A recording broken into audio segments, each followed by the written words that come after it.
I awoke to find myself endowed with the most formidable talent, mastery of slaughter. My first strike against any prey would inevitably be a critical hit, with the damage reaching an astounding 400%. Moreover, with each act of slaughter I could evolve further. Yet, despite possessing such an invincible godlike talent, I was met with ridicule from everyone around me. This was solely because I had awakened the most worthless F-grade talent, Butcher. But alongside this awakening I acquired the God of Killing system. Not only could I upgrade from an F-grade Butcher to a B-grade Blood Butcher, and eventually an S-grade Azura, but my chances of acquiring high-grade spoils from slaughtered prey increased by 100%. As I stepped off the awakening platform, the teacher announced my awakening of a D-grade profession, Butcher. The crowd erupted into chaos. The genius of Jiangbei No. 1 High School, who dominated the rankings, had only awakened the most worthless D-grade talent. Standing second for years, Su Xiaofeng could no longer contain the smile on his face. Even Jose, who usually fought to be my sidekick, couldn't help but mock me. "I've flattered you for years and it turns out you're just a waste. You might as well find a job at my family's slaughterhouse." Even Lu Ruyan, the school beauty who was publicly announced as my girlfriend, couldn't hold back any longer. "A D-grade waste? I've been your girlfriend for so long and I'm the top beauty of Jiangbei. Why should I, a school belle, stay with a D-grade waste like you?" Seeing this, Su Xiaofeng wrapped his left arm around Lu Ruyan's slender waist. "Ruyan, now that you're breaking up with this waste, why don't you become my girlfriend?" Lu Ruyan leaned comfortably against Su Xiaofeng's chest. "Sure, brother Su. From now on I have nothing to do with him, you're my boyfriend now." Su Xiaofeng laughed proudly, his face full of smugness. "Ruyan, brother Su will never treat you poorly." He then glanced disdainfully at me standing on the awakening platform. "I've been suffocated for 3 years. When the awakening trial begins tomorrow, don't let me run into you inside. Otherwise I'll make you kneel and lick my shoes."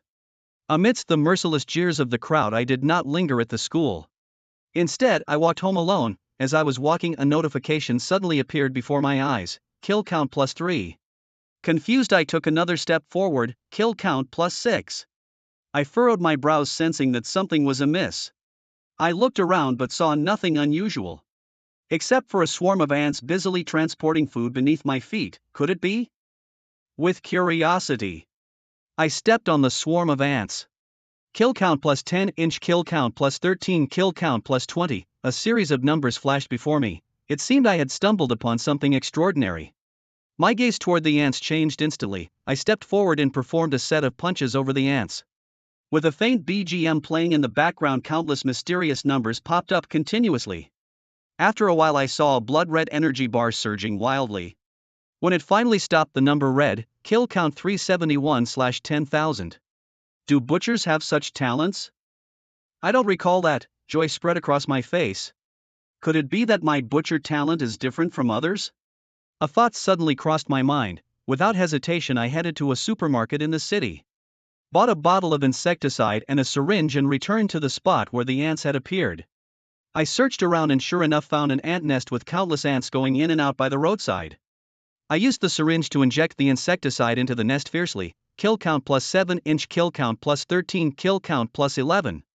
Numerous notifications popped up. My kill bar surged rapidly. In less than 10 minutes it read: "Kill count 1468/10,000, still quite a bit to go." At that moment my profession panel popped up uncontrollably, changing from its original light blue to the same blood-red color as the kill bar. Detected kill count exceeds 1,000. Profession evolution imminent, target 10,000. The evolution panel read: Profession, Butcher D-grade, Blood Butcher C-grade. New talent, Mastery of Killing. Talent effect, unlocks upon profession evolution. Is this really a D-grade profession? What kind of thing have I stumbled upon here?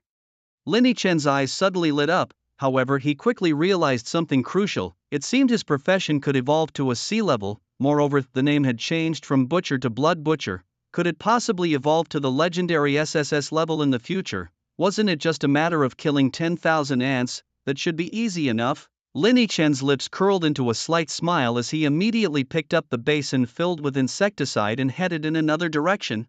That very night, all the ants living near Lin Chen experienced the most terrifying day of their ant lives. It wasn't until nightfall that Lin Chen returned to his rented room carrying the now empty basin. Lin Chen profession, Blood Butcher, rating, C kills, 0/10,000 level, 1 health, 100, mana, 100, attack, 20, defense, 10, strength, 10, constitution, 10, spirit, 10, agility, 10, skills, none talents, anatomy mastery, evolvable talent increases your dissection speed on deceased animals by 50%, slaughter mastery, evolvable talent. Your first attack on each prey is guaranteed to be a critical hit and your critical damage is 400%.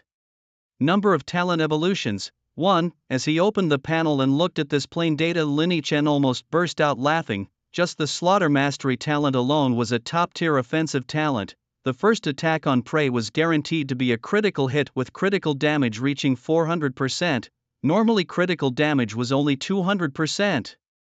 Even some equipment that could increase critical damage would only add 10 to 20 percentage points, but for him, he achieved 400% without any equipment. This meant that his first strike dealt a whopping 120 damage excluding defense and other attributes. Most people only had 100 health, who could withstand that, and don't forget slaughter mastery was an evolvable talent. After he finished off the last nest of ants, the profession evolved to Blood Butcher and the panel granted him a talent evolution chance. He decided to use it to see what would happen. Linny Chen immediately clicked the plus sign next to the Slaughter Mastery, Evolve Talent. Slaughter Mastery? After evolution, the effect, your first 2 attacks on each prey are guaranteed critical hits and your critical damage becomes 600%, an increase of 200% critical damage, and another opportunity for a critical hit. Linny Chen's eyes lit up at the evolved effect. This was truly valuable. Clearing his throat, he decided to hold back his excitement and check what the Anatomy Mastery evolution would offer. After pressing cancel, he clicked the plus sign next to Anatomy Mastery, Evolve Talent. Anatomy Mastery, after evolution, the effect, the chance of obtaining high-level loot from slaughtered prey increases by 100%. Looking at the evolved effect of Anatomy Mastery, Linny Chen couldn't help but gasp. Although this talent didn't have the numbers like Slaughter Mastery, its functionality was top tier. You see, the most important gains from dungeon runs, besides experience points, were the loot dropped by monsters, especially high-level loot which required a certain amount of luck to acquire. After some contemplation, Linny Chen ultimately decided to use his evolution points on mastering dissection. For someone like him who was akin to a rootless duckweed, early development was of utmost importance. Upon successfully evolving his talent, the mastery of dissection promised a 100% increase in the chances of acquiring high-level loot from his slain prey. As the notification popped up, Linny Chen nodded with satisfaction. With this talent in his arsenal, his future growth seemed assuredly steady. Any future evolution points would be allocated to mastering slaughter. This prospect excited Linny Chen greatly. Of course, there was something else he eagerly anticipated. He checked his evolution path. With a thought, a blood-red panel appeared before him. The post-evolution career panel displayed his current profession as follows: Blood Butcher, C level, evolving into Shura, B level. With a new talent unlocked, Shura's Wrath, the talent's effect would be revealed post profession evolution. Looking at this mysterious talent named Shura's Wrath, Linny Chen had a hunch that its effect might be extraordinarily powerful. After all, even as a C-level Blood Butcher, he had already gained the incredibly potent talent of mastering slaughter. Given that Shura was B-level, it should certainly be more formidable than the mastery of slaughter, shouldn't it? Unfortunately, after evolving into Blood Butcher, ants no longer contributed to his kill points. It seemed he'd have to target ordinary level beasts henceforth to accumulate kill points. Fortunately, this task appeared straightforward enough. Tired from the day's events, he didn't ponder further and decided to rest. Tomorrow awaited him with an awakening trial, a perfect opportunity to test just how exhilarating it would be to slay monsters with his newfound talent of slaughter mastery. The next day at Jiangbei No. 1 High School's Grand Square, a subtle transformation had taken place. Unlike the previous day, the ground was now inscribed with magic circle-like patterns. This was the handiwork of the Kanglan National Practitioners Association. Through this teleportation array, students could be transported to a semi-virtual space akin to a secret realm. This marked the beginning of the awakening trial. At that moment, the Grand Square was filled with students who had awakened their professions the day before, Linny Chen among them. The awakening trial was a mandatory test post-profession awakening where participants could earn points by defeating beasts Achieving a high rank in the trial could earn them a substantial score boost for the practitioner's entrance examination a month later, making the trial extremely significant. Suddenly, excitement rippled through the crowd as a student pointed towards the school gate, exclaiming, "Look, it's Brother Feng, he's coming." Everyone turned to see Su Xiaofeng clad in a luxurious suit, with Lu Ruyan on his right arm and Zhou Zhe on his left, walking in like a celestial body surrounded by stars. Lu Ruyan clung tightly to Su Xiaofeng's right arm, completely ignoring the curious gazes of others. Zhou Zhe followed closely behind Su Xiaofeng, much like a servile eunuch, displaying an obsequious demeanor filled with flattery. Tisk tisk, it seems the great school beauty Lu has indeed chosen to be with Brother Feng. Their intimacy is enviable. What do you envy? Brother Feng has awakened an S-level profession, the Undead Knight, a top-tier genius. Can you compete with that? Haha, I wonder how our academic star Lin Yichen feels right now, seeing his girlfriend getting so close with someone else. Wouldn't that make his eyes turn green with jealousy? This remark drew a round of laughter from the crowd. Peculiar glances immediately turned towards Lin Yichen. Listening to the whispers around him, Su Xiaofeng couldn't help but curl his lips into a smug smile, a victor's grin. Having been second for so many years, he finally overturned his fate to become number one. Lin Yichen, he's yesterday's news. Su Xiaofeng cast a contemptuous glance at Lin Yichen standing not too far away, his heart filled with disdainful sneers. Lin Yichen also sensed his gaze, however he was indifferent. In his view, at this moment an S-level profession was nothing remarkable. His profession was one that could evolve. Could theirs do that? Besides, if he were to face Su Xiaofeng in a duel now, wouldn't a single strike from him reduce Su Xiaofeng's health bar to zero? Soon all the senior students of Jiangbei No. 1 High School gathered at the large square. The teacher in charge of the awakening trial, seeing everyone assembled, shouted loudly, "All students who have completed their awakening, the trial officially begins, please prepare." Subsequently, all the students who had awakened suddenly found their vision going black. When the light returned, they were already in a forest. In front of each person appeared a prompt box. Choose your initial weapon: initial iron sword, initial long blade, initial long spear. Each weapon had the same attribute, only attack plus 10. Since I'm a butcher, I'll choose the blade. Lin Yichen didn't hesitate and chose the long blade. As he pressed the confirm button, a familiar blood-red panel popped up once more. Upon first holding a profession-exclusive weapon, an additional talent was unlocked: Executioner. Executioner. Evolvable talent: when wielding a blade-type weapon, 10% of the damage you deal is converted into true damage. Lin Yichen was astonished. Is this even possible? It was the first time he heard that choosing a weapon could awaken a talent. Moreover, this new talent was perfectly suited to him. This was noble true damage. The further into the game, the more crucial true damage becomes. Additionally, Lin Yichen noticed that this talent, like his mastery in slaughter, was evolvable. Once the blood-red panel vanished, a long blade transformed from data appeared in his hand. He swung it a couple of times, finding it extremely handy. It was time to set off and test the power of these two skills here. Without lingering, he headed into the depths of the forest with his long blade in tow. This trial map is White Wolf Forest? Het, I just happened to have read a strategy guide on this map. I clinched the top spot in this trial. As Lin Yichen took in his surroundings, the knowledge he had accumulated came into play immediately. The map of the White Wolf Forest unfurled in his mind like a painting. Once he determined his direction, Lin Yichen gripped his knife and proceeded cautiously. After walking for a while, he suddenly noticed some familiar figures ahead. The people in front heard footsteps from behind and turned to look. Lin Yichen, upon seeing him, Su Xiaofeng's eyes flashed with amusement. What a twist of fate, running into this guy right at the start of the trial. Given his nature, Su Xiaofeng would usually seize this chance to humiliate Lin Yichen and vent his pent-up frustrations from over the years, but he hesitated this time. The reason for his pause was a group of wolves sleeping in a clearing not far from them. Particularly noticeable was a one-eyed giant wolf. A quick glance through the observation feature revealed that this one-eyed giant wolf was an elite-level mini-boss. Typically, participants of the Awakening trial would choose to level up by fighting smaller monsters before taking on an elite. Without leveling up, it would take at least 3 people to defeat an elite. Just moments ago, Su Xiaofeng and his group were discussing how to recruit another person to tackle this one-eyed giant wolf, and Lin Yichen's appearance was timely. An idea sparked in Su Xiaofeng's mind. Perfect. They could pretend to invite Lin Yichen to join their team, tricking him into wearing down the giant wolf's health. Once he was nearly out of health, they could stand by and watch. Once Lin Chen fell, the three of them could swoop in and claim the spoils. This way they'd gain points and ensure Lin Chen scored 0 in the trial. Imagine the embarrassment for a model student like him to end with a big fat 0. It would be a perfect way to cut Lin Chen down to size. Clearing his throat, Su Xiaofeng addressed Lin Chen coldly. Lin Chen, come here. Although you've awakened the useless butcher class, I'll give you a chance to join us for old time's sake.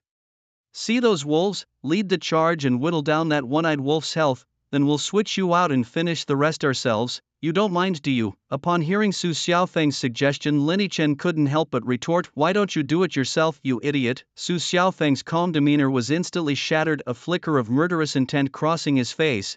Do you even know what you're saying, you loser?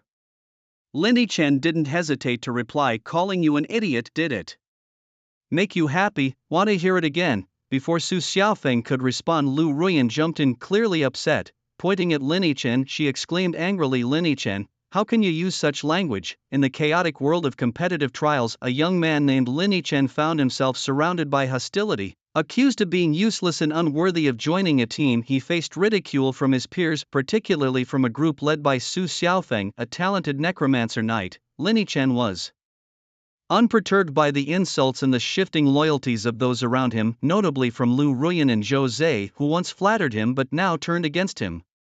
Despite the pressure to apologize to Su Xiaofeng, Lin Chen remained defiant, his smile betraying the disdain he felt for their pettiness. He noted the fickleness of those who had once admired him, now quick to scorn at the first sign of trouble. His laughter only incensed Lu Ruyan further, yet Lin Chen was unfazed, mocking them for their ignorance and arrogance, declaring them all fools.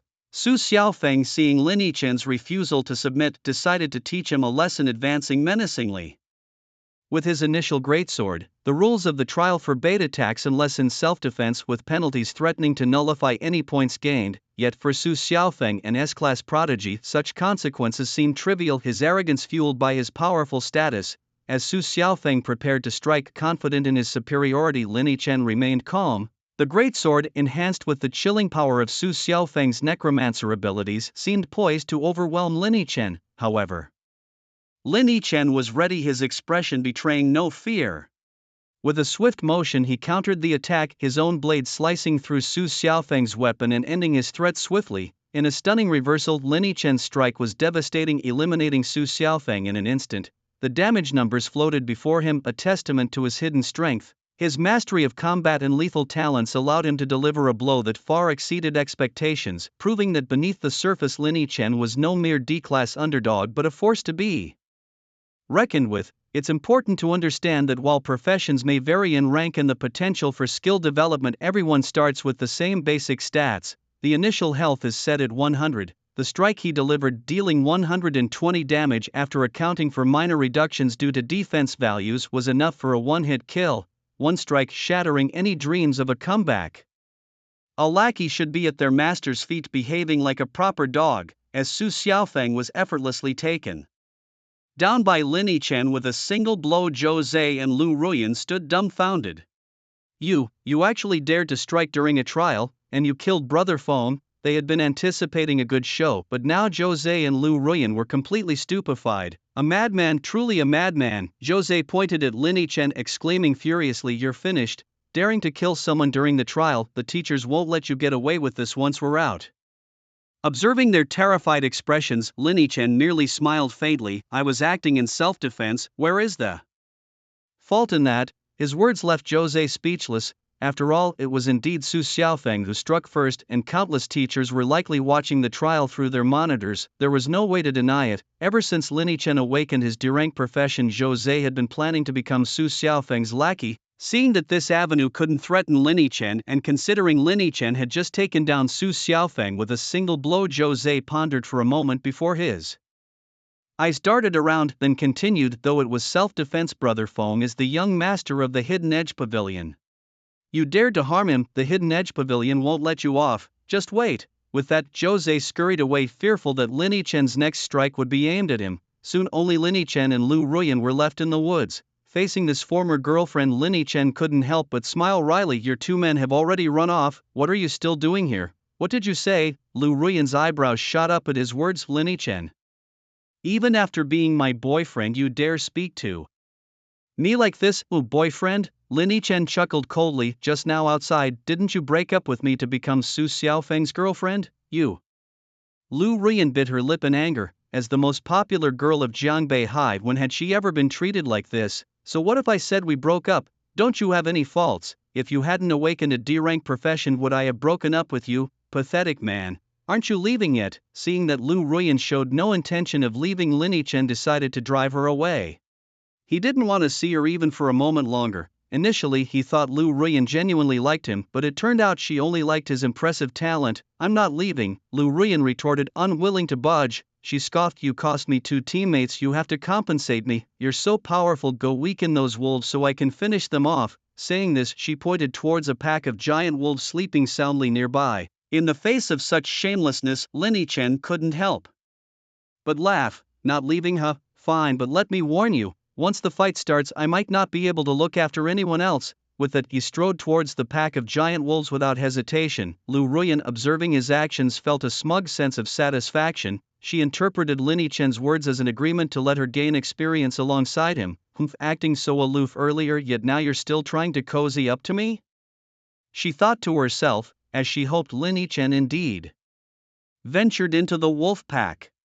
The one-eyed giant wolf was the first to awaken, and after a roar, the other wolves all rose to their feet. Lu Ruyan then noticed Lin Yichen seemingly startled by the wolves, turning on his heel and sprinting towards her. Both he and the wolves moved quickly, closing the gap to just under 5 meters from her in the blink of an eye. Quick, fight with me, I can't handle them alone, Lin Yichen shouted as he approached. Lu Ruyan was dumbfounded. Fight with him? As a healer, how was she supposed to fight? The one-eyed giant wolf was already engaged with Lin Yichen, but the remaining wolves fixed their blood-red eyes on Lu Ruyan and began advancing towards her. She was about to call for help when she saw the wolves' figures grow larger in her view. In the next moment, damage numbers began to appear. -4, -6, -7, and her health bar plummeted like a waterfall. Lin Yichen, help me!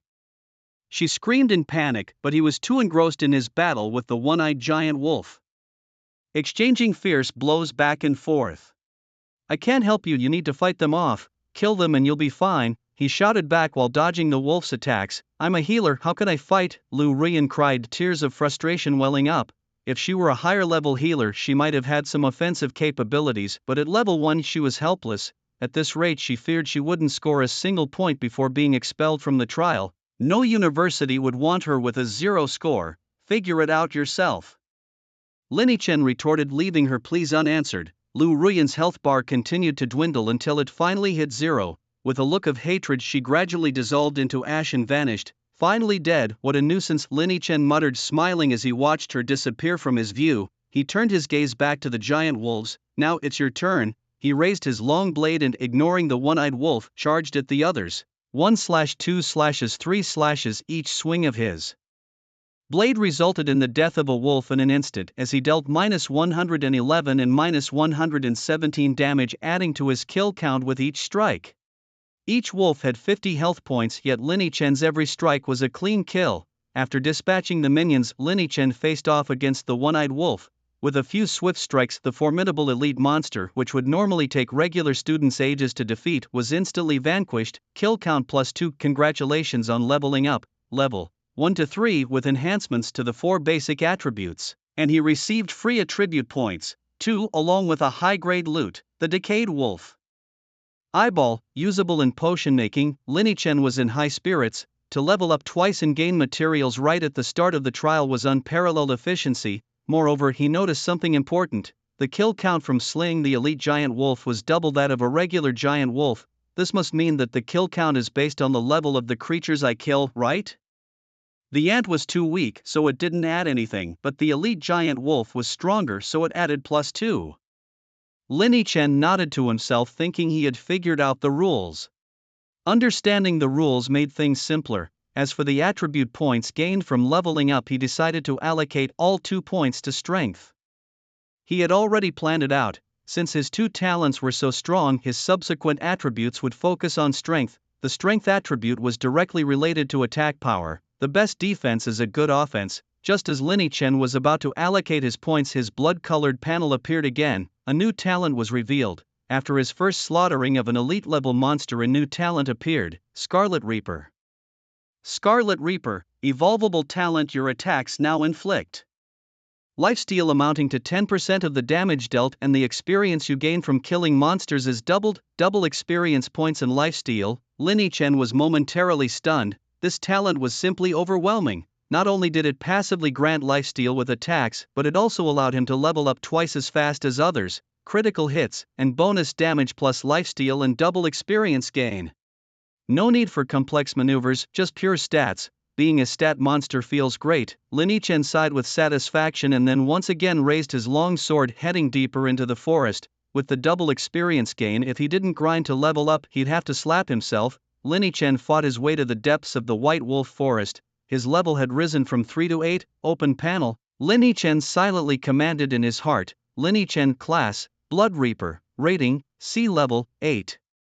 Health, 450, mana, 170, attack, 134, defense, 19-inch strength, 17, constitution, 10, spirit, 10, agility, 10, skills, none, since all attribute points were allocated to strength, along with the initial 10 attack points granted by the longsword. Lin Chen's attack power had now reached an astounding 134 points. With the mastery of slaughter talent, his first strike against any unit not accounting for defense could deal a massive 536 damage. No one below a boss level could withstand that. According to the strategy guide, there's a monster farming spot in White Wolf Forest, let's check it out. Lin Chen followed the route he remembered, heading in a specific direction. After a while he suddenly spotted a familiar figure. Not far away, Jose was engaged in an intense battle with 3 giant wolves. His chosen initial weapon was a rapier, and at this moment Jose was enveloped in a red glow, swiftly thrusting the rapier towards the 3 wolves. Clearly he had activated the first talent of the A-grade Berserker, Blood Fury.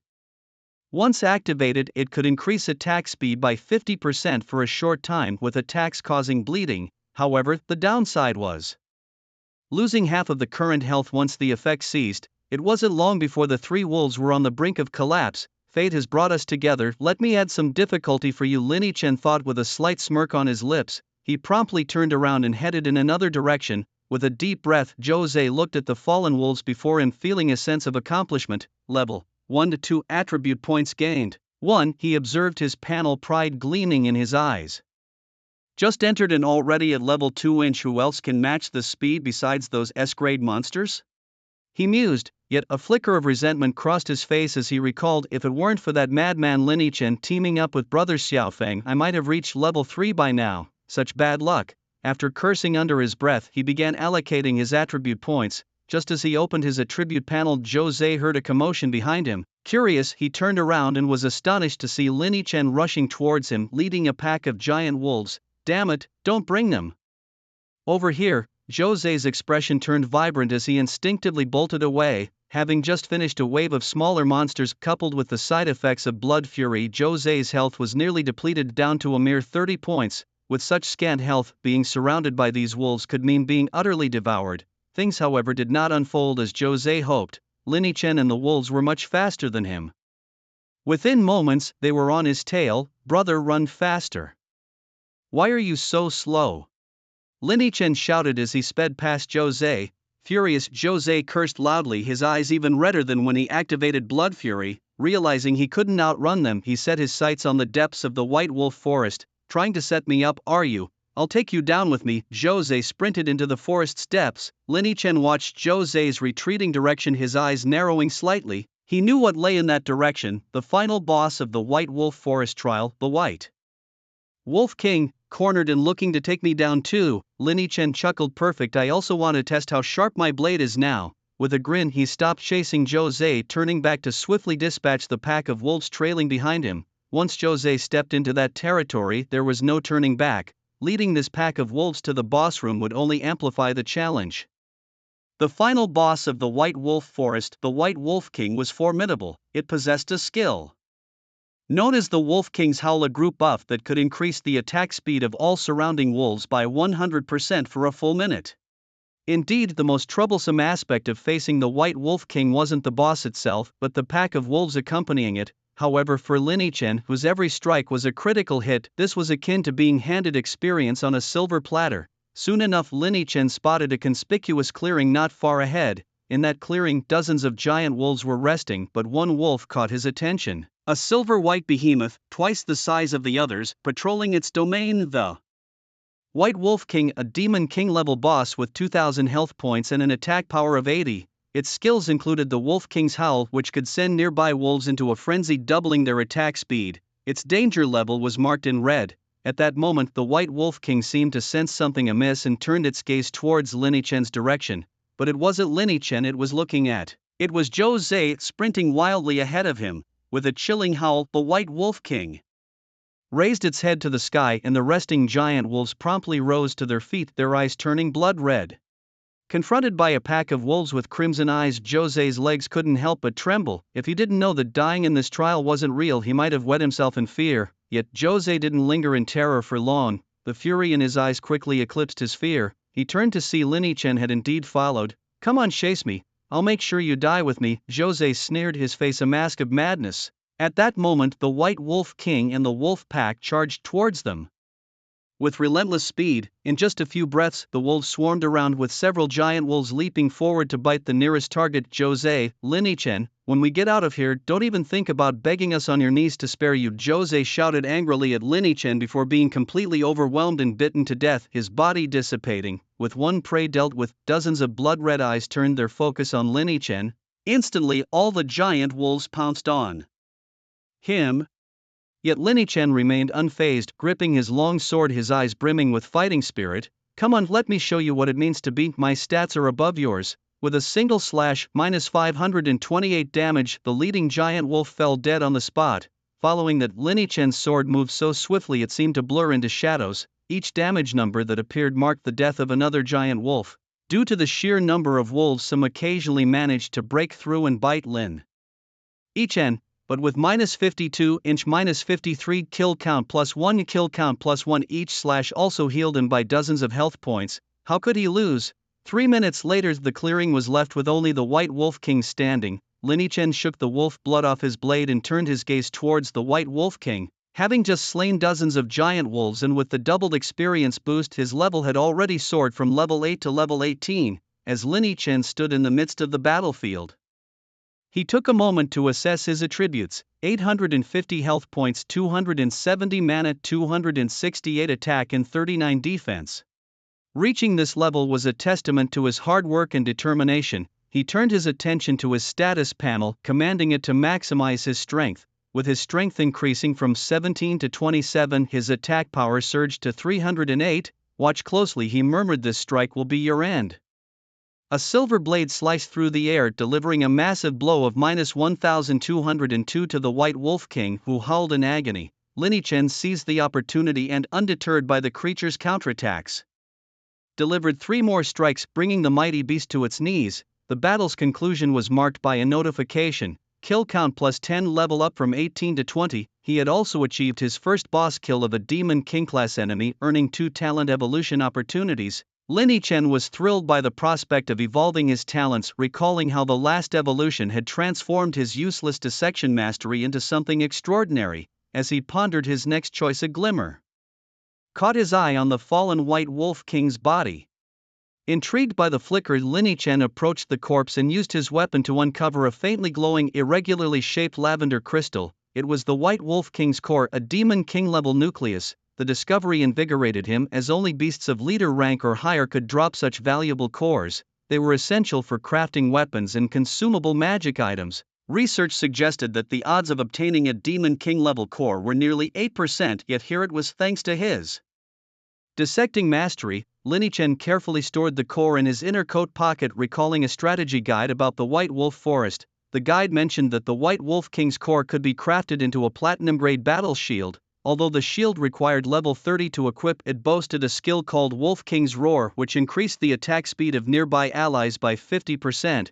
This made it a coveted item for support tanks. The core's value was sky-high, worth a staggering 150000 star coins, enough to buy a small apartment on the city's outskirts. With this precious item secured, Lin Chen opened his status panel once more. He focused on the option next to his dissection mastery, contemplating whether to evolve it. The potential evolution promised to increase the drop rate of high-level loot by 150% after slaying prey. Surprised by the powerful effect, Lin Yichen hesitated, weighing his options carefully. Despite the allure of such a significant advantage, he ultimately decided against it, pressing the no button instead. He felt that what he needed the most right now was speed and leveling up. With the college entrance exam just a month after the trial, whether he could secure better resources in the future depended on this round. Therefore, Lin Yichen silently clicked the plus sign next to his talent, Scarlet Reaper. Do you want to evolve the talent? Scarlet Reaper, Scarlet Reaper. Evolvable talent. Your attacks come with lifesteal equal to 20% of the damage dealt, and the experience you gain from killing monsters is increased to 250%. Seeing the effects after the upgrade, Lin Yichen decisively chose to confirm talent evolution successful. With the remaining chance for evolution, Lin Yichen did not choose to assign it to Executioner. True damage is something that can only be maximized in the later stages. In the early stages, everyone's defenses aren't that high, so Mastery and Slaughter is the best choice. Talent evolution successful, Mastery and Slaughter. The first two attacks on each target are guaranteed critical hits, and your critical damage becomes 600%. With stats as against the heavens as mine, isn't it just a massacre against opponents of the same level? Lin Yichen's lips curled into a smile. He calculated that with the evolved Mastery and Slaughter, his first two strikes on the same unit could deal a whopping 1848 points of damage. With such a strike, even opponents 10 or 20 levels higher wouldn't be able to withstand it, right? There was still half an hour left in the trial.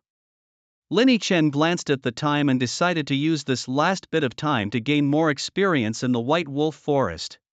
After all, the Awakening trial was different from the outside secret realms. Even if one died, it wouldn't affect the main body. The outside secret realms were different. If you died there, you truly died. With only 1 minute remaining until the trial ended, Lin Yichen finally finished off the last giant wolf in front of him. He flicked the wolf's blood off the tip of his blade and silently thought to himself. Open the panel. Lin Yichen profession, Blood Butcher, rating, C level, 22 health. 1150, mana, 310, attack, 352, defense, 52 strength, 31, constitution, 10, spirit, 10, agility, 10, skills, none. Talents, mastery and anatomy. Evolvable talent. Your chances of obtaining high-grade loot after slaughtering prey increase by 100%, mastery and slaughter. Evolvable talent. The first two attacks on each target are guaranteed critical hits, and your critical damage becomes 600%, executioner. Evolvable talent. When wielding long blade weapons, 10% of your damage is converted to true damage. Scarlet Reaper. Evolvable talent. Your attacks come with lifesteal equal to 20% of the damage dealt, and the experience you gain from killing monsters is increased to 250%. I'm just a C-rank profession, barely over level 20, and I already have 4 talents. Looking at his panel, Lin Yichen couldn't help but exclaim, this is unbelievable. Other S-rank professions at level 20 at most have 2 talents, and those are generally not evolvable. Time was running out. Lin Yichen silently murmured to himself, and sure enough, in the next second a bright white light erupted in the sky of the entire trial secret realm. As the blinding white light dissipated, Lin Yichen opened his eyes again, finding himself back on the Awakening platform. Around him, many students who had also been transported out began to buzz with excitement, discussing their experiences. Old Jean, I leveled up 6 times in the trial. Isn't that fast? One exclaimed. Another responded enviously, wow, as expected of a B-rank profession, I'm so jealous, I only leveled up 4 times. Hey, what do you think about those geniuses from our school who awaken S-rank professions? What level are they at now?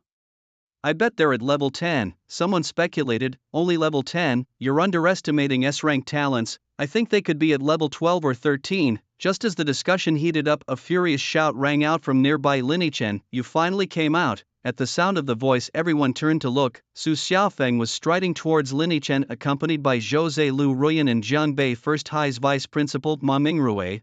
Lin Yichen, you're done for. Su Xiaofeng came straight up to Lin Yichen, glaring at him with cold eyes. He then turned to Vice Principal Ma Mingrui, saying, Principal, it was him who killed me in the secret realm without any reason, leaving me at level 1 now. As soon as these words were spoken, the surrounding students were left speechless in shock. What was going on? The renowned S-rank genius Su Xiaofeng was actually defeated by Lin Yichen, a D-rank profession in the secret realm? Unprecedented. Vice Principal Ma Mingrui's eyes were filled With anger, Su Xiaofeng was one of the few at Jiangbei First High who had awakened an S-rank talent, and Ma was counting on him to achieve a top rank in the college entrance exams to bring glory to their school.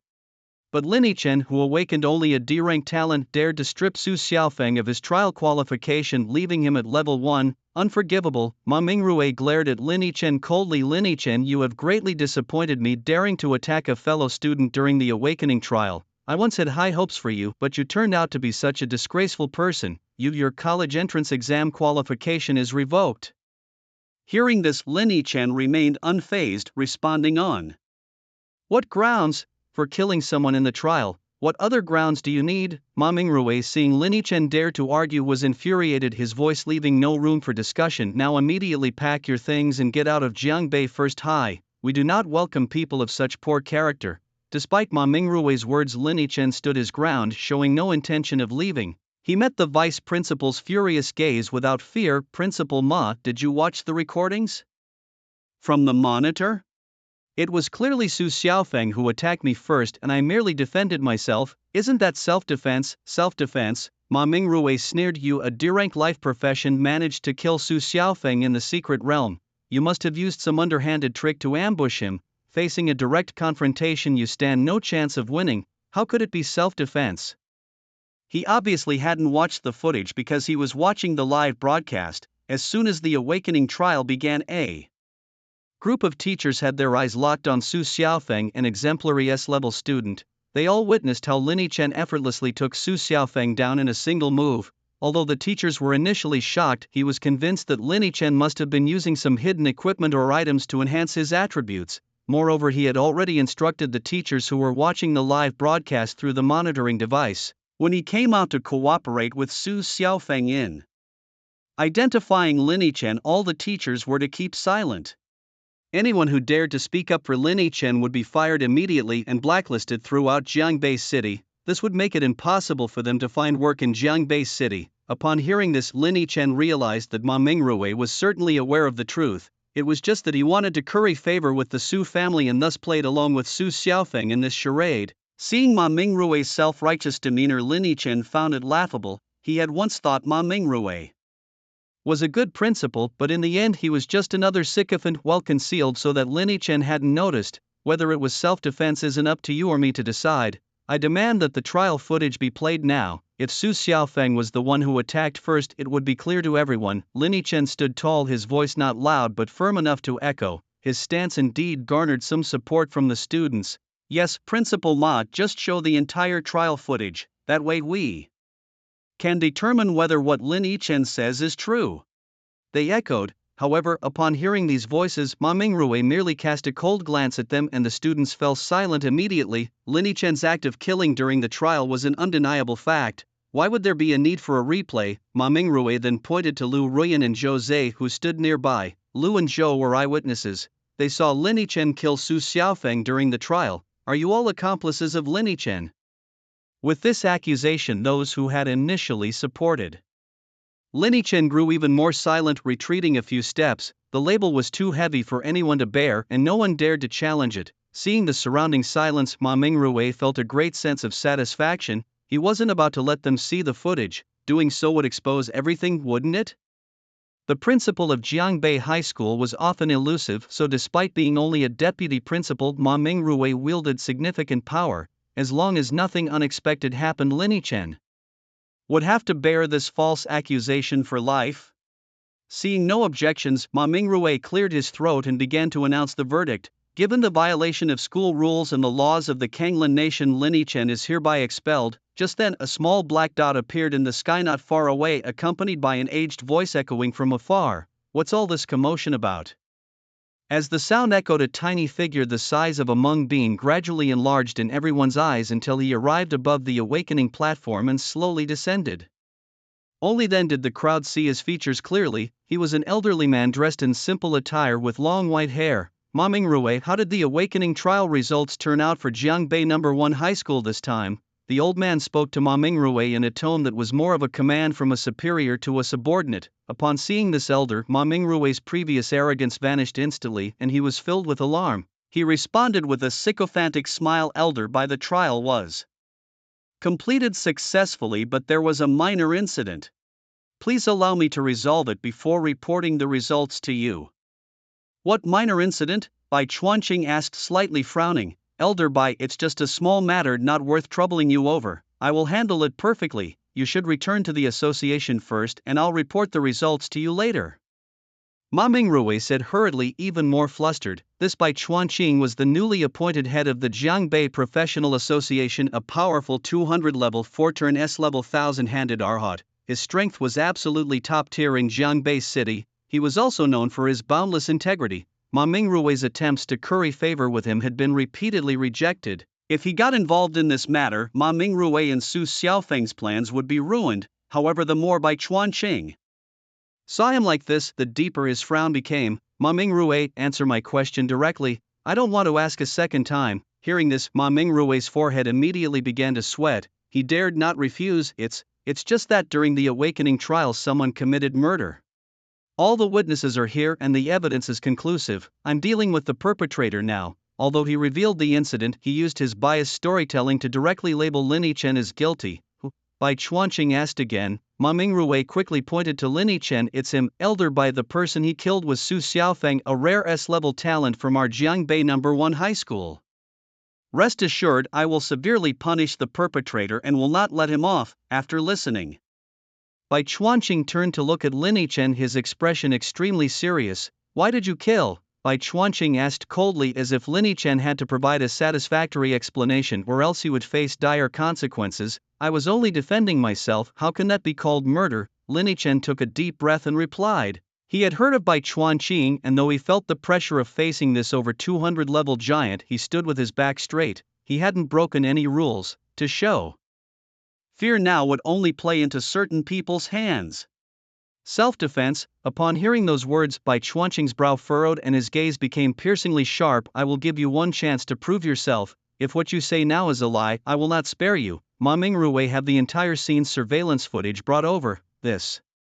Ma Mingrui hesitated. If they really went to fetch the video footage, everything would come to light. He cast a pleading glance at Su Xiaofeng, who stood nearby. At that moment, Su Xiaofeng's expression was equally complex. He quickly stepped forward. Elder Bai, I think there's no need to check the footage. It's a fact that Lin Yichen killed my virtual form in the secret realm, and we have witnesses like Ruyan and Zhou Zhe, so there's no need for such hassle.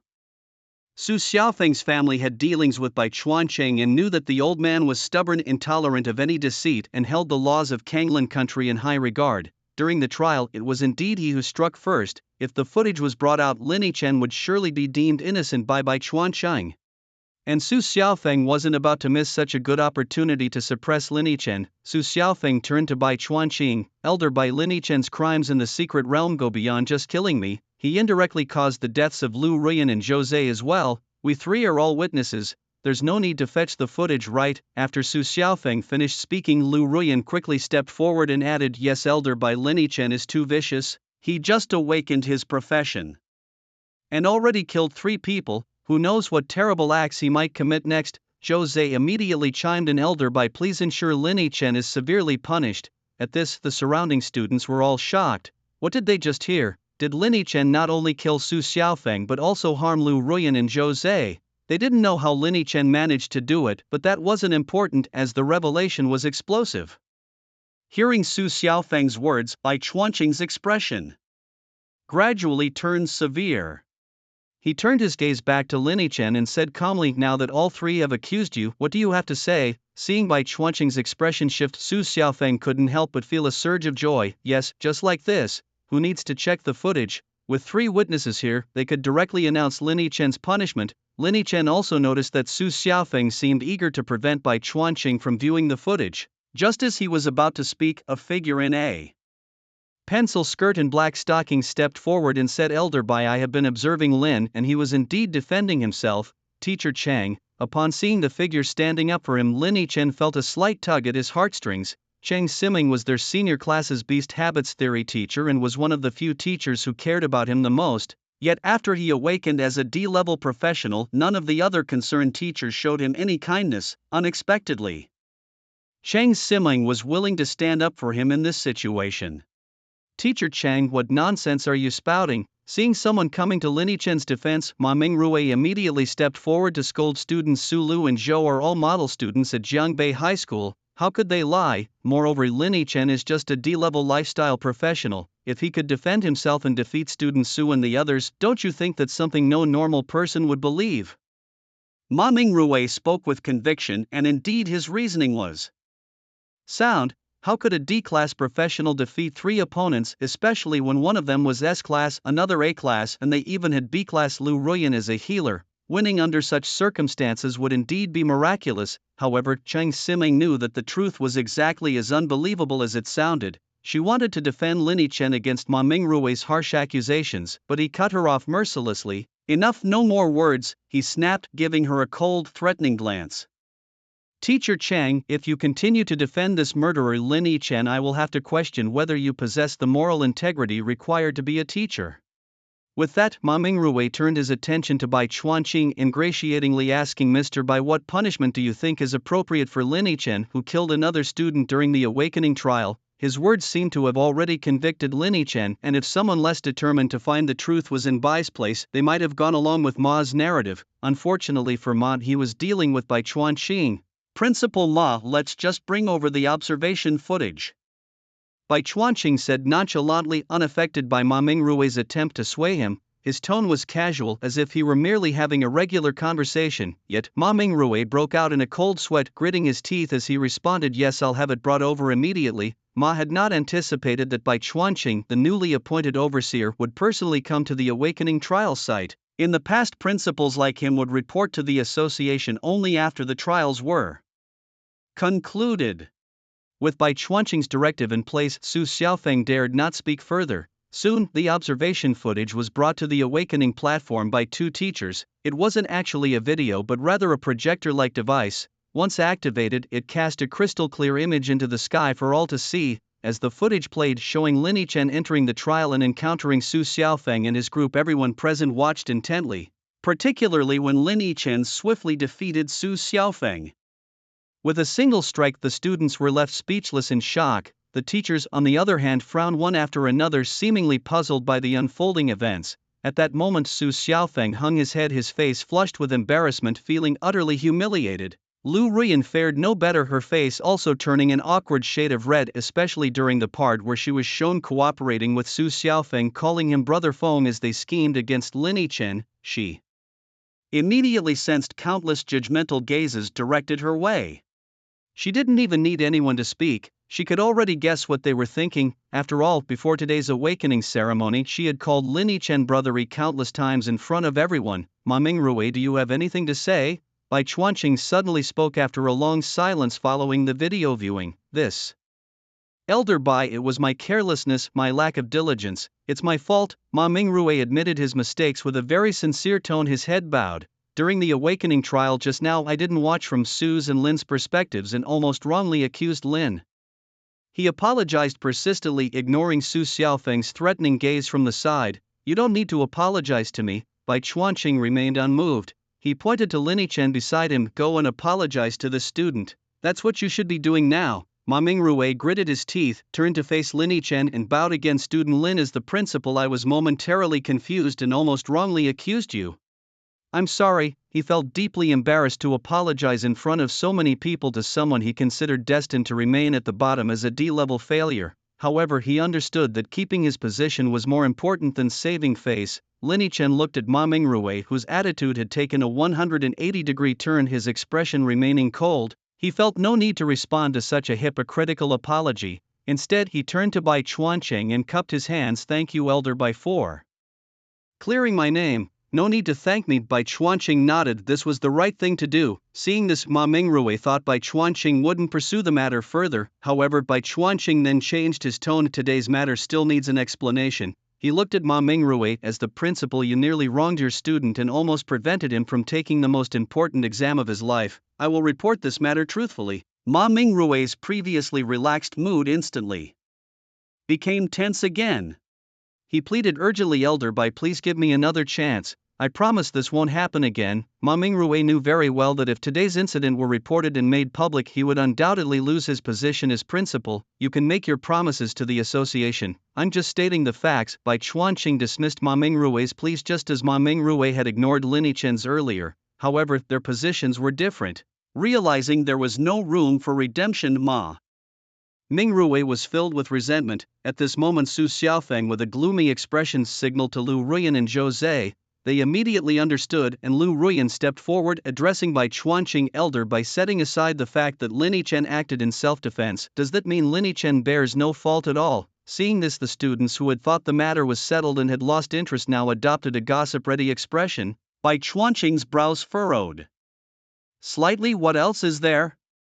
Lu Ruyan continued. Lin Yichen deliberately lured monsters to kill me in the secret realm earlier. Isn't that considered intentional murder? After Lu Ruyan finished speaking, Zhou Zhe chimed in. Elder Bai, I was also deliberately led to death by Lin Yichen. After listening to the two people speak, Bai Chuanqing spoke calmly, instructing them to retrieve the video footage. The two teachers responsible for monitoring the recordings quickly adjusted the camera angles, soon the footage showing Lin Yichen luring a group of cycloptic wolves towards Lu Ruyan was displayed. Bai Chuanqing watched the video, his brow furrowing as he turned to Lin Yichen and questioned, why did you deliberately lure the beasts to harm your classmate? Lin Yichen, however, remained unfazed and responded, how did I deliberately harm her? Before confronting the cycloptic wolves, I clearly told Lu Ruyan to leave, but she refused. What could I do?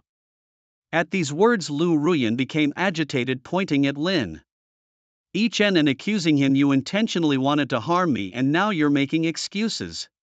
If you're a man, you should own up to your actions. Lying here, are you even a man? Observing her flustered outburst, Lin Yichen merely chuckled lightly and replied, didn't I tell you to leave? Let's not talk about anything else. But according to what you just said, wasn't Su Xiaofeng, who accused me of attacking first, effectively stripped of his manhood? Lu Ruyan was left speechless by his retort. Meanwhile, Su Xiaofeng, standing behind her, began to feel the unusual stares from those around them, his expression growing increasingly uncomfortable. At this moment, Bai Chuanqing interrupted the crowd. He instructed the teachers responsible for monitoring to rewind the footage a bit. The teachers quickly followed his instructions, adjusting the video to the moment when Lin Yichen told Lu Ruyan to get lost. Although Lin Yichen's words were harsh, his intention was clear. He did indeed tell Lu Ruyan to leave. Moreover, he kindly warned her, when the fight starts, I might not be able to protect others. After watching the entire sequence, Bai Chuanqing squinted at Lu Ruyan and questioned, Lin told you to leave, but you didn't. Why do you falsely accuse him? Do you think you can slander others without facing consequences? Feeling Bai Chuanqing's piercing gaze, Lu Ruyan's face turned pale. She attempted to defend herself. I didn't. But Bai Chuanqing had already seen through her lies. Not only had she falsely testified for Su Xiaofeng earlier, but she had also turned against Lin Yichen, who kindly warned her to leave. Beyond redemption, enough. Bai Chuanqing snorted coldly, looking at the trembling Lu Ruyan. You falsely accused Lin repeatedly, showing how corrupt your morals are. Such a person no university in Kanglin country would accept. Your college entrance exam eligibility is revoked. Upon hearing this judgment, Lu Ruyan's legs gave out and she collapsed to the ground. Bai Lao, you can't punish me like this. I'm a girl. Please give me another chance, she pleaded desperately. Bai Chuanqing, his face stern, declared, even if you were an animal, you must be punished for your mistakes. My decision is final. Unless you can gain Lin's personal forgiveness. Ignoring Lu Ruyan's desperate pleas, Bai Chuanqing turned away. Hearing this, Lu Ruyan threw caution to the wind, crawling to Lin Yichen's feet, clutching his leg and sobbing, brotherly, I was wrong, I won't do such things anymore. Please forgive me. Lin Yichen looked at the scene before him without a trace of sympathy in his heart. Although Lu Ruyan was his girlfriend just a few hours ago, he wasn't the type to forgive such a woman. He wasn't going to be a doormat. Lu Ruyan, seeing Lin Yichen unmoved despite her pleas, began to panic. She cried pitifully, brotherly, please forgive me this time. We can still be together as boyfriend and girlfriend. I'll do anything you want, okay? Her words made the male classmates present envy Lin Yichen. After all, this was Lu Ruyan, the top beauty of Jiangbei High. Despite her questionable character, her looks were undeniably in the top tier. Watching Lu Ruyan cry so heartbreakingly, many couldn't help but feel a pang of pity for her. But Lin Yichen was ruthless. He kicked her away without hesitation. Lu Ruyan didn't give up and struggled to cling to his leg again. This time, Lin Yichen pushed her back and she nearly fell face first to the ground. Lu Ruyan was utterly desperate. Unlike Su Xiaofeng, who came from a family associated with the top guild Hidden Blade Pavilion, Lu Ruyan was banking on using the resources from college to develop herself.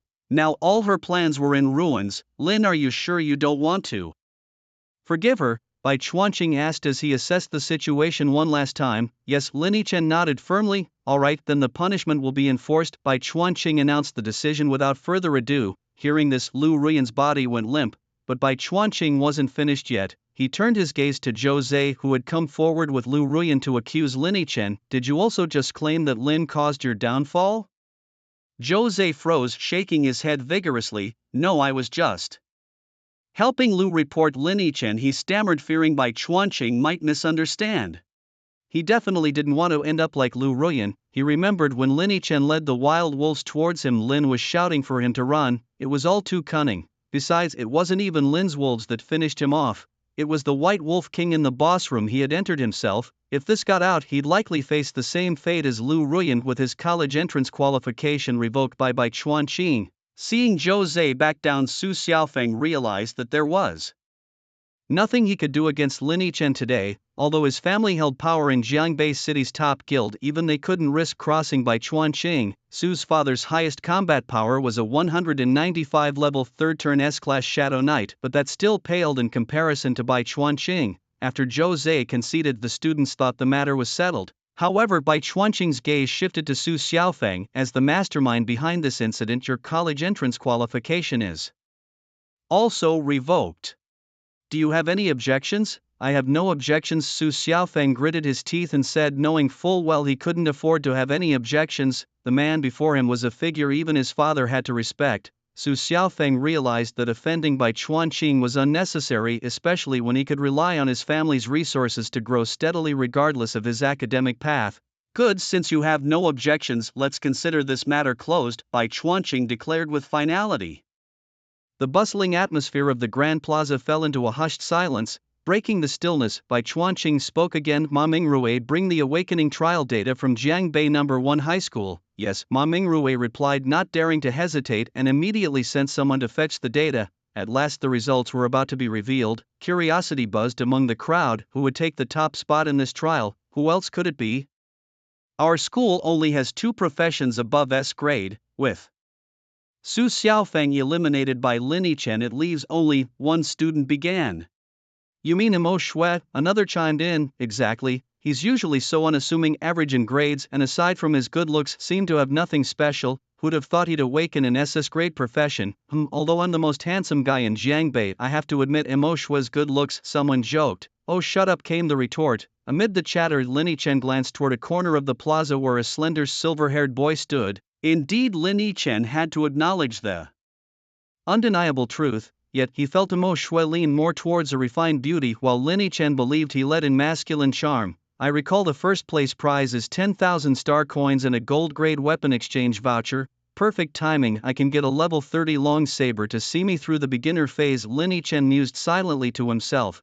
At that moment, Ma Mingrue returned with the trial data. He handed it to Bai Chuanqing, who, after a quick glance, let a flicker of surprise cross his eyes.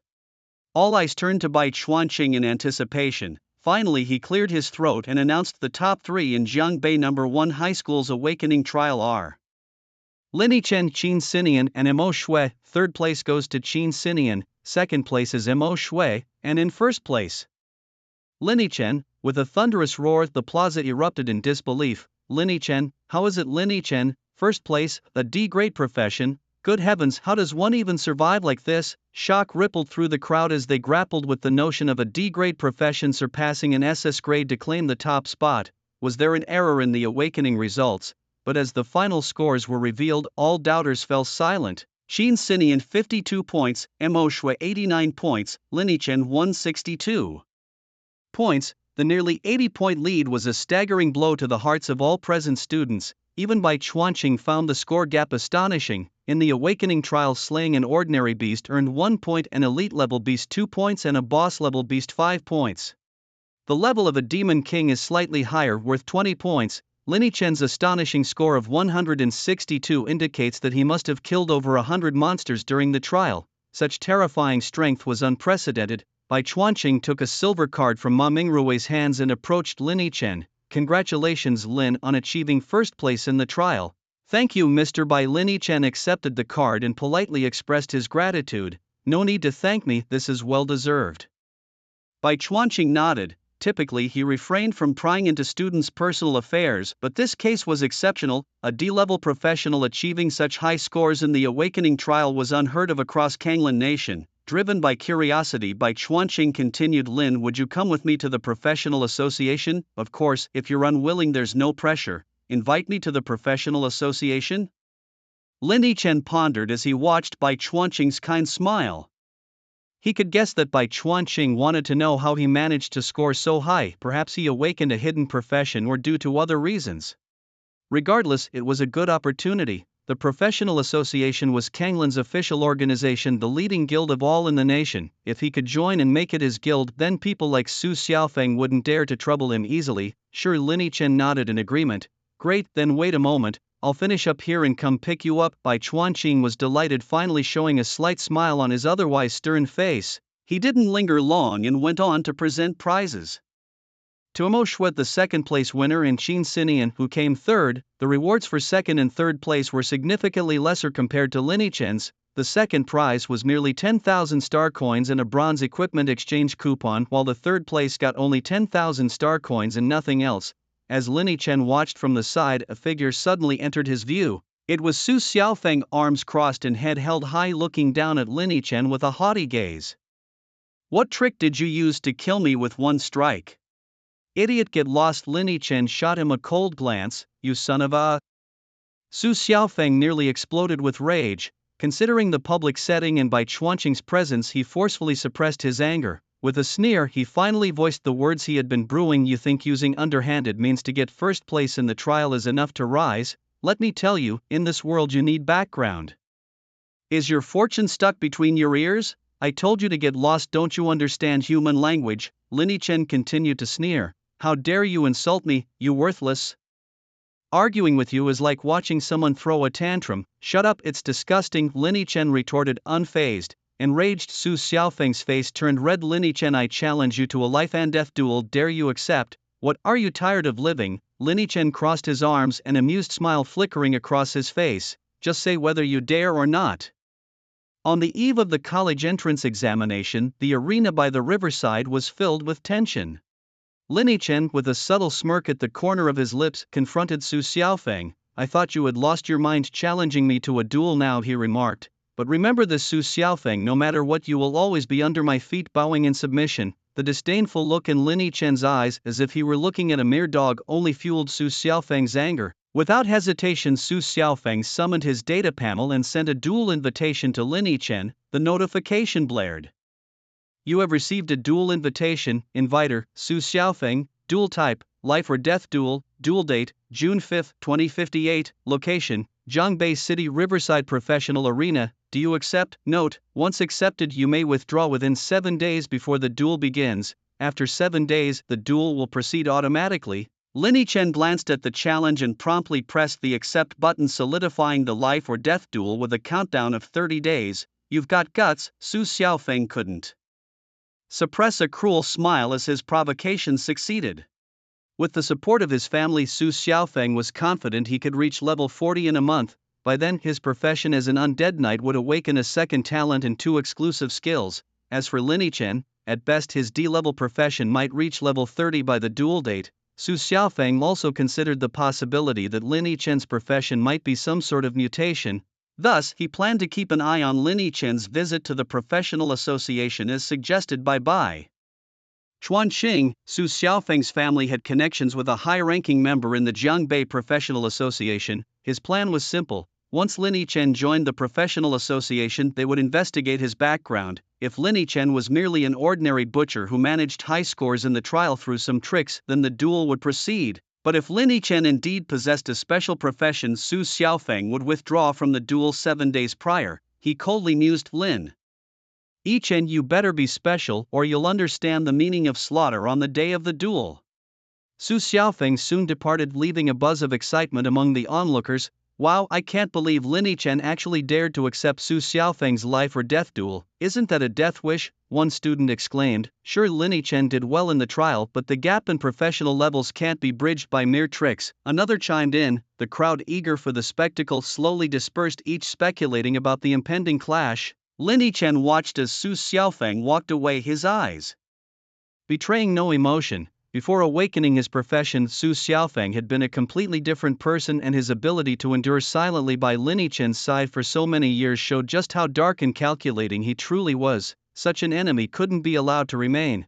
The sooner he was dealt with, the better. Even if Su Xiaofeng hadn't issued this life and death duel, Lin Chen would have found an opportunity to deal with him eventually. Xiaochen, you're too impulsive. At that moment, Cheng Siming, who had just stood up for Lin Chen, walked over with her long legs, her tone carrying a hint of reproach.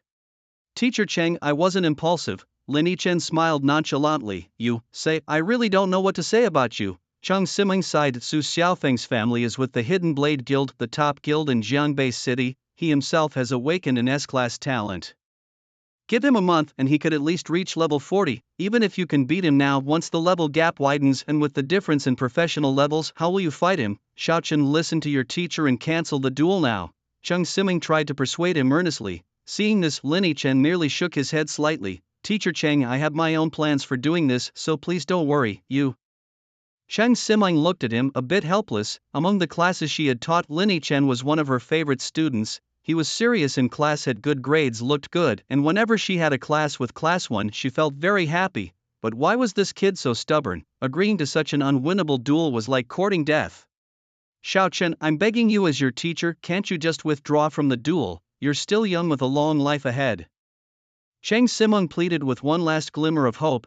Teacher, please don't say anymore. I really have my own plan. Seeing Cheng Siming so persistent, Lin Chen couldn't help but smile wryly. Alright, I really can't change your mind. Why didn't I notice how stubborn you were before? Cheng Siming realized she couldn't persuade Lin Chen, so she took out a small bottle filled with green liquid from her storage space. Xiaochen, you take this, it's the least your teacher can do. Cheng Siming reluctantly handed the small green bottle to Lin Chen. This is a medium-strength potion. Lin Chen looked at the green bottle, a hint of surprise in his eyes. A medium-strength potion, a consumable, 1/1, could enhance strength by 5 points, ineffective for those above level 100 and could only be used once per individual. This item was a luxury on the market, selling for 30,000 star coins a bottle.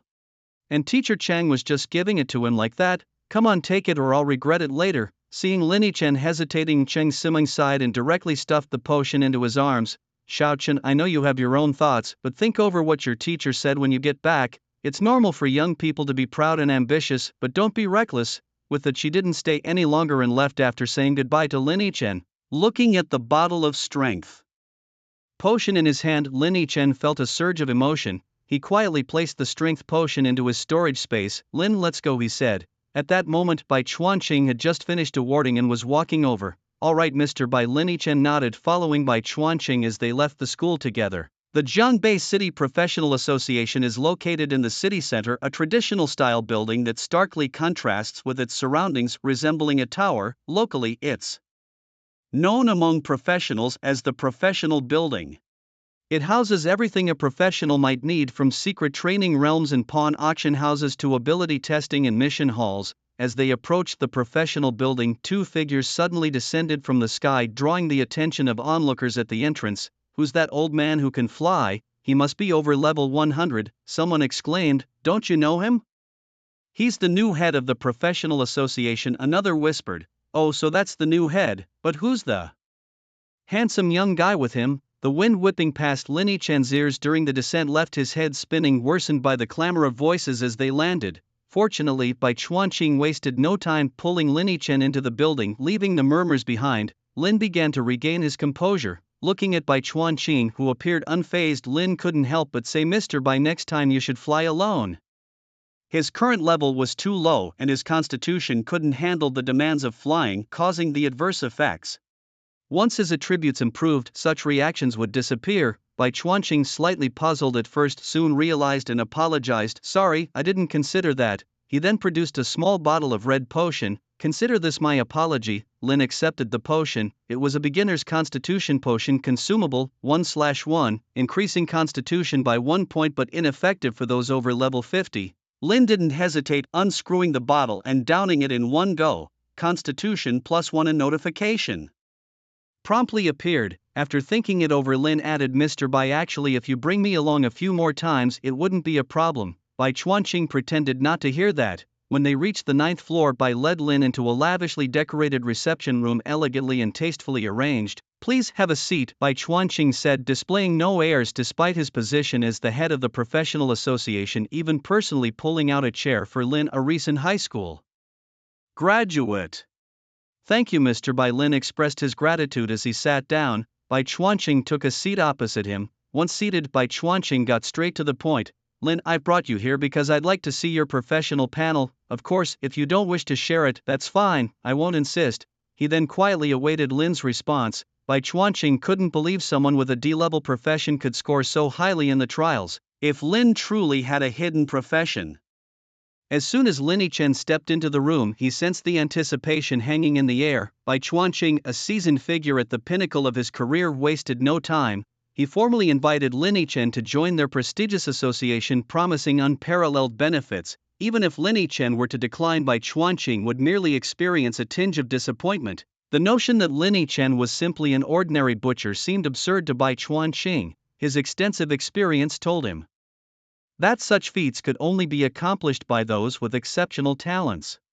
Lin Yichen, already predicting this turn of events, remained unfazed by Bai Chuanqing's proposition. Lin Yichen had accompanied Bai Chuanqing with the understanding that the latter sought to witness his professional panel. Displaying one's skill set to potential investors was a common practice, a necessary step if one hoped to garner their backing. Lin Yichen without hesitation unveiled his professional panel. Bai Chuanqing scrutinized the details with keen interest. A subtle smile crept onto his face, and with a sense of triumph he extended his right hand towards Lin Yichen, offering an earnest invitation. Lin, on behalf of the Jiangbei City Professional Association, I warmly invite you to become a senior member of our guild.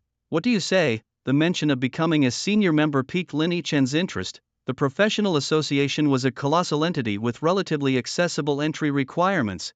However, becoming a senior member was a different story altogether. It was akin to the distinction between a contract worker and a permanent employee in Lin Yichen's previous life.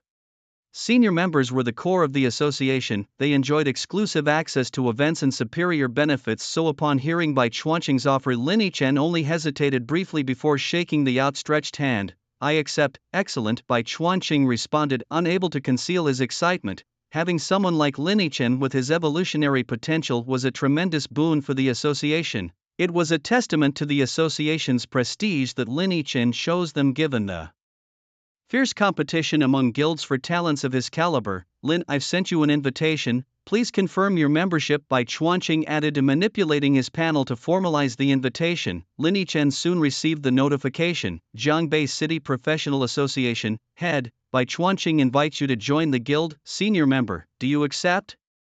With a decisive press of the agree button, Lin Yichen completed the process. The guild's buffs activated immediately. Health plus 50%.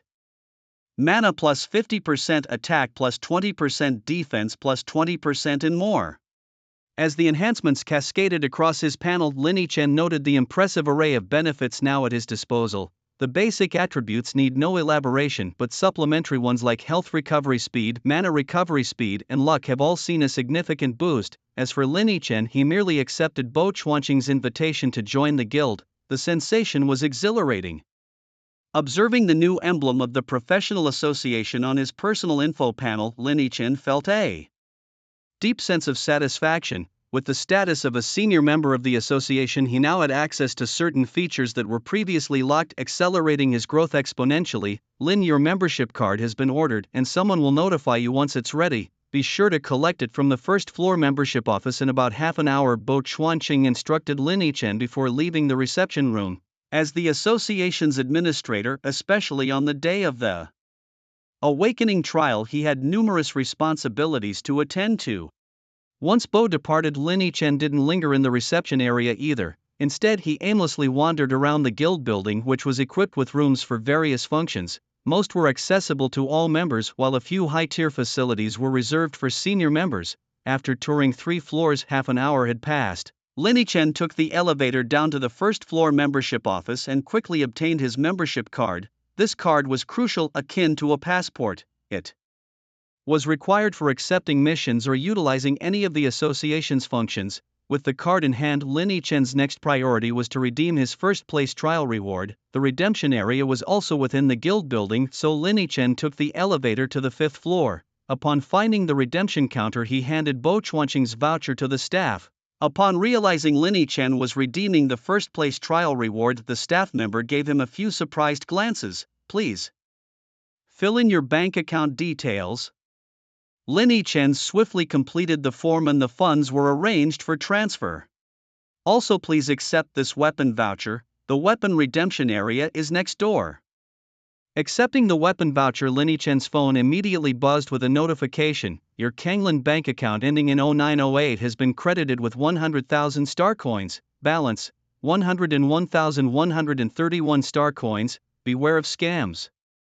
The funds had arrived. Elated, Linny Chen thought back to his days at Jiangbei High School, which he entered from the welfare home. Despite having to work part-time daily to support himself financially, this sudden windfall of 100,000 star coins was a considerable fortune for him.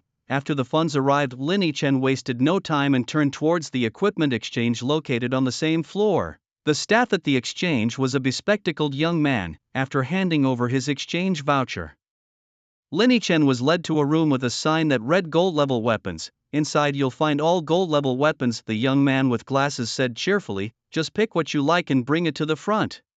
Linny Chen thanked him and walked in, his eyes scanning the array of weapons on the walls before heading straight to a specific section. He entered the section dedicated to swords. Unfazed by the wide variety of long-bladed weapons, his goal was clear: a gold-level long sword named Shu Gui's Murderous Blade, which required a level 30 usage. After a brief search, his gaze landed on a crimson-handled Tang horizontal sword etched with eerie red patterns on the sheath. Reaching out, he took it from the weapon rack, and immediately the weapon's information appeared before his eyes. Shu Gui's Murderous Blade, level 30, grade, gold attack, 135 strength, 20 critical damage, 50% weapon trait. If a critical hit is triggered, 10% of the damage is restored. This weapon was perfectly suited to Linny Chen, both in basic attributes and unique traits.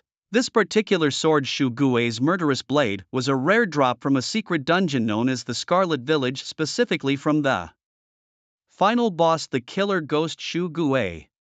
With only about a 10% drop rate, its market price was around 150,000 star coins. Regular gold-level weapons usually sold for 100,000 star coins, but Shu Gui's sword commanded a higher price due to its critical damage attribute. In the realm of warrior weapons, any attribute related to critical hits generally meant a higher price tag. "What a fine sword," Linny Chen murmured, drawing the blade from its sheath to examine it closely, feeling satisfied. This sword would undoubtedly suffice through his novice period before reaching level 50. As for post-level 50 weapons, he had other plans. Sheathing the blade, Linny Chen brought it to the front desk. Under the deft operation of the bespectacled young man, Shu Gui's Murderous Blade finally changed ownership. "Congratulations on acquiring the gold-level weapon. Shu Gui's Murderous Blade required level 30, level insufficient," read the red warning message. Linny Chen silently stored the sword back in his backpack, whispering to himself about reaching level 30 before the college entrance exams. He now had 2 goals.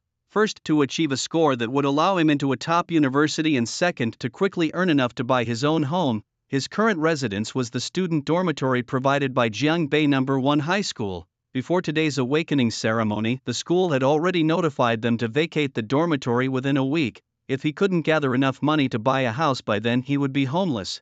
Although he had experienced homelessness before, Linny Chen was not eager to revisit that feeling. To buy a house in Jiangbei City, he needed at least 300,000 star coins. With 100,000 already in his bank account and the crystal core from the White Wolf King, he still needed at least 50,000 more star coins. At the mission hall, he thought. Linny Chen suddenly remembered that he was now a member of the association and the task hall of the professional association was open to him. It was the perfect time to check if there were any suitable tasks that could help him level up while earning some money on the side. Without hesitation, Linny Chen took the elevator to the 3rd floor. As the elevator doors slowly opened, a highly digitalized hall came into view, bustling with people. Each task posting area was crowded with small teams of professionals and lone wolves alike. Am I one of those lone wolves? Lin Chen thought with a self-deprecating smile, not disliking the feeling.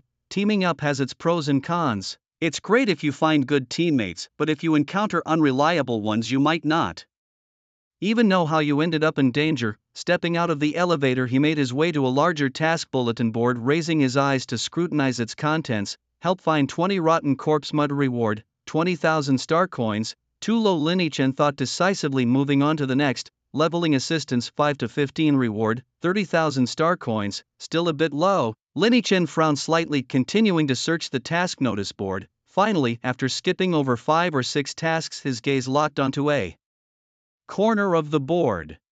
Help me clear the rotten ruins 3 times. If the rotten one's broken necklace drops, it's mine. Reward 100,000 star coins. The rotten ruins, huh? Lin Chen squinted slightly. He knew this dungeon well. The rotten ruins were one of the more difficult level 30 dungeons. The monsters inside had a unique trait. If they hit you, a negative buff would be applied, slowing attack speed, movement speed, and casting speed. Particularly notorious was the final boss of the rotten ruins, the rotten Corpse King. The Corpse King had a massive health pool and a particularly nasty passive ability, the Touch of Decay. Any who were struck by the Corpse King would enter a decaying state, losing 1% of their maximum health per second. This passive ability made the Rotten Ruins one of the most challenging level 30 dungeons. However, the special equipment dropped by the Corpse King, the Rotten One's broken necklace, possessed the same Touch of Decay skill. Despite the high difficulty, many professionals were drawn to the dungeon in pursuit of the necklace. Those who attempted it were usually not below level 35, otherwise failure was likely, but for Lin Chen this was no big deal at all. Even if hit by the Touch of Decay, the health he lost wouldn't surpass what he could recover with each normal attack. The troublesome minions in the Rotten Ruins were no match either, they could be dealt with in a single blow. Without hesitation, Lin Chen accepted the task. Task accepted successfully, and both he and the task issuer were added to a temporary chat group. The chat group was created successfully, a few prompts appeared, and a small group of 4 people popped up in Lin Chen's chat window. Soon a message was sent in the group. Mountain Agile Dog, is it a smooth pass, brother? Daylight, flexible dog in the mountains. Okay, we'll head to the professional building right away. Hang on, Daylight, don't rush. Steady is steady, but I have a request, let's see if you're willing. Flexible dog in the mountains, as long as it's steady, we'll do whatever you ask. Daylight, good, then I need you to turn off the experience gains later. Flexible dog in the mountains, no problem. Daylight, alright, come on over then. After closing the chat window, Lin Chen also accepted the task of finding the rotten corpse mud, as these tasks could all be completed in the Rotten Ruins, so why not take them? After accepting the tasks, Lin Chen went to the resting area of the task hall and found a chair to sit down. He waited for about 10 minutes before a 3-person team suddenly entered the resting area. The team consisted of 2 men and 1 woman. The leader was a young man with short hair and black-rimmed glasses, looking around 20 years old, similar in age to Lin Chen. The other was a long-haired male with small eyes, and the last was a female team member wearing a beige priest robe with rather cute features. Brother Daylight, where is Brother Daylight? The short-haired young man called out as soon as the 3 entered the resting area. Seeing this, Lin Chen waved at them and the trio immediately walked over. Brother Daylight, let me introduce you. The short-haired young man smiled at Lin Chen and continued, my name is Huang Hui, a level 30 warrior. This taciturn guy is Wang Cheng, a level 28 water mage. He finally pointed to the girl in the priest robe. This is He Xiao, a level 25 priest. After the introductions, Huang Hui looked at Lin Chen with a smile. Lin Chen understood his intention and replied, I'm Lin Chen, a level 22 warrior, level 22. Hearing this number, all 3 of them widened their eyes in surprise. Huang Hui in particular looked at Lin Chen with disbelief. Brother, you can't be joking with us, right? We're going to the Rotten Ruins, how can you lead us through at level 22? Wang Chang and He Xiao couldn't help frowning. Others are mostly level 35 before they dare to tackle the Rotten Ruins. What are you doing here at level 22? And you're taking on a lead-through task. That's just messing with people, isn't it? Wang Cheng sighed, suggesting to Huang Hui to cancel the task. Huang Hui's expression was unpleasant and he couldn't contain his anger as he glared at Lin Chen. Earlier when he asked if they could pass, Lin Chen assured him it was steady. How can it be steady at level 22? Clearly he was being played. Alright, I'll cancel right away. Huang Hui managed to suppress his urge to curse and was about to cancel the task when Lin Yichen pulled out a card from his pocket. The card was exquisitely crafted, adorned with light purple patterns around the edges, and bore Lin Yichen's membership information. Is this enough? Lin Yichen held his member information card and waved it in front of Huang Hui and the other two. Huang Hui, who had been glaring at Lin Yichen with eyes full of anger as if they could shoot fire, was suddenly dumbfounded. Beside him, Wang Chang and He Xiaoxiao were similarly stunned, their eyes fixed on the card. A senior member card? Huang Hui asked incredulously. Are you a senior member? Once the realization hit, Huang Hui's gaze toward Lin Yichen changed dramatically, with the previous anger completely replaced by respect. Wang Chang and He Xiaoxiao's gazes also transformed instantly. So, do you now think I can lead you through? Lin Yichen nodded, putting the card back into his storage space. Huang Hui's face showed a hint of hesitation. If Lin Yichen were a level 30 professional wielding a senior member card, he wouldn't doubt it at all. But Lin Yichen was only level 22, the level seemed too low. Although becoming a senior member of the professional association meant being among the elite, it's still too far-fetched to challenge the Rotten Ruins at level 22. Mr. Lin, are you sure you can lead us through? This is the Rotten Ruins. Before Huang Hui could finish, He Xiaoxiao couldn't hold back any longer. Don't worry, and I won't charge you, Lin Yichen said seriously. He Xiaoxiao looked conflicted. Although one can voluntarily exit before entering the boss room when challenging a previously cleared secret realm, the difficulty of the Rotten Ruins mostly focused on the Rotten Corpse King. If Lin Yichen couldn't defeat the Rotten Corpse King once they entered the boss room, they'd all be doomed there. Sensing He Xiaoxiao's dilemma, Lin Yichen spoke again. I'll handle the boss alone, you guys just wait outside. Really? With those words, their eyes lit up. If that was the case, their risk would be minimized. It was worth a try, then. Mr. Lin, shall we set off now? Huang Hui asked. Let's go, Lin Yichen nodded. In a lush forest, leaves swayed in the wind with a rustling sound. In the center of the forest lay a cluster of buildings abandoned for an unknown period, filled with broken remnants and desolation. Suddenly, a blue teleportation array appeared at the entrance of the ruins. The next moment, 4 figures were transported to the scene, including Lin Yichen. As soon as they landed, the stench of rotting corpses filled Lin Yichen's nostrils, causing him to wrinkle his nose instinctively. Surveying the surroundings, they were in a ruin of ancient buildings with a particularly noticeable dilapidated city gate. Looking up, the sky was gloomy, with occasional gusts of chilly wind that sent shivers down one's spine. This was the Rotten Ruins. The 3 who accompanied Lin Yichen quickly adapted to the environment, and the leader Huang Hui spoke first. Mr. Lin, according to the strategy guide, once we enter the city gate, 2 guarding corpses will ambush us. Hey Mr. Lin, don't walk so fast. Before the words even left his lips, Lin Yichen was already stepping through the city gates with a long sword in hand, a weapon that had seemingly appeared out of nowhere. It was the very sword given during the awakening trial, a familiar sight to those who witnessed it. Could he really handle this? The question lingered in the minds of the 3 companions as they instinctively followed Lin Yichen. As they hurriedly caught up, Lin had already crossed the threshold into the decayed ruins. Just as he set foot inside, 2 putrid black-eyed corpses suddenly emerged from either side of the gate, lunging at him with deadly intent. Mr. Lin, watch out! Huang Hui couldn't help but shout, his voice echoing through the desolate area. Meanwhile, He Xiaoxiao, the team's cleric, raised her staff, preparing to cast a healing spell on Lin Yichen. But before she or Huang Hui could act, they were both frozen in shock. A flash of silver light cut through the air, and a number appeared above one of the undead's heads. -2109. The creature's health bar vanished in an instant. Without hesitation, Lin Yichen turned to strike the other corpse, another staggering number appearing, -2098. The second undead was slain just as swiftly. Is that level 22? Huang Hui and his companions exchanged bewildered glances. Typically, a single undead had a health bar of around 500, yet Lin Yichen's strikes dealt damage 4 times that amount. Even a level 30 assassin specializing in critical hits wouldn't display such overwhelming power. The trio swallowed hard, deeply astonished by the display of strength they had just witnessed. As experience points accumulated, 781 to be exact, and the kill count increased by 2. Lin Yichen collected the spoils, 2 rotting corpse mud. Turning back to his teammates, who were still standing in stunned silence, he called out, "What are you standing there for? Let's move." "Oh right, sorry, coming." The 3 finally snapped out of their daze and hurried to catch up. Huang Hui couldn't contain his curiosity as he asked, "Mr. Lin, those 2 strikes just now, were they skills?" Lin Yichen simply shook his head. "No, just ordinary attacks, just ordinary."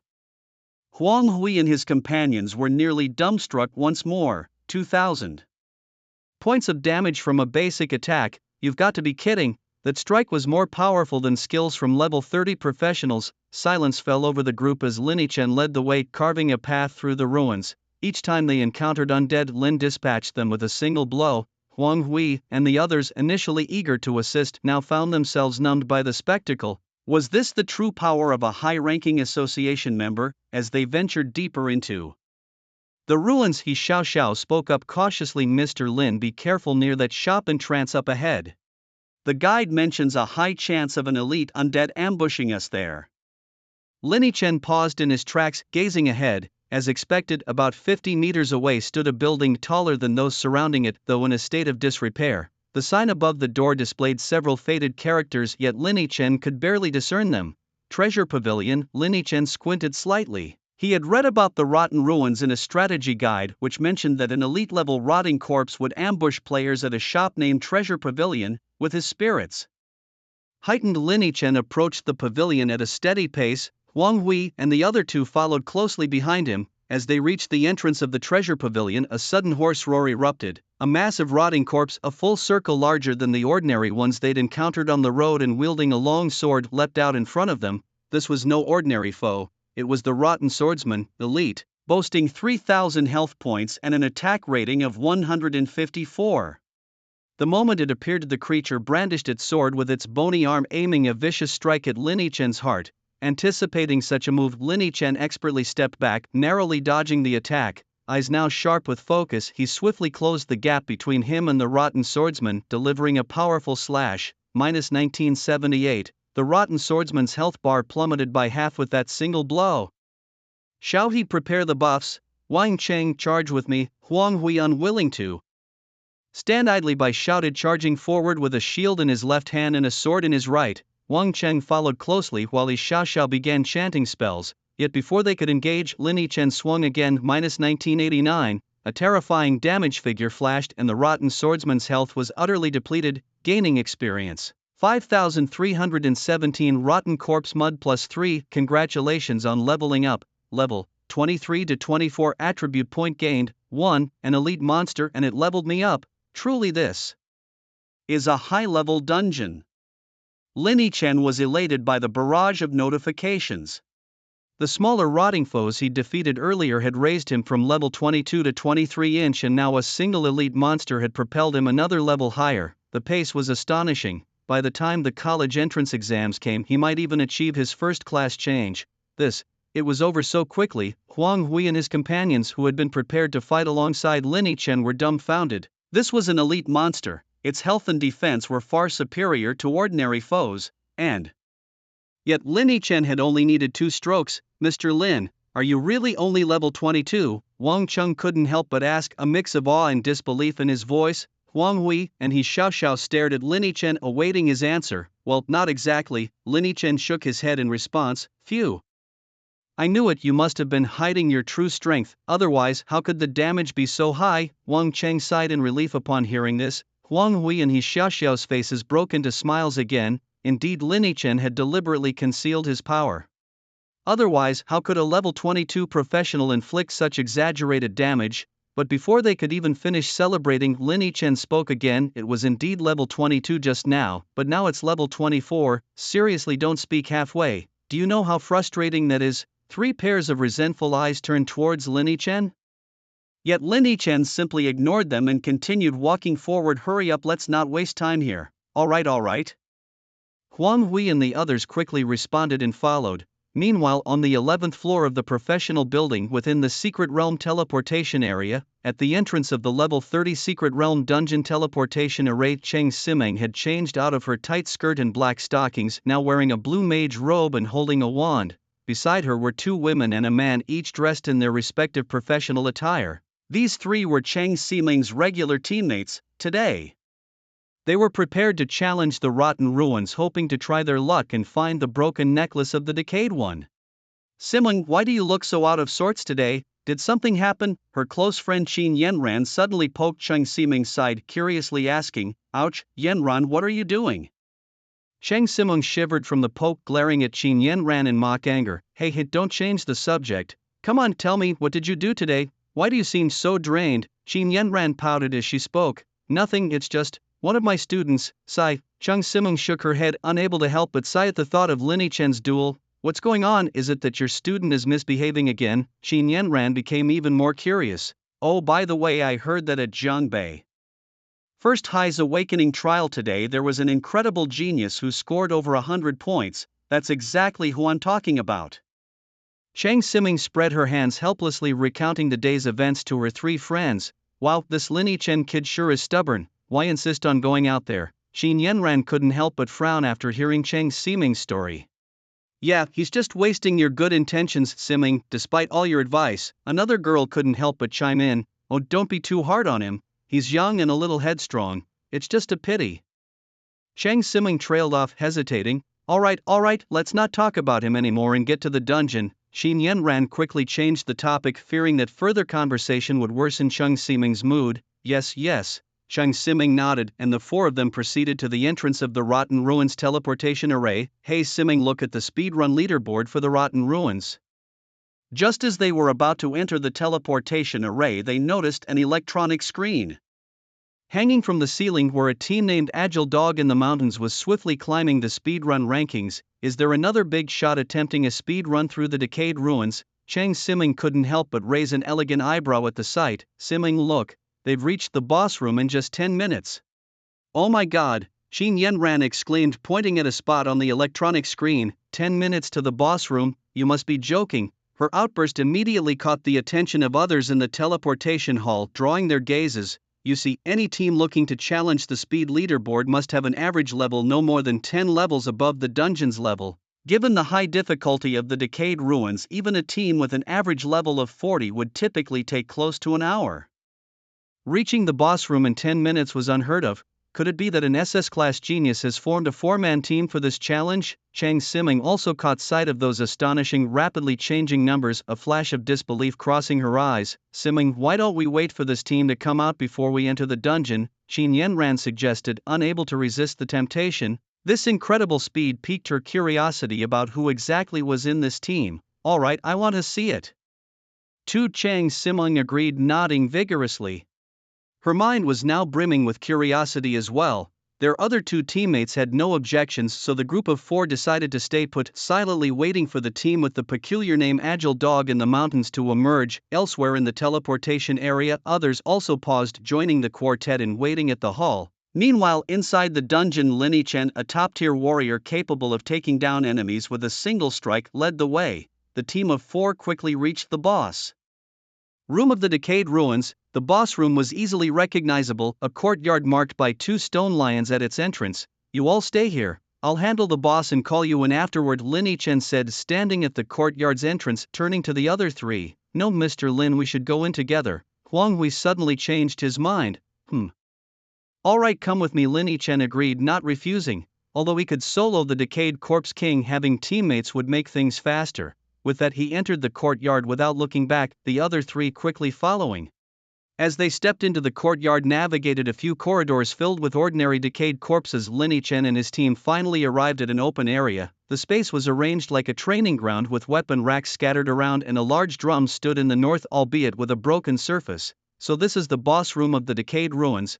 Huang Hui and the others curiously surveyed their surroundings. Although they had seen photos and guides, this was their first time on site. Bang! As they marveled at the scene, a shadow suddenly plummeted from the sky, crashing heavily into the center of the martial arts arena with a resounding boom. When the dust settled, Lin Chen's gaze was met with a figure clad in chainmail, its head completely decayed, revealing large patches of white bone. A putrid corpse king, a demon king level boss. Health 20,000, attack 239, skill 1. Putrid breath spews decayed matter forward, causing significant decay damage and slowing the targets. Attack speed, movement speed, health recovery speed, and mana recovery speed.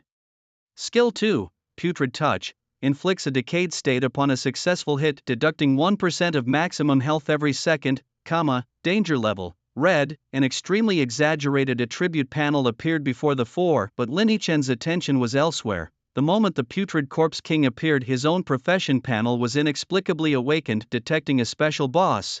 Upon its defeat, he could choose between talent evolution points or a special talent called the Corrupt Blade. Corrupt Blade, Lin Chen mulled over this name, feeling as if he had heard it somewhere before. Mr. Lin, do you have confidence in this? Huang Hui asked, his heart trembling uncontrollably as he gazed at the putrid corpse king before them. Although he had witnessed Lin Chen's prowess earlier, the terrifying numbers displayed by the putrid corpse king left him uncertain. Rest assured, Lin Chen didn't say much, only uttering the words calmly as he began to walk slowly towards the center of the arena. The putrid corpse king, seeing this frail human before it not only unafraid but daring to approach alone, was instantly enraged. Ha! It roared skyward, its body towering 2 to 3 meters high, suddenly bursting forth with power. In mere moments, the putrid corpse king charged at Lin Chen, its fist like an iron hammer with exposed sinister finger bones swinging towards him with immense force. Shouted, quick, cast buffs on Mr. Lin. Apply them all. Huang Hui, witnessing this scene, immediately grew anxious and hurriedly began to direct. Yes. He Xiao wasted no time, immediately raising her staff to chant. In the next second, Lin Chen was enveloped in flickering green and yellow lights swirling incessantly around him. Simultaneously, 3 buffs appeared in his status bar: health regeneration plus 50 per second, attack power plus 20%, defense plus 20% duration. 3 minutes. These enhancements weren't particularly high, but they were sufficient. With the buffs augmenting him, Lin Chen couldn't help but let a smile tug at his lips.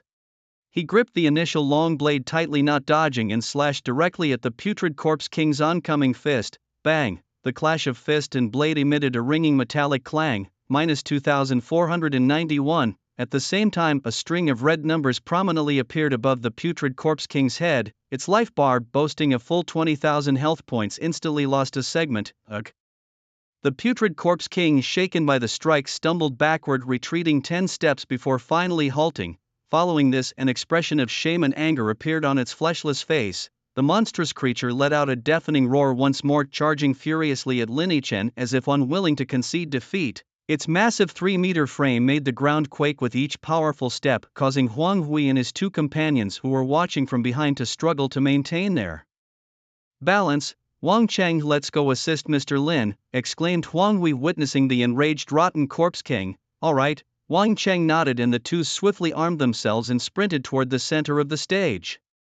Meanwhile, the rotten corpse king had returned to stand before Lin Chen. This time, however, it opted against using sheer brute force. It halted 5 meters away from Lin Chen, its chest muscles pulsating intensely. Rotten breath. Lin Chen quickly discerned its intention, realizing the impending danger. Despite the life-stealing power of his Scarlet Reaper blade, with each strike, the rotten breath's damage was incredibly potent, coupled with nauseating negative effects, which he was keen to avoid. As expected, after a few pulsations, the rotten corpse king's massive maw opened wide, spewing forth a torrent of deep green decaying matter. Lin Chen, well prepared for this, swiftly retreated a step back, dodging the attack. The attack missed its mark, and the mass of green decay splattered onto the wooden floor of the stage, producing a menacing sizzling sound. In mere moments, the spot where the decay touched the floor began to corrode and depress. Simultaneously, Lin Chen darted to the side of the rotten corpse king and struck again with his blade. -2517. The damage indicator appeared, and the rotten corpse king's health visibly dropped another notch. Let's go, Wang Cheng, help Brother Lin draw its attention, shouted Huang Hui as he and Wang Cheng rushed to the rotten corpse king's front. Seeing Lin Chen reduce the rotten corpse king's health to 3/4 with just 2 strikes even prompted a change in how Huang Hui addressed him.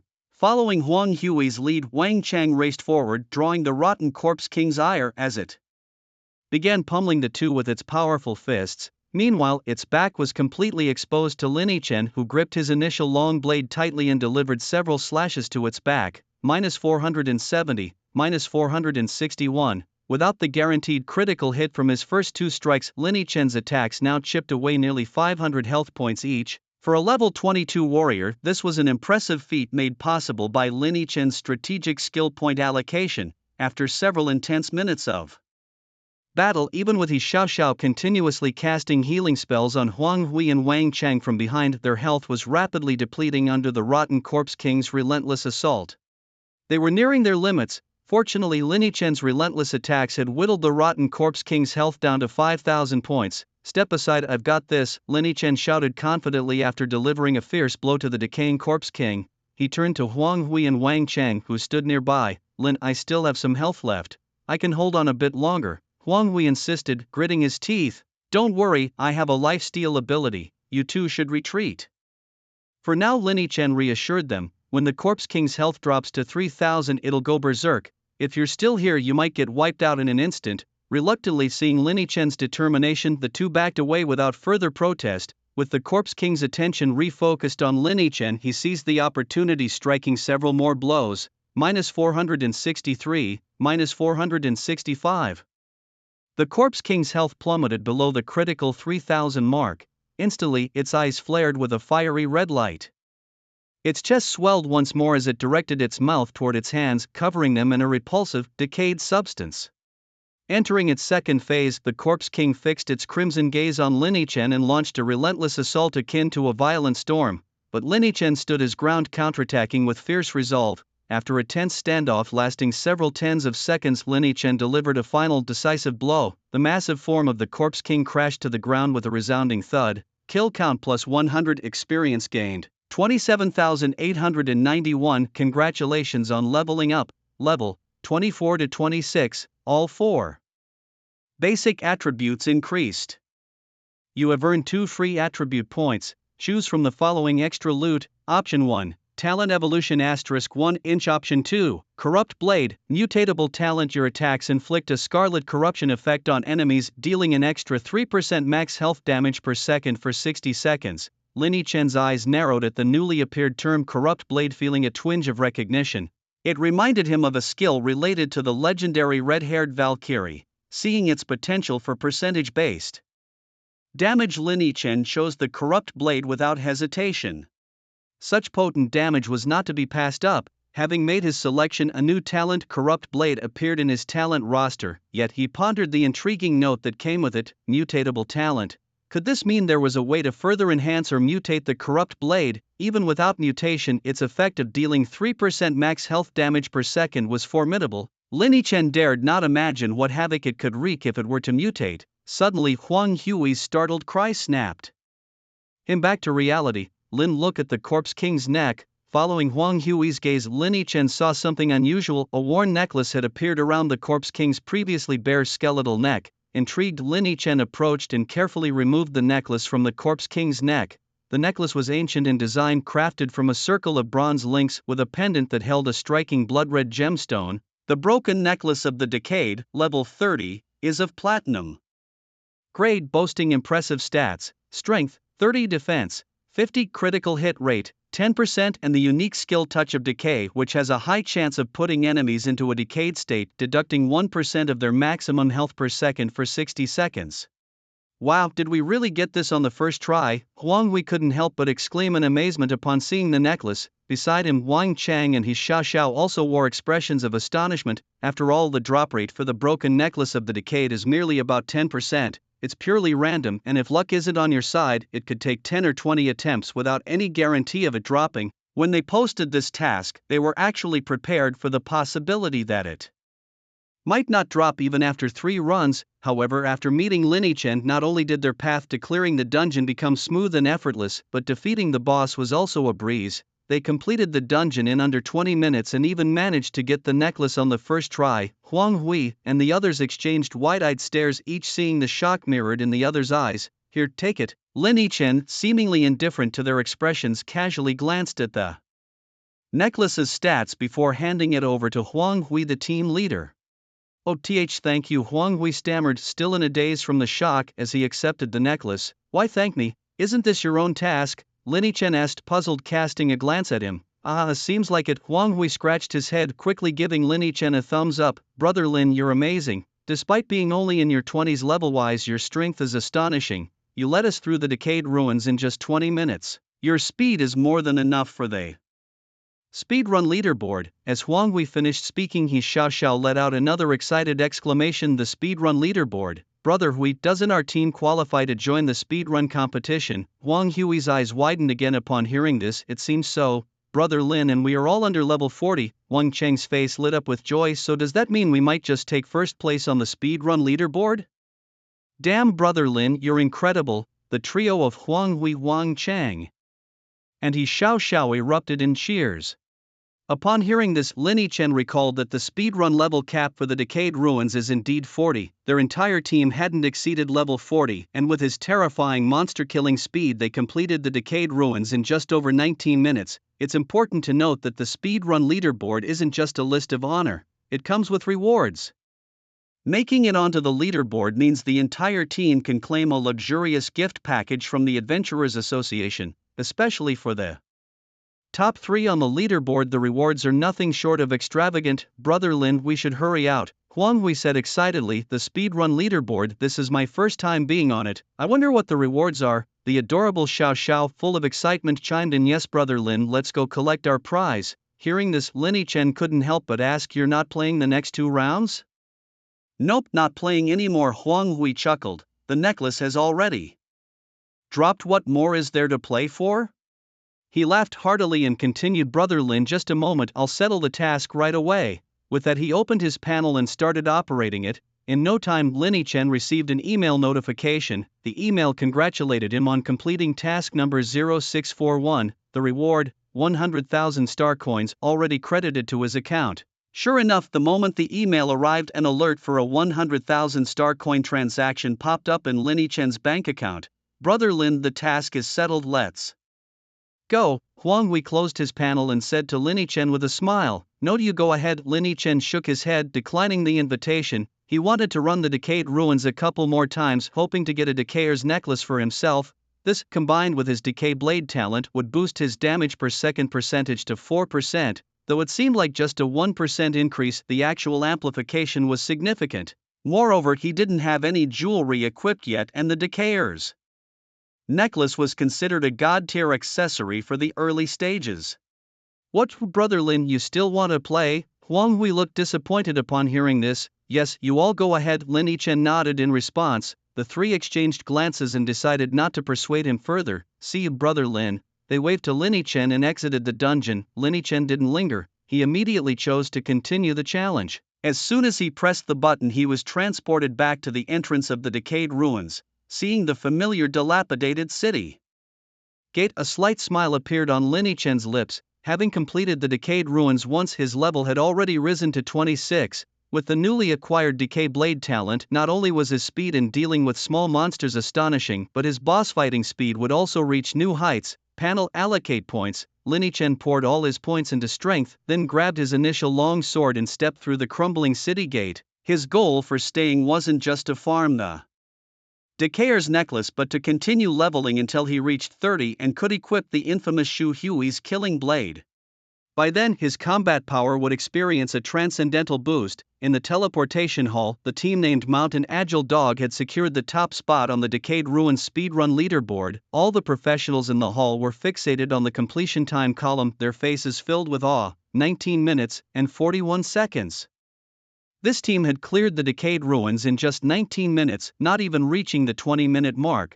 This miraculous speed had etched itself into the minds of all professionals present in the hall. Cheng Simon and the other 3 were equally stunned. Qin Yanran stared at the string of numbers beginning with 19, her cherry-like lips slightly parted and her big round eyes enhanced by colored contact lenses widened in disbelief. Beside her, Cheng Simeng was just a bit more composed, though she covered her mouth in shock as she gazed at those numbers, her heart just as astonished as Qin Yanran's. At that moment, a blue light suddenly illuminated the teleportation array in the Decaying Ruins transmission area. They were about to come out. Someone shouted, and immediately hundreds of eyes in the teleportation hall turned collectively to the inside of the teleportation array. In the next moment, the blue light of the teleportation array gradually dimmed, revealing 2 men and a woman in professional gear appearing in everyone's sight. Why are there only 3 people? 3 people? Could it be that just these 3 managed to top the speedrun rankings? Experts, they're truly experts, as the crowd witnessed only 3 individuals emerging from the teleportation array. Exclamations of amazement erupted. Originally, they thought it was already impressive for a 4-person team to reach the top of the speedrun rankings in just 19 minutes. Who would have thought it wasn't even a 4-person team, but 3? Incredible, absolutely incredible. Brother Hui, why do I feel like everyone's looking at us strangely? He Xiao, under the barrage of admiring gazes, felt a bit embarrassed and lowered her head to ask. Huang Hui, maybe it's because we got to the top of the speedrun rankings. Huang Hui, also feeling a bit uneasy under so many eyes, replied. He had never been the focus of so much attention before. Wang Cheng, standing beside them, couldn't help but add, the most important thing is our clearance speed is just insane. Hearing this, the trio couldn't resist glancing up at the speedrun panel. Besides their team occupying the top spot, the second place was a team called Punishment, which took 47 minutes to clear the decaying ruins, 28 minutes more than them.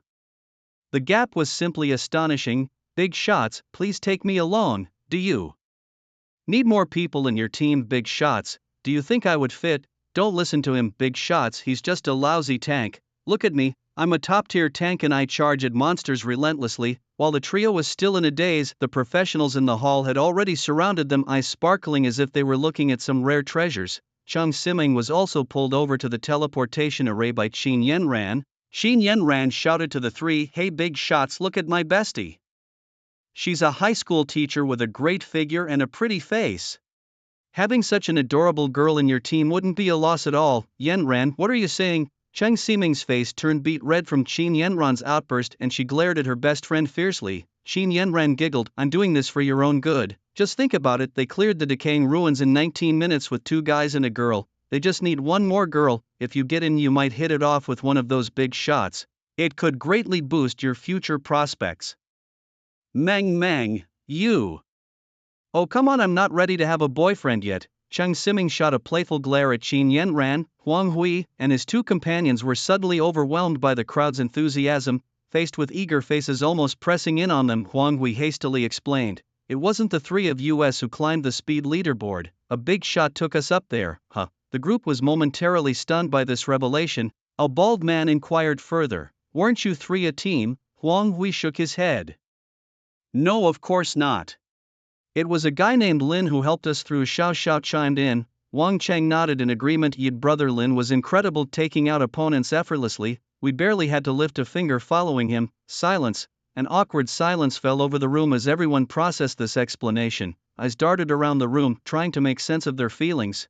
The bald man's lips twitched in disbelief and he asked again, "Did you just say that brother Lin led the 3 of you through?" "Yes." Huang Hui and his friends nodded in unison. "Oh my god." The bald man clasped his hands over his shiny head while others gasped. This was beyond belief. A single person leading an entire team to top the speed leaderboard, and in less than half the time of the second place. The hall erupted into chaos again. If you said it was a team of 4 geniuses, we could accept that. Even if it were 3 top talents, that would be understandable, but to claim that one person single-handedly conquered the speed leaderboard in rotting ruins, is he even human? Who is this brother Lin anyway? So friend, may I ask, where is this brother Lin you mentioned? The bald man took a deep breath, trying to calm himself. At this question everyone turned to look at Huang Hui and his friends. "Brother Lin said he wanted to challenge it alone, so he asked us to leave first," Xiao Xiao explained. "Alone?" The bald man's eyes grew serious at the thought. Could it be that brother Lin wants to attempt the solo speed challenge? At these words everyone nodded vigorously. It must be so. Brother Lin certainly aims to conquer both the solo and team speed leaderboards, to become the first in both. My goodness, the solo speed leaderboard isn't something just anyone can tackle. To clear rotting ruins solo before level 40 you'd need to be at least an S-level genius, and you'd require an enormous stockpile of consumables. Come on, if brother Lin can lead an entire team through rotting ruins in 19 minutes, do you really think he's anything less than S level? By the way friend, what's brother Lin's name? At this point the bald man directed his question to Huang Hui. "Brother Lin. I think his name is Daylight." "Yes, Daylight." Huang Hui pondered for a moment before offering his answer, "Daylight." Everyone present silently etched this name into their minds. Now, it was just a matter of waiting to see if this name would appear on the individual speedrun leaderboard. Daylight, what a beautiful name. Qin Yanran savored each syllable, her eyes sparkling with tiny stars. She nudged her friend Cheng Siming with her elbow, whispering, "Mang, do you think this brother Lin could be a top-tier handsome guy? With such strong abilities, if he's also good-looking, he'd truly be the perfect male." Idle, however, after her words Cheng Siming didn't respond. Qin Yanran curiously glanced at her friend only to find Cheng Siming frozen in place. Her pretty eyes were wide open and her lips, coated in pink lipstick, parted slightly as she murmured incredulously, "The name's Daylight and the surname is Lin. Could this brother Lin be Lin Yichen? Meng Meng, what did you just say? Who's Lin Yichen? Qin Yanran asked curiously, seeing Cheng Simeng mumbling to herself. Nothing, nothing. Cheng Simeng shook her head. From what she knew, Lin Yichen's name on the star net was indeed Daylight, coupled with the fact that the person who led them through the speedrun was also named Daylight. These two factors made her instinctively connected to Lin Yichen. However, she didn't really believe that this Mr. Daylight was Lin Yichen because that was simply impossible. Lin Yichen was just a D-rank professional and she had witnessed his awakening at the ceremony herself. Even if Lin Yichen had secured first place in the awakening trials, the monsters within only ranged from level 1 to 5. Perhaps Lin Yichen had used some method to achieve such an exaggerated score, which wouldn't be surprising. She knew her student well. He was smart and capable of coming up with quirky ideas. But the Decaying Ruins was a completely different story. A level 30 dungeon and the most challenging tier at that. There was no way Lin Yichen could level up so fast. As a D-rank professional, he couldn't possibly carry 3 others through a speedrun, let alone dominate the leaderboard. Such feats were only possible for SS-rank geniuses. Alright, if you won't say it, then forget it. Qin Yanran noted Cheng Simeng shaking her head and couldn't help but show a hint of boredom on her face. Yanran, Meng, what should we do now? Should we wait for this Daylight to come out? At this moment, another teammate of Cheng Simeng whispered. Well, maybe we should wait here for a while. Qin Yanran tapped her lips lightly, pondering the suggestion. After all, meeting a genius of this caliber isn't something that happens every day. We could learn something new, right? Okay. Cheng Simeng nodded gently, agreeing with the decision. She was genuinely eager to find out who exactly this Daylight was. Despite her doubts about him being Lin Yichen, Cheng Simeng found herself harboring a flicker of hope. If this mysterious figure who operated under the alias Bai Zhou turned out to be Lin Yichen, then his impending life and death duel with Su Xiaofeng would surely tilt in his favor. Both Su Xiaofeng and Lin Yichen were her students, but she had a soft spot for Lin Yichen. Over the past 3 years, Su Xiaofeng had shown deference only in front of Lin Yichen while acting like an arrogant brat with everyone else. Alright, it's settled then. I have no objections. The only man in Cheng Simeng's team chimed in, nodding with a grin. Within the Decaying Ruins, Lin Yichen found himself in familiar territory, having experienced success in a previous team effort. This solo attempt felt almost routine. The last time it took him 10 minutes to reach the boss room, but now he made it in just 7. Unable to test the effects of his corrupting blade on the minor enemies, he decided to unleash it on the boss. Standing at the entrance of the familiar boss room, a slight smirk curled at the corner of his lips. Without hesitation, he stepped into the opulent mansion and made his way to the martial arts arena, where the rotting corpse king descended once more, creating a massive crater upon impact.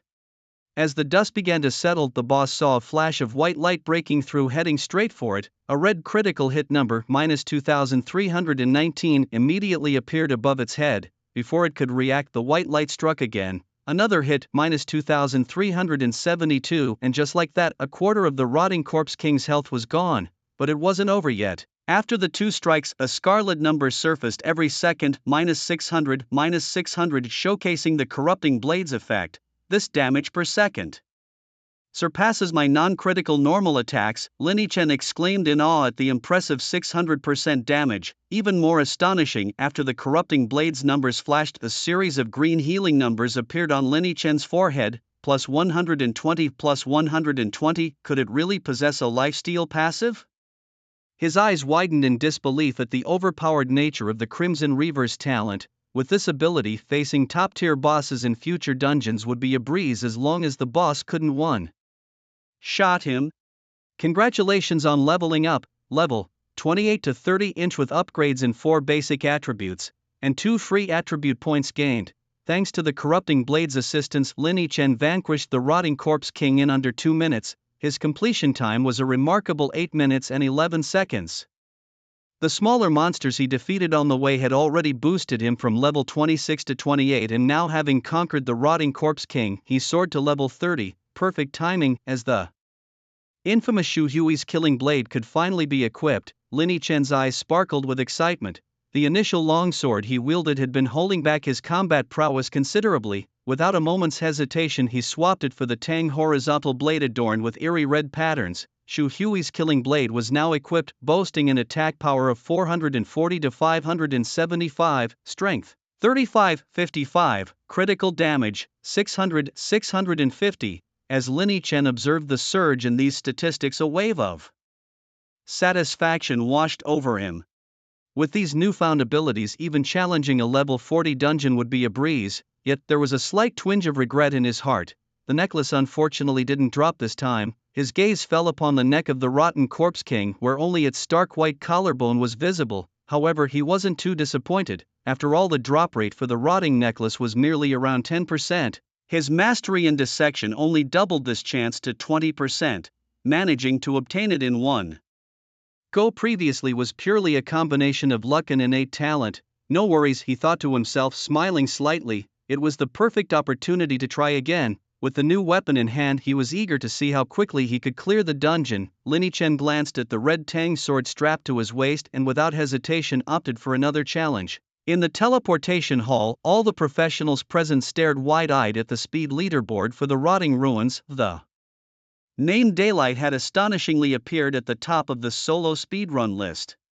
The numbers following this name were even more shocking: 8 minutes and 11 seconds. It was countless times less than the second place, which clocked in at 71 minutes and 42 seconds. The professionals who had come to grind the dungeon that day felt as if their spirits had been repeatedly crushed by a heavy hammer. Who on earth was this Daylight? Quickly contact the guild leader.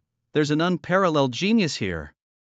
We must recruit them into our White Dove Guild. Boss, hurry and inform the guild leader. There's an extraordinary talent at the professional building. If we can bring him into our Heavenly Dragon Guild, we might have a shot at becoming a world-class guild. President, it's me, Shao Qi. Listen, in the professionals building, countless professionals from various other guilds were contacting their leaders simultaneously. Among them were top guilds from Jiangbei City, including the Tianlong Guild, which was as prestigious as the Tsongfeng Pavilion Guild. Of course, the Tsongfeng Pavilion members were not to be outdone.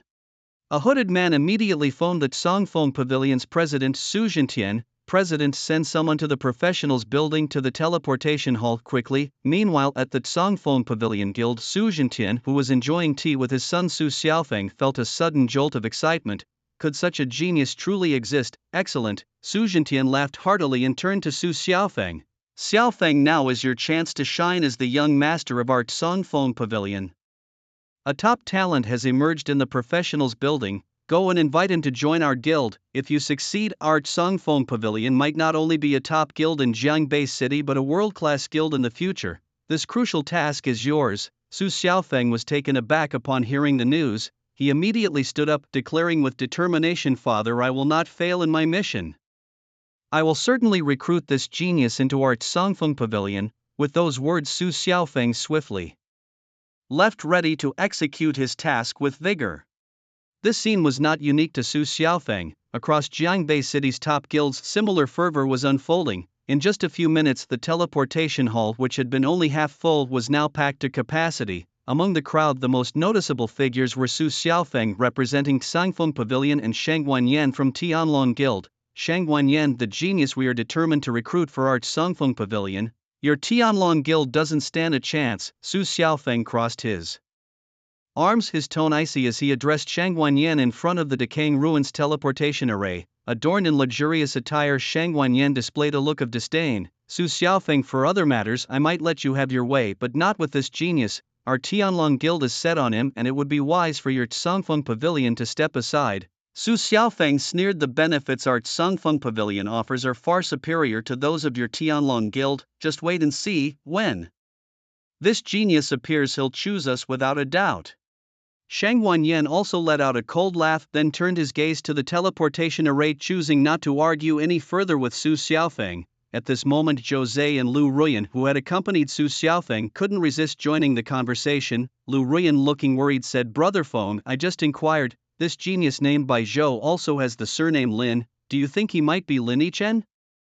Jose also expressed his doubts. Moreover, Brother Feng, I asked those three people if Bai Zhou's real name is Lin Chen, but they refused to reveal his true name, saying it would infringe on Brother Lin's privacy. When I asked, they gave me a strange look. Could it be that I guessed correctly? Listening to Jose's speculations, Su Xiaofeng laughed dismissively. Impossible, Jose, you need to study more diligently. An individual who completes the Rotten Ruin solo in 8 minutes and can make it onto the speedrun leaderboard must have talent above SS level. I even suspect he might be an SSS level super genius. Lin Chen is just a D-level useless profession. How could it be him? Jose was still somewhat unconvinced, but what if it is him? Su Xiaofeng snorted. If it really is Lin Chen, I'll eat 3 tons in the restroom. Lu Ruyan and Jose, hearing this, decided not to pursue the matter further. Meanwhile, Cheng Siming observed the arrival of Su Xiaofeng and his entourage. She looked at Su Xiaofeng standing tall and proud beside Shang Wanyan and couldn't help but furrow her brows in concern. If this genius were truly recruited by Tsangfeng Pavilion, it would spell more trouble for Lin Chen. Cheng Siming sighed inwardly. Lin Chen, why did you have to make a life and death bet with Su Xiaofeng? Others have powerful backers that we ordinary people can't afford to provoke. She continued to lament in her heart. At that moment she recalled Qin Yanran's earlier words. If this Bai Zhou truly were Lin Chen, how wonderful would that be? With this thought, Cheng Siming couldn't help but shake her head again. What on earth is she thinking with such fanciful ideas? How could that be possible? Meanwhile, amidst the decaying ruins, Lin Chen once again stood at the entrance of the rotten corpse king's lair. She glanced at her virtual watch and a terrifying number glowed ominously: 5 minutes and 13 seconds. With the addition of the lethal Shu Hui's blade, not only could he take down minor foes with a single strike, but even the elite monsters of the rotten wasteland fell under his blade swiftly.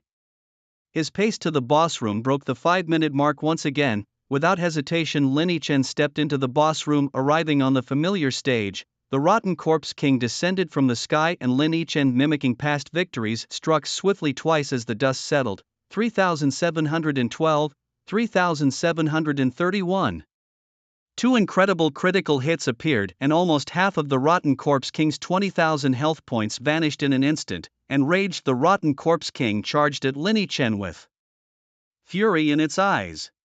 Yet Lin Chen remained unfazed. With the dual support of the decay blade's damage and health regeneration, he bravely withstood the rotten corpse king's assaults, furiously swinging his sword at the beast. -557, -551, -3718. Occasionally, a critical strike would further boost Lin Chen's confidence. Before long, the rotten corpse king's health bar was completely depleted. Gazing at the completion notification, Lin Chen couldn't resist glancing at his virtual watch. 6 minutes and 7 seconds. The final time was set at 6 minutes and 7 seconds, a terrifyingly swift number. Even the necklace dropped. Lin Chen noticed a bronze necklace slowly manifesting around the rotten corpse king's neck.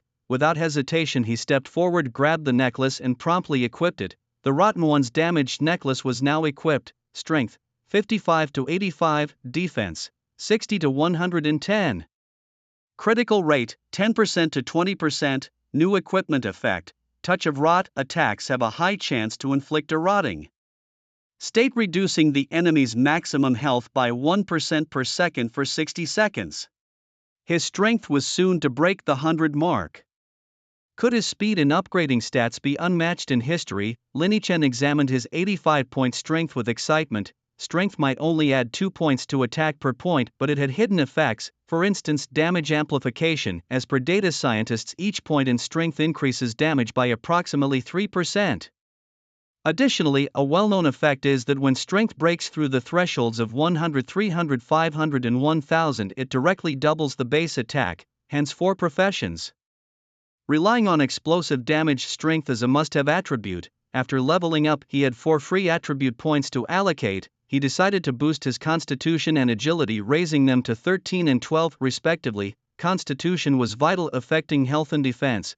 As long as Lin Chen wasn't taken down in a single strike, he had a fighting chance, so maximizing health and defense was crucial. Agility is often an overlooked attribute in gaming, typically associated only with assassins and some ranged classes, yet not as a primary focus. It influences movement speed and skill release speed, along with another easily ignored trait, attack accuracy. For Lin Chen, this is a crucial attribute. He has no desire to encounter high dodge rate monsters later on and find his attacks missing entirely. High damage is vital, but hitting the target is just as important. Once everything was set, Lin Chen called up his interface, ready to exit the dungeon. However, just as he confirmed his exit, a prompt appeared before him. The prompt indicated that the teleportation hall had reached its capacity and offered him an option to teleport to another area. The available range included all areas within the professional building. The teleportation hall was full. Amused, Lin Chen furrowed his brows. This was the first time he had heard of such a situation. could it be because of him? A complex expression crossed Lin Chen's face. Upon reflection, it did seem plausible. Given his terrifying achievements today, he feared he might be mobbed and unable to move if he exited now. Forget it, he decided to head straight to the area where he could claim his speedrun rewards. After a bit of thought, Lin Chen chose to teleport to the 5th floor. Unbeknownst to him, this sly decision left many in the teleportation hall waiting in vain. Su Xiaofeng and others had been standing there for quite some time, expecting any moment for the teleportation array to stir with activity. Why hasn't he come out yet? It's already been 2 minutes, he should have appeared by now, indeed. Why hasn't there been any reaction from the teleportation array? The atmosphere grew increasingly restless. Su Xiaofeng and Shang Wanyan were becoming impatient, their brows furrowing deeper with no movement in sight. Suddenly someone shouted, "Look at the speedrun leaderboard, it's changed again." Everyone present immediately looked up. The name Daylight now had a time of 6 minutes and 7 seconds, down from 8 minutes and 11 seconds. Wow, incredible, this is a true expert. The already noisy teleportation hall erupted into chaos. Su Xiaofeng and Shang Wanyan's eyes shone with excitement. It all made sense now. They had wondered why this Daylight expert hadn't shown up. It turned out he wasn't satisfied with his score and went for another run. A genius like this must be recruited by our Songfeng Pavilion. Su Xiaofeng clenched his teeth, his entire being trembling slightly with excitement. He could hardly imagine the heights their guild could reach with such a prodigious talent in their ranks. Shang Wanyan's face flushed with excitement, and in his heart he silently resolved that no matter what conditions this genius named White Day might set, he would agree to them. Even if he couldn't afford it, he would have his father take out a loan to meet the demands. At that moment, the long-dormant teleportation array suddenly lit up. Had someone arrived? Everyone present perked up, turning their attention to the array, but as the glow faded, it remained completely empty. What was going on? Some were bewildered, but Su Xiaofeng's gaze was serious. Something was wrong. It must be due to the overcrowded teleportation hall, causing the genius to be transported to another part of the vocational building. Beside him, Shang Wanyan reacted swiftly, barking orders at his subordinates, "Get to the 5th floor. Quickly." Su Xiaofeng also came to the realization that the only place White Day might have gone was the 5th floor, where rewards were exchanged. "Let's go, follow me to the 5th floor," he exclaimed, pushing past those blocking his way as he and Shang Wanyan dashed towards their destination. When Lin Chen opened his eyes again, he found himself back on the familiar 5th floor. Upon landing, he headed straight for the rewards exchange area. The bespectacled young man at the rewards counter recognized Lin Chen, who had returned, and assumed he wanted to exchange the weapon he had just redeemed. He smiled apologetically. "My friend, once redeemed, our rewards can't be returned or exchanged." "I know," Lin Chen replied, puzzled by the question. "I'm not planning to exchange anything." The young man tilted his head in curiosity. "Oh, I have 2 more rewards to redeem," Lin Chen explained with a smile. He had unexpectedly landed on the speedrun leaderboard of the rotting ruins. Speedrun leaderboard. The young man was taken aback, scrutinizing Lin Chen before summoning a virtual screen in midair to search for some information. Having seen Lin Chen earlier, he knew his star network name was White Day. When he saw that White Day topped both the solo and team speedrun leaderboards for the rotting ruins, the young man was stunned. Particularly when he noted Lin Chen's completion time, he was utterly astonished. "Mr. White Day, you're first on both leaderboards?" he asked incredulously. "Yes, is there a problem?" Lin Chen replied, slightly frowning. "No, congratulations on becoming the top of the speedrun leaderboard. I will immediately exchange your rewards." The young man shook his head repeatedly before diving under the counter and eventually retrieving 2 golden cards. He handed the cards to Lin Chen, explaining, "These are the reward exchange cards for being first on the level 30 dungeon speedrun leaderboard. They include 3,000,000 star coins and a platinum level equipment voucher for any item below level 50. Please take them." Lin Chen accepted the cards, his gaze falling upon the codes engraved on their backs. By simply entering these codes in his Star Network rewards exchange section, he could claim his prizes effortlessly, with just 1 card offering such significant rewards. He wondered if he could dominate all the speedrun leaderboards for the level 30 dungeons. Lin Chen was lost in his thoughts. It seemed the bespectacled young man had noticed this, as he quickly explained with a smile, "Sir, in our professional association's speed rankings, each individual can only claim a reward from the same level dungeon once." Lin Chen raised an eyebrow. This wasn't something the textbooks had taught him, but it didn't matter, although he couldn't Claim the reward for level 30 and she could still aim for the rewards at levels 40, 50 and so on. There was no harm in that, right? Thanks. Lin Chen smiled at him, then carefully stored the 2 exchange cards and prepared to leave. The 6,000,000 star coins he received were exactly what he needed at this moment. It was enough to buy a decent apartment in Jiangbei City. Finally, he wouldn't have to stay in the dormitory anymore. As for the 2 platinum equipment exchange vouchers for under level 50, he decided to save them for later when he reached level 50. With his mastery in dissection, he was sure to get 1 or 2 pieces of platinum equipment during his leveling up process. If he used them now and ended up with duplicate gear, it would be quite awkward. After handing in the rotting corpse mud task, he planned to check out his new home today. With a slight smile at the corner of his mouth, Lin Chen turned and headed towards the elevator, but he had only taken a few steps when a group of people suddenly rushed in from around the corner, led by Su Xiaofeng and Shang Wanyan. Lin Chen? Su Xiaofeng immediately spotted Lin Chen and his eyes widened in disbelief. He pointed at Lin Chen exclaiming, "You, how are you here?" At that moment Su Xiaofeng's mind was flooded with the words Zhou Zhe had mentioned earlier. Could it be that the genius known as Daylight was indeed Lin Chen? "What I do is none of your business," Lin Chen retorted dismissively, preparing to weave through the crowd and leave. "Stop right there." Su Xiaofeng and his group blocked Lin Chen's path.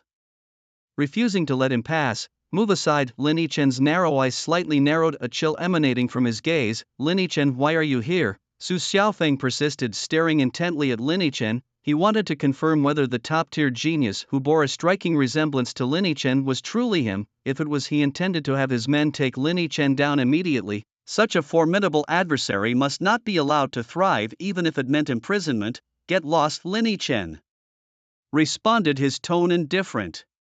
Su Xiaofeng's eyes turned as cold as ice, and the expressions of Zhou Zhe and Lu Rian beside him grew increasingly menacing. Just then, a voice from the back of the crowd broke the tense atmosphere. "Xiao Chen, why are you on the 5th floor?" Cheng Simon and her group of 4 squeezed their way through the crowd, calling out as they approached, "Teacher Cheng." Lin Chen's cold gaze softened a bit upon seeing Cheng Simon. "Xiao Chen, what brings you to the 5th floor? Are you here to claim your reward for being first in the trial?" Cheng Siming finally reached Lin Chen's side, ignoring Su Xiaofeng standing nearby, and addressed him directly. "Well, sort of," Lin Chen replied with a slight frown. "I see, perhaps I was overthinking things," Cheng Siming thought to herself, relieved yet with a hint of disappointment in her eyes. Cheng Siming continued, "Xiao Chen, do you know that the instance transfer hall was buzzing just now? Some genius with the same name as you blasted through the speedrun leaderboard of the Rotten Ruins." She briefly recounted the events to Lin Chen, who quickly understood why Su Xiaofeng had been glaring at him so murderously earlier. It turned out that Su Xiaofeng feared Lin Chen might be the real White Day. If that were the case, Lin Chen must ensure Su Xiaofeng remains in the dark. From what he knew of Su Xiaofeng, if the latter discovered Lin Chen's true identity, he would undoubtedly order his men to eliminate him. Even if the assassination attempt failed, Su Xiaofeng would immediately cancel their life and death duel. The former scenario was manageable. With his extraordinary talents, Lin Chen could hold out until the professional association's law enforcement arrived, but the latter was unacceptable. He planned to legally rid himself of the menace that was Su Xiaofeng in the life and death arena. How could he allow the duel to be cancelled so easily? "Xiao Chen, hey, did you happen to see anyone claiming the speedrun leaderboard reward when you went to exchange yours?" Cheng Siming asked inquisitively. After confirming that Lin Chen wasn't the White Day, Lin Chen adopted a thoughtful expression. "Well, I did see a man in a black robe, but I didn't catch his face." Before he could finish, Qin Yanran interrupted eagerly, "What about his profile? Did you see it? Was he handsome?" Lin Chen, slightly annoyed at having his train of thought disrupted, shot her a glance but answered, "Handsome. The profile of that guy is the most handsome I have ever seen, without a doubt." Qin Yanran immediately turned starry-eyed. "Oh my god, he's really a hottie," she exclaimed. "And where is he now?" Su Xiaofeng's voice suddenly cut in, interrupting the trio's conversation. Lin Chen coldly glanced at him. "Why should I tell you?" Su Xiaofeng's eyes narrowed, a flash of malice passing through them. "If you don't make things clear, you'll regret it," he threatened. Su Xiaofeng had inherited his father Su Jintian's ruthlessness. If Lin Chen continued to evade his questions, Su Xiaofeng had every reason to suspect deception. If that were the case, better to kill Lin Chen outright than risk letting him off.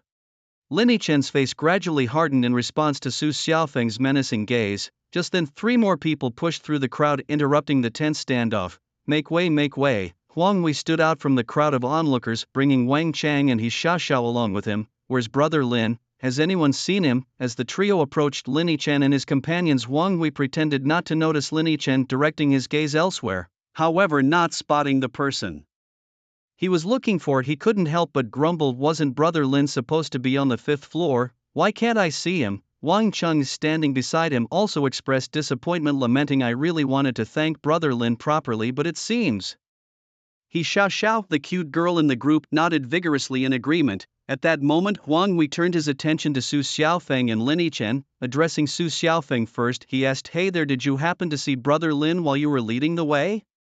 Su Xiaofeng squinted slightly, choosing not to answer. Noticing the silence, Huang Hui's face showed a hint of dissatisfaction. Fine, don't answer. Acting all aloof, huh? If brother Lin were here, I'd like to see how aloof you'd be. Hearing these words, the suspicion in Su Xiaofeng's eyes gradually faded. He cast a cold glance at Lin Chen and Huang Hui before turning to his group behind him. Let's go find him. With that, Su Xiaofeng and his group hurried off. Don't just stand there, let's move. Seeing this, Shang Wanyan and his companions put away their nosy expressions and followed. Lin Chen watched Su Xiaofeng and his group leave, a murderous intent rising in his heart. Su Xiaofeng was too cunning. He decided that he wouldn't wait for a duel to the death. The moment he saw an opportunity, he would eliminate him. I thought that kid was the one called by Zhou, turns out it was just a mix-up. Let's go, let's see what's happening over there. The onlookers, after watching Su Xiaofeng's group leave, sighed and followed. Huang Hui and his companions also went with the flow, trailing behind Su Xiaofeng's group without giving Lin Chen another glance. In an instant, the once crowded corridor was left with only Lin Chen and Cheng Ximing's team. Yan Ran, you all go ahead and watch the excitement. I'll stay here and talk to my student, Cheng Ximing said, having no intention of following the others. She wanted to persuade Lin Chen to cancel his duel with Su Xiaofeng. Oh, what are you talking about that we can't? Here, Qin Yanran teased with a gossiping expression. Meng, you never mentioned having such a handsome guy in your class. As she spoke, her eyes filled with curiosity lingered on Lin Chen as if glued to him. I was so focused on asking about Bai Zhou that I didn't notice how good-looking Lin Chen is. Stop it, he's my student. What are you saying? Cheng Simon glared playfully at her friend. I'm trying to discuss something serious, but if you don't join them soon, you might not even get to see Bai Zhou's face. It's no big deal, Qin Yanran replied nonchalantly. No matter how handsome Bai Zhou is, he's not mine, but this handsome guy.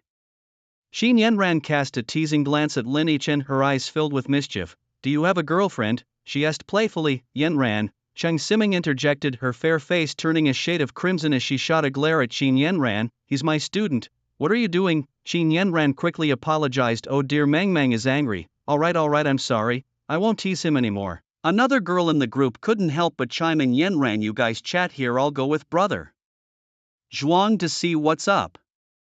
Xin Yanran rolled her eyes at the girl named Hui. You're not taking me along to see the handsome guy, trying to hog him for yourself? Hui glanced at Lin Chen and said, but didn't you just say? Yanran giggled, I was just kidding. Let's hurry over there where we won't even get a glimpse of her late. Alright, Hui nodded, and the man beside her, called Da Zhuang, had no objections. The three of them quickly made their way toward the main group.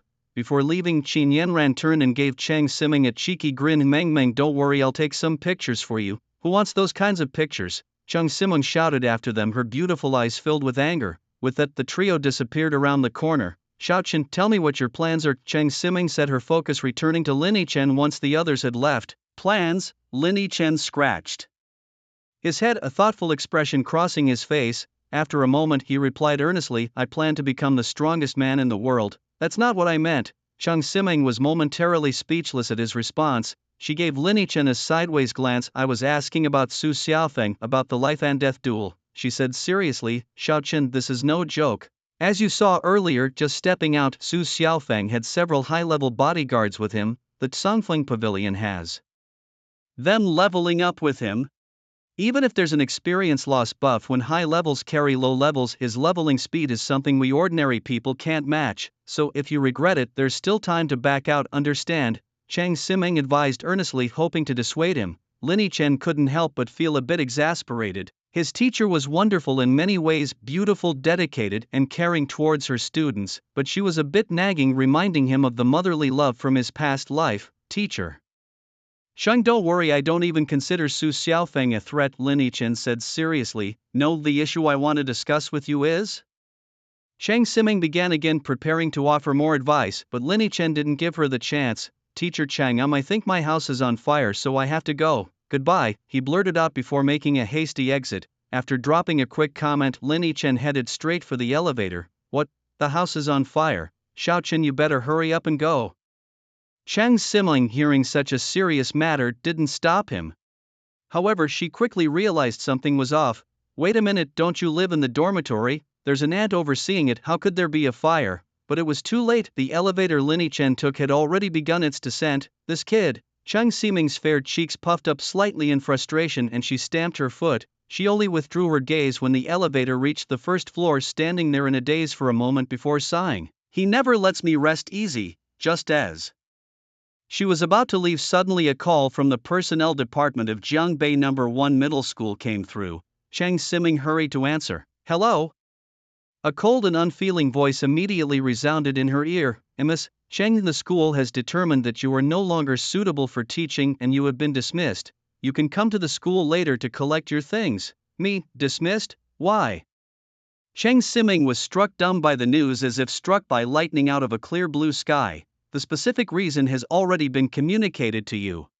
We will kindly store your belongings for a week, after which they will be discarded. Please find a time to retrieve them. With that, the call was abruptly ended. Understanding the situation, Cheng Siming quickly realized it must be due to her standing up for Lin Yichen during the trial. The vice principal Ma Mingrui probably couldn't keep his position, so he settled scores with her before stepping down.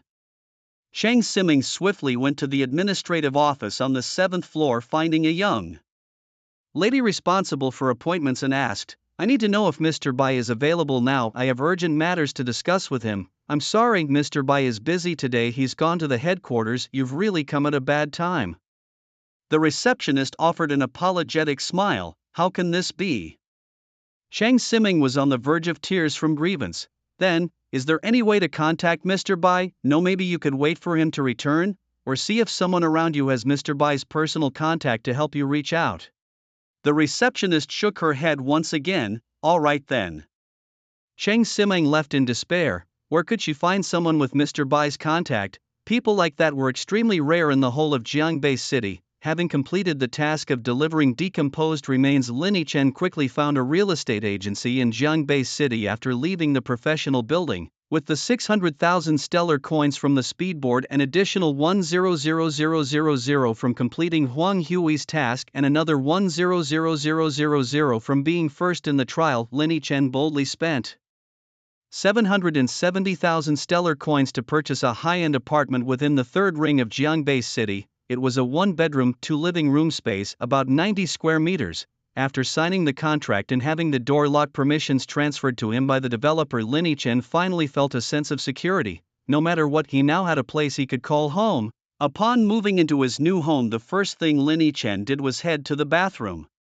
He filled the bathtub with hot water, stripped off his clothes, and immersed himself in the warm embrace of the water. Gazing to his left, he was greeted by a breathtaking night view, a sight that instantly washed away the day's fatigue. Reclining in the tub, he summoned his Star Network panel and opened a temporary chat group he had formed with Huang Hui and the others. Typing thank you into the message box, he sent the note off with a click. In no time, a user named Agile Dog in the Mountains replied, no need to be so polite, Brother Lin. Soon after, another member with the intriguing username Aroma of Grains chimed in, Brother Lin, keep it up, you're so amazing. After some development, even that guy Su Xiaofeng won't be able to catch up to you. Quickly following, another member with an avatar named Cute Girl Who Doesn't Play with Perverts added, yeah, Brother Lin, you're the fattest, even fatter than panties. Lin Yichen glanced at the chaotic chat group, resisting the urge to close it immediately, and quickly typed, if you encounter any issues, feel free to call on me. With that, he swiftly closed the chat window, fearing that any further exposure might contaminate his mind. The chaos of three great external gods gathering was too terrifying.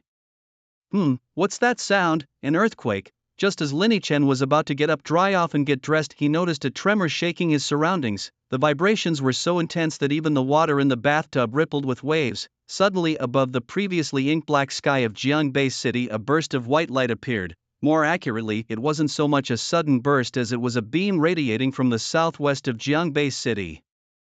Could it be a new hidden instance? Appearing in the southwest, Lin Chen immediately realized what was happening. Whenever a hidden instance emerged, such phenomena would manifest. Moreover, the light from this instance was white. White, blue, yellow, orange, red, purple, green, cyan, black. These 9 colors represent each transition of the professionals' careers, with each transition separated by 50 levels. This means that the level for this hidden instance is below level 50. With my current strength, a level 50 instance would be a breeze for me. Lin Chen quickly processed the situation, promptly got up and tidied up. Dressed in a new outfit, he hurriedly set off in the southwest direction. The rewards from a newly discovered hidden instance couldn't be compared to those of instances that had already been cleared. Moreover, the first person to conquer a hidden instance would receive a mysterious reward, one described as abundant. Some refer to this reward as the favor of the gods. Outside Jiangbei City near the Misty Mountains. The Misty Mountains are an extremely dangerous area located southwest of Jiangbei City, about a 2-hour drive from the city. By the time Lin Chen reached the outskirts of the Misty Mountains, the area was already teeming with people. Lin Chen took a quick glance around. Those who revealed their level titles were all between levels 40 and 50. With a few advanced professionals at levels 70 or 80 joining the excitement. "Excuse me please." Lin Chen made his way through the crowd, slowly advancing towards the white light. After walking for 3 to 4 minutes, he finally saw the source of the white light. In the distance, just beyond a stretch of grassland, a peculiar object floated in mid-air. It was cube-like, reminiscent of a Rubik's Cube, and immediately drew the attention of Lin Chen, who involuntarily murmured, "Dungeon core." Unlike other dungeons that manifest in the real world, hidden dungeons containing a core can be repeatedly challenged once completed using the core itself. The Rotten Ruins was one such example. Lin Chen had only ever seen these in textbooks. This was his first encounter in reality. He squinted, noticing figures near the core. Could they be from the association?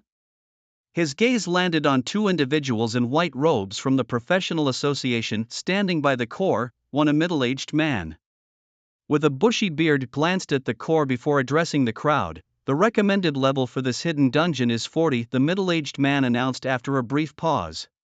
"We have 2 hours before it officially opens. Those below level 40, please consider your abilities before entering." His voice carried authority, causing some lower-level professionals in the crowd to hesitate and consider retreating. This was no trivial matter. Unlike previously completed dungeons housed in the association's headquarters, anyone entering a new hidden dungeon before its first completion would be forcibly locked in, unable to exit by any means. This significantly heightened the danger. The man's warning quickly deterred many, thinning the crowd around Lin Chen. Despite the warnings, Lin Chen showed no sign of leaving. Though his current level was only 30, his combat prowess was arguably at a 60-level standard. If this hidden dungeon proved fruitful, it could significantly boost his strength. He checked the time. An hour and a half remained. Since the bearded man's announcement, half an hour had elapsed and the crowd around the Misty Mountains had dwindled to half its size.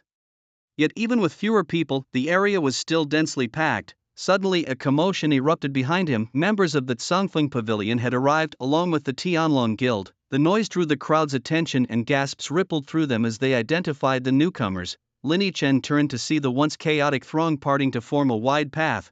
His old acquaintance Su Xiaofeng strode down this path, decked in resplendent knight's armor, flanked by 2 men in Tsangfeng Pavilion uniforms. Beside them walked Shang Wanyan, the young master of the Tianlong Guild, whom Lin Chen had encountered earlier that day, accompanied by 2 attendants. The privilege of being the young heir of a major guild venturing into a dungeon with 2 attendants in tow. "Sai, it seems the first clearance will likely be a contest between these 2 powerhouses again, leaving us ordinary folks out of the loop. Why isn't there anyone from the professional association joining? Haha, are you naive? The professional association is an official organization, not some private family. They wouldn't send people just to boost a prodigy's level." "True enough." Envious voices echoed from all around. Su Xiaofeng and Shang Wanyan couldn't help but let a slight smile play on their lips as they heard the admiration. Su Xiaofeng in particular seemed like his grin could reach the sky. The appearance of this hidden dungeon was just what he needed. Not long from now he would be engaging in a life-and-death battle with that brat Lin Chen, and was worried about where to level up. Now this hidden dungeon had appeared.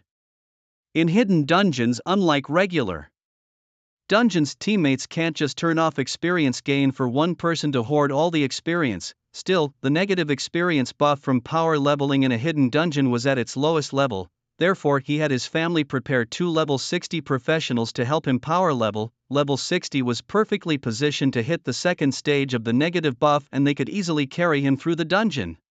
He calculated that this run could at least get him to level 30. At this pace, Lin Chen wouldn't catch up even if he pulled all-nighters grinding in low-level dungeons, would he? Lin Chen, standing in the shadows, silently observed the two people behind Su Xiaofeng. An opportunity had presented itself. A barely noticeable glint of murderous intent flashed in his eyes. Although the two attendants behind Su Xiaofeng did not reveal their levels, Lin Chen could guess Su Xiaofeng's plan. Surely he would enlist professionals between levels 60 and 80 to help him level up. Lin Chen had already devised his plan of action. Once inside the dungeon, he would first locate some hidden treasure chests. If luck was on his side and he encountered Su Xiaofeng and his party, he would observe from the shadows. If Su Xiaofeng was greedy enough to bring only 2 level 60 attendants, today would be his last. If they were level 70 or even 80, he would quietly leave and aim for the dungeon's first clear instead. Casting a final glance at Su Xiaofeng, Lin Chen quickly shifted his gaze, weaving through the crowd to a deserted clearing far from Su Xiaofeng and his group. To avoid alerting the enemy, it was best Su Xiaofeng remained unaware of his presence. The key was to remain steady. As Lin Chen reached the clearing and prepared to sit on a stone for a while, he suddenly spotted a familiar figure. Ma Xue? He looked toward a large rock not far from his chosen spot where Ma Xue was also seated. His eyebrows raised slightly in curiosity. It was quite unexpected that the two most handsome men of Jiangbei No. 1 High School would run into each other today. Just as Lin Chen was preparing to go up and greet him, Ma Xue also noticed Lin Chen's presence. He turned his body to the side, leaving only his back facing Lin Chen. Oh well, Lin remembered that his classmate was quite socially anxious. Lin Chen gave up the idea of saying hello and quietly sat on his own rock. As the clock struck midnight, the core of the floating dungeon suddenly emitted a brilliant white light. Not far away at the foot of the misty mountain range, a forest was suddenly shrouded in a thick white mist. This mist enveloped the entire forest and, as if unsatisfied, quickly surged towards the crowd. The mist moved swiftly, and in the blink of an eye, Lin Chen felt as if he had been transported to another realm. Despite the sudden change, he remained calm, standing still and waiting for the mist to thin. As the density of the mist began to decrease, Lin Chen could finally see his surroundings. He found himself in a forest surrounded by towering trees. Instinctively he looked up, but all he could see were the dark outlines of leaves, the sky completely obscured. Only faint moonlight filtered through the foliage, casting a barely visible glow on the forest floor. This is troublesome, Lin Chen thought, furrowing his brow. He hadn't expected this to be a special environment dungeon. In this fog his visibility was less than 5 meters. Suddenly a series of blood-red messages flashed before him. Detected fog environment. Hidden class talent awakening. Awakening successful. New talent, Eye of Disruption. With the Eye of Disruption, Lin Chen's vision cleared instantly. The forest, previously obscured by fog, was now entirely visible to him, as if he had activated a cheat. He could see the uniform trees and the underbrush along the path with perfect clarity. However, despite resolving his vision problem, Lin Chen's brow remained furrowed. Why did entering a foggy environment trigger a talent awakening? How many more secrets does his class hold? Pushing down his questions, Lin Chen decided it wasn't the time to ponder. With the Eye of Disruption, this hidden dungeon posed no threat to him. Moreover, he felt a surge of excitement. Others didn't possess his Eye of Disruption, which meant if he encountered Su Xiaofeng in this dungeon, he could kill him right in front of his 2 followers without being noticed. With this newfound power, Lin Chen considered the possibilities. As long as the 2 followers were distracted, he could swiftly eliminate Su Xiaofeng and vanish into the mist. This way no one would ever know it was him who did it. Alright, kid. Just hope I don't run into you, or I'll make your head fly. Lin Chen's lips curled into a faint smile. He didn't linger in his spot for long, but immediately chose a direction to move forward.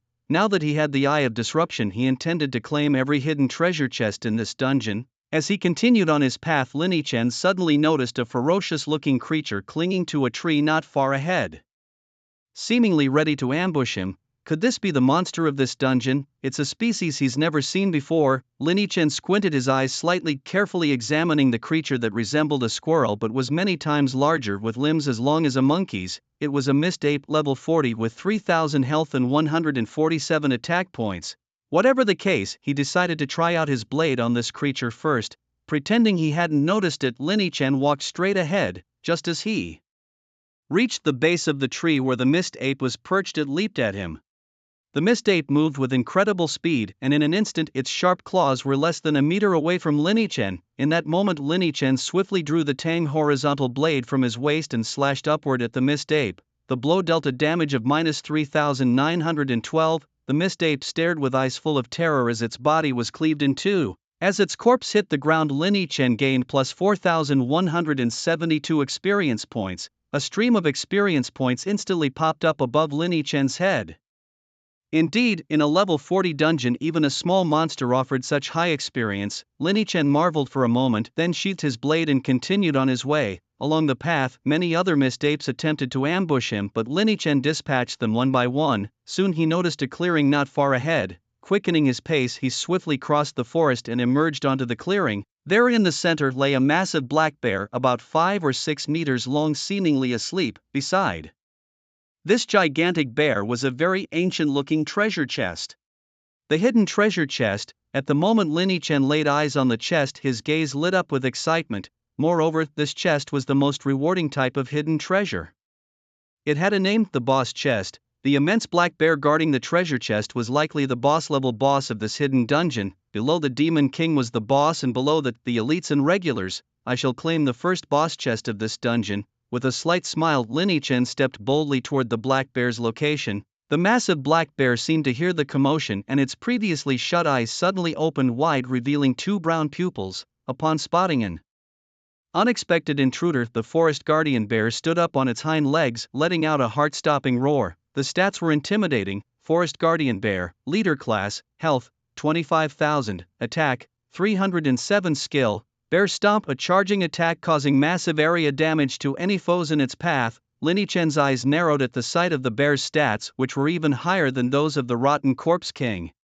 The skill bear stomp was a powerful area damage attack, and a level 30 team challenging this bear would likely face annihilation from just one use of the skill. The value seemed outrageous for a level 40 instance. Lin Chen furrowed his brow, pondering the unusually high stats for this level. Before Lin Chen could dwell on it, the forest guardian bear charged at him, unable to hold back any longer. The ground trembled under his feet with each step the massive bear took. Despite the bear's ferocity, Lin Chen showed no sign of retreat. He drew his tang horizontal blade from his waist, its tip pointing directly at the bear. In a blink the bear was upon him, raising a paw as large as a door to strike. Lin Chen swiftly sidestepped to the left, narrowly avoiding the blow, and then swung his blade at the bear's back.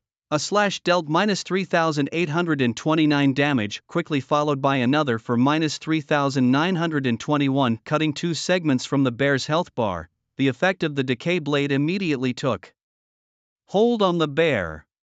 The bear, enraged by the strikes, roared as its body emitted a white glow. After a brief 2-second pause, it charged towards Lin Chen again. Recognizing the signs of the bear's stomp skill, Lin Chen knew he had to evade it to avoid being overwhelmed. He watched the charging bear intently, waiting for the right moment. As the bear closed in, Lin Chen darted to the side, narrowly sidestepping the bear's charge, which missed him by inches. He wiped the sweat from his brow, ready to exploit the opening and land a few more strikes on the bear. Just as Lin Chen prepared to attack, the bear unexpectedly circled around and charged at him once more. Surprised by the bear's ability to turn so quickly, Lin Chen's pupils contracted slightly. The guardian bear closed in at alarming speed. Lin Chen, gripping his blade tightly, prepared to strike the bear as it neared him. Although he wanted to dodge, there wasn't enough time. His best bet was to counterattack. If the strike landed in the decay blade's lifesteal effect activated, even if the bear's charge left him with low health, he could quickly recover.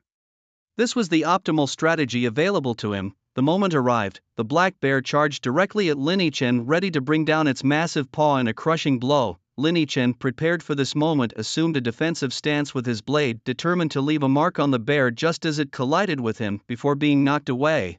The guardian bear, seeing that the human before it not only didn't flee but also had a glint of excitement in his eyes, roared with anger. How dare this human look down on it? it raised its enormous forepaws and slammed them down toward Lin-Chen with all its might. Suddenly a shield formed from a pale blue light appeared before Lin-Chen, absorbing the powerful impact. The bear's massive stomp hit the shield squarely, forcing it to stagger backward. Lin-Chen furrowed his brow and quickly turned around to see who had intervened. Standing not far away, a girl in a light blue mage's robe stood quietly. The moonlight cast a divine glow on her beautiful face. "What are you doing standing there? It's getting back up," she called out in a clear, familiar voice. Lin-Chen realized with a start that this wasn't some girl but Ma Xue, whom he had met outside earlier. Feeling slightly foolish for mistaking Ma Xue's gender, Lin-Chen shook off his embarrassment and refocused on the guardian bear. The bear had regained its footing, perplexed and frustrated that its carefully planned attack not only missed the brazen human but also failed to breach the magical shield. It let out a defiant roar. Seeing this, Lin-Chen smirked slightly and sprang into action, charging toward the bear. Without the bear's stomp to rely on, the guardian bear was just like a minor nuisance in front of him. Its slow attack frequency meant that by the time it launched a second strike, Lin-Chen's health would have fully recovered. "Were you just barking like a dog?" Lin-Chen taunted as he maneuvered to the bear's side, swinging his blade down in a decisive stroke. Numbers flashed, -551 inch, -1000, -1000, as each attack not only inflicted damage from his regular strikes but also continuously inflicted percentage-based damage with his decay blade and rotting touch. The guardian bear's health bar dropped rapidly like water flowing from a broken vessel. Enraged, it tried to swat at Lin-Chen with its paws, but he either evaded the attacks or quickly recovered any health lost within seconds. As Lin-Chen focused his attacks on the monstrous forest bear, his companion Ma Xue was not idle either. She continuously launched crescent-shaped magic missiles, striking the bear and inflicting some damage. Although her attacks caused less harm compared to Lin-Chen's, they were still significant by any standard. Through their combined efforts, the guardian bear eventually let out a final sorrowful cry before collapsing and turning into ashes. Lin-Chen's kill count increased by 100 and he gained 31,887 experience points, leveling up from 30 to 32 in the process. As he reviewed the notifications that popped up, Lin-Chen felt a surge of satisfaction. He quickly opened his status panel to check his kill count, which now stood at 1729 out of 10,000. With 8,000 more to go, he reflected on his progress. The decaying ruins alone had contributed over 1,000 to his kill tally, and the fog apes in this forest dungeon were worth 20 kills each. He had lost count of how many he had slain, but it seemed his next professional upgrade was not far off. Just then Ma Xue interrupted his thoughts by announcing that something had dropped. Lin-Chen turned his attention to the spot where the forest bear had disintegrated and saw an ivory-like object lying on the ground. He picked it up and a description appeared. Forest Guardian Bear's Fawn, platinum grade material, use, can be crafted into Misty Forest series equipment. Lin-Chen's curiosity was piqued. So this dungeon was called Misty Forest. The name seemed fitting. He was surprised to discover the bear's fawn was platinum grade, meaning it could be used to make platinum grade equipment. Typically, new dungeons contained crafting blueprints for exclusive equipment in hidden treasure chests. Lin-Chen considered adding the fawn to his storage but turned to Ma Xue asking if he could keep it, promising to repay her with an equivalent value in star coins later. Ma Xue declined, insisting he keep it since she had only provided minor assistance by blocking an attack. Her gesture was generous as Lin-Chen had dealt most of the damage to the bear. However, without Ma Xue's timely intervention, blocking a powerful stomp from the bear, victory wouldn't have been so easily achieved. In these newly discovered hidden dungeons, encountering other professionals was often more daunting than facing monsters. The real threat lay in the intentions of others. Ma Xue had chosen not to exploit the situation by ambushing Lin-Chen when the battle was nearly over. Instead, she had actively helped him, a rare and commendable act. Lin-Chen appreciated her honesty and support, realizing that despite Ma Xue's reputation as a socially awkward classmate, she was someone worth befriending. Lin-Chen smiled at Ma Xue and said, "You gave me the tusk, so let's split whatever's inside the treasure chest evenly." Ma Xue just nodded slightly, which didn't bother Lin-Chen. And he walked straight to the leader's treasure chest. Upon opening it, they found a parchment scroll, a ring and a dagger. The scroll was a crafting diagram for Misty Boots, platinum level, requiring a level 50 with attributes like 500 health, 30 constitution and 50 agility. The special effect was a 30% increase in movement and dodge speed. Lin-Chen's eyes widened slightly at the parchment. The boot's special effect was astonishingly powerful. As he scanned further, he realized the crafting materials included the tusk of the forest guardian. Bear, what a coincidence! Lin Chen felt a surge of delight. It was like having a pillow delivered just when he wanted to nap. He was already planning to get some good equipment and now he had a chance. Lin Chen put down the parchment and turned his attention to the ring and dagger. The ruby ring, gold level, required level 50, providing 40 spirit and 20 agility with a feature that increased casting speed by 10%. The forest hunter's dagger, gold level, required level 50, offering 200 attack, 30 strength and 30 agility with a characteristic of increasing attack speed by 30%. It was clear to Lin Chen that the ring was designed for mages while the dagger was meant for assassins. He quickly assessed the two pieces of equipment and turned to Ma Xue, suggesting, "I'll take the crafting diagram and you take the two weapons. How about that?" This seemed like a fair arrangement. Outside, a crafting diagram for a level 50 platinum item was worth about 1,000,000 star coins, while a level 50 gold weapon would fetch around 500,000 to 600,000 star coins, with weapons generally being slightly more expensive. Lin Chen taking the crafting diagram and Ma Xue receiving the two pieces of equipment seemed like a better deal for Ma Xue. However, Ma Xue shook his head and approached the treasure chest, picking up the ruby ring. "I'll just take this and the rest is yours," he said calmly. Lin Chen frowned, puzzled by Ma Xue's behavior. First he gave up the tusk and now he was letting go of the treasure chest's contents as well. Could it be that this guy wasn't short on money? Was he a rich kid? He didn't seem like it. Ma Xue simply shrugged and said in his familiar desireless tone, "You do more damage so you take the bigger share." Lin Chen was momentarily at a loss for words. Well, since that was the case, he had no choice but to accept gratefully. He collected the crafting diagram and the hunter's dagger into his storage space. Even though Ma Xue refused, Lin Chen felt he should find a way to compensate him later. After all, whether Ma Xue wanted it or not was one thing, but Lin Chen giving something in return was another. Ma Xue had contributed significantly to the battle, probably about 30%, and if word got out that Ma Xue only took a small portion, people might accuse Lin Chen of being a domineering team leader. "Should I look for other hidden treasure chests now? Are you coming with me?" Lin Chen asked, turning his attention back to the adventure at hand, pondering his next move. Lin Chen turned to Mo Xue and asked a question, but Mo Xue only responded with a faint reply. Lin Chen didn't press further, choosing a direction and continuing to move forward, with Mo Xue quietly following behind him. The two quickly left the clearing and returned to the forest. The clearing had almost no fog, but as soon as they entered the forest, the familiar mist enveloped them once more. This didn't affect Lin Chen in the slightest, though Mo Xue quickened his pace, seemingly afraid of falling behind. As they advanced through the forest, they occasionally encountered some mist apes hiding in the shadows, launching surprise attacks. Lin Chen wielded his Tang Hangdao, stained red with bear blood, dispatching each small mist ape with a single strike. In this kind of forested environment, the hidden treasure chests were usually located within certain structures or clearings like the one they had just left. As Lin Chen walked, he scrutinized his surroundings, looking for any special areas. Suddenly he heard a voice, "What do you want? We haven't provoked you." "Have we?"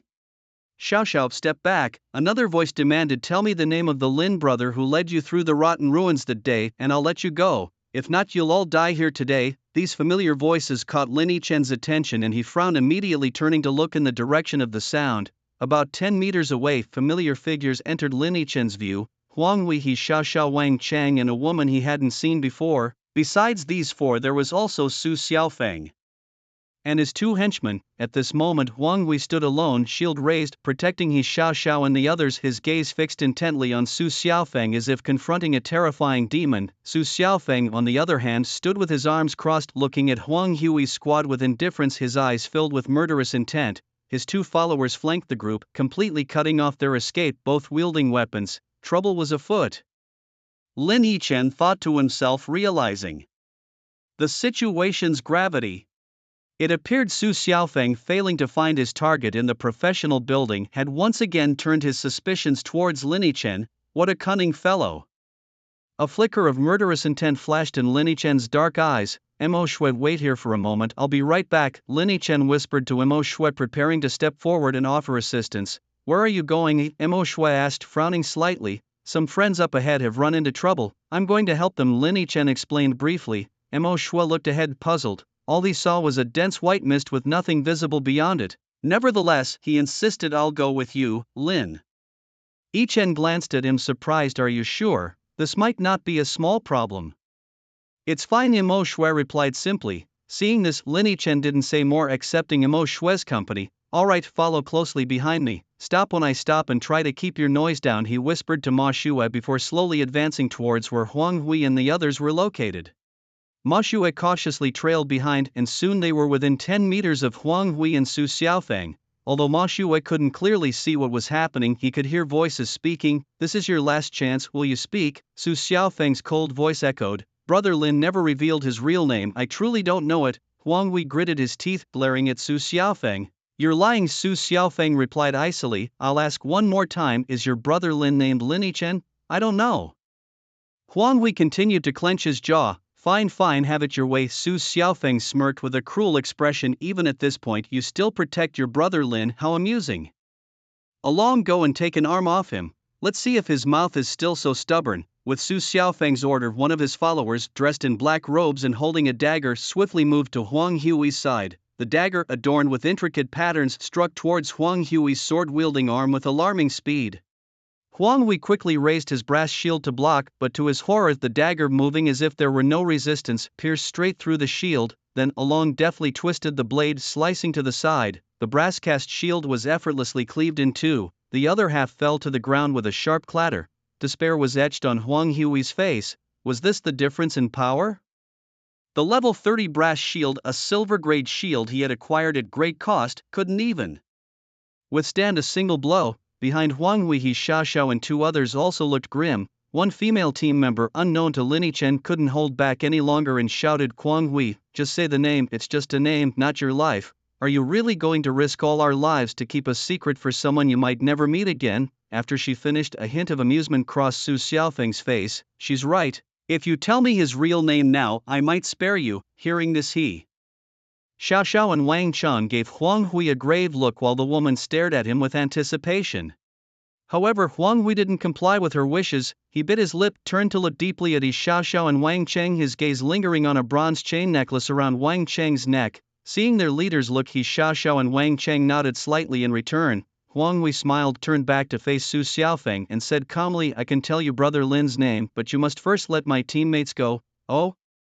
Su Xiaofeng's eyes narrowed upon hearing this, his face showing a thoughtful expression. Xiaoxiao and Wang Cheng also displayed a complex expression upon hearing the news, while the other female team member beamed with joy. That's the spirit.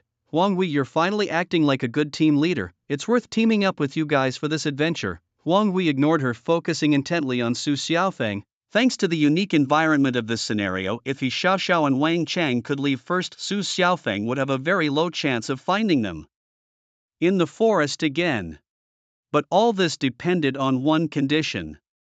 Su Xiaofeng had to agree. After a moment of contemplation, Su Xiaofeng nodded slightly. Let them leave, but don't try any tricks on me, otherwise even after we exit the scenario I can still find you all. Receiving this consent, Huang Hui remained still, standing silently without looking back.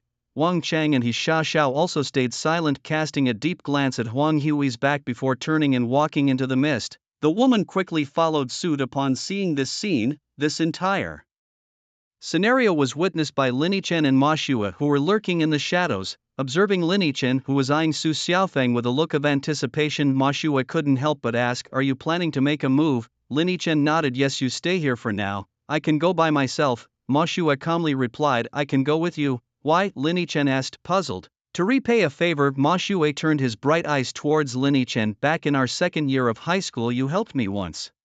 Lin Yichen was taken aback, a look of confusion on his face. He quickly recalled various moments from their second year but couldn't remember how he had helped Ma Shui. The only memory he had of Ma Shui was during a lunch break when he passed by the restroom and saw Su Xiaofeng chatting with several people including Ma Shui. Later, Su Xiaofeng and his gang started following Lin Yichen around. Could this be what Ma Shui was referring to? Well, never mind. If you can help me that would be great. I'll treat you to a big meal afterward. Lin Yichen expressed his gratitude. Alright, hold on. Ma Shui straightened up and raised his staff high, tracing mysterious patterns in the air. Suddenly beams of moonlight shone down on Lin Yichen and Ma Shui. Lin Yichen then noticed a thin layer of pale blue energy enveloping him. Turning to look at Ma Shui, he saw the same energy enveloping him as well. In Lin Yichen's view, Ma Shui appeared like a glowing humanoid figure. but in the next moment Lin Yichen felt a slight warmth in his eyes. The energy layer instantly vanished from his vision, revealing Ma Xue's form once again, a testament to the power of his discerning gaze. Is this disguise magic? Lin Yichen quickly realized what Ma Xue was doing. Indeed, Ma Xue nodded faintly. Great, thanks. Lin Yichen's lips curled up slightly, feeling quite pleased. Originally he had planned to use the mist in the surrounding environment to hide his whereabouts, but that method carried the risk of exposure. If Su Xiaofeng or his two henchmen caught a glimpse of his true identity and any one of them managed to escape Zongfeng Pavilion, would still cause trouble for him after the mission ended. However, with the disguise magic that Ma Xue provided, everything became much easier. Even if he walked out openly, no one would be able to recognize him. Xiao Xiao and her two companions quickly vanished from Su Xiaofeng's sight. At this moment Su Xiaofeng glanced at Huang Hui, a flash of impatience in his eyes. Well, tell me, what's the real name of your brother Lin? Huang Hui, confirming that his teammates had already left, curled his lips into a mocking smile. Brother Lin's real name is, your dear father, you idiot. With a curse that left him feeling much more relieved, Huang Hui laughed. Su Xiaofeng, however, was infuriated, grinning with anger. I gave you a chance and you blew it. Alright, Long, cripple him for me first and then I'll slowly deal with him. He immediately turned and said in a cruel tone to the henchman with the dagger, got it, A raspy voice came from within the black robe, and the next moment the figure vanished from sight. Huang Hui's pupils constricted and he quickly turned around, picking a direction to run for his life. As long as he could get into the mist, they wouldn't be able to find him. Clenching his teeth tightly, Huang Hui mustered all his strength, desperately trying to reach the safety of the mist. Yet he had barely taken a few steps when the black-robed figure appeared before him, moving at a speed far beyond his own.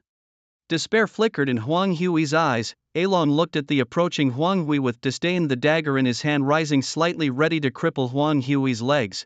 At that moment something blue abruptly entered his vision, followed by a blinding white light. The white light struck in the interval of his attack. Long tried to retract his attack and dodge, but it was too late. -4019. Lin Yichen's strike landed squarely on Long's dagger-wielding right arm, a remarkably high damage number appeared in Long's entire right arm flew skyward. A piercing scream echoed around them.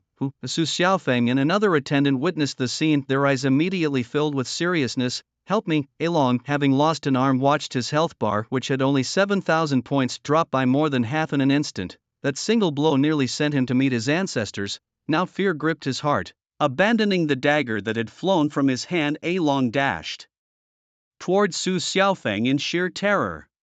But it was already too late. The figure wrapped in a faint blue glow reappeared before him, followed by another burst of white light. -3981. The long blade slashed through the air and a head instantly soared skyward. Arlong's headless body froze in place before collapsing slowly to the ground, kicking up a cloud of dust. Kill count +1000. First human killed. Talent evolution times gained 1. As Lin Yichen looked at the blood-red prompt that appeared out of thin air, a glint of surprise flickered in his black eyes hidden beneath the blue glow. Who would have thought that just one of Su Xiaofeng's followers could provide him with 1000 kill points? Moreover, it even triggered a profession Easter egg. Yes, after several experiences, Lin Yichen had come to call these sudden rewards from his profession as Easter eggs. He was quite sure that such things only existed for his mysterious butcher profession. He had never heard of them appearing in any other professions. Excellent.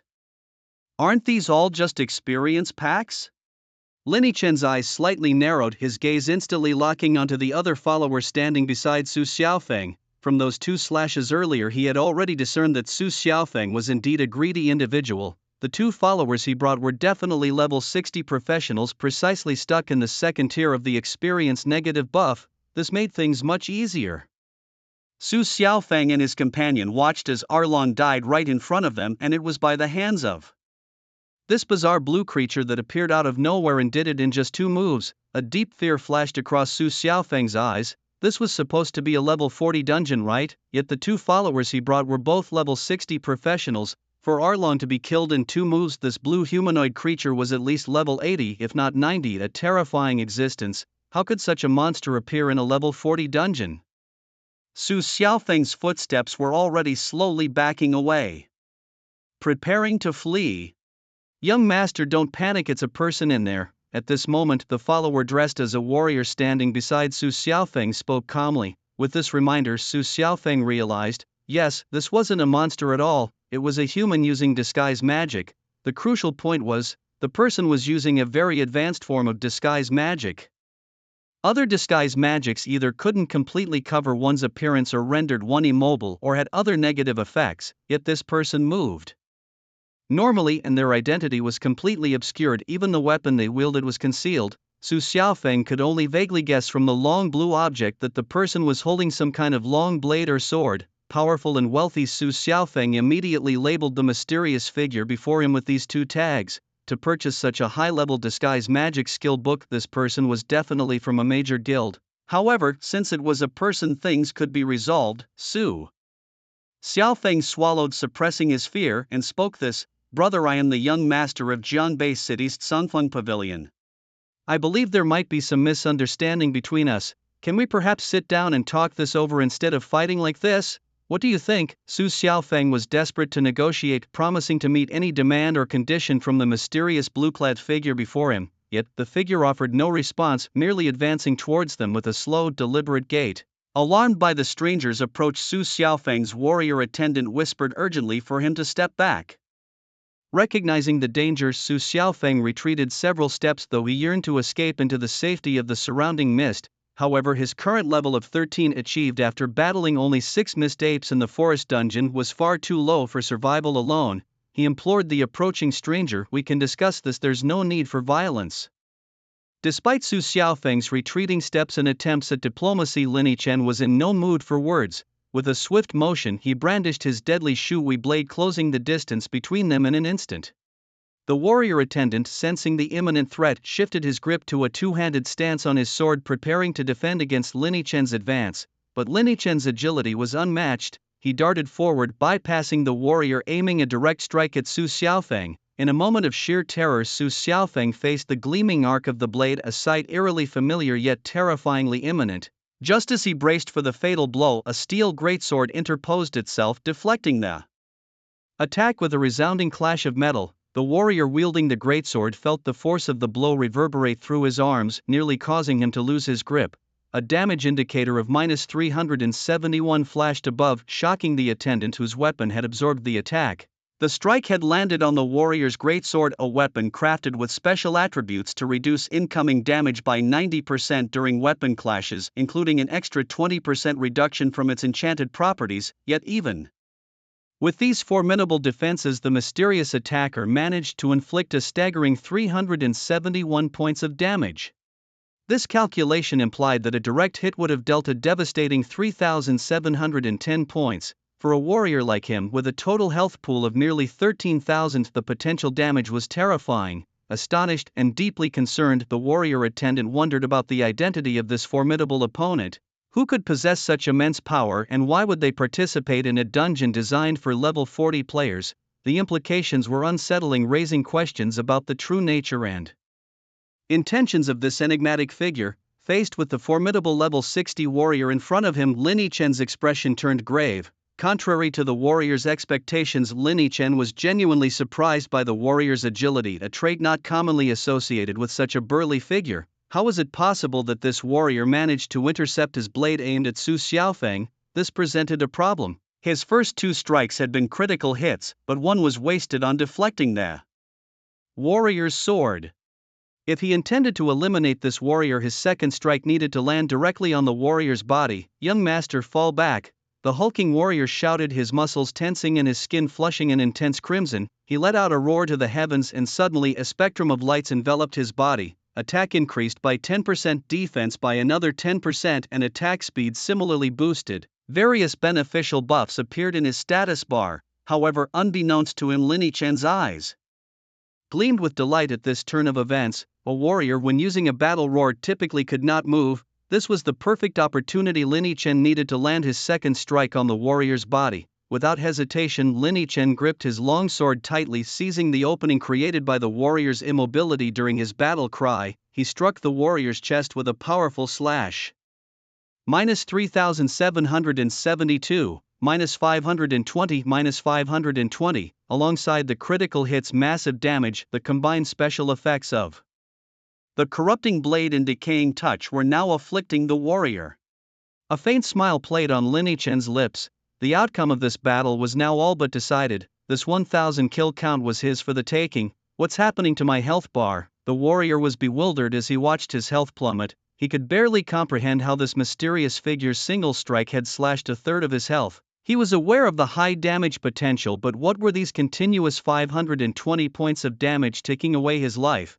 These weren't any of the familiar bleeding or poisoning debuffs. Minus 520 inch, minus 520. The persistent damage numbers above his head left the warrior in a cold sweat. The mysterious blue-clad enemy was still present, and if he dared to consume a health potion in front of him, another strike might end his life. Damn it, I have no choice, the warrior resolved with a grim determination. He hefted his greatsword and leapt towards the blue figure. Mountain Shatterer. This was a powerful skill he acquired after his first-class advancement, capable of inflicting massive area damage in front of him. Seeing the warrior leaping in his direction, Lin Yichen's eyes flashed with seriousness. He had to dodge this attack. The opponent's level was just too high. If hit by Mountain Shatterer, his health bar could be halved in an instant. With that thought in mind, Lin Yichen swiftly moved his feet, dodging to the right just before the warrior's massive sword struck the ground. Boom! The great sword crashed into the earth where Lin Yichen had stood moments before, creating spider web-like cracks in the ground, a testament to the attack's destructive power. Lin Yichen narrowly dodged the attack, but still suffered from the shockwave damage of the mountain splitter, losing a whopping 300 health points. However, thanks to the continuous lifesteal effect of the corrupt blade, Lin Yichen's health bar was full again just a few seconds later. This scene was perceived quite differently by the burly man who had just finished executing the mountain splitter and turned his gaze back to Lin Yichen.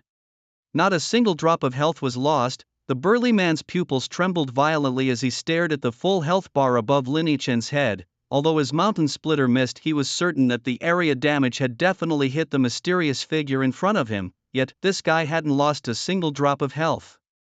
Could it be that this was truly a high-level player above level 100? The burly man felt a sense of unwillingness in his heart, but the rapidly depleting health bar eroded by the corrupt blade for over 10 seconds told him that there was no hope left. Driven by a survival instinct, he took out a bottle of life potion, intending to gulp it down. However, Lin Yichen gave him no chance. The moment the potion appeared in the burly man's hand, Lin Yichen was already in front of him. A flash of white light followed. Minus 477, a damage number much lower than the previous strike, popped up. Why was this strike so low? This was the burly man's final thought before he collapsed, his body hitting the ground with a thud. Kill count plus 1,000 inch. A blood-red notification appeared. Lin Yichen looked contentedly at the burly man's corpse before turning his gaze back to Su Xiaofeng in the distance. Who exactly are you? Why oppose my Songfeng Pavilion? Su Xiaofeng was utterly terrified at this point. He had never imagined that even with 2 level 60 followers he could still lose in this level 40 dungeon. Was there any justice left? Lin Yichen didn't answer him, but instead gripped his weapon and briskly walked toward Su Xiaofeng. Huang Hui, watching the blue-clad mysterious figure walk past him, was also dumbfounded. His lips moved slightly. You are Lin.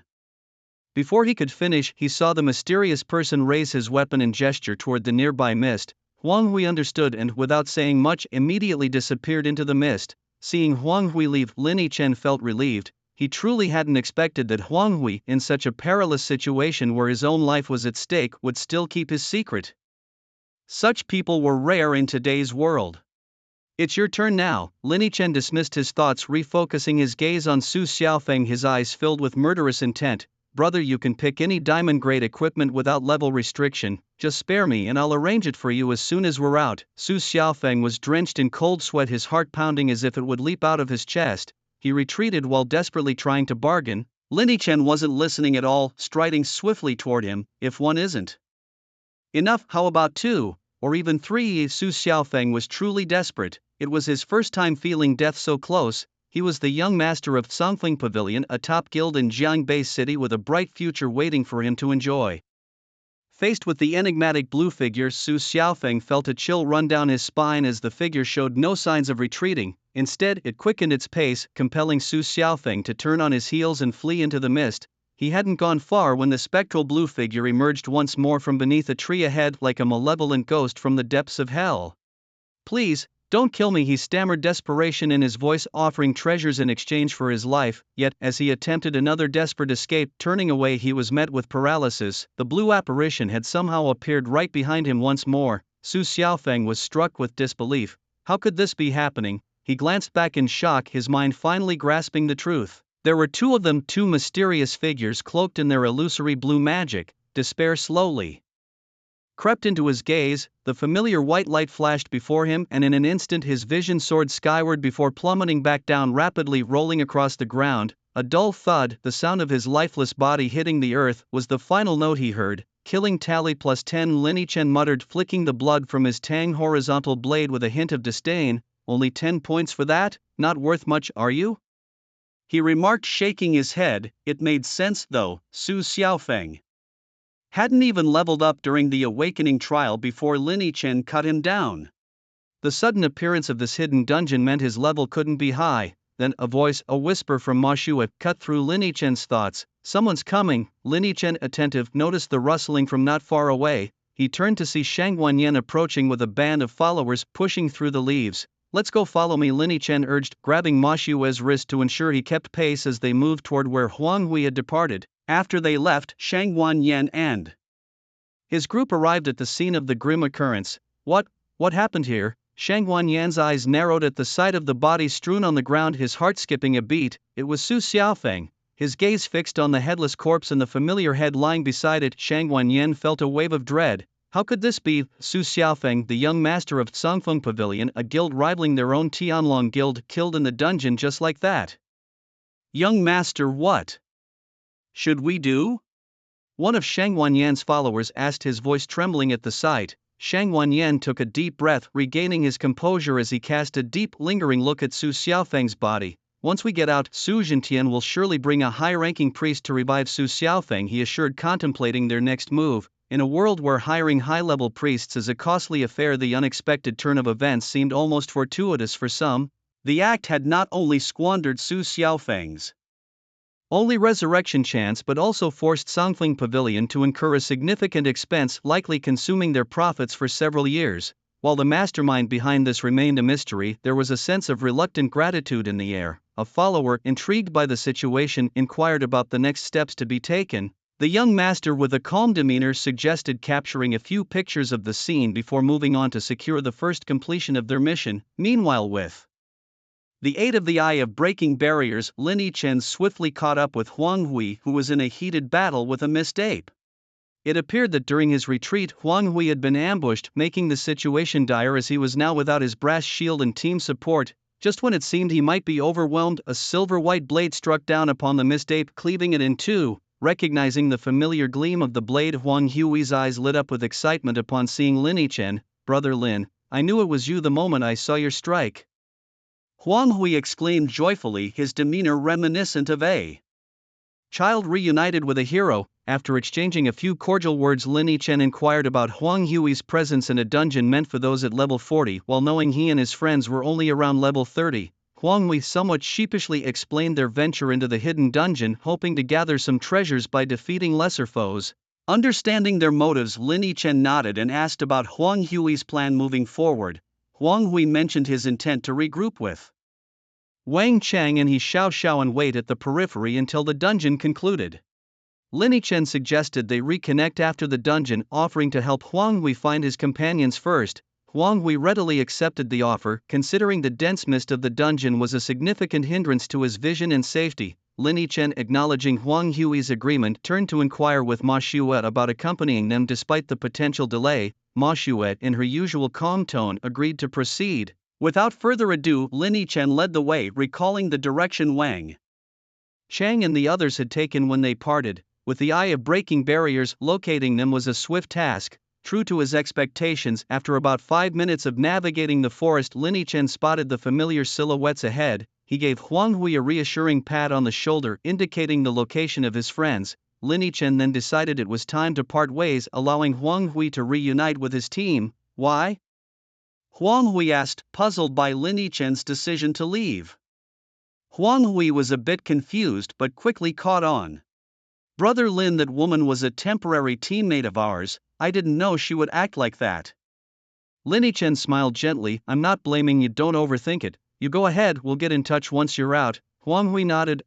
Okay brother Lin, take care. With it he plunged into the mist. Although he couldn't see what lay ahead since Lin Chen had mentioned he Xiao Xiao and the others were up ahead, he had no reason to doubt him. After all, during their two interactions Huang Hui had sensed that Lin Chen was a good person. Indeed, after a few steps he could see the figures of He Xiao Xiao and the others emerging in front of him. Captain, you're back. He Xiao Xiao and Wang Chang were taken aback when they saw Huang Hui, especially He Xiao Xiao. Her eyes immediately welled up with tears, as she had thought Huang Hui would never return. To her surprise, that Su-named person actually let Huang Hui go. What a relief.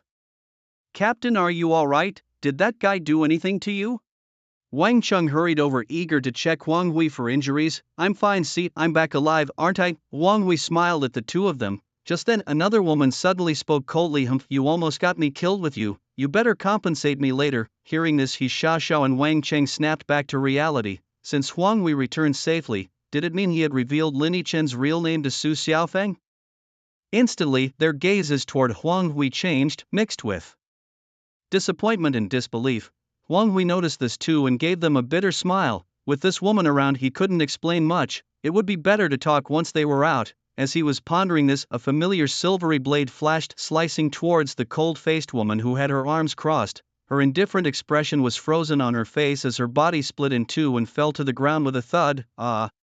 He Xiao Xiao screamed in shock at the terrifying scene, while Wang Chang's face flashed with fear.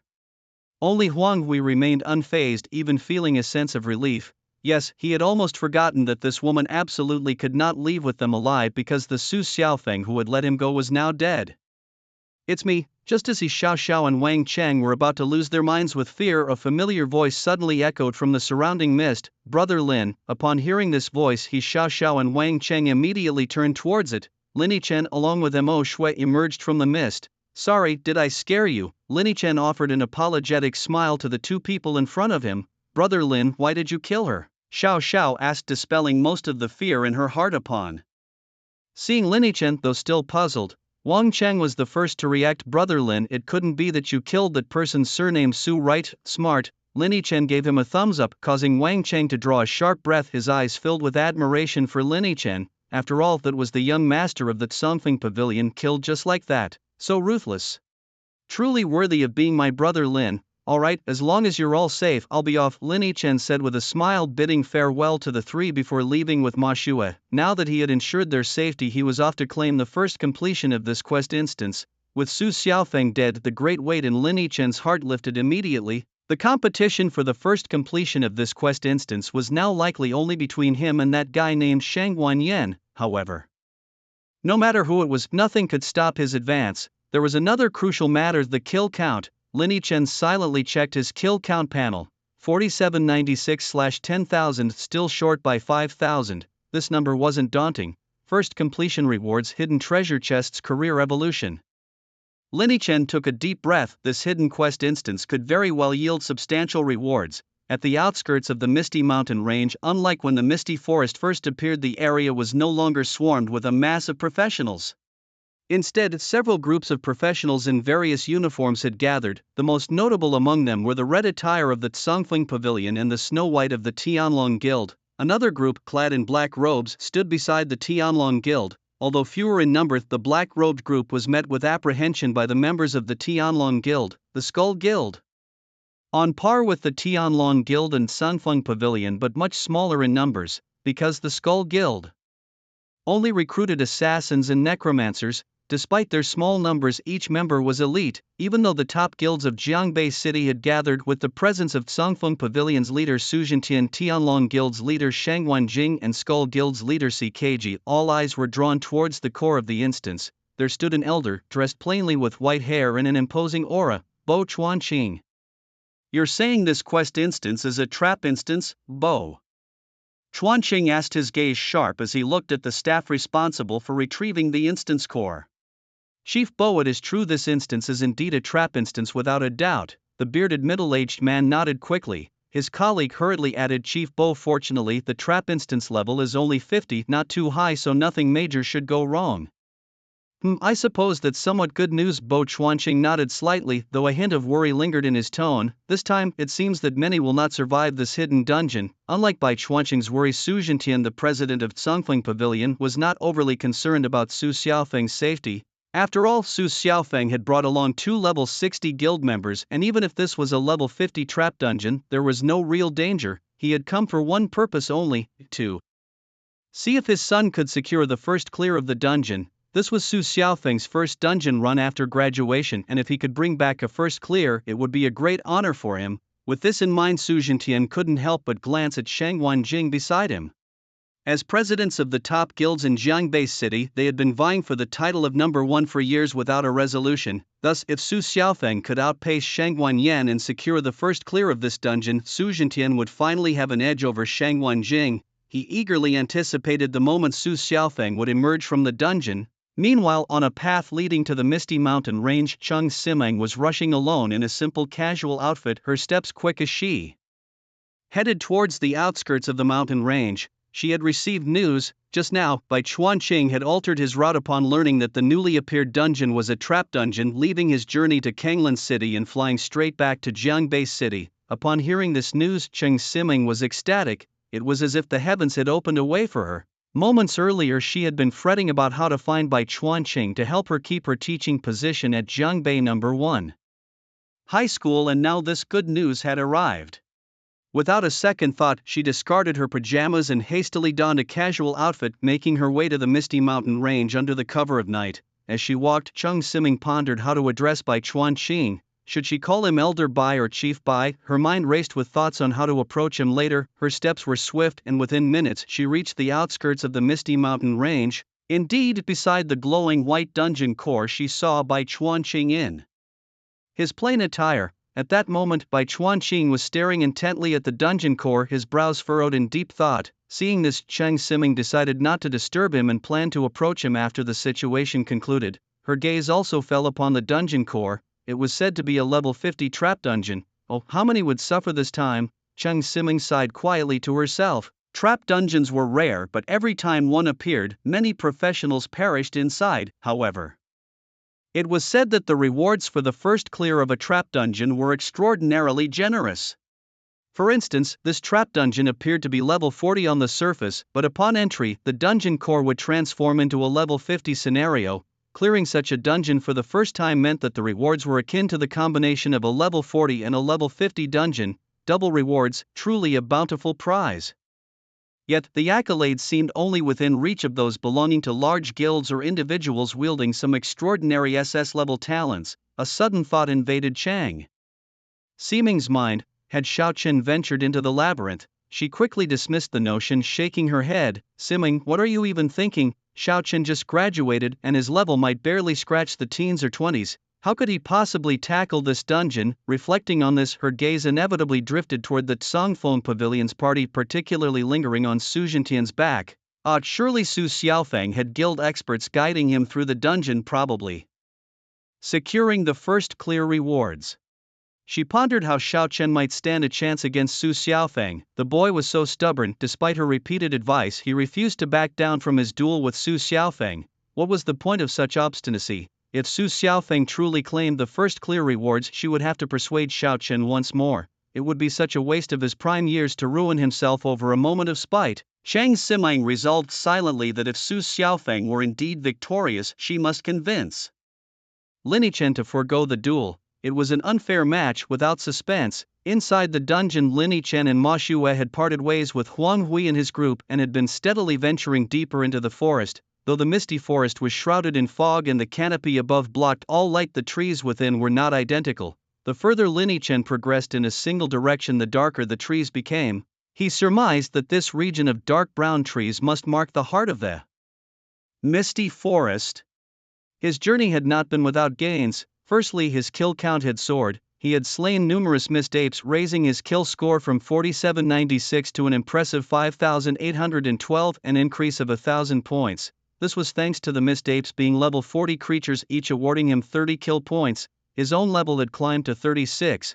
Most crucially, he had stumbled across 2 hidden treasure chests on his journey. The first chest contained blueprints for misty bracers, platinum level, requiring level 50 With stats of 300 health, 70 strength, and 30 constitution, and a trait reducing damage received by 10%, the second chest held misty leather armor, platinum level, also requiring level 50, offering 1000 health and 50 constitution with a trait granting a 3% chance to negate damage upon being hit. Both were exceptionally valuable items, with the misty leather armor being a completed item rather than a blueprint. A fully forged platinum item was invaluable, since Lin Yichen had been leading the Wei and had discovered the hidden chests with his barrier-breaking eye. Ma Xue had graciously allowed him to claim both treasures. Lin Yichen found himself baffled. According to Mo Xue, he had indeed helped him inadvertently once, but was that really a reason to be so kind? Or could it be that Mo Xue came from a wealthy family and looked down on these two items? Regardless, since Mo Xue didn't want them, Lin Yichen had no choice but to store these treasures in his own inventory. 2 pieces of level 50 equipment were now in his possession, along with those 2 exchange coupons. The thought of how much his combat power would increase once he reached level 50 filled him with anticipation. Level 50 was when every professional underwent their first job transition, gaining unique skills and awakening new talents. However, Lin Yichen's profession was somewhat special, and he wasn't sure if he would obtain new talents and skills like other professionals after the transition, or perhaps his profession would offer him a surprise. As Lin Yichen pondered this, his eyes suddenly narrowed. He had been wandering the misty forest for quite some time, and the trees he encountered were all lush and sprawling. Yet ahead, there was a stretch where the trees were all barren and leafless. Could this be the boss room? Lin Yichen suddenly realized that he might have reached the final area of the misty forest dungeon, the place everyone referred to as the boss room. Follow me closely, Lin Yichen called out to Mo Xue behind him, then began to lead the way forward. The mist in this zone of dead trees seemed thicker than elsewhere as Lin Yichen noticed Mo Xue closing the gap from 2 meters behind him to almost shoulder to shoulder. As they moved forward cautiously, the presence of mist apes increased significantly compared to before. After only a few steps, a mist ape would emerge attempting to ambush them, but each was swiftly dispatched by Lin Yichen. Oddly, within this area of dead trees, a new type of creature appeared resembling humans but covered in thorn-like spikes. The key detail was that these creatures were level 50. Although Lin Yichen could slay them with a single strike, this crucial piece of information sparked a faint suspicion in his heart. With each mist ape and humanoid creature known as a mist cultist he defeated, Lin Yichen's kill count steadily rose. Plus 30, plus 30, plus 40, plus 40. The steady increase in his kill count brought him a sense of exhilaration. Regardless of whether these creatures were truly level 50 to him, they were all experience points waiting to be collected. He couldn't help but wish for more of these creatures to appear.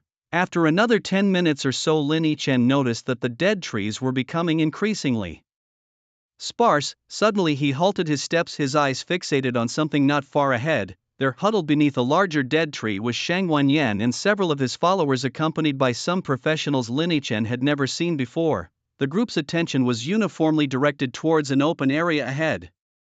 In the heart of a dense, ominous forest stood a structure resembling an ancient altar, its imposing presence casting a long shadow over the landscape. Guarding the entrance was a monstrous figure, humanoid in shape but towering several times above an average human, its arms bristling with menacing spikes. This was the Mist Apostle, a formidable beast classified as a Demon King level boss. With a level of 50 and a health pool of 50,000, its attack power was a daunting 450. But what truly unnerved Lin Yichen were the 3 question marks listed under its skills, an ominous sign of unknown, potentially devastating abilities. This discovery led Lin Yichen to a chilling conclusion. The Misty Forest dungeon was a trap cunningly designed to ensnare unwary adventurers.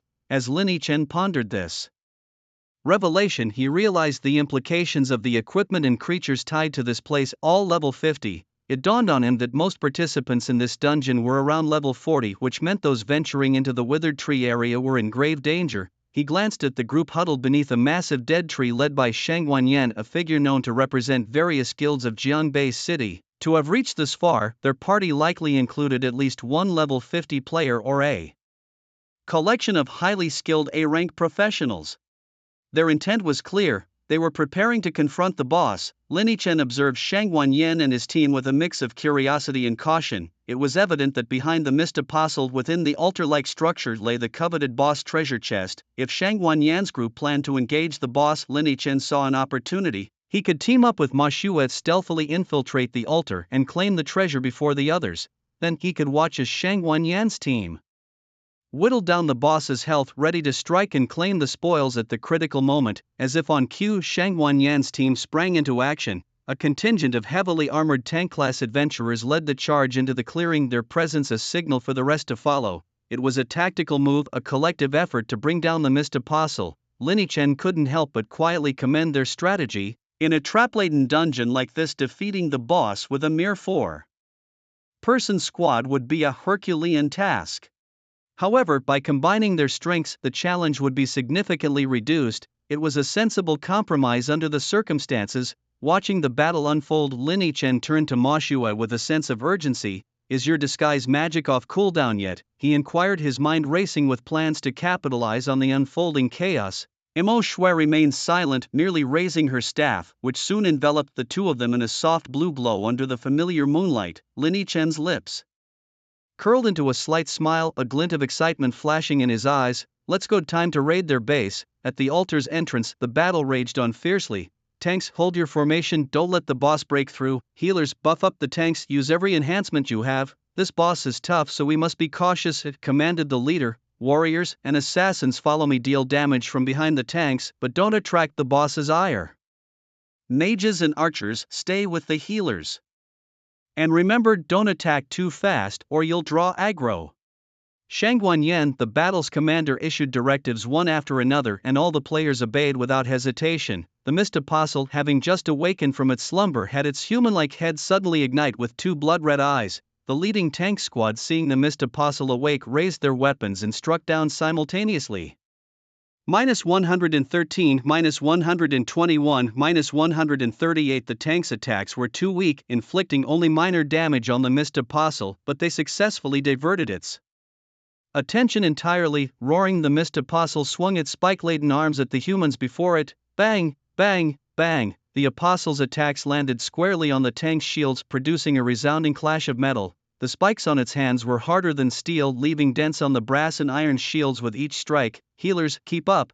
Don't let the buffs drop. Warriors and assassins, charge with me. Now's the time to strike," Shang Wanyan ordered, prompting the healers to immediately raise their staves and begin chanting.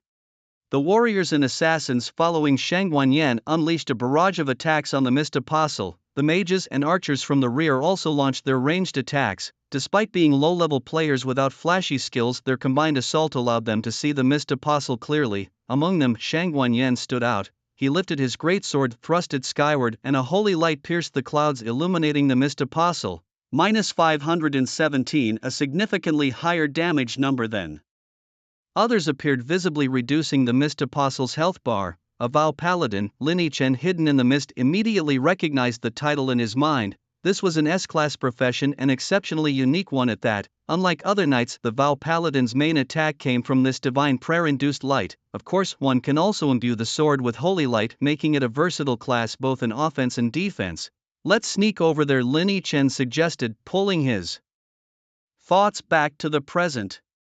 From his observations, it seemed that Shang Wanyan and his team would need to exert significant effort to severely weaken the missed apostle. Mo Shui nodded silently, following closely behind Lin Chen as they advanced slowly. The two hid within the fog, skirting the battlefield's edge until they quietly reached the side of the altar. The entire altar was shrouded in mist, effectively concealing Lin Chen and Mo Shui from everyone else. It wasn't until they arrived at the altar's main entrance that Lin Chen could take in the mysterious, dark structure before him. The altar stairs were in a state of disrepair, with some sections overgrown with moss, bearing the marks of countless years. Together with Mo Shui, he began to climb the steps, making their way to the altar's summit. With each step they took, the sounds of battle behind them grew fainter and fainter. After about 5 minutes, Lin Chen and Mo Shui finally reached the altar's peak, standing before a platform etched with enigmatic patterns. At the center of this platform stood a massive treasure chest, unlike any hidden chest Lin Chen had previously encountered. Its entire surface was adorned with luxurious engravings. Lin Chen slowed his pace, casting his gaze around cautiously. Although by logic there shouldn't be any danger near a boss chest, this was a trap dungeon, after all, warranting some vigilance. The pair moved carefully toward the chest, with Lin Chen pausing after every step. When they were less than a meter away, the anticipated danger had yet to materialize. Lin Chen let out a sigh of relief, relaxing significantly. Perhaps he had been overthinking it. Without hesitation, Lin Yichen stepped forward and opened the chest lid in one swift motion. Instantly, a burst of golden light erupted from the chest. Inside were 3 astounding items: the commandment of the Mist Apostle, diamond grade, with no level requirement, a mysterious amulet that seemed to be a token of some church, the Mist Staff. Platinum grade, requiring level 50, offering 350 attack and 150 spirit, with a weapon trait that added a mist effect to spell attacks, effectively obscuring enemy vision. And the Mist Crown, platinum grade, also requiring level 50 with 300 health, 80 defense, and 50 constitution. When worn with the Mist Bracers, Mist Leather Armor, Mist Leg Guards and Mist Boots, it unlocked the skill Mist Domain. The Mist Domain skill allowed the wearer to release a mist field with a 100-meter radius centered on themselves, granting a 20% boost to all attributes when within a mist environment, marking a critical set effect. Seeing these 3 items appear, Lin Yichen's eyes lit up, especially when he gazed upon the Mist Crown. Some equipment series offered unique set bonuses when fully assembled. To unlock the exclusive effects of a set, one must obtain the most crucial piece from that series of equipment. For the Mist series, this pivotal piece is the headpiece. Once the Mist Forest dungeon concludes and the Adventurers Association retrieves the dungeon's core, this Mist Crown is destined to become the most valuable item from the Mist Forest. Even the Mist Staff might not compare in value. This is because the boss chest appears only when the dungeon is opened. Thereafter, anyone who attempts the challenge will find the altar empty and barren. I already have the schematic and materials for the Mist Boots, but I still need a fawn from a Forest Guardian Bear for the bracers. The leather armor is in my possession too, leaving only the leggings.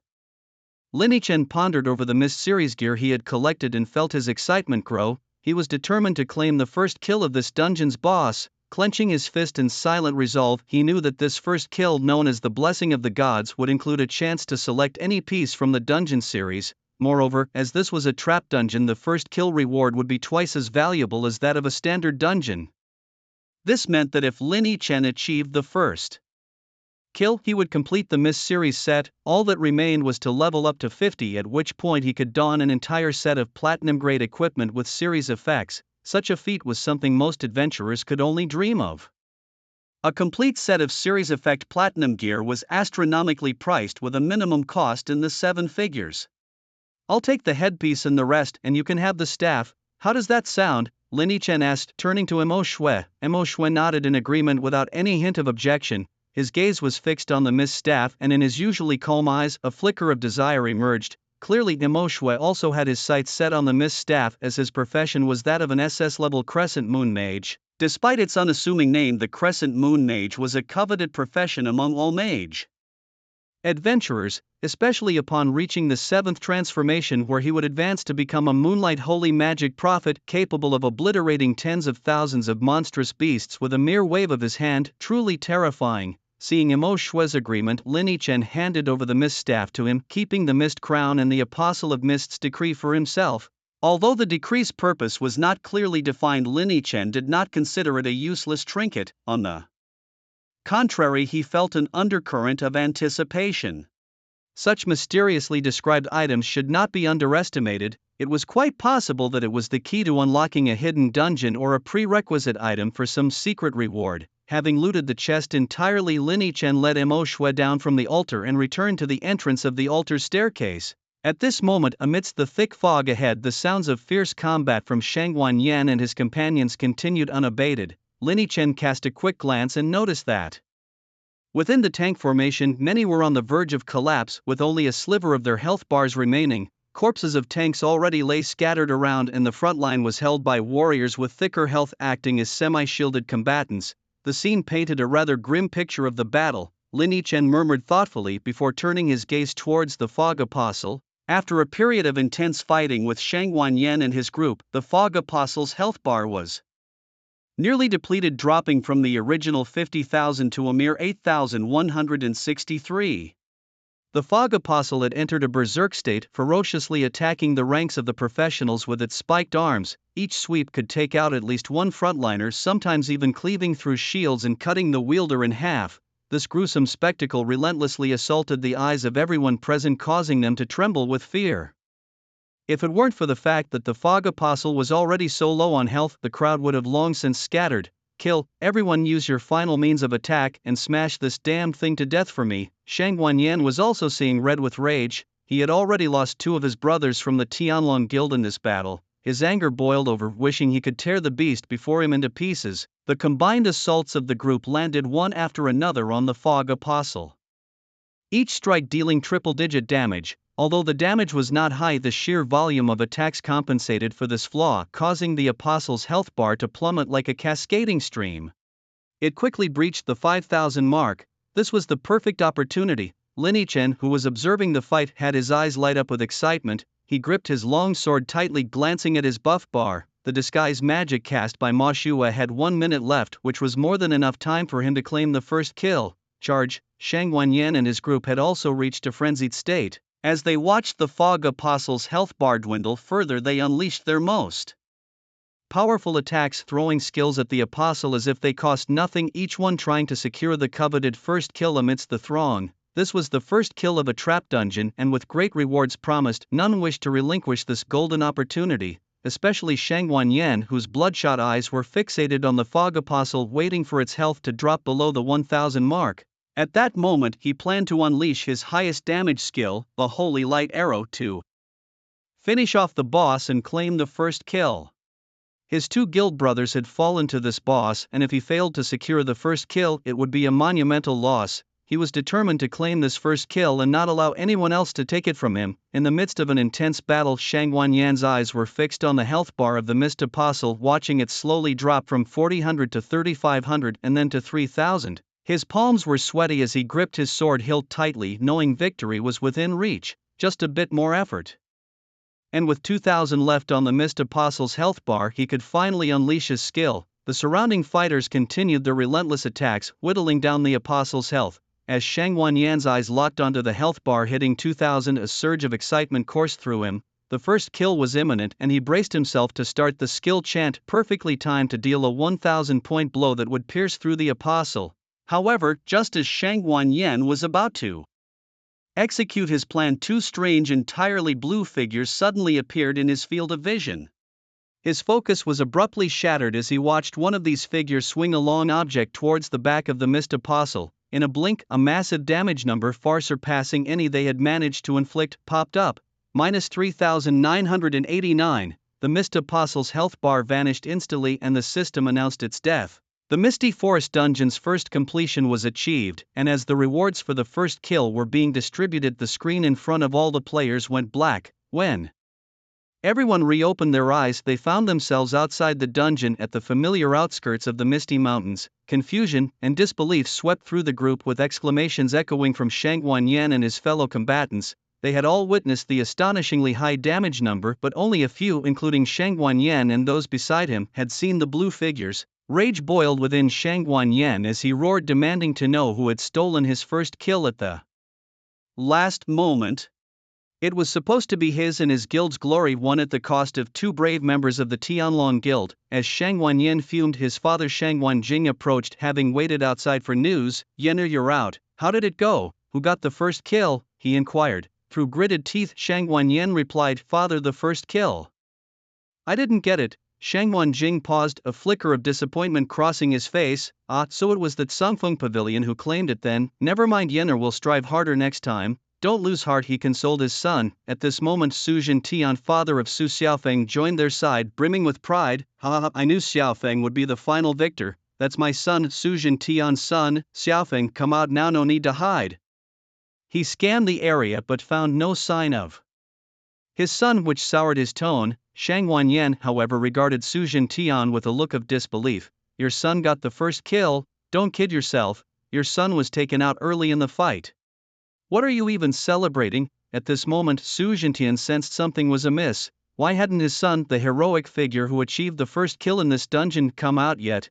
Could it be that he was feeling shy? How ridiculous, he's a grown man. Once they returned, Su Jintian planned to give him a good talking to. Observing the scene, Shang Wanyan struggled to keep a straight face. Witnessing a fool acting out in front of him while suppressing the urge to laugh was quite the challenge. His lips moved slightly as he addressed Su Jintian. "Uncle Su, there's something I need to tell you. Prepare yourself mentally." "What do I need to prepare for?" Su Jintian was caught off guard by Shang Wanyan's words, causing his brows to furrow. Actually, the first kill of the dungeon boss wasn't taken by Su Xiaofeng. Shang Wanyan began, and as for Su Xiaofeng, before Shang Wanyan could finish, Su Zhentian interrupted. Not taken by Xiaofeng? Then who else could it be? Could it be those guys from the Skull Guild? As he spoke, Su Zhentian's gaze shifted to the group of black-robed figures standing not far behind him. That I'm not sure about, but there is something you should know. Shang Wanyan cleared his throat twice before continuing. Su Xiaofeng, he was killed in the secret realm. As these words fell, silence enveloped the scene. Upon hearing the news, Shang Wanjing's face was filled with shock, his eyes narrowing into slits as he stared intently at Shang Wanyan. The surrounding members of Sangfeng Pavilion and Tianlong Guild were equally silent, all casting incredulous looks towards Shang Wanyan. Meanwhile, Su Zhentian stood for a long time without speaking. After a prolonged silence, Su Zhentian finally opened his mouth, his voice hoarse. Who did it? Shang Wanyan shook his head. I don't know. By the time I found them, Su Xiaofeng and the others were already dead. After speaking, he gestured to two Tianlong Guild members behind him. Send the photos of the scene to Uncle Su. Yes. The two men immediately stepped forward, forwarding the photos they had taken earlier to Su Zhentian. Staring at the photos of the blood-soaked ground and Su Xiaofeng's decapitated body, Su Zhentian's eyes flashed with an extreme repressed rage. Crackling sounds echoed as he clenched his fists tightly, his fingers making noises from the pressure, veins bulging on his temples, exuding an aura of terrifying intensity.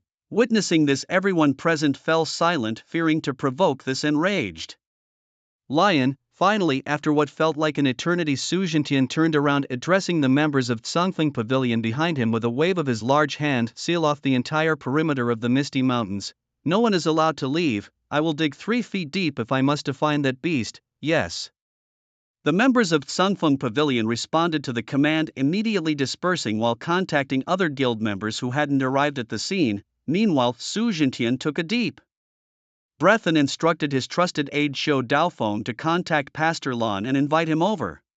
Xiao Daofeng nodded slightly and immediately called the headquarters. This scene did not escape the notice of Lin Yichen and Imo Shui, who were also present. They quickly realized the dire situation. The mountain range was about to be sealed off. Lin Yichen's expression turned grave and he lost all interest in checking the first kill rewards. If the situation were merely a matter of blocking the mountain and having the Sangfeng Pavilion conduct checks on participants, it wouldn't be too worrisome.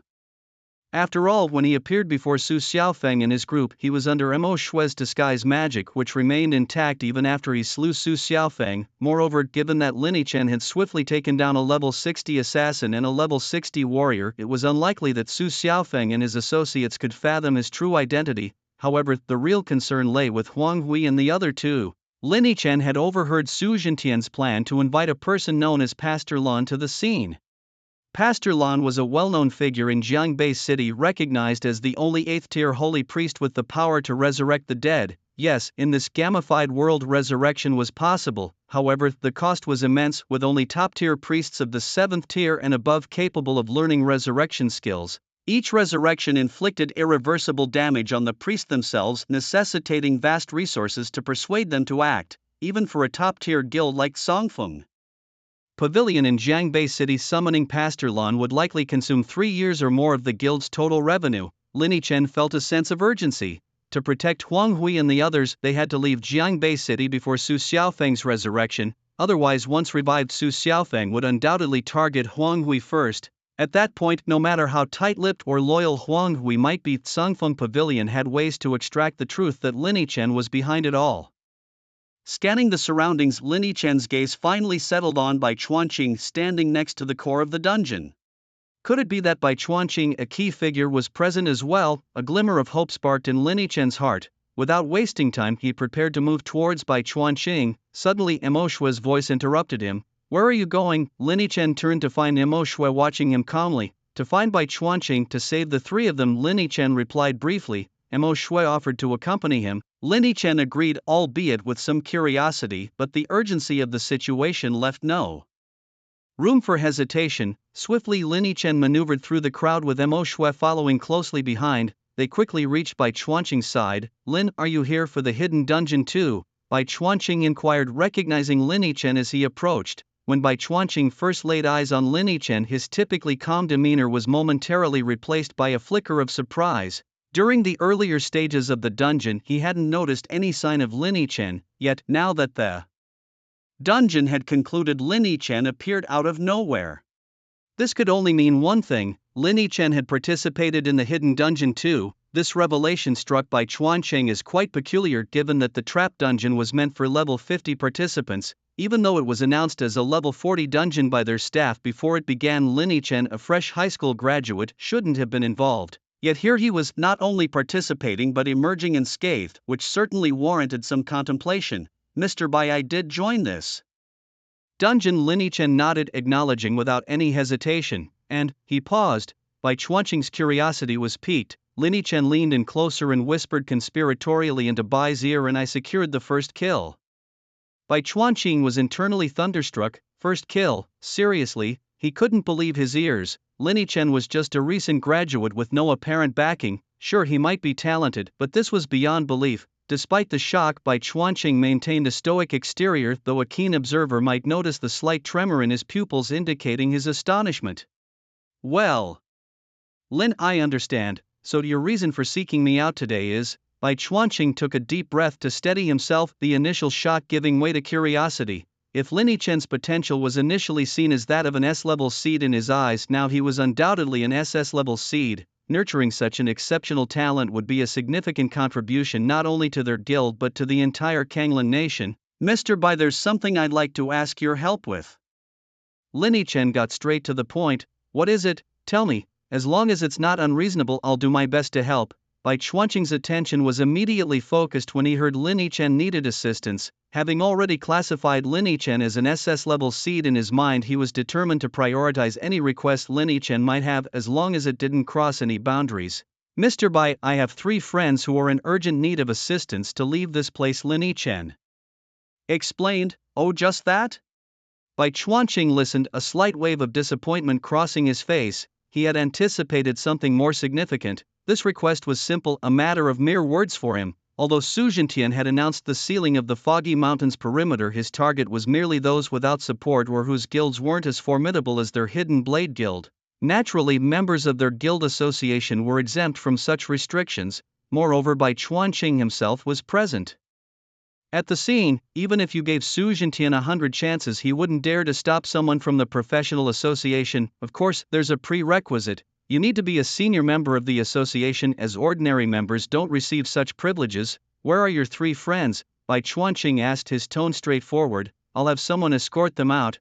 No need to delay if there's something urgent. He then glanced at the bearded man standing nearby. Din Nian, go escort Lin's friends out of here.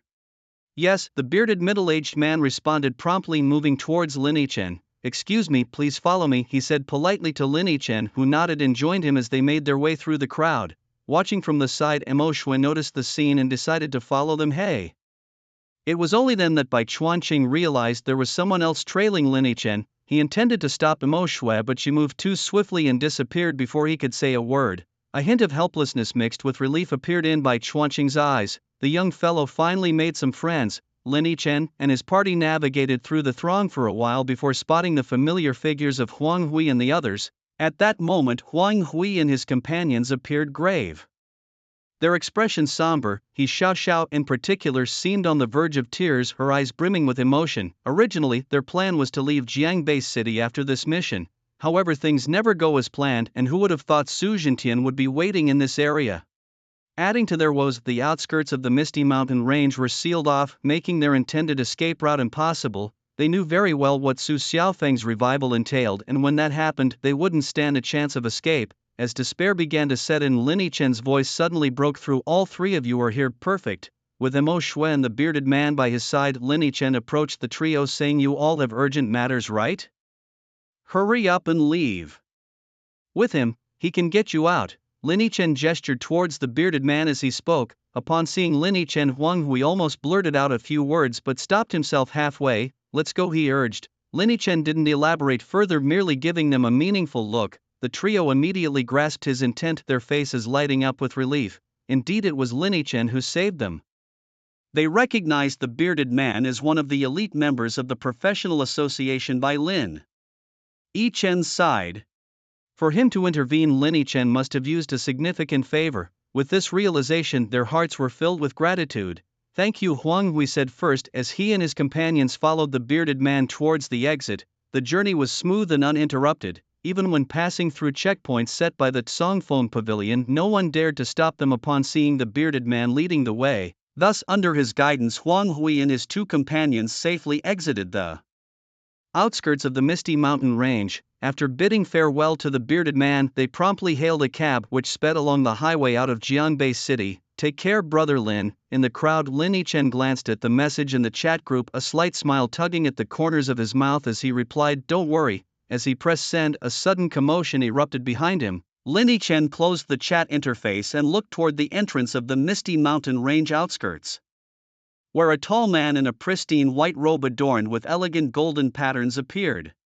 This man, upon his arrival, instantly became the center of attention. It was none other than Lan Tian, the most powerful practitioner in Jiangbei City, an honorary professor at Jiangbei University, and a level 408-Divine Temple holy priest. Such a formidable existence was considered top tier even across the entire Kanglan nation.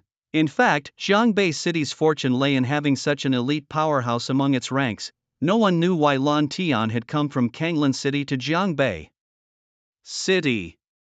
"Priest Lan, you're here." Su Zhentian, who had been seething with anger and had eyes as sharp as knives, instantly calmed upon seeing Lan Tian. "Yes, I heard your son died this time. Do you want me to intervene?" Lan Tian's tone was indifferent, his gaze devoid of any emotion as he lightly stared at Su Zhentian. Su Zhentian nodded slightly. "Yes, Priest Lan, I will prepare 3 dragon crystals as soon as possible and deliver them to your residence. Please save my son's life." Everyone knew Lan Tian's services weren't paid with star coins or equipment or skill books. He only accepted dragon crystals. Each dragon crystal was a gem condensed by dragons of noble lineage and a level above 300. Because dragons were immensely powerful, the price of dragon crystals was exorbitant, valued at around 1 billion star coins each, with prices rising based on the level. For most practitioners, such a thing was unimaginable, and even Su Zhentian felt his heart bleed at the thought of giving away 3 dragon crystals at once. That was nearly the total revenue of the Tsongfeng Pavilion for 5 years gone. In an instant. "All right, I'll be waiting." Lan Tian nodded slightly, making no further remarks. He proceeded directly to the dungeon core. "Priest Lan." Bai Chuanqing greeted him with respect upon seeing him. "Manager Bai, it's been a while." Lan Tian's demeanor toward Bai Chuanqing was less cold than with Su Zhentian. Bai Chuanqing also said little, knowing that since Su Xiaofeng died within the dungeon, reviving him required working through the dungeon core. Seeing this, the member of the Practitioners Association collecting the dungeon core sensibly paused his work and returned to Bai Chuanqing's side. At that moment, all eyes turned toward the dungeon core, witnessing a scene that many might never see in their lifetime. A level 400 priest casting a resurrection spell. Gazing intently at the replica's core, Lan Tian gently closed his eyes, his hands forming a prayer gesture at his chest. His lips moved softly, whispering incantations that were mysterious and difficult to comprehend. In the next moment, the golden cross pendant hanging at his chest suddenly floated into the air and countless beams of holy light burst forth from the cross. Simultaneously, the entire sky above the misty mountains was illuminated by this holy light, driving away every trace of darkness, making Jiangbei City as bright as day. Witnessing such an awe-inspiring scene, everyone present was rendered speechless, overwhelmed by a profound sense of awe. As the holy light pierced through the clouds, beaming directly onto the core of the replica, a figure slowly emerged from the light. It was Xiaofeng. As this figure completely stepped out of the light, revealing his face to everyone, Su Zhentian couldn't help but step forward, calling out his son's name. "Father!" Su Xiaofeng responded as if awakening from a dream, rubbing his forehead as he processed the myriad of scenes he had witnessed before his death. "Xiaofeng, quickly tell me, who was it that killed you?" After a moment of joy, a wave of anger surged within Su Zhentian, compelling him to demand an answer immediately. He knew all too well that even with a top-tier priest like Lan Tian, a person only had one chance at resurrection, and the scoundrel who had taken Su Xiaofeng's life wasted his only opportunity for revival. An unforgivable act. Don't let him escape. Hurry, Xiaofeng, I've already had this place completely sealed off. Just give me the name and I'll have him captured immediately. Seeing Su Xiaofeng hesitate to speak, Su Zhentian's urgency grew. I. Su Xiaofeng, observing his father's anxious demeanor, found himself at a loss for words. Could he really admit that he too desperately wanted to know the identities of those 2 mysterious blue figures? What's wrong? Speak up. Su Zhentian pressed his brow, furrowing in frustration. What do you mean, I? Just tell me. I don't know, Su Xiaofeng shrugged helplessly, his expression full of distress. You don't know? Su Zhentian's eyes narrowed, fury burning beneath his stern gaze. What kind of absurd answer was that? How could anyone not know who had taken their life? Seeing the storm brewing on his father's face, Su Xiaofeng hastily explained, Father, those two used disguise magic, and not just any kind, but the highest grade. They didn't reveal any part of themselves, not even their weapons. This magic's duration was incredibly long too. I estimate it was at least an S-level disguise spell. You can't entirely blame me for this. After hearing Su Xiaofeng's explanation, Su Zhentian's expression softened slightly. If things were truly as Su Xiaofeng described, then his ignorance of the killer's identity was somewhat understandable. As Su Zhentian pondered deeply, his eyes narrowed slightly. The thought that someone capable of using such advanced disguise magic must have an incredibly formidable background crossed his mind. Even their own organization, Sung Fong Pavilion, would have to pay a hefty price to acquire such a magic. Was he really going to let the murderer slip away just like that? Su Zhentian felt a sense of unwillingness, and Su Xiaofeng was equally dissatisfied. Suddenly, a spark of realization lit up in Su Xiaofeng's eyes, and he quickly turned to Su Zhentian, saying, Father, although I don't know who was beneath the disguise magic, I might have a lead on them. Oh, speak quickly. Su Zhentian's focus returned, his gaze fixed on Su Xiaofeng, eager for any clue. Su Xiaofeng didn't answer immediately, but instead turned his attention to the crowd, scanning for the figures of Huang Hui and his companions. He had overheard earlier that Su Zhentian had sealed off the mountain's perimeter, so Huang Hui and the others had to be among the crowd. Due to the nature of this event being a trap dungeon, most of the professionals who came had perished inside, leaving fewer than 1/5 of the original number. Most of those present were members of large guilds distinguished by their various uniforms. If Huang Hui and his group were in the crowd, Su Xiaofeng was confident he could spot them immediately. However, it seemed like fate was playing a trick on him. After observing for a full 3 minutes, he failed to find any trace of Huang Hui and his group. How could this be? Wasn't the mountain supposed to be sealed? Xiaofeng, tell me quickly, what is the lead? Su Zhentian's patience was wearing thin as he pressed for information. Father, are you sure this place is completely sealed? Su Xiaofeng looked at Su Zhentian with a doubtful expression upon hearing this. What do you mean? Su Zhentian frowned, a hint of confusion flashing across his face. Seeing this, Su Xiaofeng hurriedly recounted the events that had transpired in the teleportation hall and outlined the sequence of events within the dungeon. After the detailed explanation, Su Zhentian grasped the situation's entirety. Are you saying those people have disappeared? Su Zhentian's anger flared. He had ordered the mountain to be sealed. How could anyone have possibly left? If someone did, there could be only one explanation: those individuals were allowed to leave by someone from Sung Fong Pavilion. Outrageous. Su Zhentian turned to Qiu Daofeng in fury and commanded, Go and investigate immediately, see if anyone was let go and bring those responsible to me. Qiu Daofeng dared not disobey and promptly set out to investigate. Before long, Qiu Daofeng returned with 3 members of Sung Fong Pavilion, presenting them to Su Zhentian. President, we found them. These are the ones who let the people go. Su Zhentian, upon hearing the news, directed his fiery gaze towards the 3 individuals standing before him. I told you no one is to leave. Did my words just go in one ear and out the other?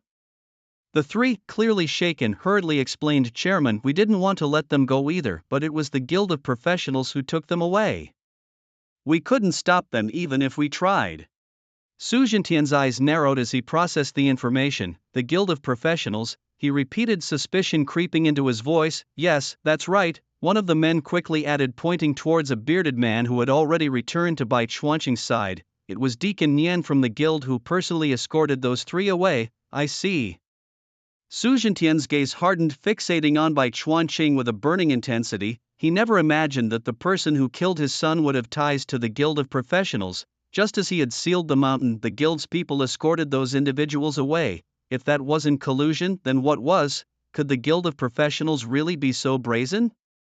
His anger surged, and he was tempted to confront Bai Chuanqing on the spot, demanding to know why he would do such a thing. Meanwhile, Su Xiaofeng, who had just learned the truth, wore a complex expression. It all suddenly made sense to him. The mysterious genius who had appeared so suddenly and then disappeared must have hidden in the upper floors of the guild's building, places only accessible to high-ranking members.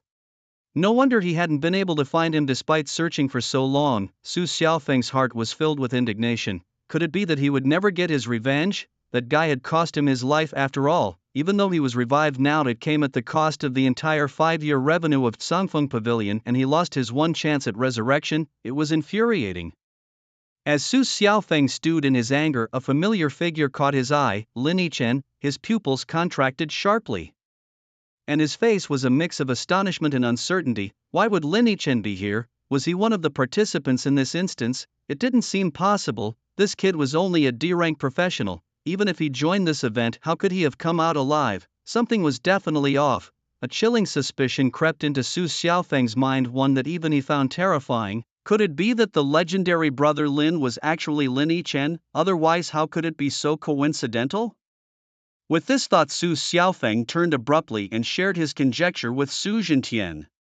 Upon hearing it, Su Zhentian was equally unsettled. He immediately ordered, "Go, bring that boy to me, let's see what's really going on here." With that command, Su Zhentian and his son led a troop of Sangfeng Pavilion's elite towards Lin Yichen. The onlookers, seeing such a grand movement from the pavilion, couldn't help but watch with interest, anticipating the unfolding drama. Lin Yichen, sensing the multitude of eyes upon him, subtly furrowed his brows. He turned to see Su Xiaofeng leading a group of people advancing towards him with great momentum. "Lin Yichen, why are you here?" Su Xiaofeng demanded with a gaze filled with murderous intent. As soon as he reached him, the tension in the air was palpable, as if Lin Yichen would have to provide an explanation or else blood would be spilled on the spot. Lin Yichen observed the scene, his dark eyes glinting with a trace of icy disdain.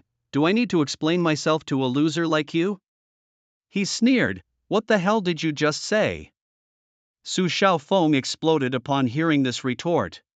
"What's wrong with what I said?" Lin Yichen couldn't help but chuckle coldly. "You were defeated by me with a single slash during the awakening trial, and then you died in a dungeon. If you're not a loser, then who is? Calling you a loser is flattering. Even losers are better than you." Each word from Lin Yichen was sharp and piercing, stabbing into Su Xiaofeng's ears like needles, causing him immense pain. "You, a mere D-class professional, dare speak to me like that?" Su Xiaofeng was utterly enraged. He immediately shouted at the few experts from Sangfeng Pavilion beside him, "You guys go and tear this dog to pieces for me." But his father Su Zhentian intervened, saying, "Enough." At the guild leader's words, the Sangfeng Pavilion experts hesitated to act. "Father, I want to kill him. Don't stop me." Su Xiaofeng was reluctant to give up, but Su Zhentian sternly reprimanded him. "That's enough. Find out the situation first. Getting provoked by a few words is disgraceful." Hearing this, Su Xiaofeng managed to regain some composure, taking deep breaths to calm himself. Su Zhentian then turned his attention to Lin Yichen, half squinting his eyes as he demanded, "Kid, show me your professional panel and I'll let you off." His tone brooked no argument. However, Lin Yichen had no intention of complying, instead replying with a mocking laugh, "Like father, like son. You two idiots are really cut from the same cloth." Everyone was stunned. Neither Su Zhentian nor Su Xiaofeng nor the bystanders watching the drama unfold could believe their ears. Did this kid just insult Su Zhentian? He must be insane. In everyone's heart, this audacious act left a deep impression. "Do you know what you're saying?" Su Zhentian's eyes flashed with menace, a murderous intent brewing within him. "As the president of Sangfeng Pavilion and a top-tier expert in Jiangbei City, since when has a young brat dared to be so insolent in his presence?" Not only did Lin Yichen refuse to answer his question, but he also dared to insult him in front of so many people. It was a death wish.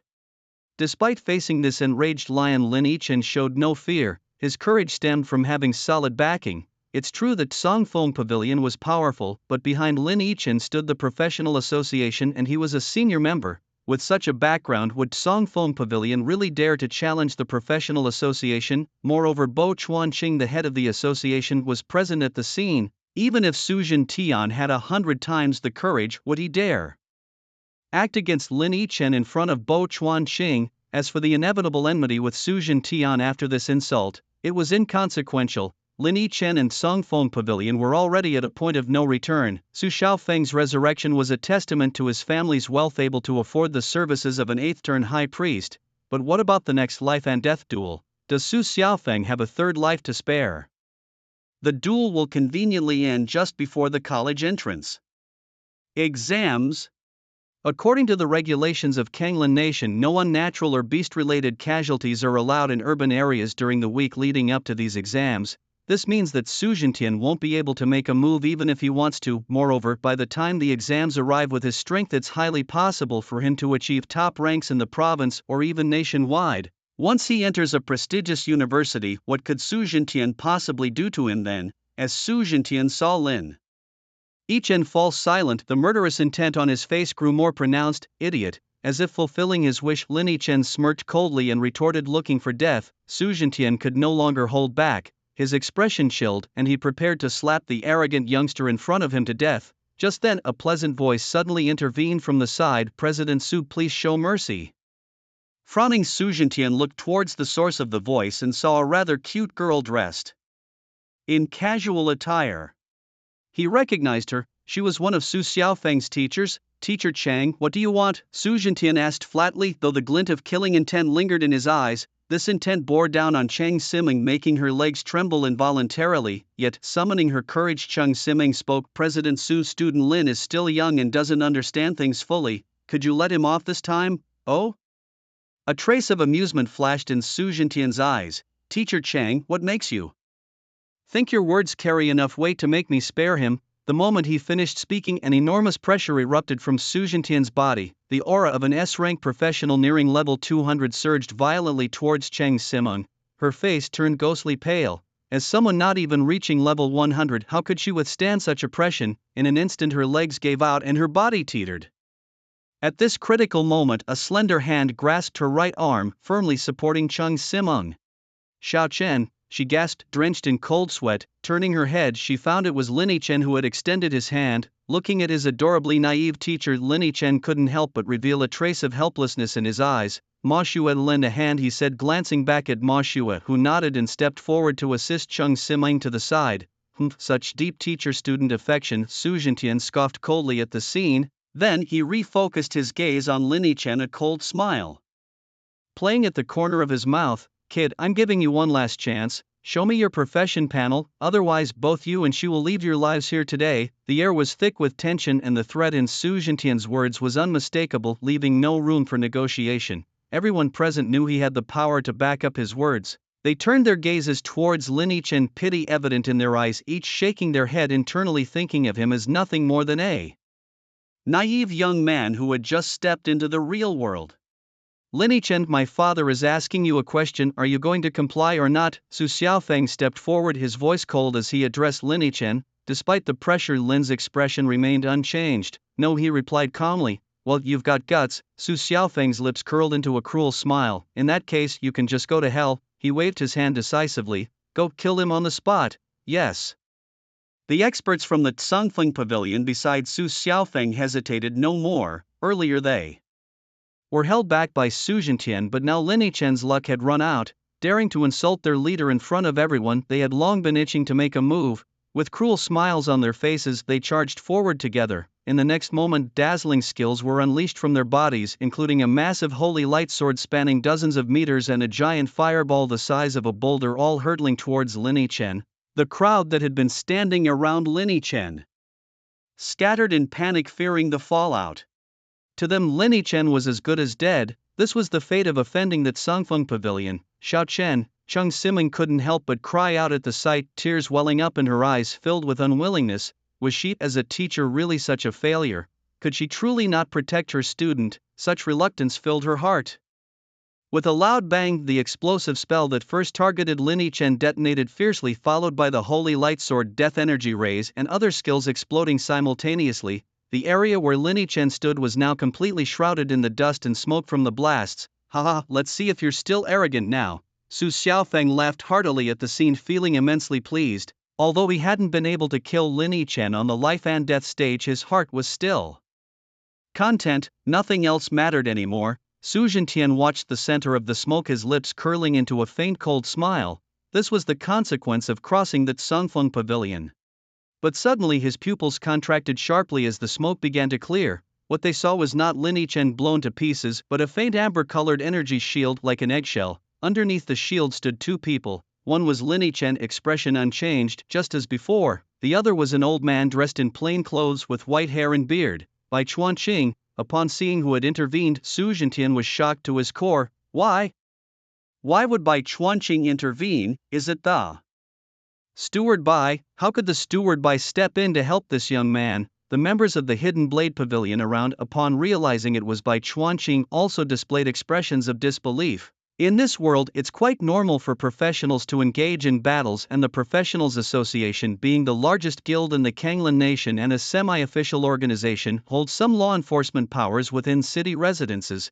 However, these powers are limited to within city limits. The outskirts of the Misty Mountain Range do not fall under city jurisdiction.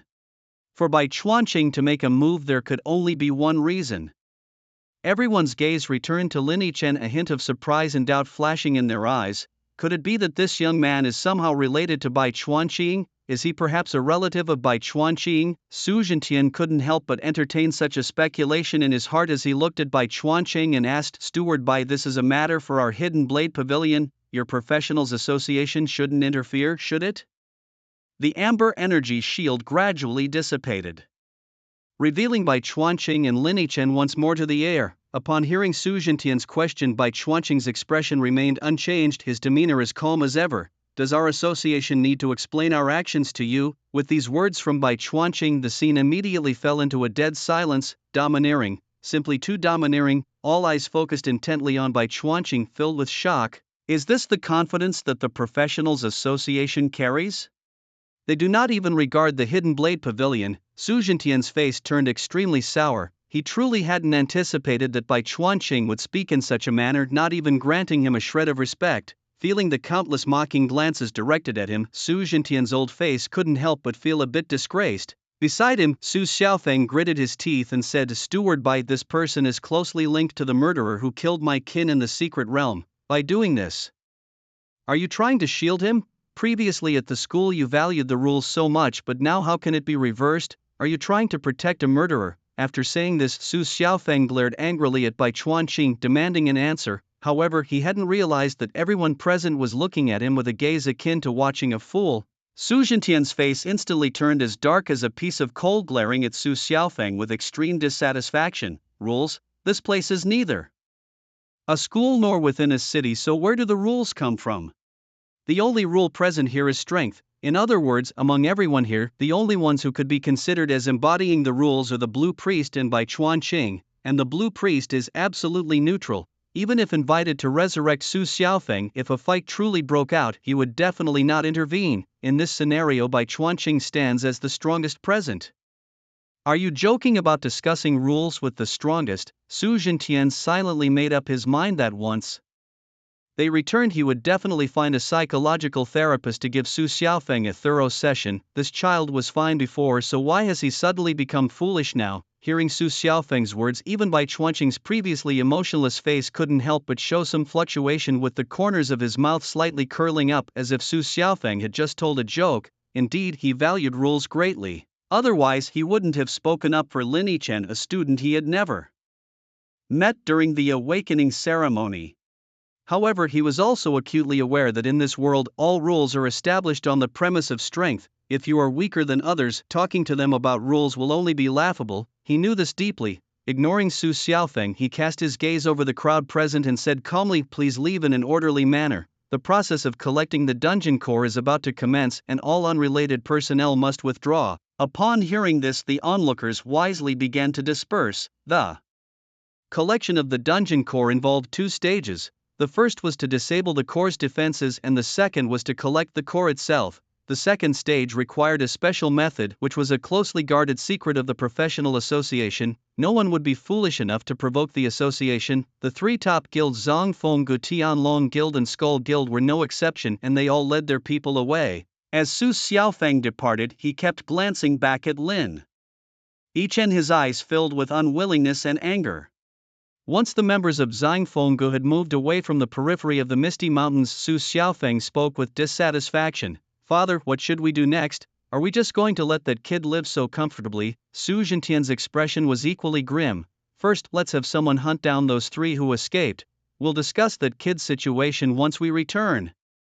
He had decided that upon returning, he would immediately find a psychologist for Su Xiaofeng and also contact an old friend in the association to investigate the background of Lin Yichen. With Bai Chuanqing's orders, the scene quickly cleared, leaving only the professional association members collecting the dungeon core along with Bai Chuanqing standing beside Lin Yichen. Besides them, Mo Shui and Chang Simeng standing not far away were also quite noticeable. The bearded man, seeing that Mo Shui and Chang Simeng hadn't left, moved to drive them away, but Bai Chuanqing stopped him. No need, let them stay here.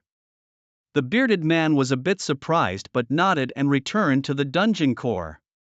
At this moment, Bai Chuanqing turned to Lin Yichen and asked, Lin, are you alright? Lin Yichen shook his head. I'm fine, thank you, Elder Bai, for your help. Bai Chuanqing stroked his beard and smiled. It's my duty. If I just stood by and watched someone do something to you right in front of me, I might as well resign from my position as the association's head. Upon hearing this, Chang Simeng, supported by Mo Shui, was shocked. Her eyes widened, staring intently at Lin Yichen not far away, her pupils trembling. What had she just heard? Why would Bai Chuanqing say such a thing to Lin Yichen? If he couldn't protect him, he would directly resign as the association's head. My goodness. Could it be that Lin Yichen really had an extraordinary background? That's impossible. Chang Simeng shook her head vigorously, trying to dismiss the thought. As Lin Yichen's teacher, she was well aware of his family situation. He was an orphan who managed to attend Jiangbei High School due to his outstanding academic performance at the orphanage. He was selected to attend Jiangbei 3rd Elementary and earned his way into Jiangbei High School by maintaining top grades throughout elementary school. During his years at Jiangbei High, Lin Yichen had always stayed in the dormitory, and his modest attire clearly indicated one thing: he was not wealthy. She had even seen him eat 3 steamed buns as his meals several times, which pained her so much that she took him out for a few bowls of hot beef noodles. And now someone wanted to tell her that he had an influential background. Chang Simeng simply couldn't believe it. But why was Bai Chuanqing showing such favor to Lin Yichen? Chang Simeng began to harbor a suspicion. Could it be that Lin Yichen was truly a genius? Based on recent events, it seemed that whenever that mysterious Lin brother appeared, Lin Yichen would coincidentally be there too. Could it be that this mysterious genius was actually Lin Yichen himself? As soon as this thought popped into her head, Chang Simeng's heart started racing with excitement. She turned to Mo Shui, who was standing nearby. Xiao Shui, can you take me to Lin Yichen? I have some questions for him. Sure. Mo Shui nodded slightly and helped Chang Simeng as they walked toward Lin Yichen. Teacher Chang, are you alright? Lin Yichen noticed her approaching and asked with concern. No, I'm fine. Chang Simeng shook her head vigorously, then looked intently at Lin Yichen and asked seriously, Xiao Chen, tell me, is that Lin brother really you? Lin Yichen did not deny it and nodded. Yes, it's me. It's really you.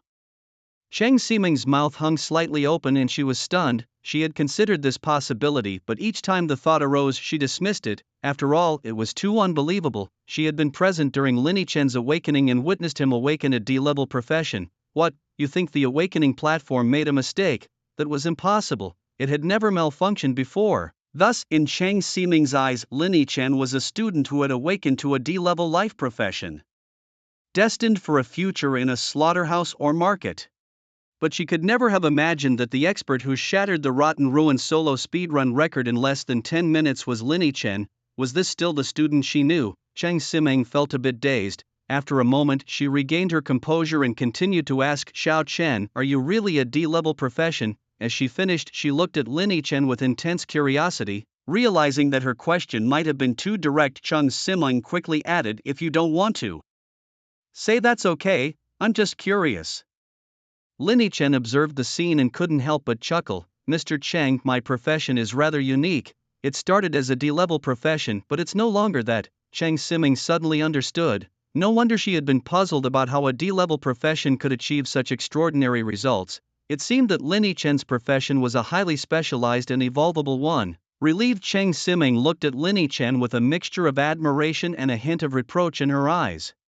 This young man had kept her in the dark for so long, causing her constant worry, but now everything was clear, and knowing that Lin Yichen was not just any D-level profession reassured her greatly. Xiao Chen, does that mean you were the one who achieved the first kill in the instance earlier? Chang Simeng inquired with curiosity. Yes, that's correct, it was me, Lin Yichen admitted without hesitation. Chang Simeng's face was filled with astonishment and her heart mirrored this surprise. She had learned that the mysterious figure who achieved the first kill had first defeated Su Xiaofeng's entire team before taking the first kill from the Tianlong Guild. Could Xiao Chen really be that formidable? As Chang Simeng was still processing this revelation, Bai Chuanqing suddenly patted Lin Yichen on the shoulder. Lin, things were quite hectic today. after bringing you into the guild, I almost forgot something important, Bai Chuanqing said. As per tradition, senior members of the Jiangbei City Professionals Association usually have someone to guide them through the first job transformation. You're probably close to reaching level 50, right? The person responsible for this is still in the association. I'll introduce you to him so you can find him directly when you reach level 50. Lin Chen was somewhat surprised upon hearing this. Who would have thought the association's benefits were so generous? To undergo the first job transfer, one had to complete a level 54-star dungeon to qualify. Each level of dungeon was rated up to 5 stars, and a 4-star dungeon was already a nightmare for ordinary people. Most professionals without connections would opt to level up to over 60 before teaming up for the transformation. Even regular members of large guilds had to rely on themselves for job transformations rather than having someone guide them purely based on reaching the required level. Only core members or those with connections had the luxury of being guided through. Yet, the Professionals Association offered this to senior members once they reached the required level. Lin Chen couldn't help but marvel at the prowess of a top-tier association. Alright, thank you, Mr. Bai. Lin Chen nodded to Bai Chuanqing. Bai Chuanqing responded with a cheerful smile, it's no trouble at all. And what about Mo Shui, right? You should come along too. With that, Bai Chuanqing glanced at Mo Shui. Lin Chen was taken aback, casting a deep look at Mo Shui. Could it be that he was also a senior member of the Professionals Association? Oh, what a surprise, hidden talents indeed. But come to think of it, it's quite normal. After all, Ma Shui is a genius who awakened an SS-level profession. Being recruited by the association is quite expected. At this moment, 2 staff members from the Professional Association approached Bai Chuanqing with the dungeon core in hand. Chief Bai, the core has been successfully recovered. Bai Chuanqing nodded approvingly. Good, let's go then. Everyone seemed to agree without objection. Bai Chuanqing led the way with the rest following behind him as they slowly left the outskirts of the misty mountain range. Shang Simeng, at Lin Chen's invitation, joined the main group, the reason being she had a conflict with Su Jintian earlier and Lin Chen was worried that if she walked alone she might face retaliatory attacks. He couldn't rest easy about his beloved teacher. The group continued their journey until they reached Shang Simeng's residence, where Lin Chen bid her farewell. Goodbye, teacher Cheng, see you next time. Lin Chen waved enthusiastically. By Xiaochen by Xiaoxue. Shang Simeng waved back at everyone and soon they disappeared from her sight. Just like any other day, she stepped into her apartment and waited for the elevator. After a moment, a peculiar feeling washed over her. Had she forgotten something? She furrowed her brows, her mind racing, but after a while she remained puzzled, unable to recall what she might have forgotten. Oh well, perhaps I've just been too worried about Xiaochen lately, she thought, shaking her head. With Lin Chen's crisis now resolved, she believed that even in the upcoming life and death battle, Su Xiaofeng wouldn't stand a chance against Lin Chen. With that reassurance, what more was there to worry about? Just then, the elevator arrived on the first floor and she happily hummed a tune as she stepped inside. Meanwhile, after bidding farewell to Cheng Simeng, Lin Chen and his group continued toward the professional building. On the way, Lin Chen couldn't help but recall what Cheng Simeng had called Ma Shui earlier, Xiaoxue. The more he thought about it, the stranger it sounded. Curious, he glanced at Ma Shui. Xiaoxue, he questioned.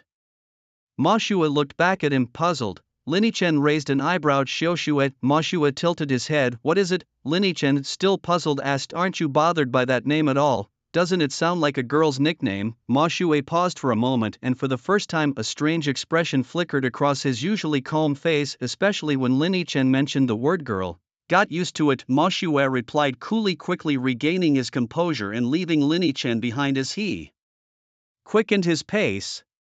Lin Chen couldn't help but twitch the corner of his mouth at that flawless reasoning. Before long, they arrived back at the professional building. It was already evening, but the building was still brightly lit. Though not as bustling as during the day, there were still many professionals visiting. Some came to submit tasks, while others came to take on new assignments. At times, individuals would gather at this particular spot for a certain dungeon run, scheduling the entry at 1 o'clock and completing it by 0:59. Lin Chen and Mo Shui followed Bo Chuanqing as they navigated through the association building, stopping only when they reached a muscular man. Lin Mo, this is the person in charge of our association's job transition tasks. You should get acquainted, Bo Chuanqing introduced with a smile. Hello, I'm Yan Tao. The muscular man spoke first. Hello, I'm Lin Chen, followed by Mo Shui as both responded in unison. So you two are the new senior members of our association? Quite promising young talents, Yen Tao remarked as he assessed Lin Chen and Mo Shui with a smile. He then asked, by the way, what level are you currently at? Lin Chen glanced at his own status panel. Lin Chen profession, Blood Slayer, rating, C level, 39 HP, 2000, mana, 480, attack, 733, defense, 130, strength, 85, constitution, 13, spirit, 10, agility, 12, skills, none available attribute points, 9 talents. Dissection Mastery, evolvable talent increases the chance of acquiring high-grade loot by 100% after slaying prey. Killing Mastery, evolvable talent, the first 2 attacks on each prey are guaranteed critical hits with critical damage at 600%. Executioner, evolvable talent converts 10% of damage dealt with long blade weapons into true damage. Crimson Reaper, evolvable talent attacks leech 20% of damage as health experience from kills increases by 250%. Corrupt Blade, mutatable talent attacks inflict a crimson corruption effect, reducing 3% of max HP per second for 60 seconds. Unknowingly, his level had risen to 39 in the Misty Forest dungeon by defeating the final boss, the Mist Apostle. His level had jumped from 36 to 39. Lin Chen mused, knowing full well it was thanks to his Crimson Reaper talent. I'm currently at level 39, Lin Chen answered. Yen Tao, level 39, there's still some distance to level 50. Yen Tao nodded slightly, turning his gaze to Mo Shui. And you, level 27, Mo Shui replied, casting a glance at Lin Chen, his heart filled with surprise. He hadn't anticipated Lin Chen's level to be so high. They had both awakened their professions on the same day, yet Lin Chen had pulled so far ahead. Could it be that Lin Chen's profession was actually SSS rank? Mo Shui found himself agreeing with this possibility. Indeed, the thought seemed plausible, otherwise Lin Chen's performance in the dungeon was simply too extraordinary. 1 strike per small monster, just a few for a larger one. Such speed was beyond what a normal person could achieve. Yen Tao was puzzled when he heard Mo Shui report her level. He turned to Bai Chuanqing and asked, Manager Bai, what's going on here? Bai Chuanqing had previously informed him that Lin Chen and Mo Shui were both students graduating from high school today. Furthermore, Mo Shui's awakened talent was classified as SS level, making her the highest-ranked individual at Jiangbei No. 1 High School. Although Bai Chuanqing hadn't disclosed Lin Chen's profession, Yen Tao had done his research and knew that there were only 3 people at Jiangbei No. 1 who had awakened to professions above S level. Lin Chen was clearly not among them, or else he would have remembered the name. Yet, despite being just a student, how could Lin Chen's level surpass Mo Shui's by such a wide margin? It seemed too outrageous. Bai Chuanqing also showed a hint of surprise. He gave Lin Chen a deep look, his eyes brimming with admiration. He knew that Lin Chen's profession was no ordinary one, but he hadn't expected it to be this extraordinary. In just one day, Lin Chen had managed to elevate his level from 0 to 39. How many dungeons had he cleared? How many monsters had he slain? Lin Chen must have put in a significant amount of effort in the Misty Forest. With such high talent and diligence, this young man was destined for greatness. Bai Chuanqing was elated, knowing that the greater Lin Chen's achievements, the more benefits their association would reap. This young man must be nurtured with great care. Clearing his throat, Bai Chuanqing addressed Yen Tao seriously. Yen, you must pay special attention to these 2 youngsters. When they reach level 50, make sure to accompany them for their job transition tasks. Ensure that no unforeseen incidents occur. Yen Tao nodded, acknowledging the directive. Understood, I'll keep a close watch. Satisfied, Bai Chuanqing smiled contentedly, then patted Lin Chen on the shoulder. Lin, I'll take my leave now. You all continue your conversation. Goodbye, Mr. Bai. Lin Chen politely bid farewell. After Bai Chuanqing left, Yen Tao spoke up. I'm here in the office every evening. When your levels are up, feel free to come see me at any time. I won't say much else, but isn't the college entrance exam coming up soon? Even though you've joined our association, getting into a top university is still worthwhile. The resources there are abundant, so do your best. With that, Lin Chen and Mo Shui also took their leave from Yen Tao. As it was approaching 4 a.m., a wave of drowsiness hit Lin Chen. After saying goodbye to Mo Shui, he returned to his new home, quickly washed up, and sank into the comfort of his soft bed. However, just before he drifted off to sleep, a thought struck Lin Chen: the first kill reward. He sat up abruptly, all traces of sleepiness gone, his eyes wide with excitement. After exiting the dungeon earlier, he had been caught up with Su Xiaofeng, causing him to forget to check the first kill reward. Now it was time to see just how lucrative the reward for the first kill in the level 50 trap dungeon was. Meanwhile, in a pink-themed bedroom in Jiangbei City, Cheng Siming suddenly awoke from her dream. Work, my work, she wailed, her short hair disheveled and her big eyes brimming with tears of regret and remorse. How could I forget something so important, Cheng Siming, what were you thinking? She was on the verge of tears, realizing she had forgotten her main purpose for heading to the Misty Mountains tonight, to seek Bai Chuanqing's help. Yet after encountering Lin Chen and going through those events, her mind somehow pushed this crucial matter aside. Even on her way back, she was too shocked to remember what she had left undone. Now, what should she do? If Bai Chuanqing returned and swiftly left for Kanglan City, her job would truly be at risk. Oh, I'm so useless.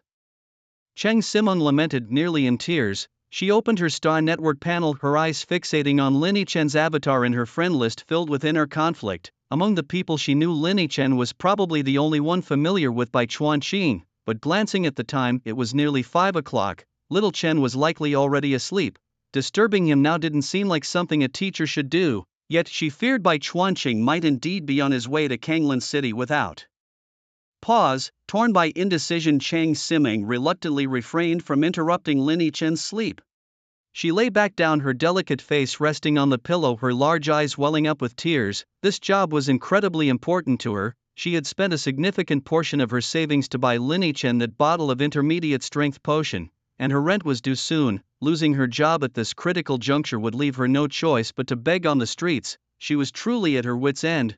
"By supervisor, please don't leave," she murmured in despair. Meanwhile, Lin Chen was faced with a prompt: claim the Misty Forest's final boss first kill reward, yes, no. Without hesitation he selected yes. As the reward was being distributed, countless blue light particles appeared, hovering in midair before coalescing into a virtual treasure chest at his bedside. So this was the first kill reward. He felt a rush of excitement witnessing the process for the first time. It seemed almost like science fiction. Reaching out, Lin Chen touched the treasure chest, opening it. As it opened, streams of golden light emerged and swiftly entered his body. A notification appeared: buff received, divine favor loading, divine favor. The pale golden text left Lin Chen puzzled, wondering what exactly was happening. Shouldn't his interface be blood red? Why is there this pale golden notification now? As Lin Chen pondered this, he suddenly noticed the two notifications being enveloped and transformed by the blood red hue out of nowhere. The message read: divine favor loading failed, converted to Godslayer's favor. Godslayer's favor. Permanent evolvable buff, all attributes increased by 50%, all attributes increased by 50%. Godslayer's favor. Seeing this overwhelming information left Lin Chen utterly shocked, not to mention the heavenly increase in all attributes. Why did it suddenly change from divine favor to Godslayer's favor? Could it be related to his profession? Lin Chen speculated in his mind. His gaze shifted back to the virtual treasure chest, where two stones engraved with mysterious runes lay quietly. Lin Chen reached out to pick them up, and at that moment their usage flashed in his mind. One stone was for selecting equipment from the Misty Forest dungeon. By holding it and mentally reciting the name of the equipment needed, it would be automatically summoned. The other stone was for selecting special materials from the Misty Forest. Lin Chen was not particularly surprised by the equipment selection stone, as it was customary to receive one such chance after a first dungeon kill. However, the material selection stone caught him by surprise. He realized that among the loot from this dungeon run, he was just missing the materials for the Misty Bracers. This meant that Lin Chen already possessed a full set of level 50 platinum gear. All he needed now was to visit the guild tomorrow to have the equipment forged. Satisfied, Lin Chen lay back on his soft bed. The virtual treasure chest, having been emptied of its rewards, had vanished completely.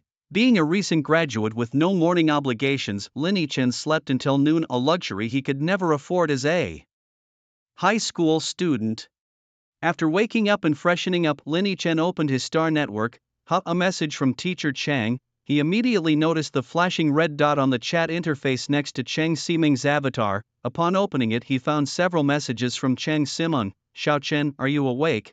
Xiaochen, I have something to ask of you. Are you awake? Xiaochen, could you reply to me once you wake up? The messages were sent every hour starting from 8 in the morning. Something to ask of me? Lin Chen looked at the second message, raising an eyebrow. He quickly typed a reply. Teacher Chang, what's up? I just woke up, slept too late last night. As soon as this message was sent in an apartment building about 3 kilometers from Lin Yichen's place, Chung Simeng, who had been sitting listlessly with disheveled hair, suddenly sat up. Her once dull eyes now sparkled with newfound life. She quickly opened the StarNet panel and sure enough, there was a message from Lin Yichen. Xiao Chen, do you have the contact for Director Bai?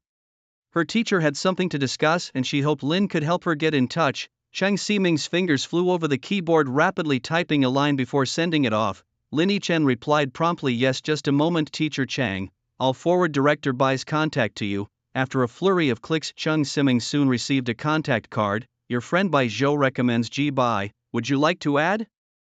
With trembling fingers, Chung Siming pressed the add button. You have added a new friend. As soon as the notification appeared, she quickly opened a chat with Bai Chuanqing and sent a message. Director Bai, I'm Chang Siming, a teacher from Jiangbei No. 1 High School. I wish to file a complaint against Principal Ma Mingrui. He is abusing his power, having dismissed me just before his own removal.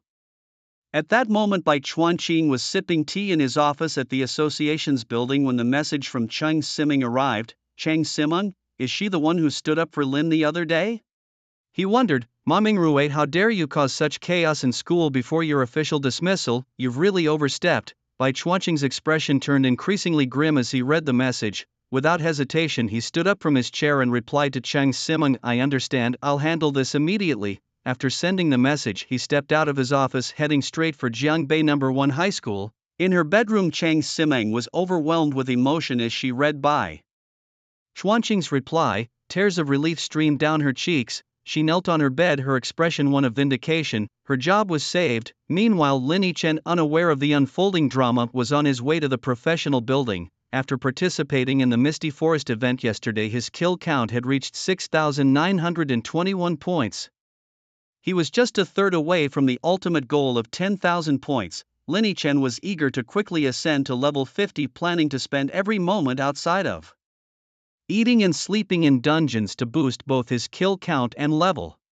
Lin Yichen looked forward to the surprise that awaited him once his kill count was maxed out and his next career evolution unfolded. Not long after he arrived at the professional building, navigating his way effortlessly to the dungeon teleportation hall. This time he didn't take on any tasks but headed directly to the level 40 dungeon area, selecting a 5-star dungeon teleportation array to enter. With a hum, the teleportation array began to operate. When Lin Yichen opened his eyes again, he found himself transported to a wasteland. He was standing atop an abandoned skyscraper looking down at hordes of zombies roving the city, their numbers overwhelming. Watching this scene, Lin Yichen's right hand, clutching his sword, trembled slightly with excitement. The City of Mutation, a level 45-star dungeon. The dungeon's feature is the swarming zombies, he thought, preparing himself for the challenge ahead. For Lin Yichen, these zombies were the perfect fodder for his killing spree. He hoped their numbers wouldn't disappoint him. With a slight smirk on his lips, Lin Yichen gripped his dark red blade and began to stride toward the staircase. As he embarked on his massacre within the dungeon, tensions were rising within the Tsungfeng Pavilion. Su Xiaofeng was already a bundle of nerves. Twice he had encountered that formidable Lin elder brother, only to also run into Lin Yichen. Su Xiaofeng couldn't help but suspect that this terrifying Lin elder brother was indeed Lin Yichen himself. The most telling clue was Bai Chuanqing's attitude towards Lin Yichen yesterday, which further cemented Su Xiaofeng's conviction that Lin Yichen was far from ordinary. What was he to do? How could this waste of a Lin Yichen suddenly transform into such a heaven-defying genius? After all, he was the one with the S-rank profession. Su Xiaofeng was filled with resentment. At that moment, Su Zhentian suddenly walked into the room. Father, what did the investigation reveal? Su Xiaofeng hastily inquired. Su Zhentian's expression was somewhat unsettled. That boy is a senior member of the professional association. He uttered just this one sentence, yet Su Xiaofeng understood everything. Lin Yichen was undoubtedly the one who had dominated the solo speedrun leaderboard of the Rotten Ruins in less than 10 minutes, otherwise, how could he hold a senior membership in the association? Merely being first in a trial was certainly not enough to qualify for such a status. Then what about his profession? Is it really only D rank? Su Xiaofeng asked, still unwilling to give up. Su Zhentian shook his head. That's unclear, but the membership registration states it as D rank. However, I suspect Bai Chuanqing is deliberately keeping it a secret for him. Hearing this, Su Xiaofeng's hopes were dashed. Everything was pointing towards his suspicion. Lin Yichen's profession was definitely not as simple as a D rank. Had anyone ever seen a D-rank professional dominate the speedrun leaderboard? Or a D-rank profession capable of taking down their Tsangfeng Pavilion's level 60 professionals with just 2 strikes? What should I do then? I still have a life or death duel with him. Are we just going to cancel it? Su Xiaofeng said, full of reluctance. Why cancel? Su Zhentian snorted coldly, his eyes filled with murderous intent. That kid has already made an enemy of our Tsangfeng Pavilion. We must not let him continue to grow. Xiaofeng, this life or death duel is our opportunity. If you can kill him in the duel, even if Bai Chuanqing wants to trouble us, he won't have a reason. Listening to his father's words, Su Xiaofeng felt a wave of despair wash over him. But how am I supposed to kill him? Lin Chen can now kill a level 60 professional with 2 strikes. If I can survive even 1 strike, our ancestors' graves would smoke. Smack. Su Zhentian couldn't help but smack Su Xiaofeng on the head. Do you think I'm stupid sending you to your death? I definitely have a plan, Su Xiaofeng said dejectedly, scratching his head. What plan? Su Zhentian snorted coldly. I've already talked to your Uncle Chen and Uncle Zhou. Starting today, they're going to take you to farm dungeons, and I've even prepared double experience potions for you. Even if you have a negative experience gain buff, you'll still level up faster than that Lin Chen kid on his own. I've calculated it. With this plan, by the time of the life and death duel, you'll at least be level 60. With your class talent after your first class change, you might not be any worse than that Lin Chen. After hearing what Su Zhentian said, Su Xiaofeng's face still showed a lack of confidence. But Father Lin Chen surely won't sit idle during this time. By then, even if I'm level 60, it might just be a death sentence for me. He was genuinely terrified of Lin Chen, having been defeated twice in a single strike each time, nearly developing a phobia of him. I'm not finished yet. Su Zhentian's eyes glinted with murderous intent. I've already communicated with the higher-ups, and before the duel I'll buy a set of diamond-grade equipment that matches your level and arrange a diamond-grade weapon for you. With all this, Lin Chen will have no chance of survival. Hearing this, a glimmer of hope emerged in Su Xiaofeng's heart. If it was a diamond-grade set, then perhaps the duel wasn't unwinnable. His eyes reignited with fighting spirit. Alright, then I'll throw myself into the dungeons these days, determined to reach level 60.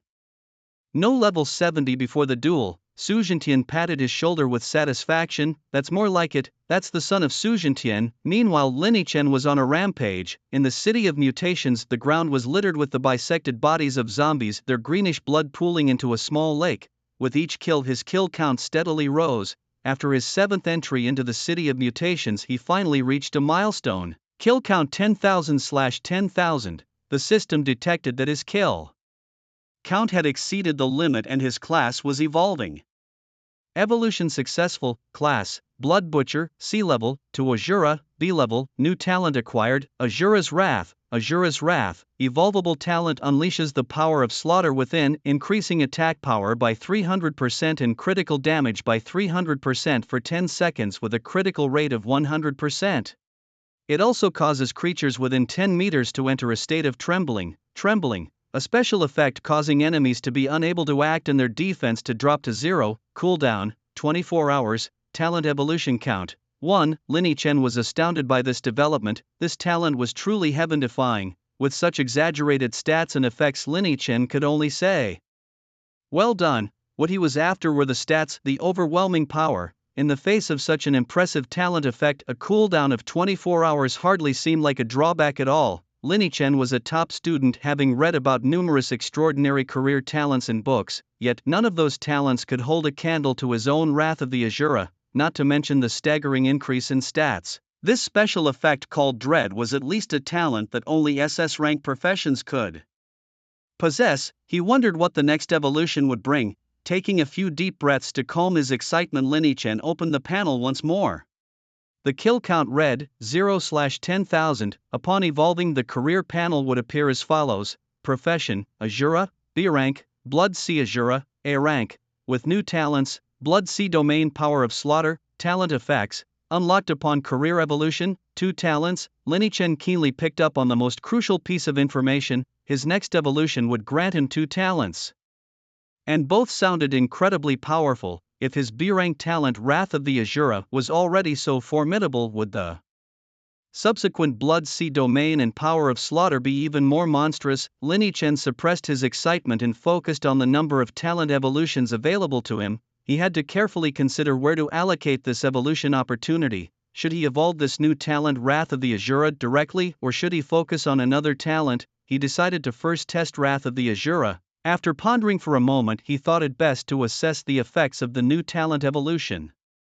Before making a decision, he clicked the plus sign next to Wrath of the Azura and a prompt immediately appeared. Do you wish to evolve the talent, Wrath of the Azura? Post-evolution effects. Unleash the power of slaughter within, increasing attack power by 500% for 10 seconds, critical damage by 500%, and your critical hit rate becomes 100% while causing all creatures within a 100-meter radius to fall into a state of dread. Seeing the evolved effects of Wrath of the Azura, Lin Chen couldn't help but gasp. Not only were the attack and critical damage bonuses increased by 200%, but more importantly, the range of the dread effect extended to 100 meters, a tenfold increase. What did this mean? Even disregarding the absurd stat increases, just the dread effect alone represented a massive area of mass control. Even some support class professions had only a handful of skills capable of such an effect. However, Lin Chen didn't let excitement cloud his judgment and chose not to hastily allocate his talent. Evolution points to Wrath of the Azura.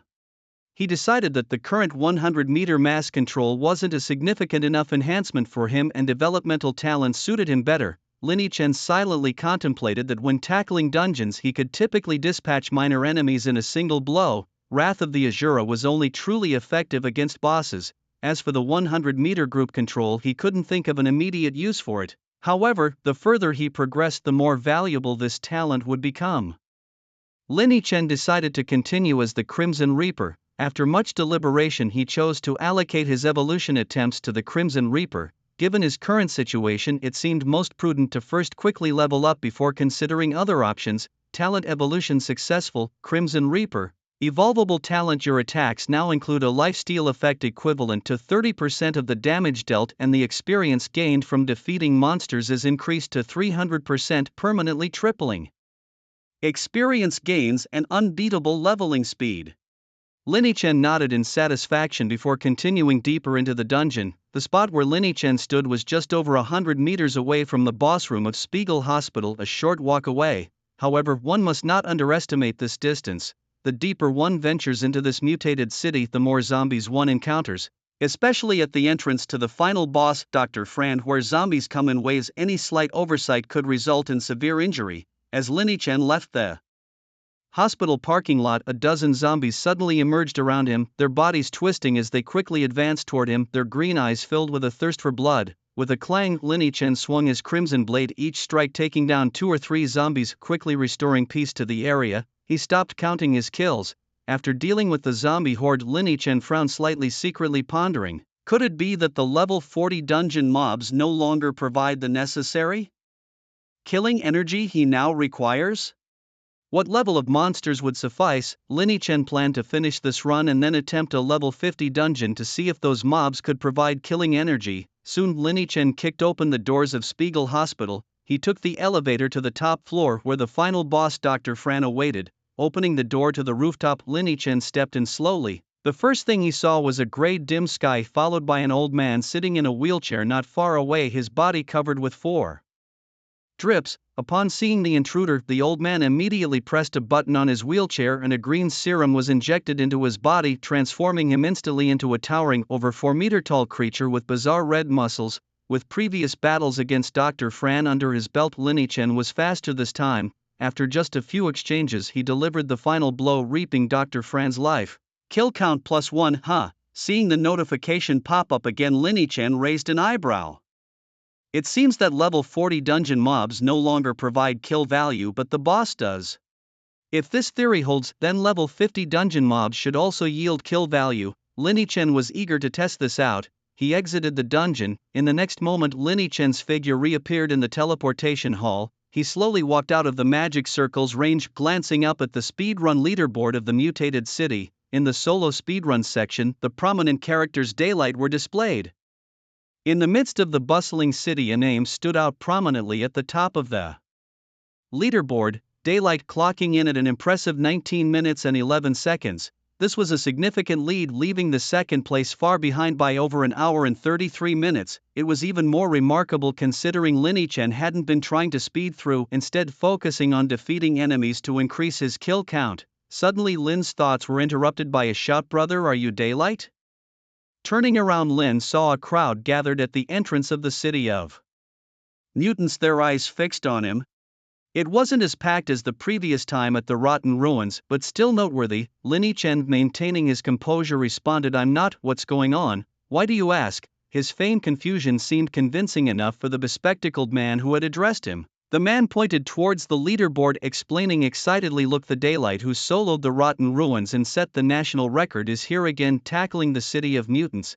And get this, he cleared it in just 19 minutes. The more the man spoke, the more animated he became, prompting Lin to cut in. "Wow, only 19 minutes, that's insane." Lin feigned astonishment. The bespectacled man nodded, sighing, "Yes, I wonder who this Daylight really is. It would be amazing to meet him." Lin Chen patted his shoulder reassuringly, "Don't worry, he's probably still inside." Confused, the bespectacled man asked, "Why do you say that?"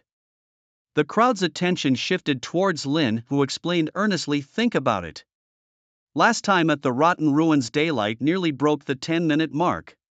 With his skills, breaking 10 minutes in the city of mutants is possible. He's likely just pushing his limits in there, so if you wait you might just see him." The explanation seemed to satisfy the onlookers, who nodded in agreement. Seizing the moment, Lin discreetly slipped away towards the familiar reward center in a nearby building. There he was to collect his latest achievement, another leaderboard record, earning him 300,000 star coins and a voucher for level 50 platinum equipment.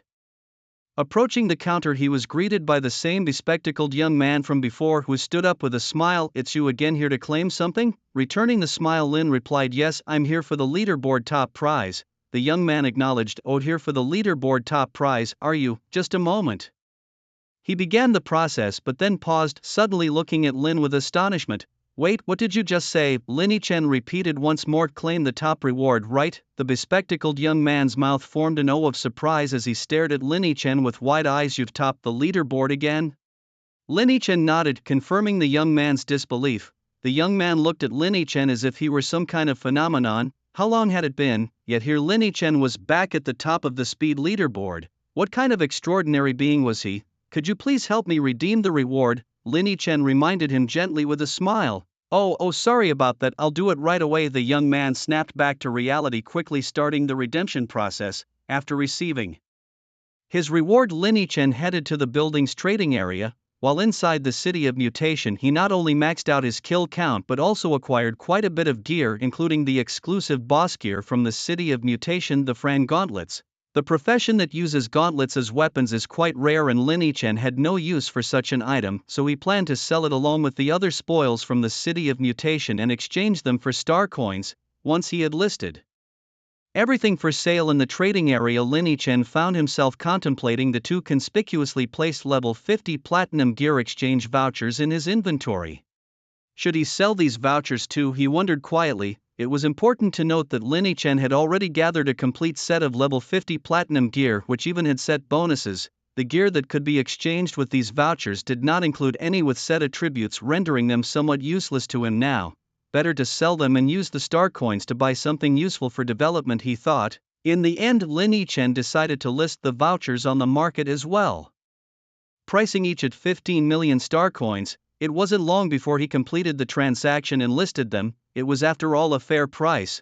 With everything settled, Lin Chen left the trading area and headed back to the teleportation hall. His next task was to see if the level 50 instance monsters granted kill points, a crucial question that would influence his future growth path. As the elevator doors slowly opened, Lin Chen stepped out and made his way into the teleportation hall. He noticed that the crowd gathered around the city of mutation's teleportation gate had mostly dispersed.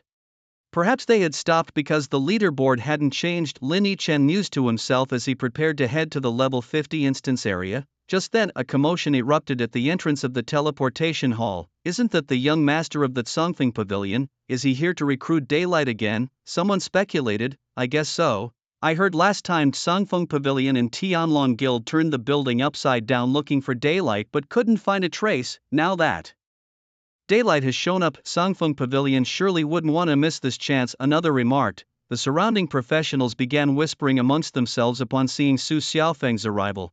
I reckon the chances are slim this time too. Who knows if daylight is still in the instance? The leaderboard hasn't changed for ages, so he could have left a long time ago. Lin Yichen turned his gaze behind him and, as expected, saw Su Xiaofeng entering the teleportation hall with 3 companions. Unlike the confident demeanor he had last time, Su Xiaofeng's face was now clouded with a somber expression, as if everyone owed him 1,000,000 star coins. Well, no wonder. After discovering that Bai Zhou's true identity was Lin Yichen, Su Xiaofeng couldn't help but feel the urge to rip apart anyone's mouth who mentioned Bai Zhou. However, this was the association's territory and he could only suppress his anger deep within. So what if you're so powerful, Lin Yichen? Aren't you still alone? I have someone to help me level up and there's no shortage of double experience potions. How can you compete with my leveling speed? On the day of the decisive battle, I'll definitely reclaim my dignity and viciously crush you, you scumbag. Su Xiaofeng silently swore to himself, then led his 3 teammates straight into the level 50 dungeon area without looking back. Although his current level was low and he had been left far behind by Lin Yichen, both were still pre-first turn profession holders. The highest dungeon level they could enter was level 50. After the first turn, the highest accessible dungeon level would be 100 and so on. How did they directly enter a level 50 dungeon? Weren't they here to find Bai Zhou? Haven't you heard? On graduation day, the young master of Tsangfeng Pavilion made a life and death duel pact with someone from his school just before the college entrance exam. Right now, Tsangfeng Pavilion must be helping him level up. Really, someone dared to oppose Tsangfeng Pavilion? Look at him getting carried through a level 50 dungeon. His leveling speed must be insane. It's normal for a freshly graduated high school student to be impulsive. Give it some time, the duel probably won't happen and that person will be scared into canceling it for sure. Hey, do you think there's a chance that kid is stubborn, that he won't cancel? In that case, I'd say he's got guts, but he's clearly too book-smart for his own good. Daring not to cancel an unwinnable duel, he deserves whatever happens to him. You're right, huh? For adventurers who seemed like a team loudly discussed, their laughter unrestrained, especially a bald chubby one who laughed the wildest. Those nearby overheard the conversation and couldn't help but chuckle. Lin Yichen merely glanced at them indifferently and then headed towards the level 50 dungeon direction. It wasn't arrogance. With his current strength, he was more than capable of crushing Su Xiaofeng a month later, let alone a month. Even in 2 months, Su Xiaofeng might not be able to beat him as he was now. Arriving at the level 50 dungeon area, Lin Yichen scanned the list of dungeons and finally selected one called Ford Manor. Lin Yichen was quite familiar with this dungeon, which featured vampires as its primary monsters. It didn't have many minor monsters, mostly comprised of elite ones, making it an ideal setting for Lin Yichen to conduct experiments related to his killing value. Upon entering the teleportation array, a flash of blue light enveloped him, and when he opened his eyes again, he found himself in a grand traditional European manor. The interior was somewhat dilapidated, with the courtyard overrun by wild unkempt grass clearly neglected for many years. Yet, in the stillness of the night, the manor was eerily lit, a stark contrast to the desolate appearance outside. Despite the ominous setting, Lin Yichen felt no fear. He drew his blood-red Tang horizontal knife from its sheath, a faint smile playing at the corners of his lips as he strode towards the entrance of the manor house. Each step was casual, as if he were an old friend of the manor's owner visiting for a leisurely chat. Upon reaching the front door, he did not knock like a guest. Instead, he lifted his foot and forcefully kicked at the long-decayed wooden door. With a loud crash, the door shattered into countless splinters, revealing an old man dressed in a butler's uniform. His complexion was deathly pale, eyes blood-red, hair sparse, and 2 sharp fangs protruded as he lunged towards Lin Yichen. This was the first monster of the Ford Manor, also an elite creature, the manor's butler. When Ford Manor first appeared as a hidden dungeon, many inexperienced players were caught off guard by this butler, some even fatally so, as no one expected the first enemy to be an elite monster. The moment Lin Yichen laid eyes on the old butler, he didn't hesitate. With a swift slash of his blade aimed at the bulging veins on the butler's pale neck, he struck. A critical hit of -5,241 appeared, and the butler's head was severed from his body, which collapsed lifelessly like a heap of mud. Simultaneously, the long-awaited notification of his killing value increasing popped up, much to Lin Yichen's delight. Seeing the progress bar rise, Lin Yichen's eyes brightened. He had been concerned that the monsters in this level 50 dungeon wouldn't contribute to his killing value, which would delay the next evolution of his profession. However, it seemed his worries were unfounded. An elite monster added 1 point to the killing value, so he wondered about the regular minor monsters. With an experimental mindset, Lin Chen set his sights on the interior of the house after dispatching the old butler. Ford Manor was a quintessential European-style building elegantly decorated inside. The first thing to catch the eye was a long, wide corridor with a luxurious patterned carpet covering the floor. Numerous oil lamps lined the walls, providing the only light within the house. Lin Chen treaded cautiously on the carpet, his expression vigilant, scanning his surroundings with the corner of his eye. He had studied Ford Manor's detailed strategies several times, and according to it, after encountering the old butler and advancing to the end of the corridor, servant vampires would ambush him from the corners. These servant vampires were regular minor monsters posing little threat, just the right moment to test his skills. Lin Chen swiftly reached the end of the corridor. The instant he took that final step, he sensed 4 surges of murderous intent around him. Instinctively, he pulled back his foot and retreated a few steps. 4 vampires clad in traditional European-made uniforms with pallid blue necks and bulging veins lunged toward the position Lin Chen had intended to advance to. His timely withdrawal left them empty-handed. Before they could regain their balance, Lin Chen struck first, slashing at one of the maids with precision and speed. The attack was lethal, splitting the maid in 2, her body collapsing to the ground, spreading black blood around. The remaining 3 maids, witnessing their companion's swift demise, showed no fear. Instead, their frenzy intensified as they charged at Lin Chen with bared fangs and claws. Lin Chen was not about to give them a chance to harm him. With 3 swift strikes, the vampires were cut into 6 pieces, leaving more bodies strewn across the floor. His kill count increased slightly, but it was evident that the life force of these level 50 minions was too feeble. Observing the kill counter, Lin Chen couldn't help but shake his head. The good news was that even these low-level monsters contributed to his kill count. The bad news was the increment was minimal. However, Lin Chen wasn't particularly disappointed. As long as it contributed, there was hope. Lin Chen mused silently, suspecting that his kill count gain was linked to each phase of his class advancement. Levels 50 to 100 in the next dungeon might be the proper channel for his current Biranka Jura to earn kill count efficiently. This level 50 dungeon was just on the cusp, thus it contributed, but not significantly. This was manageable. With his leveling speed, reaching the next class advancement should be a matter of minutes. Shaking off the black blood from his blade, Lin Chen proceeded deeper into the manor. Given his current combat prowess, even a 5-star dungeon like Fort Manor posed no pressure to him. In just 20 minutes, he found Fort Manor's main boss, Lady Leia Fort. After engaging in some heartfelt discussions with this beautiful and elegant lady, Lin Chen ultimately split her in half with a single decisive strike. His kill count increased by 10 and he gained 182,985 experience points, enough for him to level up from 42 to 43. His 4 basic attributes improved and he received 1 free attribute point. Lin Chen was pleasantly surprised. After grinding the City of Mutants 7 times, he had only managed to climb from level 39 to 42. Now, after upgrading to the Crimson Reaper, 1 run through Fort Manor resulted in a level up. Though the experience required for leveling would increase over time, the speed was astonishing. In less than 2 days, he would likely initiate his class advancement quest. Checking his gains, Lin Chen closed the panel and glanced at the 2 halves of Lady Fort.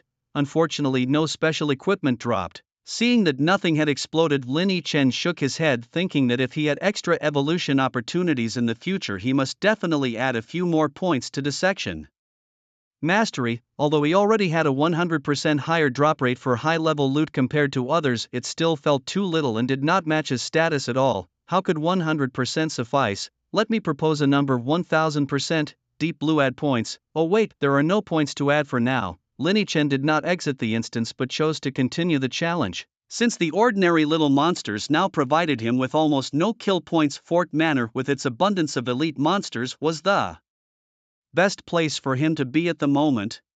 Just the thought of meeting the beautiful and elegant Miss Leia Fort again made Lin Chen a little excited, eager to chat with her more and pour out his heart, causing his kill bar to rise fiercely. Time slowly passed. Lin Chen spent a whole afternoon immersed in Fort Manor until the ever-growing hunger forced him to exit the instance. Glancing at his backpack, he found it filled with materials since he entered Fort Manor, prominently featuring Madame Ford's exclusive equipment, Bloody Claws. His level had also reached 48-inch, just 2 levels shy of his first transformation. He had undoubtedly once again topped the solo speedrun leaderboard of Fort Manor. Simple, truly simple. Linny Chen couldn't help but marvel at his strength, feeling as if he had almost single-handedly plucked the association bald. First, let's eat.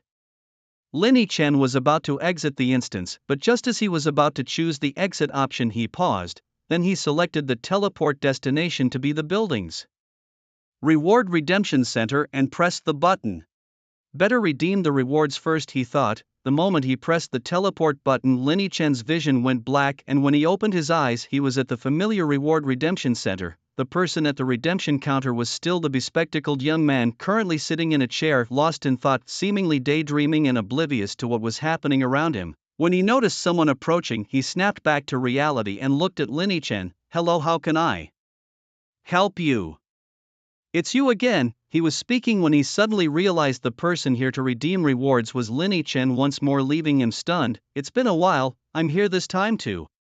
Linny Chen greeted before he was about to mention he was there to redeem leaderboard rewards, but the bespectacled young man preempted him. "No need to say it, here to claim the leaderboard reward, right? I understand, let me help you with that." He had already taken some rest time to visit the teleportation hall and discovered that Linny Chen was the same person who had made waves yesterday as the daytime. Now that Linny Chen had come to him again, his intentions were evident. "Freak, what a freak! Why am I not such a freak?" the bespectacled young man thought with envy, helping Linny Chen claim his rewards. "Thank you," Linny Chen said after taking the redemption card, expressing his gratitude before leaving the Reward Redemption Center. He headed to the familiar trading market, intending to thoroughly sort through his items and check whether the things he had listed for sale had been purchased. As he stepped out of the elevator and into the bustling trading area, he suddenly spotted a familiar figure. Was that Teacher Chang? Not too far away at one of the counters, Chung Simeng was reluctantly handing over a staff to the staff handling the items for sale. Linny Chen recognized the staff immediately. It was a weapon that Chang Simeng had painstakingly acquired and cherished greatly. Why was she selling it now? Could it be that Teacher Chang was out of money? A sudden realization hit Linny Chen as he recalled the strength potion Chang Simeng gave him yesterday. Could it be that she bought it especially for him? With this thought in mind, Linny Chen quickly made his way towards Chung Simeng. At the trading counter, the staff accepted Chung Simeng's precious staff and smiled at her, saying, "We've put it on sale for you. If a buyer shows interest, we will inform you. Is there anything else you need help with?" "Nope, nothing else, thank you," Chang Simeng replied softly. Her face showed a hint of reluctance, but she nodded and thanked the staff before turning to leave. Ultimately, she had to compromise with life. That level 90 golden grade weapon, the spiral wooden staff, was something she had saved up for months to buy, and now she had to sell it. Is she really undeserving of using something nice? Chang Simeng felt on the verge of tears, her head bowed as she silently walked towards the exit of the trading area. Just then she heard a familiar voice ahead. "Teacher Chang, what a coincidence. What brings you here?" Looking up, she saw it was her student Linny Chen. "Oh, Xiao Chunai. I came here to see if there was any useful equipment to buy, but I didn't find anything, hee."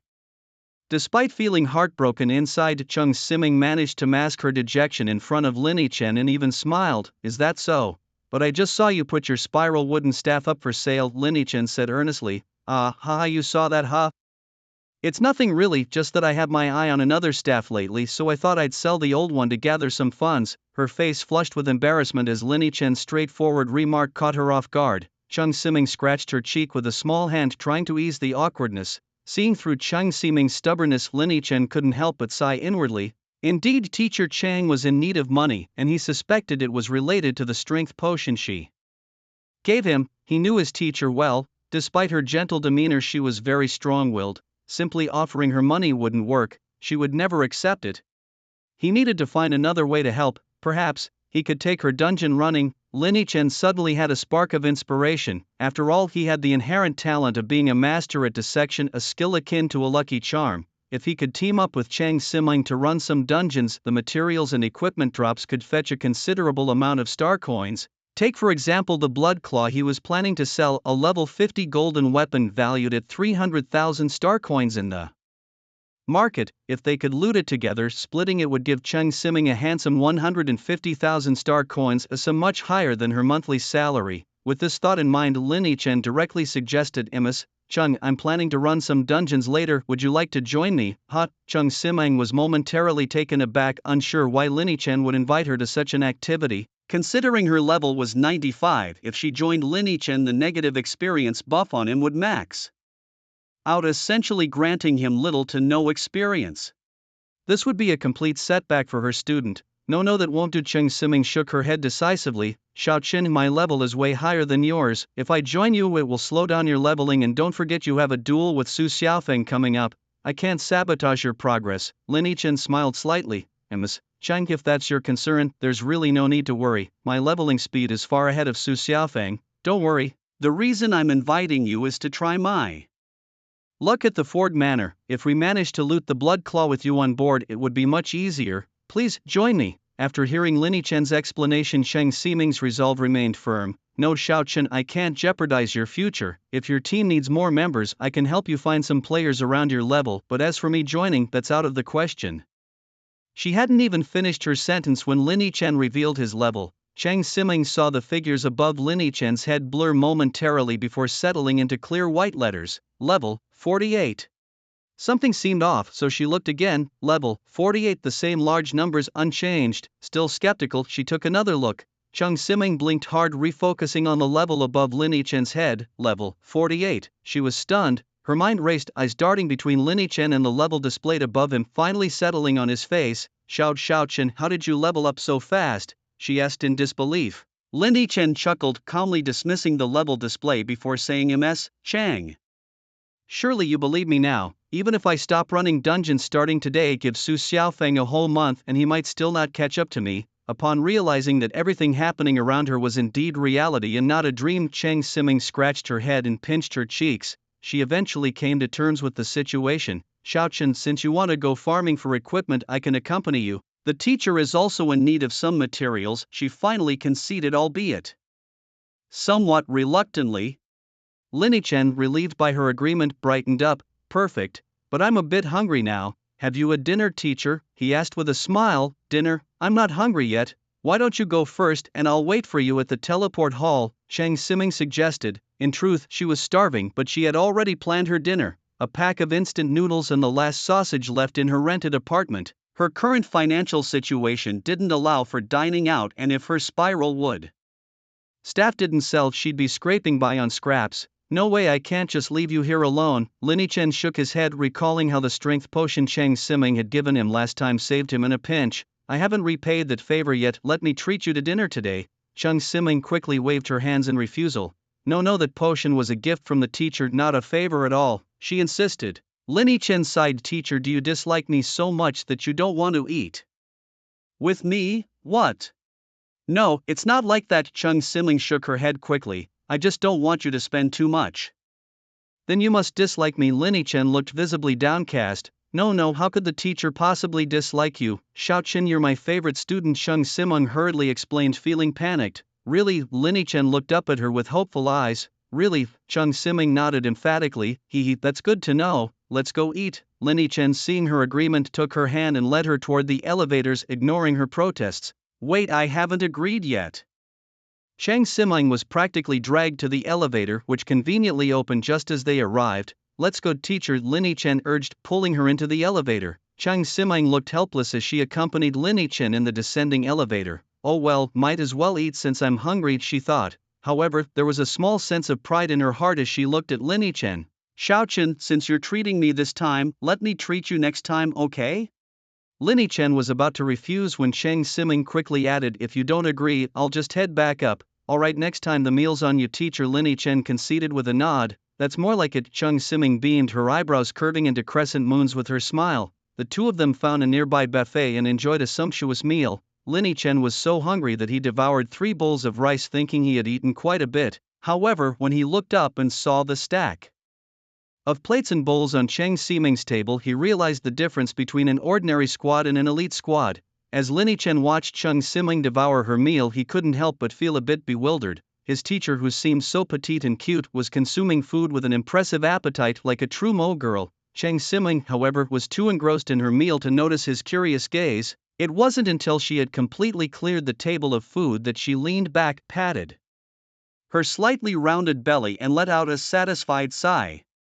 Ah, finally, after 2 days of hunger, a good meal feels incredible. At that moment, she couldn't have been happier. It seemed like the comfort of good food had lifted her spirits. Xiaochen, why are you staring at me? She asked, her fair cheeks tinged with a hint of red upon realizing Lin Chen's unwavering attention. Oh, nothing much. It's just that there's a little something at the corner of your mouth, teacher Chang. Lin Chen replied, his face betraying no embarrassment at being caught. Hut. Cheng Siming quickly grabbed a napkin to wipe her mouth, then turned to him again. How about now, is it gone? She asked. All clear. Lin Chen nodded, satisfied. Cheng Siming smiled brightly. All right then, shall we get going? She suggested. The two of them promptly left the restaurant and made their way back to the teleportation hall of the Adventurers building. They found the teleportation array to Ford Manor and Lin Chen guided Cheng Siming into it. Among the level 50 dungeons, Ford Manor was one of the few that could drop weapons, which were generally priced 30% higher than regular equipment. Lin Chen also intended to farm some kill points there, making it a perfect choice for him. It was a win-win situation. With the teleportation array activated, the gloomy sky loomed overhead and the European-style manor stood silently amidst the darkness, greeting Lin Chen once more. He felt as if he had become the master of the manor, so familiar was he with the place. While Lin Chen felt at ease, Cheng Siming remained vigilant. She retrieved her red willow staff from her backpack, a trusty weapon she used since level 70. Her eyes fixated on the decayed door of the manor's main building. Xiaochen, the first monster in Ford Manor is the elite monster, the old butler. Remember that. Let me, the higher level one, handle the door, you just stay behind me. She was about to discuss their battle strategy when she realized Lin Chen was already heading toward the door. Hey Xiaochen, don't go so fast, Cheng Siming called out, hurrying to catch up, but Lin Chen was quicker, reaching the door in an instant. She watched astonished as her student raised his foot and kicked through the rotting wooden door, then drew the tang horizontal knife from his waist and slashed at the old butler hidden behind it. With a ghastly sound of a blade slicing through flesh, the old butler was cleaved in two, killed on the spot. What? Cheng Siming was left speechless at the sight. Hey man, is this how you usually raid dungeons? Who just jumps in without a word and takes down an elite monster with one strike? And the kicker is, Lin Chen is only level 48, I saw it with my own eyes just now, the teacher urged. Let's move. After finishing off the butler, Lin Chen stood at the doorway, turned to Cheng Siming and flashed a gentle smile. Wait a minute Xiaochen, what's going on here? How did you manage to take down the butler in one strike? Cheng Siming snapped back to reality and hurried to the doorway, asking Lin Chen incredulously, is there a problem with that? Lin Chen tilted his head slightly. Cheng Siming was at a loss for words. Of course, there's a problem, it's a huge problem. If you were a level 80 or 90 professional, sure, taking him down in one hit would be normal. But this old butler is an elite monster from Ford's Tavern. Even a level 60 professional would need at least 3 moves. But what did you do? You kicked the door down without a word, then sliced the old butler into two. If I were the butler, I'd be calling the cops. Teacher, time waits for no one, let's hurry. Inside, Lin Chen didn't elaborate and instead walked straight into the Grand Manor. Cheng Siming quickly followed suit. The pair strolled over the luxurious carpet, soon nearing the spot where 4 maids were about to appear. Xiaochen, we need to be careful ahead. Although these 4 maids are just minor mobs, facing all 4 at once can be a bit overwhelming. Cheng Siming began to explain, only to see Lin Chen already a step ahead, turning the corner. Suddenly, the 4 maids appeared, claws bared, ready to attack.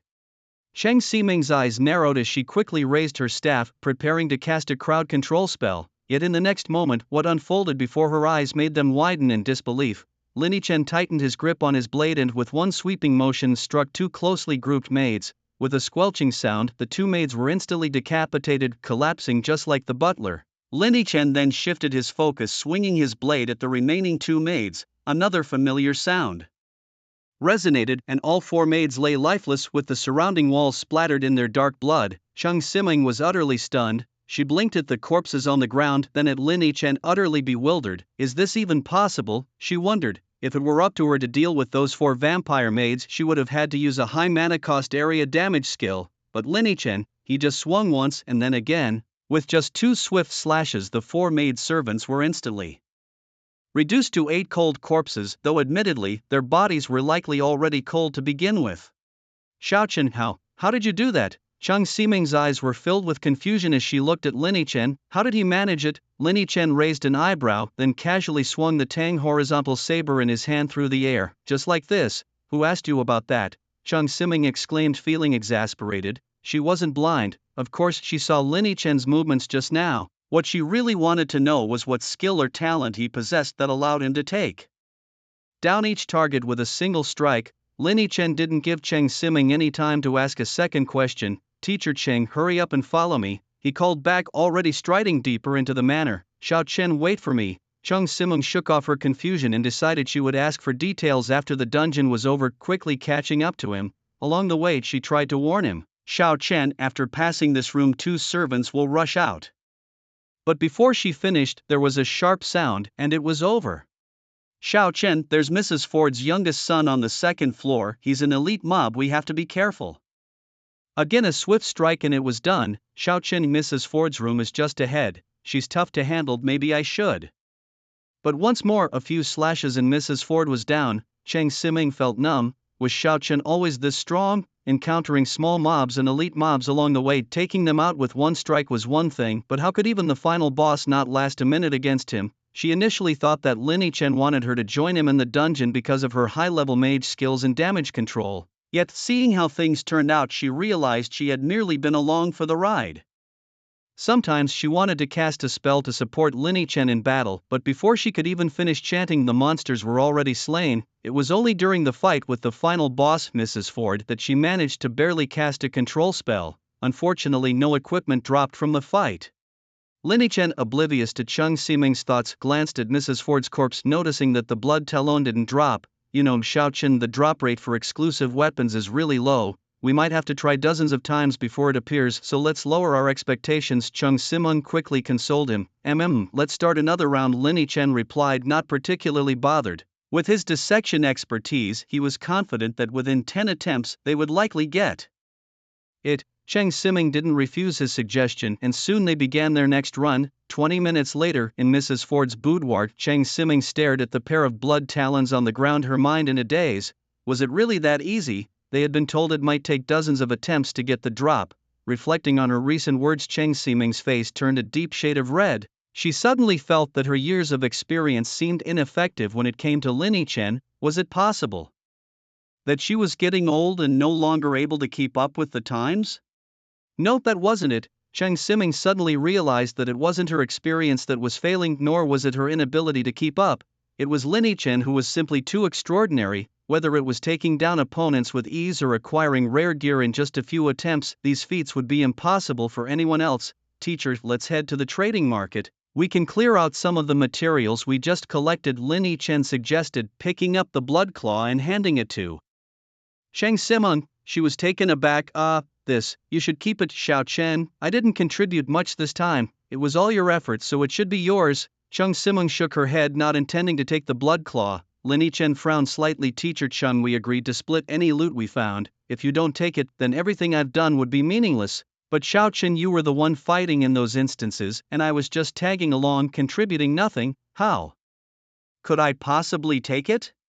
Cheng Siming insisted, shaking her head earnestly. Linny Chen looked at her seriously. Teacher, how can you say that you didn't contribute? Without you joining me, how could I have obtained exclusive equipment in just 2 attempts? The fact that the blood claw dropped is truly thanks to your lucky presence. Hearing his explanation, Chung Siming was a bit dumbfounded. Did she really have such an impact? How could she not know this about herself? And surely, after all these years, she was aware of her luck, whether good or bad. Xiao Chen. She was about to refuse again when Linny Chen quickly interrupted. Teacher Chung, think about it. The drop rate for the blood claw is extremely low, yet we got it in just 2 runs together. Someone's luck must have been through the roof, and I know it wasn't mine. How can that be? My luck isn't that good, Chung Siming said, lacking confidence. No way, Teacher Chang. Honestly, I ran Ford Manor several times this afternoon but got nothing. But the moment we teamed up, the blood claw dropped.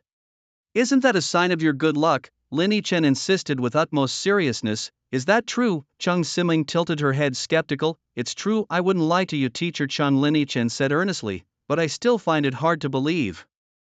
Cheng Siming remained slightly doubtful. After all, convincing someone who thought themselves unlucky for years that they were suddenly blessed with good fortune was no simple task. Although she wasn't terribly unlucky, Cheng Siming considered herself an average person with average luck. She couldn't suddenly believe her luck had turned around. How about this, Teacher Chang? If you don't believe me, let's run a few more instances and see. Lin Chen proposed. Lin Chen observed the situation and proposed, how about we play 2 more rounds? How about a little bet with you, teacher? Noticing Cheng Ximing's hesitation, Lin Chen continued, what kind of bet? He explained, if the bloody claws drop again within 10 rounds, then you can't doubt your luck anymore.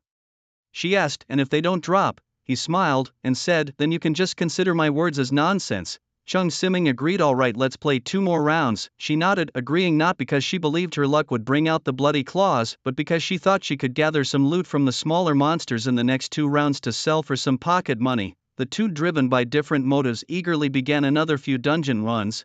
It wasn't until the 3rd attempt, after Lin Chen had defeated Madame Fort, that the familiar bloody claws appeared once more. Teacher Cheng, look, I told you you're a lucky star, and now you have to believe it. Lin Chen pointed to the bloody claws, looking at Cheng Ximing with a grin. Did it really drop? Cheng Ximing was a bit stunned. She hadn't taken Lin Chen's words seriously earlier.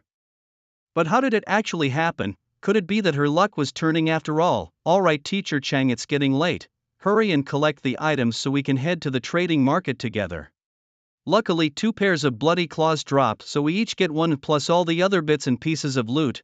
We should both end up with 300,000 to 400,000 star coins each this time, Lin Chen urged, worried that Cheng Ximing might find another excuse to refuse. Without another word, he stuffed the bloody claws into her hands. Okay, let's go to the trading market together. Cheng Ximing, still a bit dazed, didn't refuse this time. As she looked at Lin Chen, her perception of him subtly shifted. It seemed that the Lin Chen who used to barely have enough to eat, whom she occasionally had to treat to meals, had now grown into an adult capable of earning his own money. Lin Chen wasn't aware of what Cheng Ximing was thinking. As the team leader, he activated the teleportation array of Fort Manor after a series of operations. With a whoosh, when they opened their eyes again, they were back in the teleportation hall. During the wait for teleportation, Lin Chen glanced at his status panel. Those 5 rounds at Fort Manor had brought his level to 49, he was just 1 step away from level 50, after which he could undertake the first transition quest. He wondered what surprises awaited him once he transitioned into his special profession. Would it be new talents or perhaps more growth paths? Lin Chen took a deep breath, deciding not to ponder too much for now. As long as he reached level 50, the first transition would be a breeze. Lin Chen didn't even need to find Yen Tao, the person responsible for guiding players through the transfer quest.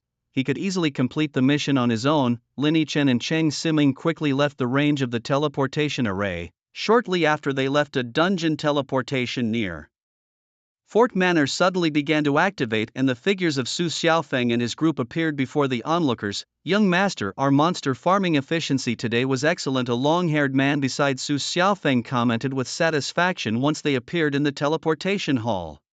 We brought you up to level 19 and you should be able to break through to level 25 by tomorrow. The task of leveling up Su Xiaofeng was assigned to them by Su Zhentian, who promised that the faster Su Xiaofeng leveled up, the more rewards they would receive. Therefore, the trio who accepted this task took it very seriously. Yes, young master, I believe reaching level 50 before the college entrance exam is a certainty, another person added. These words were music to Su Xiaofeng's ears. With 3 high-level players helping him through the dungeons, plus the continuous supply of double experience potions, his leveling speed was nothing short of exaggerated. In just 1 day he'd reached level 19. Su Xiaofeng's heart echoed a single thought: who else can compare? If he could reach level 50 and complete his first transfer before the college entrance exam, he would have more than enough power to crush Lin Chen in a duel. On that day he would reclaim all the face he had lost to Lin Chen.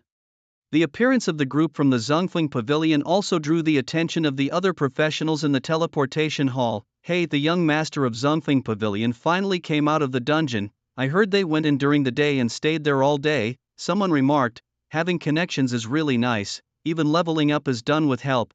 At this rate, won't this young master break through to level 40 before the exam? Another commented, 40 levels are nothing, I'm sure he'll hit 50. Lin Chen and Cheng Ximing, who hadn't left yet, overheard these discussions. Lin Chen was unfazed. So what if Su Xiaofeng had 3 people helping him level up? He still only had a little over 20 days to live. As long as the kid didn't cancel the duel himself, Lin Chen was determined to take him down. However, when Cheng Ximing heard these words, her reaction was different. Her big eyes focused intently on the position of Su Xiaofeng's group, a hint of worry crossing her face. She hadn't expected the Zhongfeng Pavilion to act so shamelessly, directly sending people to help Su Xiaofeng level up. How fast would his leveling speed be now? Could he surpass Lin Yichen? This thought worried Cheng Siming, but then she remembered that Lin Yichen was already at level 48. He had only just graduated a couple of days ago and his level had skyrocketed so quickly that he was catching up to her. Surely Su Xiaofeng couldn't outpace Lin Yichen's leveling speed, right? With this reassurance, Cheng Siming felt more at ease. However, she still harbored some concern. After all, the Zhongfeng Pavilion was a large and powerful entity. If they resorted to some underhanded tactics, how could Lin Yichen possibly compete with them? She stole a glance at Lin Yichen and noticed there wasn't a trace of worry on his face. Originally intending to advise Lin Yichen, she quickly dismissed the idea. She knew very well that Lin Yichen was quite stubborn and further persuasion would be futile.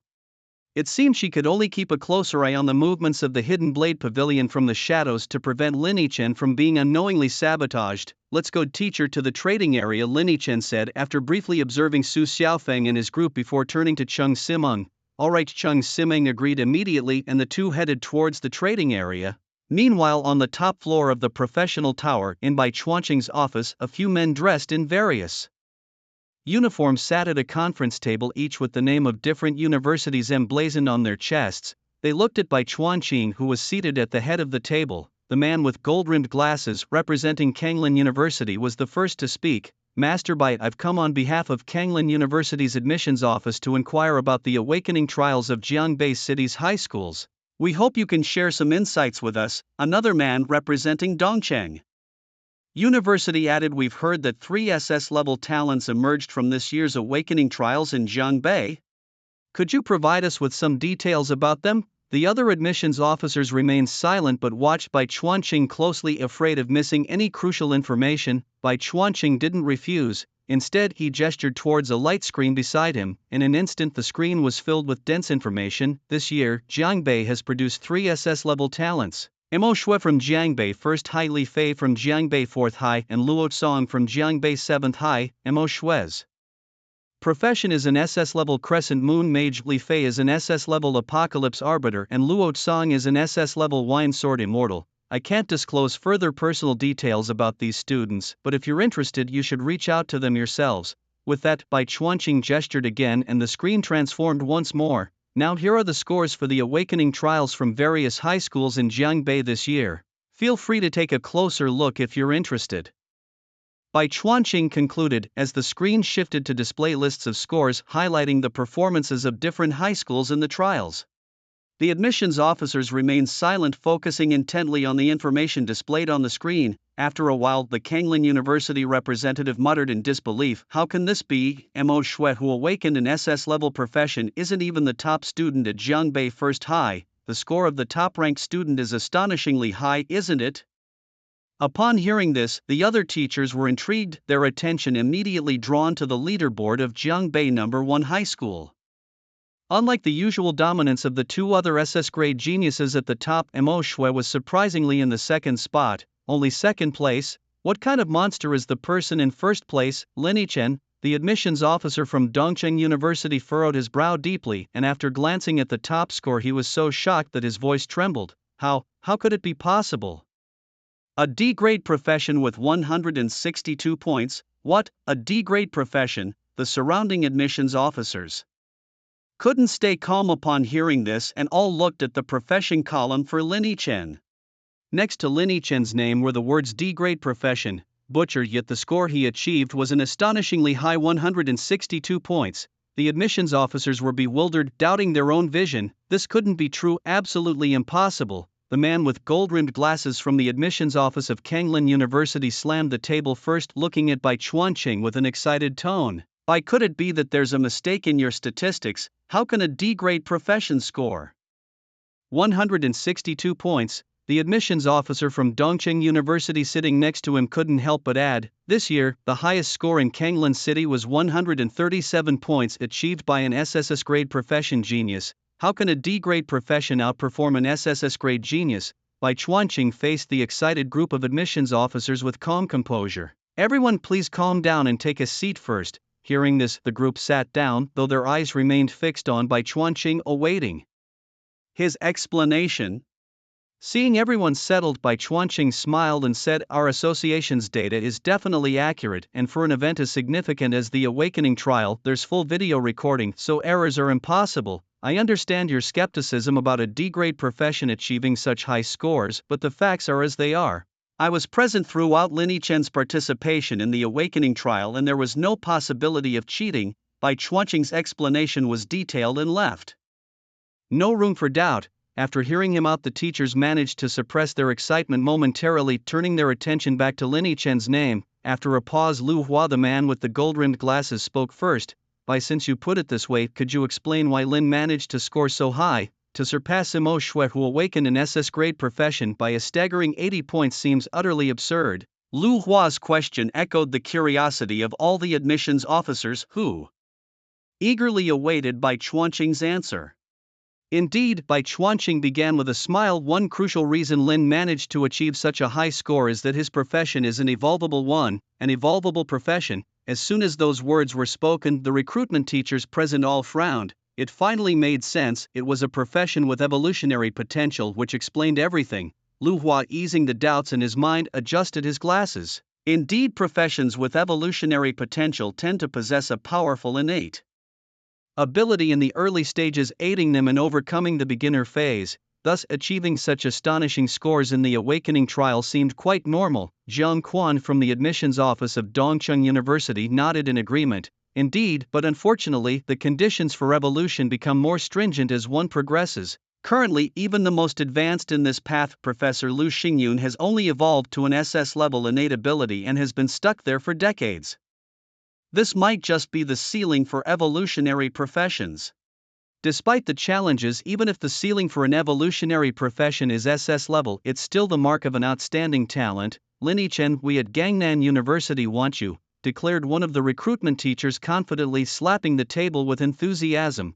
Although Gangnan University wasn't on par with the top two universities in Kanglin country, Kanglin University and Dongcheng University, it still ranked within the first tier nationwide. A talent of this level would find more prospects at our Huaxi University, another recruitment teacher remarked, arms crossed and smiling slightly. Unlike their intense reactions, Lu Hua and Jiang Quan showed little interest in Lin Yichen. Lu Hua smiled faintly. "You can keep Lin Yichen. I'm more interested in the three SS-level geniuses." Jiang Quan also slightly curled his lips. "Professor Chen from our Dongcheng University specializes in studies on the holy light and judgment domains, making Li Fei's choice to come to us the most suitable."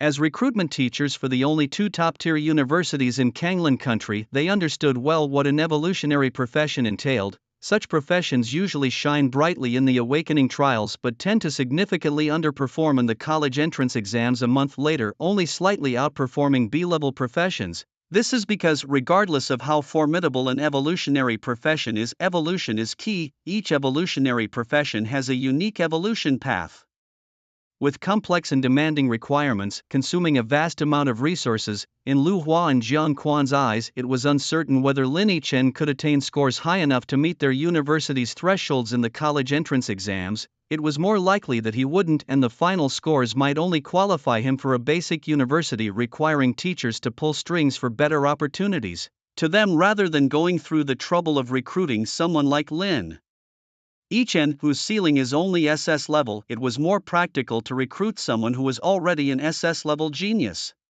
Even S-level geniuses seemed a better investment than Lin Yichen, as there's no guarantee Lin Yichen wouldn't falter along the way. Seeing Lu Hua and Jiang Quan voluntarily step back, the two teachers who were initially eager to recruit Lin Yichen breathed a sigh of relief. They were well aware that competing with these two top universities for students was a battle they couldn't possibly win. Just then a man sitting at the edge of the meeting table spoke up. He wore a beige trench coat with the words Jiangbei University engraved on his chest, and his expression was somewhat stern. "Chief Bai, could you give me Lin's contact information? I'd like to have a chat with him." Before Bai Chuanqing could respond, another voice interjected. "Lu Bing, are you trying to hog this all to yourself? I disagree. Chief Bai, you must give me Lin's contact information too." The admissions officers from Gangnan University and Huaxi University immediately voiced their dissatisfaction, clamoring for Lin Yichen's contact details as well. Bai Chuanqing chuckled at the scene before him. "No need to rush, gentlemen. Before I hand over Lin's contact information to the three of you, there's something I must explain." "Oh, What is it? The three men turned their attention to Bai Chuanqing simultaneously. Well, Bai Chuanqing began unfazed. After the awakening trial, Lin agreed to a life-and-death duel with Su Xiaofeng, also from Jiangbei No. 1 High School. The duel is set to occur before the college entrance exams. Bai Chuanqing detailed the duel, revealing that while Lin Yichen was sought after by many prestigious universities, he was also a member of their professional association. Bai Chuanqing was pleased with the attention Lin was receiving, but he knew the unique nature of evolvable professions required substantial resources early on. A single misstep could waste all those resources. Bai Chuanqing felt it necessary to inform the others of this risky endeavor, hoping to prevent them from disturbing Lin Yichen only to forego recruiting him due to this duel, which could affect Lin's mindset. Su Xiaofeng, isn't he the genius from Jiangbei No. 1 High School who awakened an S-class profession? One of them pondered aloud. Yes, I recall, he's also the young master of Jiangbei City's Cangfeng Pavilion. As expected, upon hearing the news, the admissions officers from Gangnan University and Huaxi University became hesitant. Evolvable professions may have an SS-class ceiling in the later stages, but early on they only reach an A-class level. To challenge an S-class genius to a life-and-death duel seemed reckless. The two couldn't help but shake their heads, questioning Lin's judgment in deciding against recruiting him. A genius who hasn't matured isn't truly a genius, and one who perishes midway is even less so. However, Lu Bing from Jiangbei University remained undeterred, his gaze still firm. Chief Bai, please provide me with Lin's contact information. This time, Bai Chuanqing did not refuse. He nodded and replied with a faint smile, all right, I'll give it to you right away. Everything unfolded as he predicted. Gangnan University and Huaxi University backed out, while Jiangbei University persisted, much to his delight. This was especially encouraging because the trailblazer on this path, Hao Shanhai, had grown and thrived at Jiangbei University. With such a capable predecessor to lead the way, Bai Chuanqing felt reassured. After displaying all the loot at the trading market, Lin Yichen and Cheng Siming didn't linger at the professional building any longer, bidding farewell to each other and heading home. As Lin Yichen walked along the path back, a sudden notification chimed in his mind. Ding, you have a new friend request. Curiously, he opened his Star Network panel and was surprised to find a new friend request from someone named I tread on thin ice all my life. The request message read, "Hello Lin, I'm teacher Lu Bing from Jiangbei University's admissions office. Could I add you as a friend so we can discuss further the Jiangbei University?" This name stirred something within Lin Yichen. Situated in Jiangbei City, one of the top 100 cities of Kanglan Nation, Jiangbei University indeed stood as a historical institution.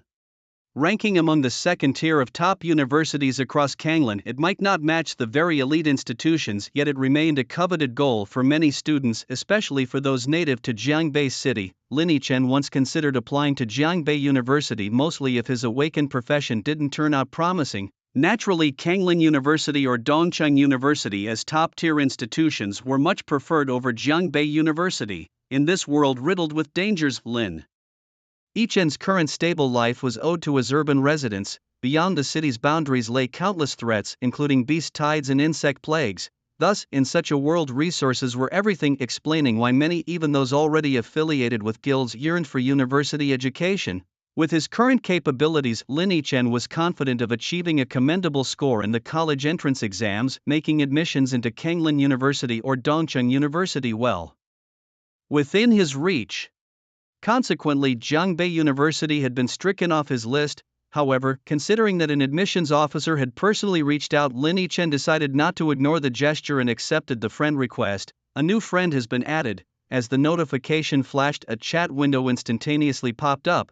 "Hello Lin, I'm teacher Lu Bing from Jiangbei University. Are you interested in our university at all?" The messages arrived with such speed that Lin Yichen was taken aback. Wow! Was teacher Lu Bing actually waiting by the friend interface, ready to type as soon as the request was accepted? After momentarily pondering, Lin Yichen replied, "I'm sorry teacher Lu, I haven't decided on a school yet." His message was sent, and within seconds Lu Bing responded with a few more. "That's alright, there's still a month before the college entrance exams. You can take your time to consider. I recently learned that Lin, you have awakened a profession that seems to be an evolvable one. To be honest, Jiangbei University has a robust research foundation on evolvable professions. It wouldn't be an exaggeration to say that we have no rivals in the entire Kanglan Nation. If you choose to join us at Jiangbei University, we will definitely provide you with all the resources needed for your growth." seeing such enthusiasm from the other side. Lin Chen couldn't help but scratch his head. It was no surprise to him that Professor Lu Bing knew about his evolvable profession because all candidates' information is registered on the day of the awakening ceremony, and it's easy to check. As for what Lu Bing mentioned about Jiangbei University's research on evolvable professions, Lin Chen was a bit curious. He had been pondering whether his profession was indeed evolvable. At first glance it seemed so, but upon closer inspection it diverged significantly from typical evolvable professions. He hadn't heard of any evolvable profession awakening a plethora of talents before. Evolution each more extraordinary than the last. Moreover, there were exclusive profession Easter eggs popping up unexpectedly, surprising him constantly. These factors were completely absent in other evolvable professions. After pondering for a while, Lin Chen typed out a simple response: "Professor Lu, I will give it careful consideration." "No problem," replied Lu Bing promptly, and then sent another message. "By the way, Lin, I heard you had a conflict with an S-level genius at your school and even set up a life and death duel. Is that true?" "Yes, that's true," Lin Chen replied. "Have you considered canceling the duel?" "No," he replied. "All right then, I respect your decision. I hope you choose Jiangbei University. Our sincerity is something no other school can match." After the conversation, Lin Chen closed the chat panel. He could clearly see Jiangbei University's sincerity, almost as if they were wearing their intentions on their sleeves. However, in his heart, Jiangbei University was still a last resort. His first choices were undoubtedly Kanglin University and Dongcheng University.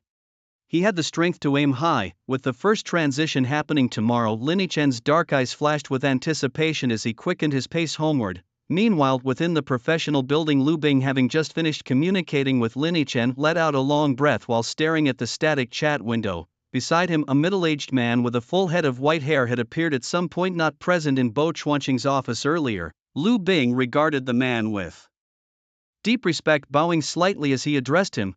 "Professor Hao." He refused to cancel the duel. Upon hearing this, the man called Professor Hao flickered his deep-set eyes slightly before sighing after a moment. "If he refuses, he refuses. It's a pity that such a promising seedling might just die like this." Lu Bing's lips twitched slightly, holding onto a shred of hope as he said, What if he wins?" Professor Hao shook his head and remarked that the chances of winning were no more than 10%. As a man at the pinnacle of the evolutionary career path, he understood well the strengths and weaknesses of their kind. The initial burst of strength occurred right after awakening to a vocation where an evolutionary career endowed one with an overpowered talent, rendering them nearly invincible against others of the same tier, only rivaled by SSS-level geniuses. However, one does not remain at level 1 indefinitely. As they level up, the drawbacks become apparent. Before evolution, their combat prowess lags behind even A-level, let alone B-level professionals. Professor Hao termed this phase the early growth stage. At this point, Lin Chen challenging an S-level professional to a life-or-death duel was sheer folly. Professor Hao felt it was a pity. If Lin could endure and wait until his profession evolved to the second stage, the outcome of any duel would surely reverse. Why then the rush to prove oneself? Despite his reluctance to see Lin engage in this duel, Professor Hao prided himself on being a teacher who did not interfere with others' choices. Life and death are decreed by fate, wealth and honor come from heaven. It was up to Lin Chen to determine his own success or failure. With this thought, Professor Hao nodded to himself and, along with Lu Bing, started heading back toward Jiangbei University. The next day, Lin Chen awoke, descended, and found a nearby breakfast stall. He ordered 2 crispy fried dough sticks and a soybean milk. He broke apart the golden, crisp dough sticks fresh from the pan, dipped them into the soybean milk and waited until the airy pockets were saturated with the rich broth. Then, with a bite, the flavors of wheat and oil melded together and burst in his mouth, making for a delightful meal. Satisfied with his hearty breakfast, Lin Chen headed straight to the professional building and ascended to the familiar teleportation hall. He located Ford Manor, entered the teleportation array, and initiated the process, all in one seamless sequence. In the blink of an eye, Lin Chen found himself back within the confines of Ford Manor. With the previous day's repeated battles in Ford Manor, he had memorized the layout of its interior. The beautiful and elegant Lady Ford began her beleaguered existence the moment Lin Chen stepped into the manor. Until he cleared Ford Manor 5 consecutive times, the familiar notification reappeared before his eyes. Kill count plus 10, experience gained 182,985. Congratulations on leveling up. Level 49, 50 basic attributes enhanced. A free attribute point earned.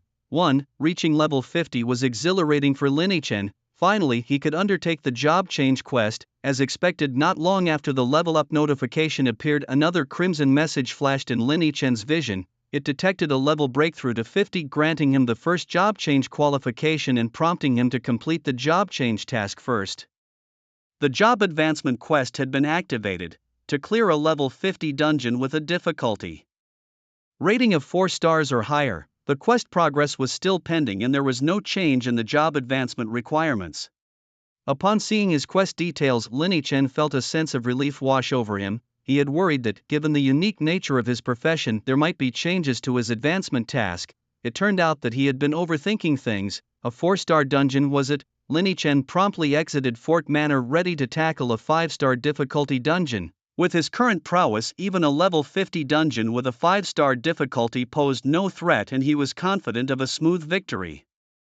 Without any unforeseen incidents, before long Linichen had selected a dungeon called Plague Village in the teleportation hall and entered the teleportation array. As the blue light receded from his vision, he found himself standing in the midst of an ancient village. The ground beneath his feet was covered in filth and all around were dilapidated, collapsing thatched cottages. A chilling breeze occasionally swept across Linichen's back while the sky above was a dull gray devoid of any light. This was the world within the dungeon, and at this moment he was standing at the village entrance. The so-called entrance was nothing more than 2 rickety wooden pillars seemingly on the verge of collapse, planted on either side of the path. Extending from these pillars were rows of sharpened wooden stakes deeply embedded in the mud, forming a semblance of village walls. It was evident that the designer had put considerable effort into the defenses, but now all that effort was in vain. The village's inhabitants were all dead. Linichen gazed into the village from the entrance, where countless humanoid monsters were crouching on the ground, gnawing on rotting flesh, remains of some unknown animal or perhaps their own kind. In Plague Village, as long as one was careful not to get bitten by the monsters, safety could be assured. Linichen assessed the number of monsters ahead, mentally formulating his plan of action. As a 5-star difficulty dungeon, all monsters in Plague Village possessed a unique attribute, Plague Spread. If touched by their attacks, one would be afflicted with a severe negative buff known as Plague Carrier. Once infected, the individual would lose 1% of their health every second, with the duration of the Plague Carrier status alarmingly long, lasting a full 5 minutes. Therefore, anyone who dared to challenge Plague Village would bring along a healer capable of providing continuous team-wide healing, or else the difficulty would escalate significantly. However, for Linichen this negative buff wasn't so daunting. He possessed the Scarlet Reaper's vampiric talent, allowing him to maintain his health in the green as long as small monsters kept appearing. His unique ability ensured that his health would remain stable, turning the dungeon's primary threat into a mere inconvenience. The only thing that brought Linichen a slight sense of pressure was the negative buff known as the Plague Infector, which had a stacking characteristic. When hit by an attack, the first layer of infection occurs, deducting 1% of the maximum health per second. When hit 10 times, the second layer of infection sets in, deducting 2% of the maximum health per second. If one is hit 30 times, the Plague Infector will stack to the third layer, draining 6% of the maximum health per second. Even with a healer in the team, the first 2 layers of infection might still be manageable. However, reaching the third layer essentially spells doom unless the healer is exceptionally skilled, offering a sliver of hope. Losing 6% of his maximum health per second was enough to make even Linichen tread carefully lest he face disaster. Taking a deep breath, Linichen fixed his gaze on the few monsters closest to him and slowly approached them with his blade in hand. The humanoid creatures, sprawled on the ground feasting, had back skulls covered with dry white hair and bodies riddled with black-green spots. Upon hearing movement, 10 pairs of crimson eyes instantly locked onto Linichen. Meat, fresh meat. The 5 creatures rose slowly, their hollow eyes fixated on Linichen, and a trickle of black-green saliva dripped from their already decayed mouths. They emitted a hoarse sound, and a clear trace of excitement appeared on their skinless faces. In the next moment, the 5 monsters twisted their decaying bodies and rushed towards Linichen with incredible speed. I want to eat meat. Among them, a noticeably more robust elite monster reached Linichen first, opening its gaping maw towards him. Gurgle gurgle, a green foul-smelling liquid began to churn in the monster's throat, ready to gush towards Linichen at any moment. Disgusting, shut up. Linichen watched the scene unfold with a look of disgust in his eyes, gripping the hilt of his blade firmly with his right hand. Clang! In an instant, a flash of cold light appeared as Lin Chen's blade left its sheath, slashing directly at the monster's neck. Squelch! The cold light effortlessly sliced through the creature's neck, sending an ugly head soaring into the air. Kill count +1. As the monster fell, a notification appeared before Lin Chen's eyes. The other white-haired monsters, witnessing this scene, showed no fear. Instead, their eyes burned with even more madness as they lunged ferociously toward Lin Chen. Meat!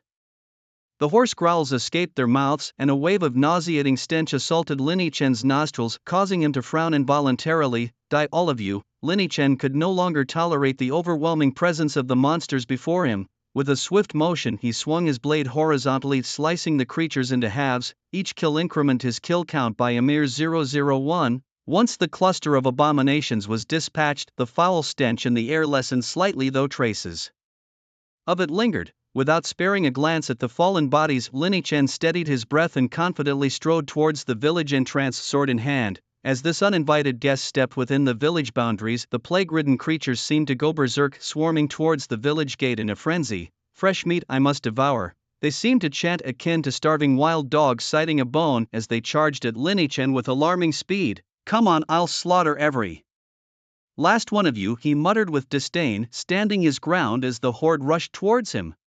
With unwavering resolve, he swung his blade into the fray. Slash after slash, every monster that dared to leap at Lin Chen was swiftly dispatched, their lives extinguished in the blink of an eye. Even elite monsters fell in a single stroke as he expertly handled the smaller foes. In under 5 minutes, the area was littered with corpses. Despite his victory, Lin Chen was not unscathed. The monster's green fluids had splattered onto him, triggering a negative status effect on his interface that continuously sapped his health. The plague's influence caused his health to drop by 26 points every second, threatening to deplete his life bar in less than 2 minutes. Yet Lin Chen remained unfazed, a glint of excitement in his eyes. I heard the record for clearing this plague village solo was 1 hour and 21 minutes. Let's see how fast I can do it, he thought, quickening his pace as he dashed through the desolate wasteland towards the village's depths. Inside, a decrepit straw-hut gaunt creature feasted on the innards of its kin, its mouth stained with green fluid.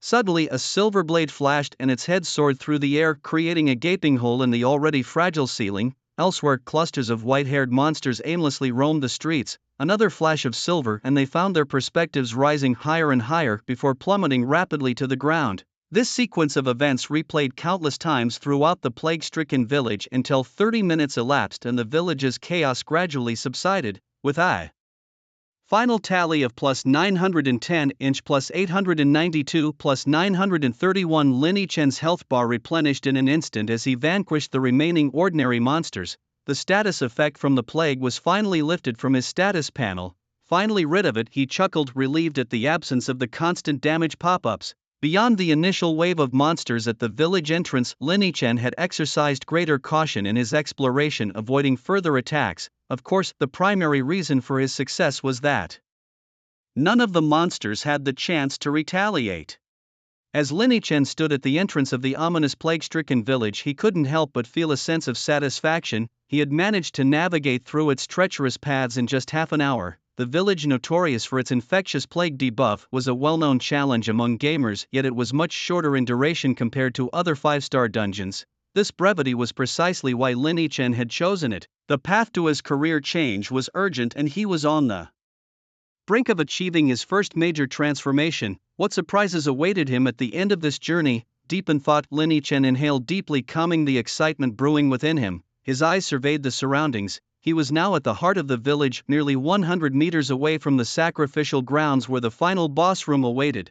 The ultimate adversary in this dungeon was the village's high priest, Grant. According to scholars who specialized in dungeon lore, this revered figure was the mastermind behind the village's tragic fate.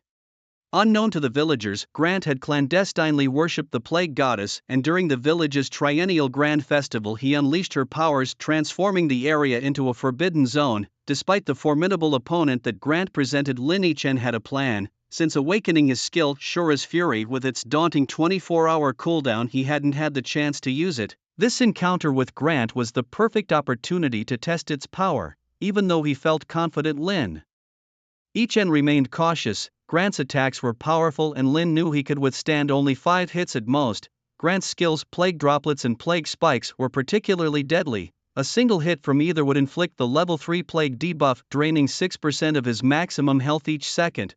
The stakes were high, and Lin Chen knew the importance of strategy. Although he possessed the Crimson Reaper's high lifesteal ability, he couldn't afford to take these skills head-on. The risk of failure was real. To ensure his success, Lin Chen decided to maximize his agility, opting for a defensive strategy. With a determined breath, he allocated all 11 of his available attribute points to agility. Instantly, Lin Chen felt a transformation. His agility soared from 12 to 23, imbuing him with a newfound sense of lightness. He felt as though he could traverse 5 meters with minimal effort. Ready to test his enhanced agility, Lin Chen pushed off with his right foot. His body shot forward like a swift arrow, covering 5 meters in the blink of an eye. With a speed of 5 meters per step, dodging Grante's 2 skills should be easy, right? Lin Chen suppressed his excitement and promptly started moving towards the sacrificial grounds. Thanks to his enhanced agility, a journey that usually took about 2 minutes was now reduced to less than half a minute. As he arrived at the entrance, he peered inside to see a figure clad in a ceremonial robe standing at the center of the altar like an immobile statue. It was only upon Lin Chen's arrival that the statue stirred slightly. First the figure twisted its neck, then slowly turned around, allowing Lin Chen to glimpse its face. It was an old man, short and emaciated. His face was a tapestry of wrinkles, his dark skin loose and dry, but it was his eyes that stood out deep with an eerie green glow. A mere glance sent shivers down Lin Chen's spine. This was the Plague High Priest, Grante, a Demon King-class boss. His stats were intimidating. Level 50, 40,000 health points and 660 attack power. His skills included Plague Droplet, which inflicted 1,000 fixed damage plus 50% attack power, and Plague Spike, which summoned thorny brambles causing real damage and a similar bonus. Indeed, Grante epitomized the high attack, low health boss archetype. Lin Chen quietly compared Grante's stats with those of the Mist Apostle and couldn't help but feel awed. Although Grante had 10,000 fewer health points, his attack power exceeded the Apostle's by over 100 points. Sometimes those extra 100 attack points were far more daunting than the missing health, as high health could be whittled down slowly. High attack, on the other hand, demanded utmost caution lest one be instantly obliterated. Grante's skills epitomized offensive prowess. Whether struck by Plague Droplet or Plague Spike, at least 1,000 health points would be immediately lost. For more fragile professions, this was nearly half their health bar. And with the added negative buff of 3 layers of plague infection without a healer, being hit was akin to a death sentence. Are you here to offer your body to the goddess as well? Then sacrifice yourself. Grante greeted Lin Chen with a sinister smile, raising his staff and sending streaks of green energy shooting towards him. Left, Lin Chen's quick reflexes kicked in and he dashed to the left with an arrow-like maneuver. The green energy missed its mark, dissipating harmlessly into the air. A disobedient sacrifice is not a good sacrifice. As Lin Chen dodged the attack, Grante's eerie smile did not fade. He swung his staff once more, sending green energy beams, much thicker than before, hurtling toward Lin Chen. These beams were even faster than the previous ones, reaching him within a split second. However, with 10 points allocated to agility, Lin Chen was not so easily hit. As the beams reached within half a meter, he swiftly sidestepped, lowering his upper body and propelling himself towards Grante like a bolt of lightning. The rage of the Ashura unleashed. Lin Chen, who had been planning this move, activated his innate ability, the Ashura's Rage. Instantly, crimson energy erupted from within him, enveloping his body. His pitch-black eyes slowly turned a blood-red hue. With a sharp metallic hum, the blade at Lin Chen's waist was drawn, aimed straight at Grante's chest. With a sharp tearing sound, Grante's ceremonial robe was ripped open, a dark red stream of blood seeping from the wound. Above his head, his health bar plummeted dramatically, a staggering damage number -20,399 appeared above Grante's head.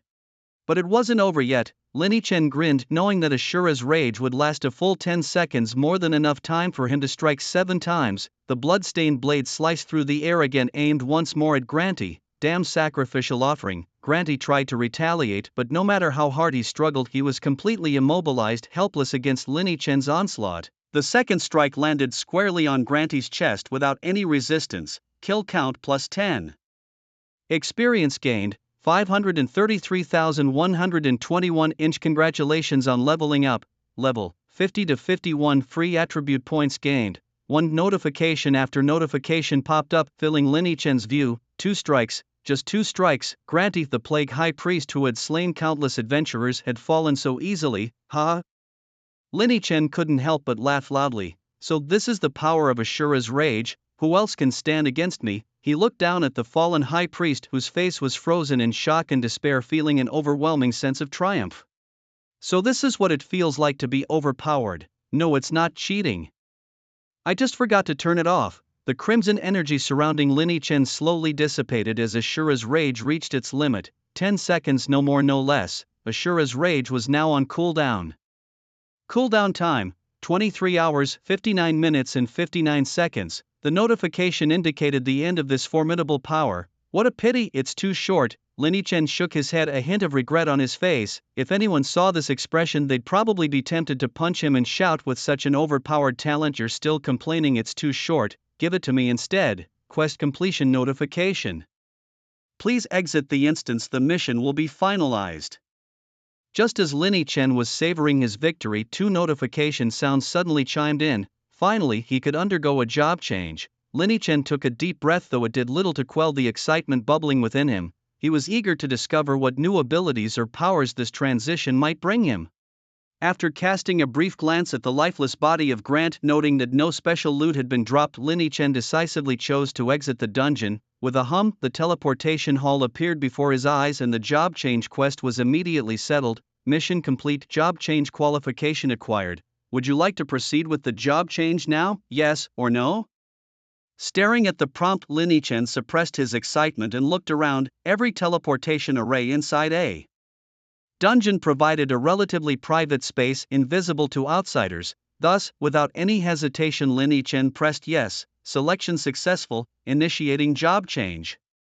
The process of transformation began and a series of notifications flickered before Lin Chen's eyes. Simultaneously, he felt a pure energy coursing through his body, spreading across his limbs and bones. At this critical juncture, he suddenly noticed that his skin had somehow become enveloped by a crimson energy. As this energy completely encased him, the floating job change information in the air was tinged with a blood-red hue, rapidly disintegrating. When it vanished completely, a new blood-red notification abruptly appeared. Job change successful, all attributes increased by 100%. A new talent acquired, Soul Devourer. Soul Devourer. Whenever you use a blade weapon to slay a being, you consume its soul, converting it into soul energy. Collecting soul energy yields rewards. Note: souls devoured can never be resurrected. Soul energy, 0%. Reward pool: talent evolution times talent mutation qualification, talent awakening times. The crimson energy that had covered Lin Chen's body dissipated, replaced by this new talent called Soul Devourer. Unlike his previous talents, there were no options for evolution or mutation, yet its effect was entirely different from the others. No, it wasn't just different from his other talents. Lin Chen had never heard of such a talent effect before. Souls devoured can never be resurrected. As he read this talent effect, Lin Chen's pupils shrank into black dots, his heart filled with shock. What did this mean? If the timeline were to rewind, had he possessed this talent when he killed Su Xiaofeng in the Misty Forest, not even the Blue Priest could have reversed the outcome. In the realm of magic and adventure, the ability to revive the fallen is a skill reserved for priests of the 7th turn and higher. Each use demands a significant sacrifice, and those who have reached the 7th turn in the entire Kanglan nation are few. Even rarer are the 7th turn priests, yet here he was with a talent so extraordinary that it could influence a skill that 7th turn priests pay with their life force to employ. The thought of it made him want to return and strike the Su-named fellow once more. Lin Chen took a deep breath, calming the excitement that surged within him. He had anticipated that changing his profession might grant him a new talent, but he hadn't expected it to be so extraordinarily powerful. The mere ability to devour souls was enough to astonish the world. Moreover, as he gathered souls to a certain extent, he could earn rewards. Just a glance at the reward pool filled Lin Chen's heart with anticipation. Whether it was the number of talent evolutions, the qualification for talent mutation, or the number of talent awakenings, each was a top-tier reward. He couldn't even imagine the heights he would reach after collecting soul energy several times. What puzzled him, though, was understanding how much soul energy was required to reach 100%. Gazing at the large 0% before him, Lin Chen decided to test it immediately. He hadn't even left the teleportation array, and he promptly chose to re-challenge the plague village. with the experience from last time Lin Chen was at ease this round, wiping out the monsters in the village in just 20 minutes. However, the progress was painfully slow. Lin Chen looked at the panel before him, his brows furrowed tightly. Soul energy, 1%. He had just slain several hundred monsters, yet the soul energy had only increased by this much. Could it be because the plague village's level was too low? Should he challenge a level 60 dungeon instead? This thought struck Lin Chen, and after pondering, it seemed to be the only plausible explanation. After all, each level 50 creature he killed only added 001 to his kill count, so the slow increase in soul energy was understandable. He decided to speed through and try out a level 60 dungeon. Without hesitation, Lin Chen swiftly dealt with the High Priest Grant at the sacrificial grounds, exited the dungeon, and returned to the teleportation hall. From there, he made his way to the level 60 dungeon area, picked a dungeon at random, and entered the teleportation array. With a hum, the teleportation array activated, and Lin Chen found himself in a different realm. Unbeknownst to him, as Lin Chen left the plague village, a group of adventurers arrived at the entrance of the teleportation array there. This group of 4 consisted of 2 warriors, a mage, and a healer, each with a clear role. All were level 50 professionals, visiting the plague village to complete their respective class change missions. Due to the presence of an A-rank healer in their team, they had chosen the plague village, a dungeon demanding significant healing capability, as their challenge. Are you ready? The captain, a burly man of imposing stature, glanced at his teammates as he posed the question. Ready, the other 3 replied with confidence. All right, let's move in. Satisfied, the captain nodded and led the trio into the teleportation circle. With a resonant hum, the 4-person team soon found themselves at the entrance of the plague village. Alert and vigilant, the group moved forward with the captain and another warrior at the forefront, cautiously navigating their way into the heart of the garden village. As they ventured deeper, they reached the residential area of the garden village, yet not a single creature was in sight. What's going on? The captain furrowed his brow, perplexed by the eerie silence surrounding them. Prior to their mission, they had meticulously studied the plague village's strategy guide, which clearly stated that they should expect a horde of monsters at the onset. Yet, not a single creature was present. Where's the monster horde? The captain wondered, his confusion mirrored by the other team members. Puzzled and skeptical, the 4 pressed further into the village, heading towards the only path leading to the ritual grounds. Still, not a single living creature appeared. Captain, is the garden village haunted? Have the monsters been devoured by ghosts? The mage, the only female in the team, couldn't help but voice her concerns. Her tone reflected her unease, as if she had indeed encountered a ghost. Stay alert, the captain advised. Something might have gone wrong in the plague village. It could be a trap. Far from relaxing, the captain became even more cautious. The situation was extraordinarily strange. Never before had he heard of a scenario where a dungeon was utterly devoid of monsters. Let's head to the ritual ground and take a look. With this decision made, the captain and his team headed towards the ritual site. Upon arrival, they were met with yet another shock. The plague high priest Grant, who should have been standing at the center of the ritual ground, was nowhere to be found, vanished, much like the other creatures. What the hell, it really is haunted, the captain exclaimed, unable to suppress his frustration and bewilderment at the bizarre scene. Could there be an issue with the dungeon core? We should leave and report this to the association, suggested the priest in the group. Agreed, exit the dungeon. The captain concurred, promptly leading the team out. The 4 retraced their steps towards the office responsible for the teleportation hall. What did you say? Not a single monster in the plague village. The person in charge of the teleportation hall was taken aback, slamming the table in disbelief. They quickly accompanied the team back to the entrance of the plague village's teleportation circle. This was no trivial matter. Such a significant glitch suggested a problem with the dungeon core, which would require a substantial effort to fix. Without hesitation, the officials stepped into the teleportation circle. Upon entering, they witnessed the situation exactly as the team had described. The once bustling plague village had turned into a lifeless wasteland with not a single monster in sight. The person in charge wandered around the area for half a day and even upon reaching the sacrificial grounds found no sign of life. A sense of dread crept in. Could there truly be an issue with the dungeon core? With a heavy heart and a face full of concern, he decided to exit the dungeon and return to the teleportation array. Afterward, he began fiddling with something in the corner of his room. Suddenly, a seamless wall revealed a crack and a hidden door slowly opened, revealing the dungeon core suspended in mid-air, connected by numerous energy threads. After a thorough inspection, everything was functioning normally without any issues. The person in charge was bewildered, concluding that the dungeon core was completely normal and free of any malfunctions. Unconvinced, he gritted his teeth and checked once more, yet still found no problems. He realized he had to report this immediately. Sweat trickled down his face. The dungeon core was an incredibly significant resource for the association, and if one were to become unusable, he would face severe consequences. He needed to find Master Bai without delay. Meanwhile, in the 60-level Undead Town dungeon, Lin Chen had just cleared a room full of small monsters. He glanced at the notification that popped up in front of him and couldn't help but break into a bright smile. As expected, these level 50 monsters were too weak, just as he had thought. Now he was curious about how much a single 60-level dungeon could yield. If it surpassed 5%, he might just max out his gains for the day. Suppressing his excitement, Lin Chen closed his panel and continued toward the boss room. Having reached level 50 and successfully changed his class, all of Lin Chen's attributes had doubled in width. His pre-prepared level 50 platinum-grade Misty Forest set his combat power had reached an astonishing level.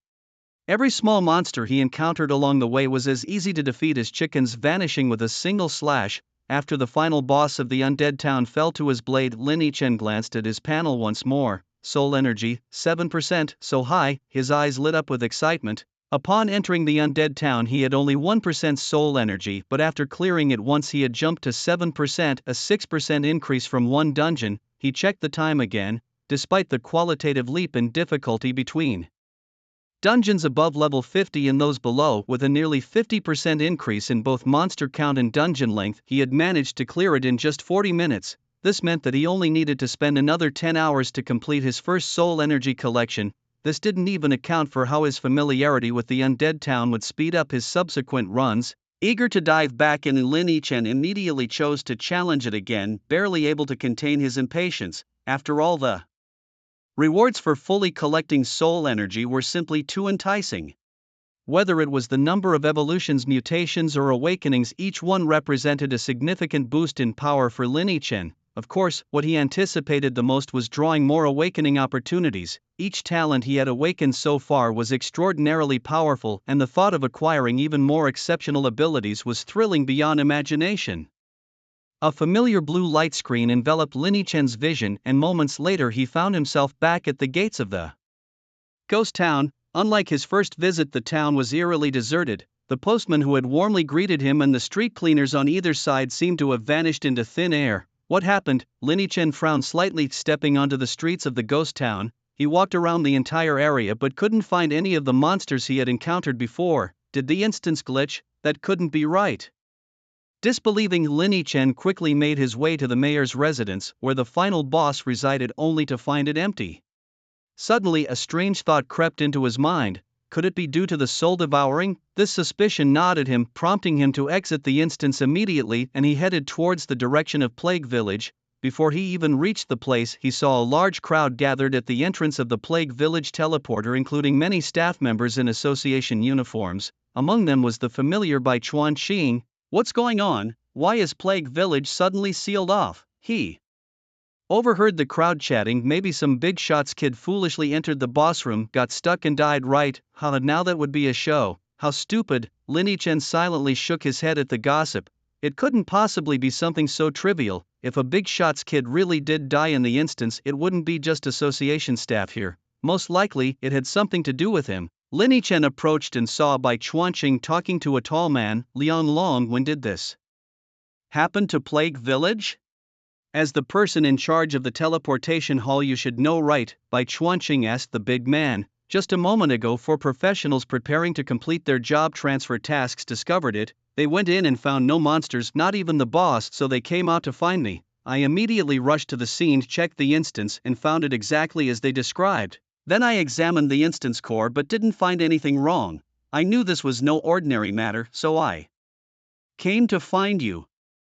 Liang Long quickly recounted everything that had happened, leaving out no detail. I understand, Bai Chuanqing said. Bai Chuanqing's face slightly changed upon hearing the news. The situation was too bizarre, and even with his vast experience, he had never heard of a dungeon core behaving in such a way. Master Bai, if the dungeon core can't be fixed, Liang Long noticed Bai Chuanqing's slight change in expression and felt a twinge of unease, cautiously voicing his concerns. Typically, if something went wrong with the dungeon core, the responsibility would fall squarely on him, being in charge of the teleportation hall.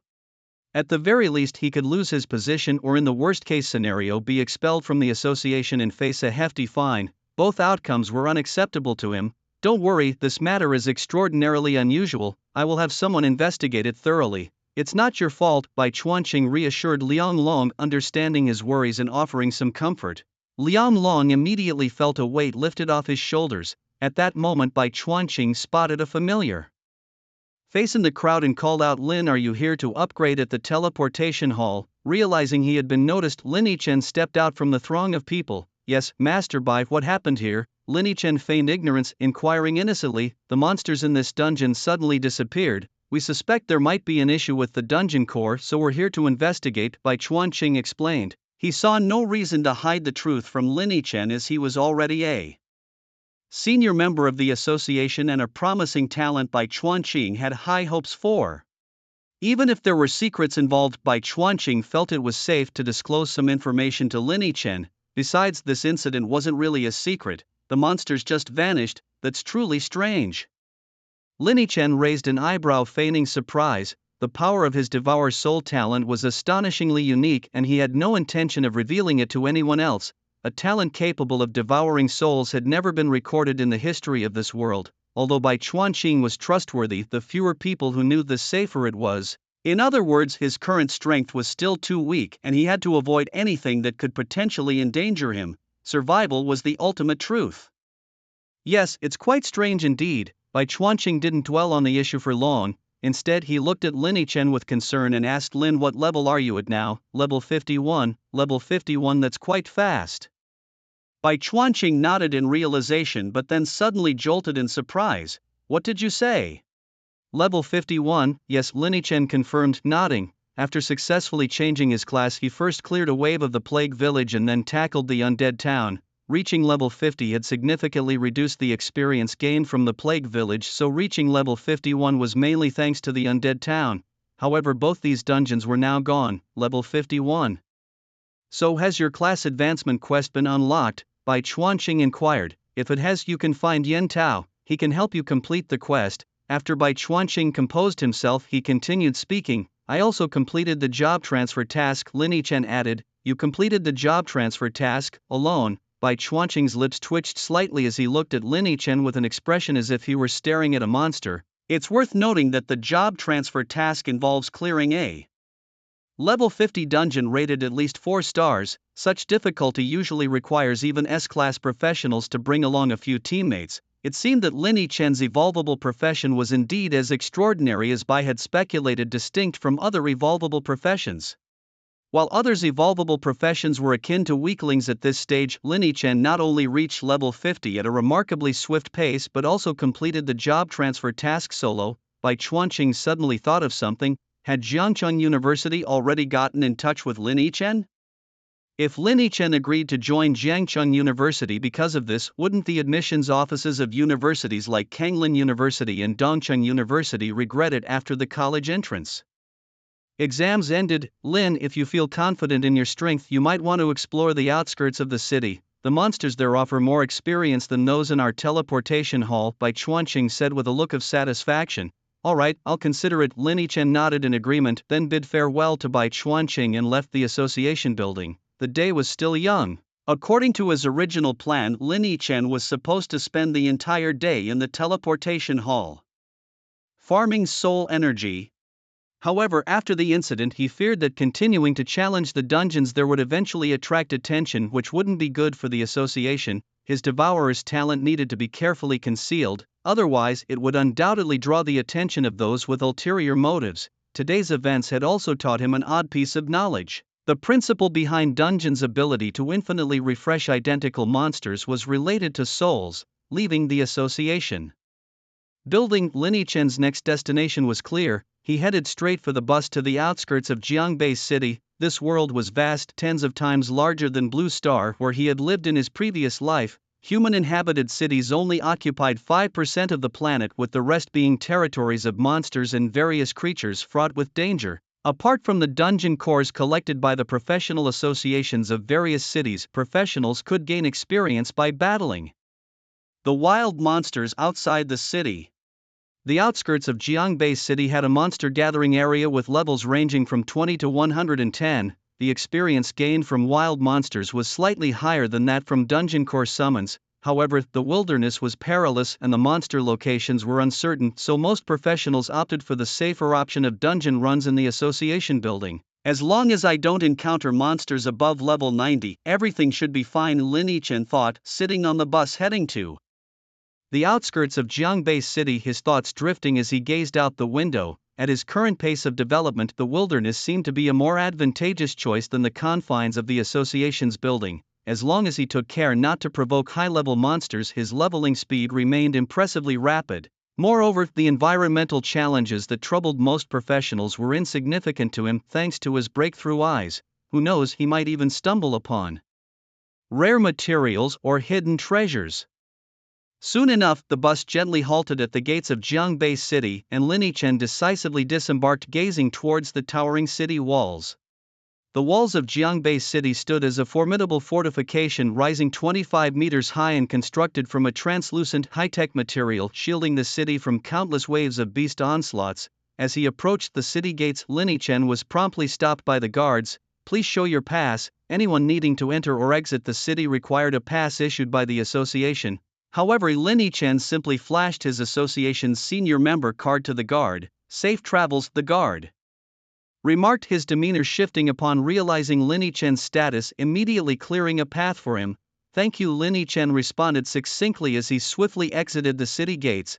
Beyond lay an expansive grassland with a lush forest sprawling in the distance. This was the world outside the city. In these non-human inhabited areas, beasts roamed freely, rendering long-distance travel constrained to airplanes, as cars were mostly confined to urban use, of course, if one dared to risk it.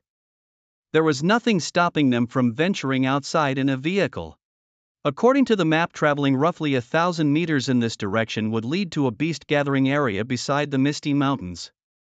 Lin Yichen glanced at a shabby cement road nearby and stepped onto it. His destination was a region known as the Wilderness Trace Forest, ranked 38th in terms of danger level in the zones evaluated by Jiangbei City, a moderately low-risk area. The primary reason for its ranking was that most beasts within ranged from level 20 to 70, with those above level 70 being quite rare and the highest being merely level 110, thus, many professionals who preferred not to grind in the association building would opt to venture into the Wilderness Trace Forest for leveling, especially those from affluent backgrounds. Along the way, Lin Yichen noticed several wealthy scions adorned in luxurious gear, flanked by their retinues. After about half an hour of walking, Lin Yichen finally reached the Wilderness Trace Forest. Upon entering, he had barely taken a few dozen steps into the woods when he heard a rustling from the bushes to his right.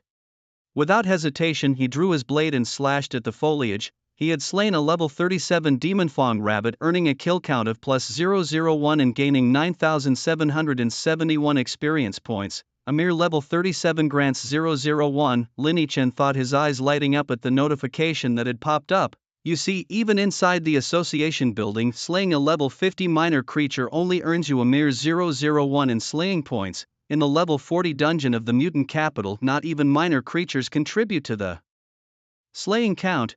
Could it be that these beasts born in the wild have a higher level of life energy? He parted the grass to reveal a dead rabbit sliced in half with its legs still futilely kicking the air. Since he'd already ventured out of the city, Lin Yichen had no intention of returning anytime soon. Shuttling back and forth was too cumbersome. He planned to wait until he reached level 60 before considering a return to the city. Given his decision to stay out in the wild for a few days, he had to consider his food supply. Beasts like the magical Fong rabbit were an excellent source of protein. While low in fat and not suitable for a long-term diet, they were good for staving off hunger in the short term. However, he decided not to take this one. Such beasts were plentiful in the wild forest and he could easily hunt down a few rabbits when he got hungry. Redirecting his gaze, he moved forward only to be constantly attacked by beasts angered by his intrusion. Most were around level 50, easily dispatched by Lin Yichen with a single strike. This led him to a realization: in this wild forest, regardless of the beast's levels, they all contributed to his slaying points. Even a level 21 beast managed to provide him with 001 in slaying points. Could this be because the dungeon core beasts lacked physical bodies? a hypothesis emerged in Lin Yichen's mind. Due to his soul-devouring ability, he understood the dungeon core's mechanism. It collected beasts' souls, allowing repeated summoning. This suggested that dungeon core beasts didn't have physical bodies, they were merely constructs shaped by the core using souls.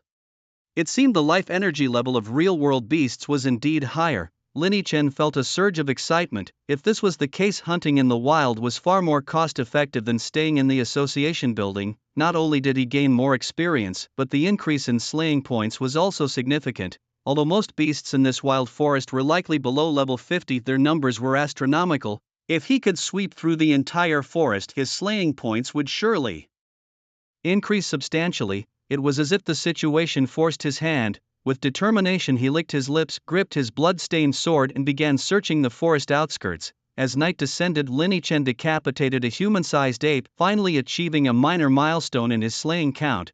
His slaying points now stood at 300/10,000, not bad at all. In just 6 hours outside the city, he'd gained more than he could have inside the building. Lin Yichen nodded with satisfaction and then found a clearing nearby where he set up a makeshift barbecue with a pile of firewood.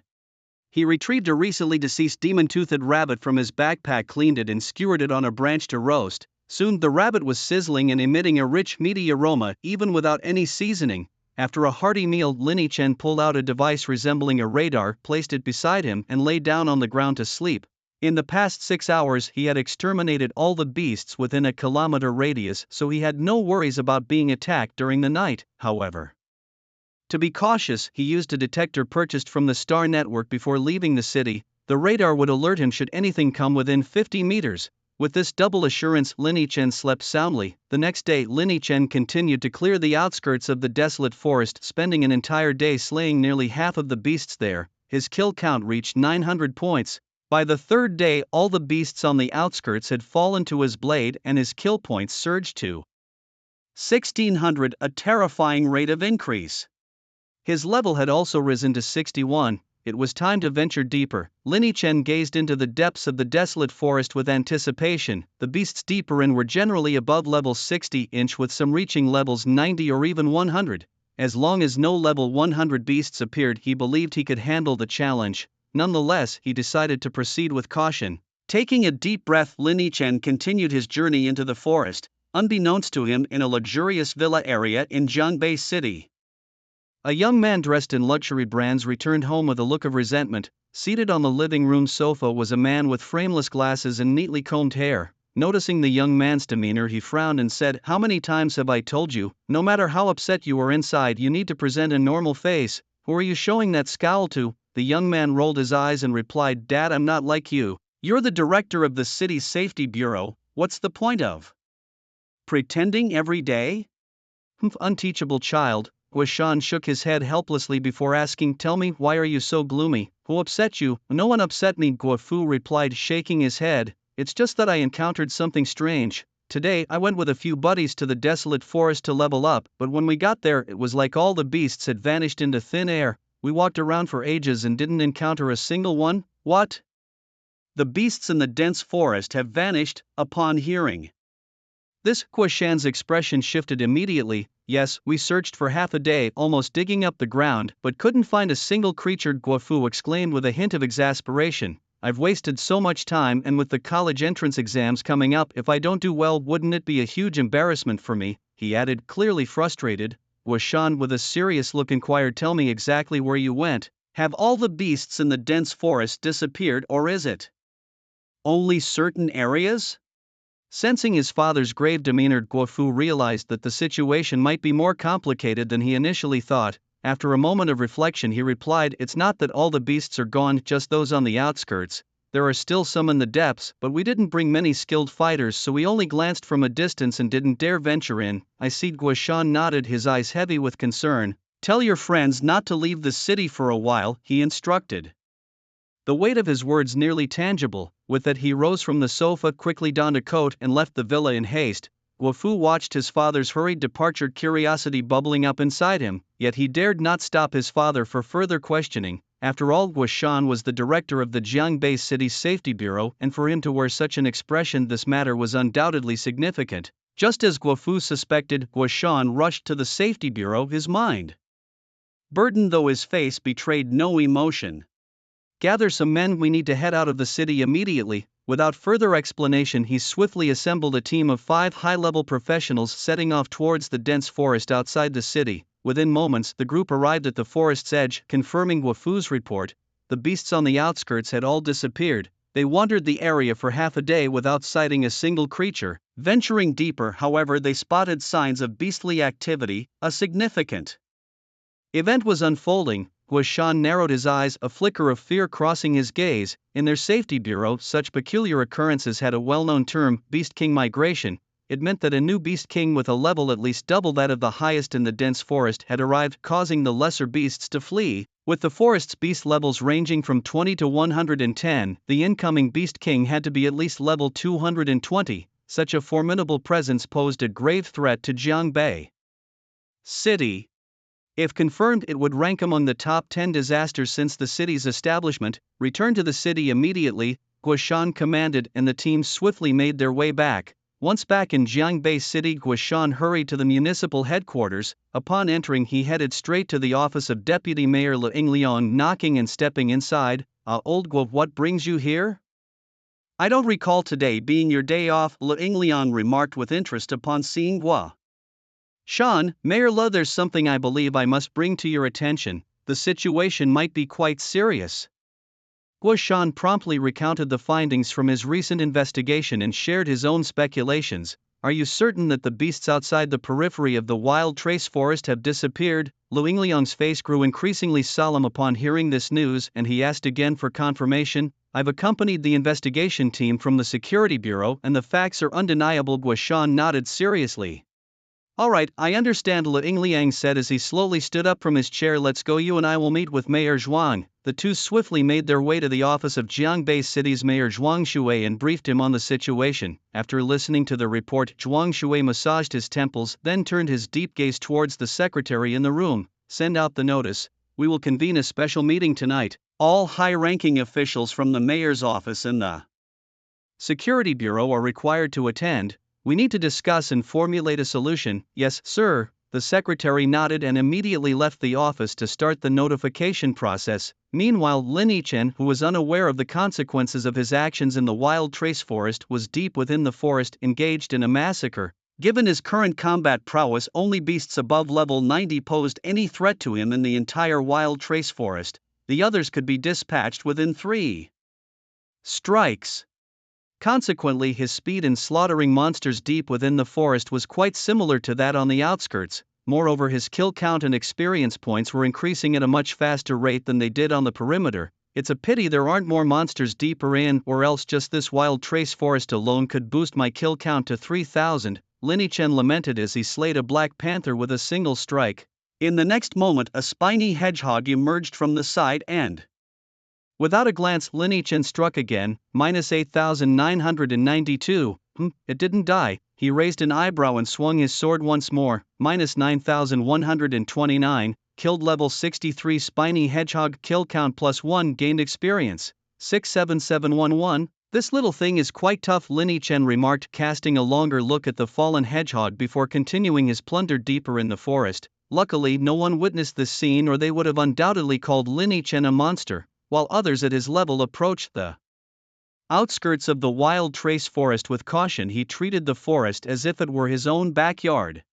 Whether it was a den of level 70 moonmarked wolves or level 75 spotted tigers, Lin Yichen didn't hesitate for a second before charging in. The beasts in the depths of the wild trace forest were rapidly decreasing at an alarming rate of nearly 100 per hour due to his terrifying speed of slaughtering. Until finally, after another day had passed, Lin Yichen slew the last beast deep within the wild trace forest with a single stroke. Kill count 2712/10,000, level 67. Few finally finished. He exhaled in relief. Although feeling somewhat physically and mentally exhausted, Lin Yichen was in high spirits as he watched his stats panel steadily grow. Just as he had anticipated, after battling deep within the mystical forest, his kill count was nearing 3,000. Should he venture into the core area? Lin Yichen glanced at the sparsely vegetated terrain ahead and began to calculate his next move. Unlike the depths where one might occasionally encounter level 80 beasts, the core area of the mystical forest was teeming with beasts above level 80. The most formidable among them, the Beast Kings, resided there. Having come this far, it seemed a waste not to take the plunge. Lin Chen decided to explore the core area, resolving that as long as he stayed cautious and avoided the territories of the level 100 Beast Kings, he would be safe. After all, the kill points awarded by level 80 beasts were simply too tempting to pass up. With renewed determination, he swiftly advanced towards the core region. That night, in the city's main government building, a solemn meeting took place. Zhuang Shui sat at the head of the table, his gaze sweeping across the attendees before he spoke slowly. You all have been briefed on the situation in the mystical forest. If anyone has opinions or insights, feel free to share. This remark caused everyone present to adopt a serious demeanor. The migration of Beast Kings was a rare and extremely dangerous occurrence. Moreover, they had yet to ascertain the origin of the migrating Beast Kings. If they were ordinary Beast Kings, a strike team could be dispatched to eliminate them. However, if they belonged to the Dragon, Undead, or Demon clans, the implications could be disastrous. The entire mystical forest might become a forbidden zone, potentially affecting the nearby Misty Mountains and, in severe cases, putting Jiangbei City in peril. As the director of the Security Bureau, Guishan was the first to speak. Mr. Mayor, I believe we must quickly conduct a reconnaissance mission. We should send an elite team to scout the depths of the mystical forest and use the intelligence gathered to formulate our next strategy. Zhuang Shui nodded in agreement with Guishan's proposal and looked around the room. Does anyone have any other opinions on this matter? The participants unanimously supported Guishan's plan, raising their hands in agreement without objection. Deputy Mayor Ling Liang also suggested, I propose we initiate the operation immediately to prevent any unforeseen changes.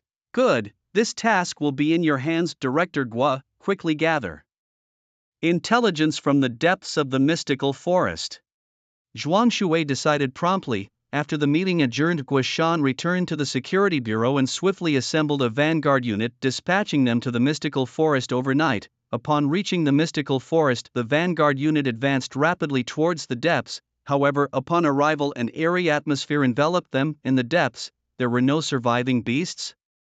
Deep within the dense forest, the squad leader's expression grew increasingly grim as they conducted a thorough search. A flicker of undisguised fear flashed in his eyes. Captain, could it be that the Demon King who migrated this time belongs to the Demon Clan? One of the team members asked, taking a deep breath, his voice filled with incredulity. It's very possible, the captain nodded slightly. The Demon Clan is known for their ruthless ways. When their king arrives in a new territory, they typically devour all other beasts in the area, leaving only the core beasts for future use. The current state of the desolate forest is alarmingly similar to the Demon Clan style, at least a 90% match. It is highly likely that a Demon King has arrived in the desolate forest.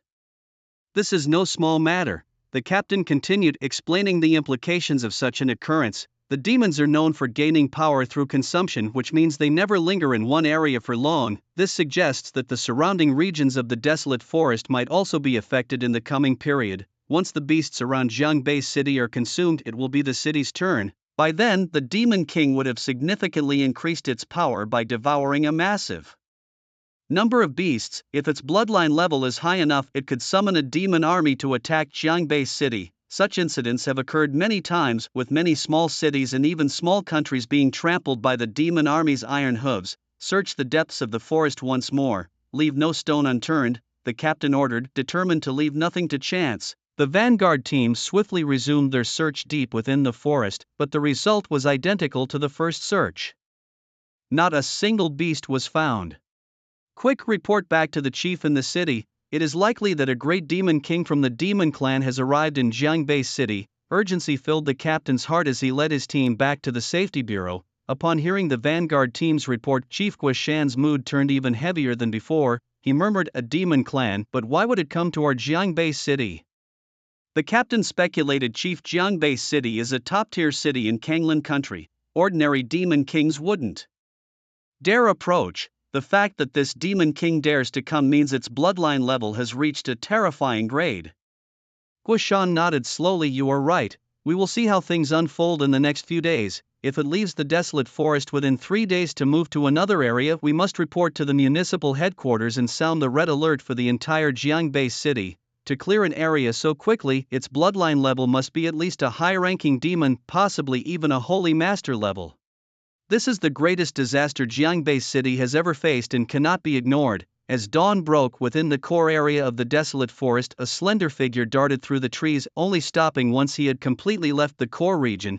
Phew, that was close, almost got caught by the Thundercloud Leopard clan. Lin Chen exhaled deeply, glancing behind him with a relieved expression in his eyes.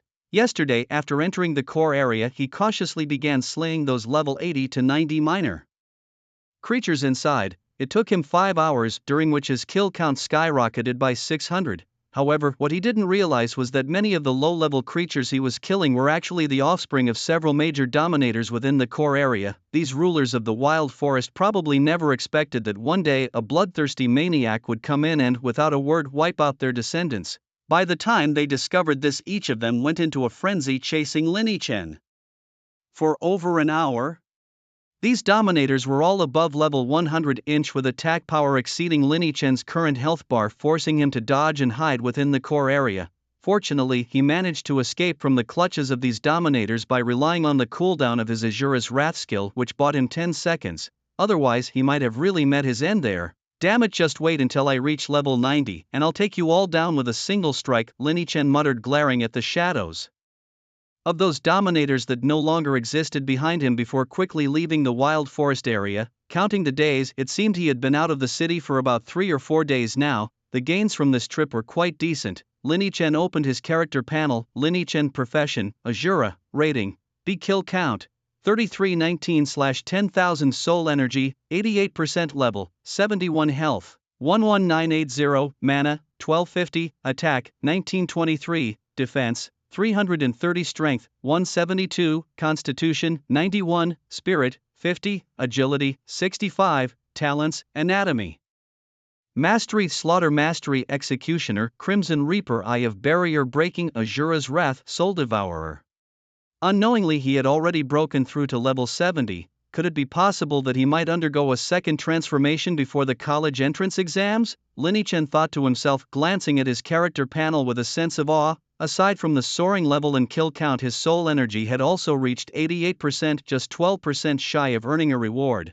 Having cleared the wild forest, his next destination was the Misty Mountains. Lin Chen took a deep breath, not lingering too long, and immediately headed towards the Misty Mountains. Much like the wild forest, the Misty Mountains were another low-level monster area near Jiangbei City. However, its minimum monster level was somewhat higher, ranging from 50 to 130. Except for the core area of the Misty Mountains, which housed monsters above level 100, the monsters roaming the outskirts and depths were mostly below level 100. This made it particularly suitable for Lin Chen at this stage, as both his kill count and experience gained would be significantly higher than in the wild forest. The decision to move towards the Misty Mountains was a calculated one. For Lin Chen, every step in this treacherous journey was a chance to hone his skills and amass power. With each monster he defeated, he inched closer to the strength required to face those dominators again, perhaps even surpassing them. The Misty Mountains held the promise of greater challenges and rewards, a perfect ground for him to advance further. He knew that he must seize every opportunity, and the Misty Mountains were just the place to do so. His resolve hardened as he ventured forth, ready to face whatever the mountains had in store for him. As he approached the Misty Mountains, Lin Chen felt a mix of anticipation and caution. The landscape was enveloped in a perpetual mist, giving it an aura of mystery and danger. It was a place where only the brave or the foolish dared to tread, but for Lin Chen it was neither. It was a necessary step in his quest for power. His heart raced with excitement at the thought of the battles to come, each one a stepping stone towards his ultimate goal. With a final glance back at the path he had taken, Lin Chen steeled himself for the challenges ahead, ready to carve his name into the annals of the Misty Mountains. As Lin Chen approached the threshold of the Misty Mountains, he did not rush in immediately. Following his usual routine, he decided to first clear out the monsters on the periphery before venturing deeper into the mountains. He quickly devised a plan similar to the one he had used in the wilderness forest, and with that strategy in mind, he officially stepped into the outer region of the Misty Mountains. A dense fog enveloped him, characteristic of this mysterious area akin to the Misty Forest. However, this fog posed no challenge to Lin Chen, for he had long since awakened the eye of barrier breaking in the Misty Forest, rendering such visual obstructions ineffective against him. In addition to the ever-present fog, the temperature within the Misty Mountains was notably lower than in other regions, and the Chilling winds that swept through the area could send shivers down one's spine.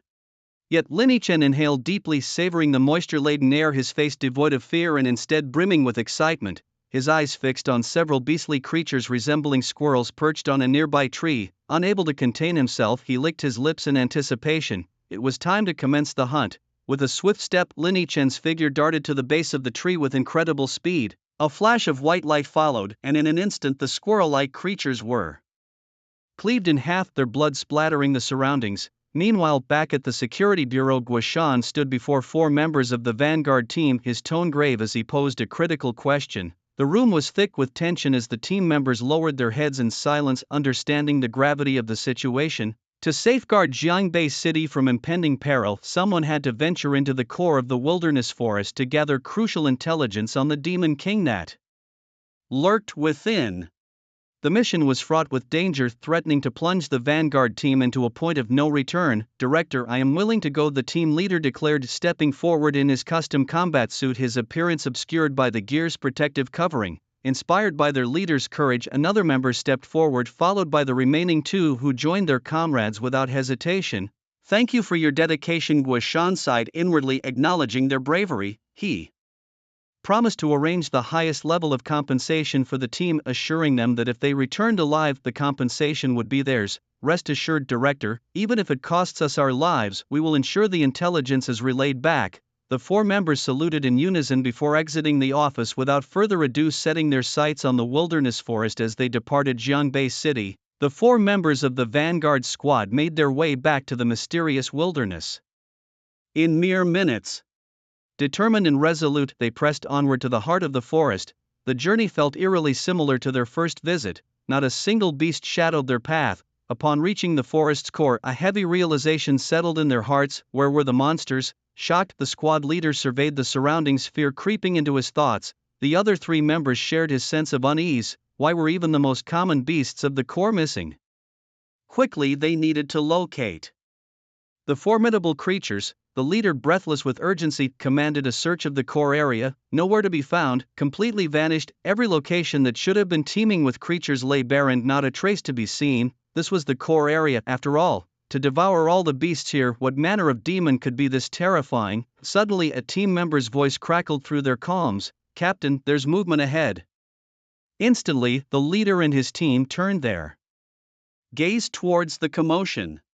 There, on a clearing not far off, stood three distinct towering beasts, softly murmuring to one another. They were communicating. "Record this, quickly." The captain acted swiftly, enabling the sound recording feature, and they crouched silently beside the bushes, careful not to alert the beasts. After several tense minutes, the conversation ceased. The three creatures parted ways, each heading in a different direction. "Transmit this back to headquarters immediately, this is critical information." The captain wasted no time uploading the sound file through the Star Network to the security bureau. In the director's office, Guoshan was the first to receive it. He promptly sought out the bureau's language expert, handing over the recording with bated breath, awaiting the analysis. Finally, over an hour later, the analysis was ready. "Director, the results are in, please have a look." The researcher presented the findings to Guoshan, whose eyes grew darker as he read. "He killed all the young of my clan. Revenge. He also killed my kin. Revenge, revenge."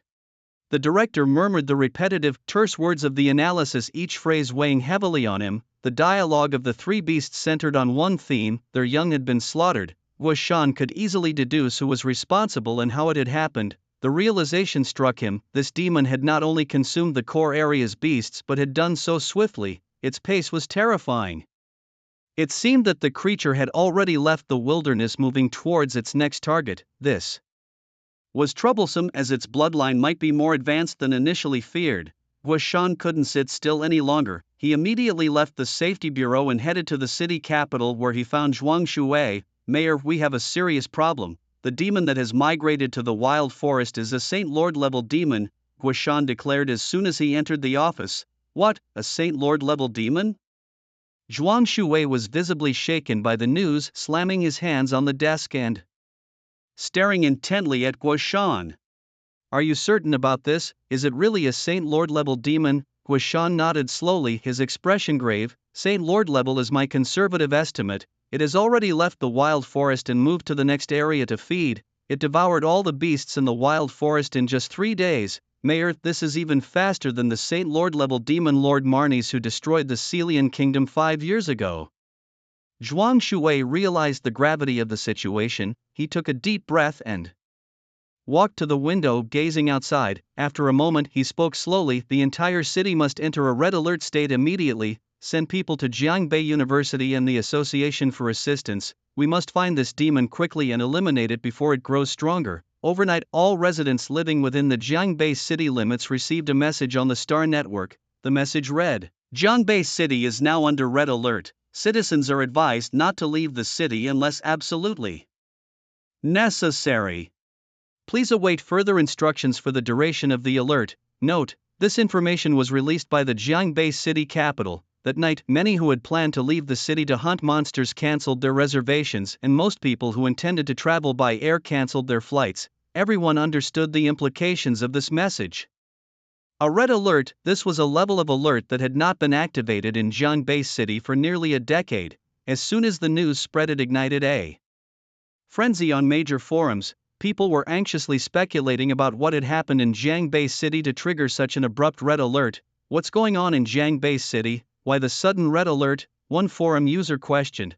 We just returned from hunting outside the city yesterday and didn't encounter anything unusual. Another replied, I bet there's going to be a massive beast tide attacking the city soon. Why else would they issue a red alert out of nowhere? Speculation and rumors began to swirl online, causing widespread unease among the populace.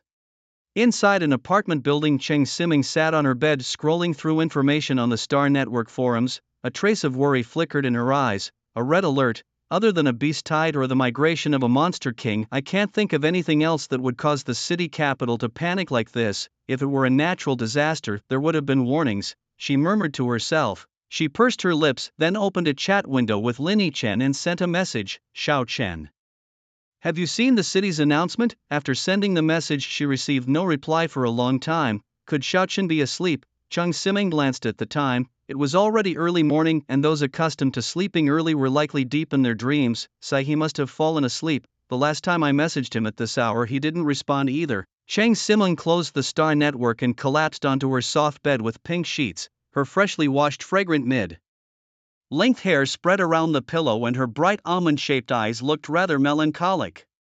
Oh heavens, I just got my job stabilized. Please don't throw any curveballs at me, please.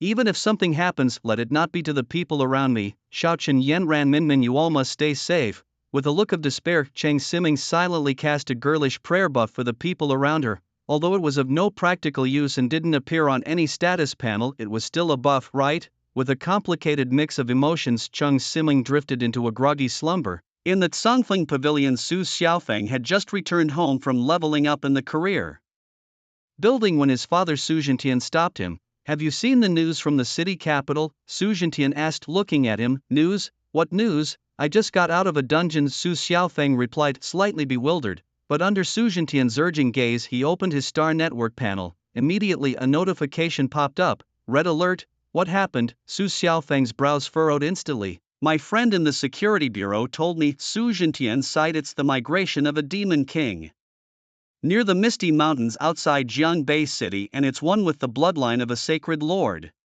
Demon king migration, and a sacred lord level demon. Hearing this, Su Xiaofeng was stunned. I was planning to have them take me outside the city for leveling in the next few days.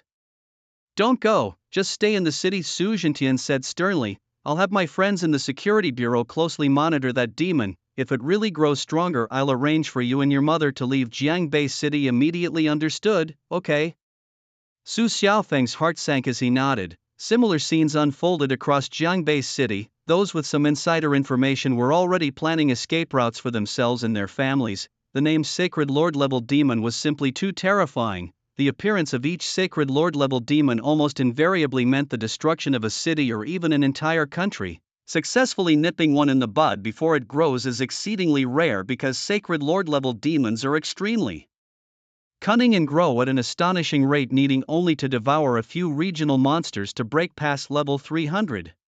Within a month, breaking through to level 400 is not beyond reach. The most critical threat is that a Sacred Lord-level demon can summon a demon army from the void through its bloodline, making it an exceptionally daunting adversary. Within the Misty Mountains, Lin Chen was unaware of the seismic reactions his sweeping actions had caused in Jiangbei City. At this moment he was deep in the Misty Mountains searching for any surviving monsters, dispatching each one with a single stroke upon sight. The scene was tense, much like a starving lion catching sight of a lively antelope. The urgency was palpable, almost tangible. Lin Chen's soul energy was at 98%, just shy of that last crucial 2%. He was frantic, his eyes scanning the thick fog for any sign of creatures to battle, but the area seemed deserted. The indigenous creatures of the Misty Mountains appeared to be actively avoiding him, hiding away in their safe havens. After all, Lin Chen had already earned quite a fearsome reputation. On his first day venturing into the Misty Mountains, he had decimated nearly 30% of the outer area's monsters. Such notoriety quickly spread among the creatures, prompting many to either flee their homes or retreat further into the depths, inadvertently spreading the word of his terrifying presence. Suddenly, Lin Chen's gaze fixed upon a bush where a tuft of white fur awkwardly peeked out from the greenery. "Hide. Let me see you hide," he muttered, stepping forward and drawing his blade to strike the bush. A startled cry escaped as a creature attempted to flee, revealing itself to be an extraordinarily plump rabbit. With no mercy, Lin Chen's sword cleaved through the air, splitting the rabbit in two. His soul energy surged to 99% and he was elated. Since reaching 98% he had lost count of how many creatures he'd vanquished, but at last he was at the brink of his first soul energy reward. As night fell, a solemn mood descended over the Jiangbei City Security Bureau. A vanguard team stood assembled in the central square with Guoshan addressing them.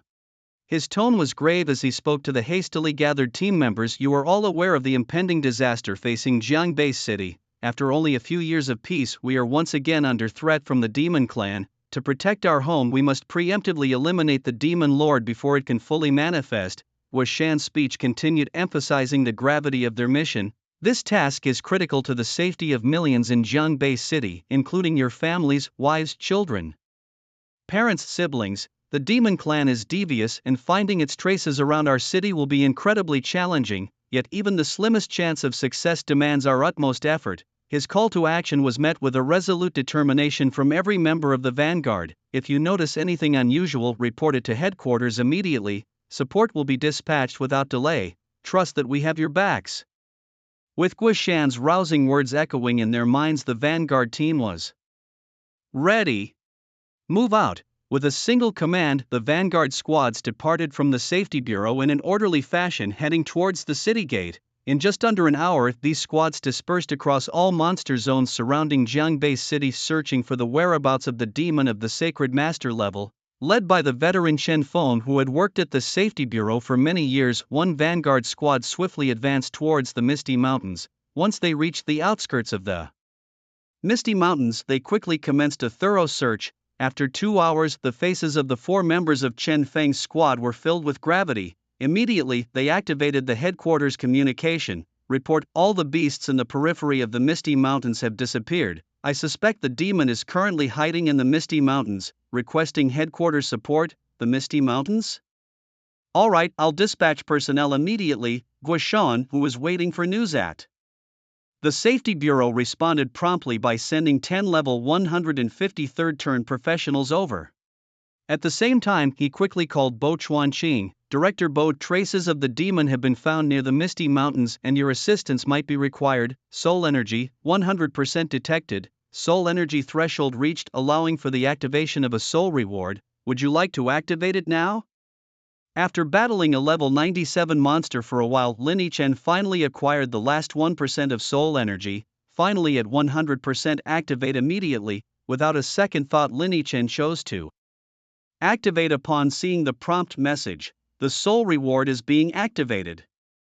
Activation successful. You have received talent evolution chance *1 talent mutation chance *1, 2 rewards." Lin Chen felt a surge of joy in his heart as he looked at the panel before him. He had thought he would have to choose one among the soul rewards, but to his surprise 2 were directly available. Gain talent evolution chance 1, talent mutation chance 1. Would you like to use them? Not yet. Lin Chen took a deep breath, opting not to use these opportunities immediately.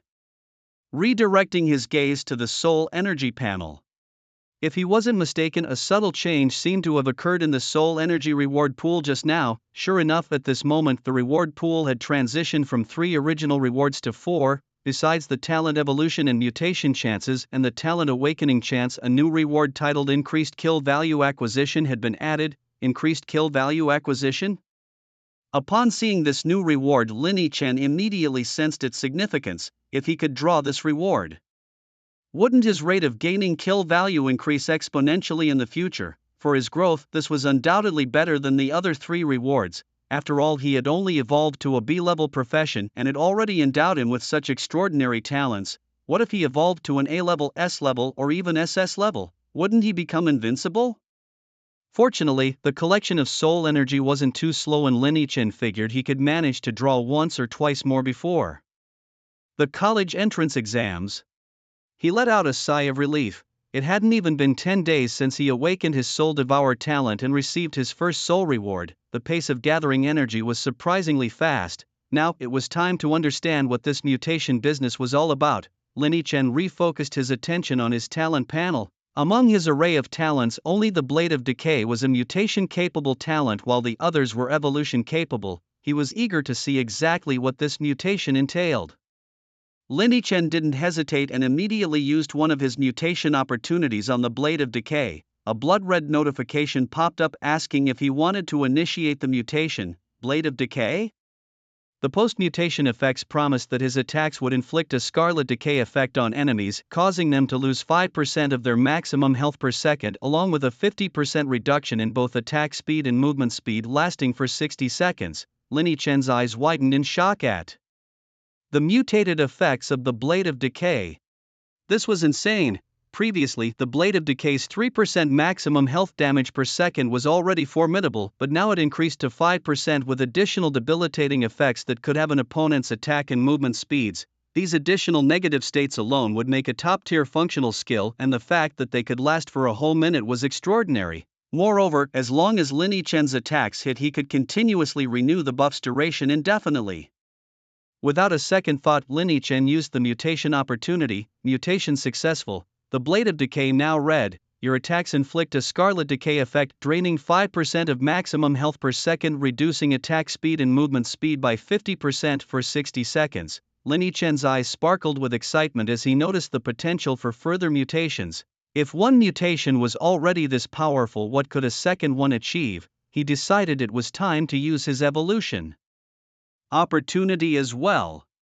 Just as he was about to allocate the evolution point, he heard footsteps behind him, followed by a voice filled with confusion and a hint of shock. Who's there? A human? Startled, Lin Yichen turned to see a group of humans dressed in special combat uniforms emerging from the forest. Among them was a familiar face. Lin, is that you? Bai Chuanqing, a known figure, exclaimed in surprise. Recognizing Bai, Lin Yichen's wariness eased. He explained, Master Bai, didn't you suggest that I come outside the city to level up, so I decided to venture out a few days ago and have been grinding here in the Misty Mountains. When Lin Yichen heard what Bai Chuanqing said, he was momentarily baffled. Classmate Lin, haven't you been checking the Star Network lately? No, I haven't. Why? Lin Yichen asked, puzzled. It seems you aren't aware of what's going on, but fortunately you're safe and that's what matters, Bai Chuanqing said with a hint of exasperation, though he didn't blame Lin Yichen, just felt relieved.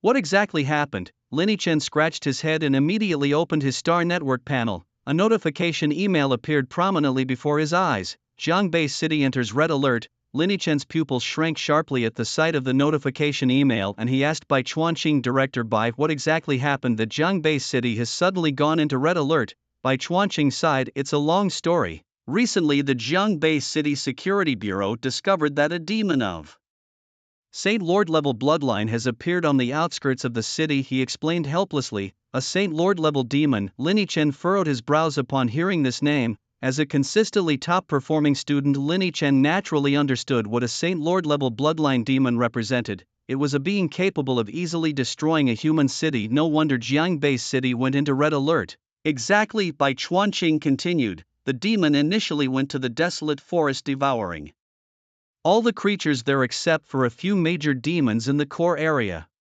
After consuming the creatures of the desolate forest, the Security Bureau discovered that the Saint Lord-level demon moved to the Misty Mountains, which is why I came here with them. Bai Chuanqing patiently explained the situation to Lin Yichen. The more Bai Chuanqing explained, the more confused Lin Yichen became. Are we talking about a demon, or is he describing me? Lin Yichen thought, bewildered. Weren't all those creatures in the desolate forest killed by me? How did it become the work of a demon devouring them? Moreover, the demon's movement pattern matched Lin Yichen's exactly. To be cautious, Lin Yichen asked Bai Chuanqing, Director Bai, has anyone seen this Saint Lord-level demon in person? Bai Chuanqing shook his head. No, demons are extremely cunning, especially those of Saint Lord-level bloodlines. No one has seen its true form yet.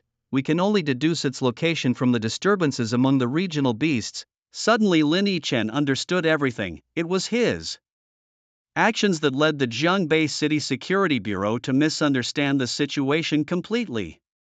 Oh no, I've really stirred up a hornet's nest this time. Should I reveal the truth? Lin Yichen thought, feeling embarrassed. He glanced at Bai Chuanqing and the group of people in special uniforms around them, feeling a pang of guilt. He had been so caught up in his spree outside the city that he hadn't considered causing such a major misunderstanding. After hearing the full story from Bai Chuanqing, Lin Yichen quickly pieced together the situation. It seemed that someone had been leveling up in the desolate forest when they noticed that all the creatures were missing. This person then returned to Jiangbei City and spread the news, which the people at the Security Bureau caught wind of, leading them to conclude that a demon king had migrated. However, Lin Yichen couldn't fathom how they managed to imagine the migrating demon king as a saint-level demon. Now Lin faced a significant dilemma. Should he reveal the truth or keep it to himself? Lin, when did you arrive at the Misty Mountains? Bai Chuanqing suddenly asked. Just in the past couple of days. Why? Lin replied, in the past couple of days? Isn't that around the same time the demon was active? It's lucky nothing happened to you, Bai Chuanqing said with a hint of relief on his face. He saw Lin Yichen as a promising talent and would regret sending him out to level up if something happened to him. Bai Chuanqing immediately patted Lin Yichen on the shoulder and advised, you should hurry back. It's best not to leave Jiangbei City until the alert is lifted, then you can resume leveling up. Director Bai. Lin Yichen started to say, only to be interrupted by Bai Chuanqing. It's dangerous here and your current strength is too low. Hurry back.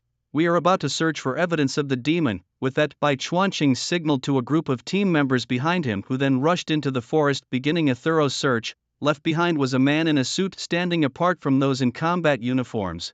Director Bai, what if I told you there is no demon at all? Lin Yichen, after careful consideration, decided to reveal the truth. This was no small matter. If he didn't speak up, Jiangbei City might waste significant resources searching for a non-existent demon. What? Bai Chuanqing's face showed a hint of confusion at Lin Yichen's words. Before he could ask further, the man in the suit sternly interjected, what nonsense are you talking about?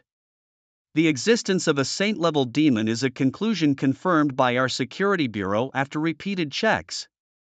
How can you say it doesn't exist? But the so-called saint-level demon really doesn't exist, Lin Yichen said helplessly, spreading his hands. Nonsense, if the saint-level demon doesn't exist, did you kill all those beasts in the desolate forest? The man in the suit scoffed. Well, actually yes, I did kill them, Lin Yichen admitted frankly. Ha, do you expect me to believe that?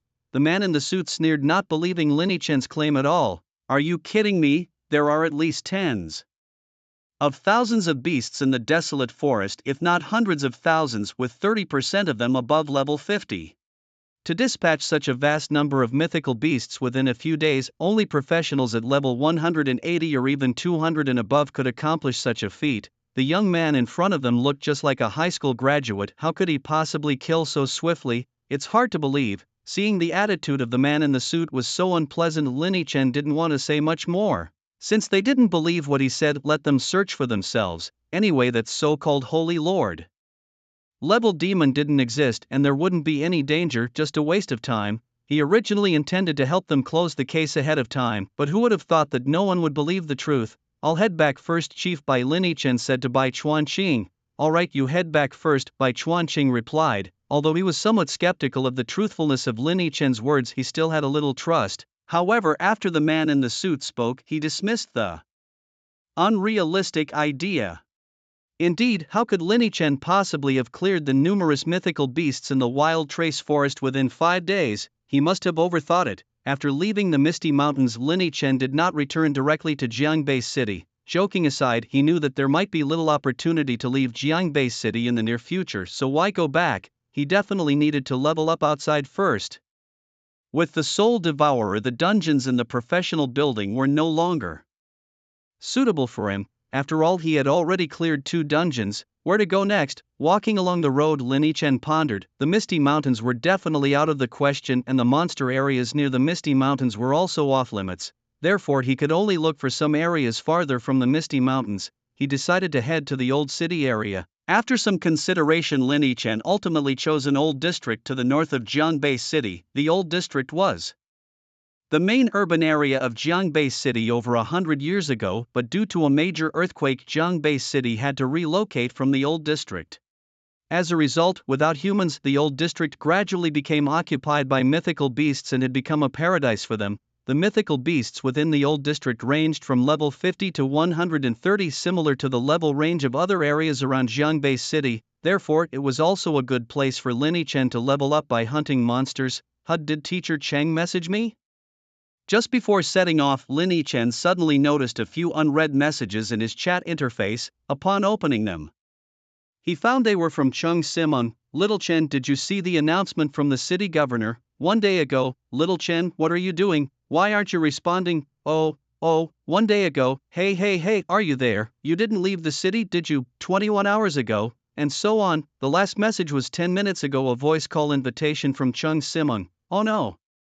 Lin Yichen scratched his head. He had been so focused on hunting monsters in the Misty Mountains lately that he hadn't had a moment to check his StarNet panel.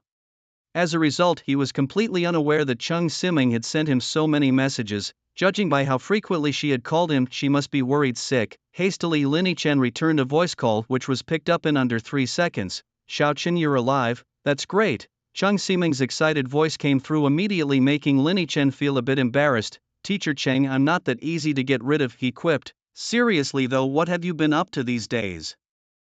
I sent you so many messages and you didn't reply. You didn't even answer my calls. Don't tell me you haven't been on StarNet at all. Cheng Siming scolded him, her voice filled with relief. I've been busy leveling up, so I haven't paid much attention to StarNet. But Teacher Cheng, you're really too concerned about me. It's not necessary, Lin Yichen replied bashfully. How can I not be concerned? You're my student. Cheng Siming retorted, clearly displeased. However, she didn't dwell on the subject for too long.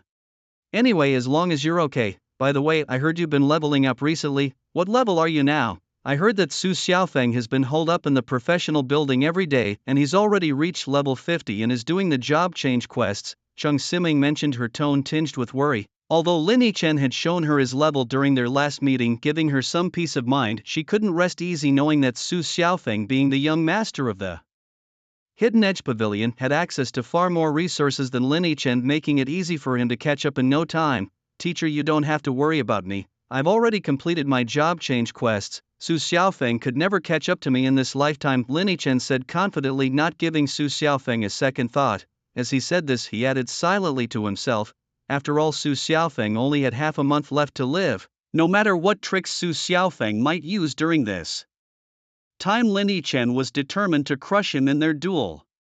Alright then, but Xiaochen, don't underestimate others. Su Xiaofeng is after all the young master of the Hidden Edge Pavilion. With his family's wealth and influence, it's normal for him to have access to unimaginable methods, Cheng Siming advised, feeling slightly relieved after hearing Lin Yichen had completed his job change quests. I understand, Lin Yichen nodded. It's getting late, teacher, you should get some rest. I need to continue leveling up. Lin Yichen felt a wave of exasperation wash over him. His teacher was excellent in every aspect except for being a bit too verbose. Are you still in the building, working so hard even this late? Keep it up, Cheng Siming said with a hint of admiration in her voice upon hearing Lin Yichen's determination to level up. After hanging up the call, Cheng Siming sent a message. Xiaochen, the teacher believes you are the best. Thank you, teacher. Lin Yichen sighed helplessly, closed his star network panel, and continued heading toward the old city district. His current biggest goal was no longer to defeat Su Xiaofeng in a life-and-death battle but to excel in the college entrance examination. In this world, university resources were incredibly important. Despite leveling up rapidly now, slicing through opponents with ease and clearing out regions of monsters within days, Lin Yichen knew that the experience required to level up would become astronomical as he progressed. His Crimson Reaper talent allowed him to level faster than most, but with the resources available in a university, his speed could increase several more times. Furthermore, universities housed libraries dedicated to skill learning. Skills books that cost a fortune outside could be exchanged for points within a university. Lin Chen was acutely aware of his current shortcomings. He lacked several effective skills. Talent was crucial, but without the right skills, his talent couldn't be fully utilized. For instance, if he could learn a group damage skill now, his monster clearing speed would increase exponentially. Lin Chen quickened his pace, swiftly approaching the direction of the old city district. Meanwhile, in the Misty Mountains, Bai Chuanqing and his team had completed a comprehensive search. The results shocked them. Nothing. How could there be nothing? The man in the suit looked incredulous as he listened to the report from his subordinate, his tone full of astonishment. Are you sure you've checked everywhere? Bai Chuanqing furrowed his brow and asked the team member. We've searched everywhere. It's as if the demon vanished into thin air. Not only was there no large-scale disappearance of monsters in the deep and core areas of the mountains, but there was also no trace of the demon's existence. The team member replied solemnly. Could it be that the demon discovered us and hid? The man in the suit muttered to himself, frowning. Very likely. The demon clan is known for its cunning. It's quite normal for them to do such things. Bai Chuanqing affirmed the possibility. What's next? Perhaps Director Bai, you should lead us in the search? The man in the suit suggested. All right, Bai Chuanqing agreed without hesitation. As the head of the Jiangbei City's professional association, he had a duty to ensure the city's safety. The group charged back into the Misty Mountains with renewed vigor. 5 hours later, Bai Chuanqing and his team returned, bewildered. Nothing, still nothing. The man in the suit was shocked, a suspicion creeping into his mind. Could it be that the demon had already escaped the Misty Mountains? Upon realizing this, the man in the suit immediately turned to a nearby gentleman, his tone sharp and accusatory. Didn't I instruct you to have the Misty Mountain range sealed off? What have you been doing? The other man, looking somewhat helpless, replied, I've already checked with them. Those responsible for the blockade reported no unusual activity. Everything seemed normal. The man in the suit was visibly frustrated, then explained to me how a living demon could have possibly escaped. We've scoured the entire Misty Mountain range and found nothing. If it hasn't run off, then what? With a dismissive wave, Bai Chuanqing interrupted the suit man's reprimand, suggesting if we haven't found anything and there are no unusual movements, it must have left before we arrived. Instead of wasting time here, we should quickly search the surrounding areas for any trace of the demon. Understood, the suit man responded. Since Bai Chuanqing had spoken up, he could not continue his outburst. He immediately issued orders to the other man, dispatch all members of the forward squads to spread out around the Misty Mountain range, search every nearby area thoroughly, leave no stone unturned. Yes, sir. The man nodded and promptly went to carry out the orders. As time slowly passed, in the old city district, the sharp glint of a blade sliced through the air, splitting a decaying creature in two. Kill count +1. Kill count 5179/10,000. Congratulations, you've leveled up. Level 8283. Basic attributes increased. Free attribute point acquired. 1. A series of notifications flashed before Lin Chen's eyes, which he glanced at briefly before closing the panel. Finally done, he muttered, surveying the surroundings. The old city, once teeming with demonic energy and rampant with monsters, had become a desolate wasteland. Today marked Lin Chen's 14th day in the old city, exactly 2 weeks. In that time he had almost completely cleared the old city except for the core regions inhabited by monsters that surpassed his level by a wide margin. Thanks to the vast expanse of the old city, he managed to clear it in about 2 weeks, otherwise he could have finished it in just one. Now any monster area under level 80 was just a waste of time for me, he thought, flicking the beast's blood off the tip of his sword with a sharp motion. With a resonant hum, the blade was sheathed. Over these 2 weeks, Lin Chen had also unraveled more detailed rules regarding kill counts. If he killed a monster below his level, the kill count gained would be less than 1. If it was 10 levels below him, he'd gain 001, any lower and he'd receive no kill count at all. This meant that the criteria for kill counts depended on the life tier of the creature relative to his own level. Once the college entrance examination is over, I can finally venture into the high-level monster zones. Lin Chen let out a sigh of relief and turned to head back towards Jiangbei City. With only 7 days left until the exam, it was time to return. As he walked, a thought suddenly crossed his mind, prompting him to open his Star Network panel. Glancing at his inbox, he noticed there were no unread emails. Interesting, it really hasn't been cancelled, has it? Lin Chen's lips curled into a slight smile. He calculated the dates and realized that yesterday was the final deadline to cancel his life-and-death duel with Su Xiaofeng. Had either party cancelled, the other would have received a notification email, but he hadn't received one, which meant Su Xiaofeng was stubbornly confident. Despite knowing that Lin was the one who had killed his men in the misty forest, where did he get such courage?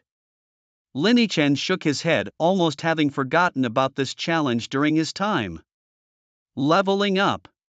With his current level of 83 and his natural talents, he was poised to claim the top spot in the entrance exams. No one could stop him. Su Xiaofeng, once a significant threat, had become nothing more than a small pebble on the roadside in Lin's eyes, posing no real threat. At the gates of Jiangbei City, the scene was tense. Behind the translucent, high-grade material walls, patrol teams equipped to the teeth stood vigilant every few dozen meters, their eyes piercing through the walls, fixated on the outskirts. 2 weeks had passed since the citywide red alert had been lifted, and during this period the Security Bureau had scoured the area around the Misty Mountains without finding any trace of the mysterious demon. However, the capital of Jiangbei had not lowered its guard, instead intensifying the patrols around the city, fearing the demon might infiltrate the city. Judging by the timeline, if the demon had been devouring beasts elsewhere during these weeks, it would likely have grown stronger by now. The tension in Jiangbei City was palpable, like a taut string ready to snap at the slightest provocation. What is that? Suddenly, a sharp-eyed soldier in the patrol noticed a shadow approaching the city gates. Full alert! The cry of alarm was echoed by the rest of the patrol team as they spotted the shadow, immediately issuing the command for high vigilance. Swish! Advanced technological turrets rose from the translucent walls, with dozens of ominously dark barrels locking onto the approaching figure. "Sir, the energy railgun is ready to fire." The sergeant in charge of the turret saluted a man in a suit, awaiting his command. If Lin Chen could see the scene, he would recognize the man in the suit as the one who had been with Bai Chuanqing in the Misty Mountains. "Wait for my command." The man in the suit, his expression grim, kept his gaze fixed on the shadow. As time passed, the shadow drew closer, eventually revealing the face of a young man. Despite the boy's delicate features being marred with dirt and his casual clothes coated in dust, his upright posture would make it hard for anyone to mistake him for a beggar. How can it be him? Upon recognizing the face behind the shadow, the man in the suit furrowed his brow deeply. He knew this person. Instantly, a torrent of questions flooded his mind. Wasn't Bai Chuanqing supposed to have sent Lin Chen back to Jiangbei City? Why was he now spotted outside the city? And judging by Lin Chen's appearance, he had clearly been wandering outside for quite some time. "Sir, that seems to be a person."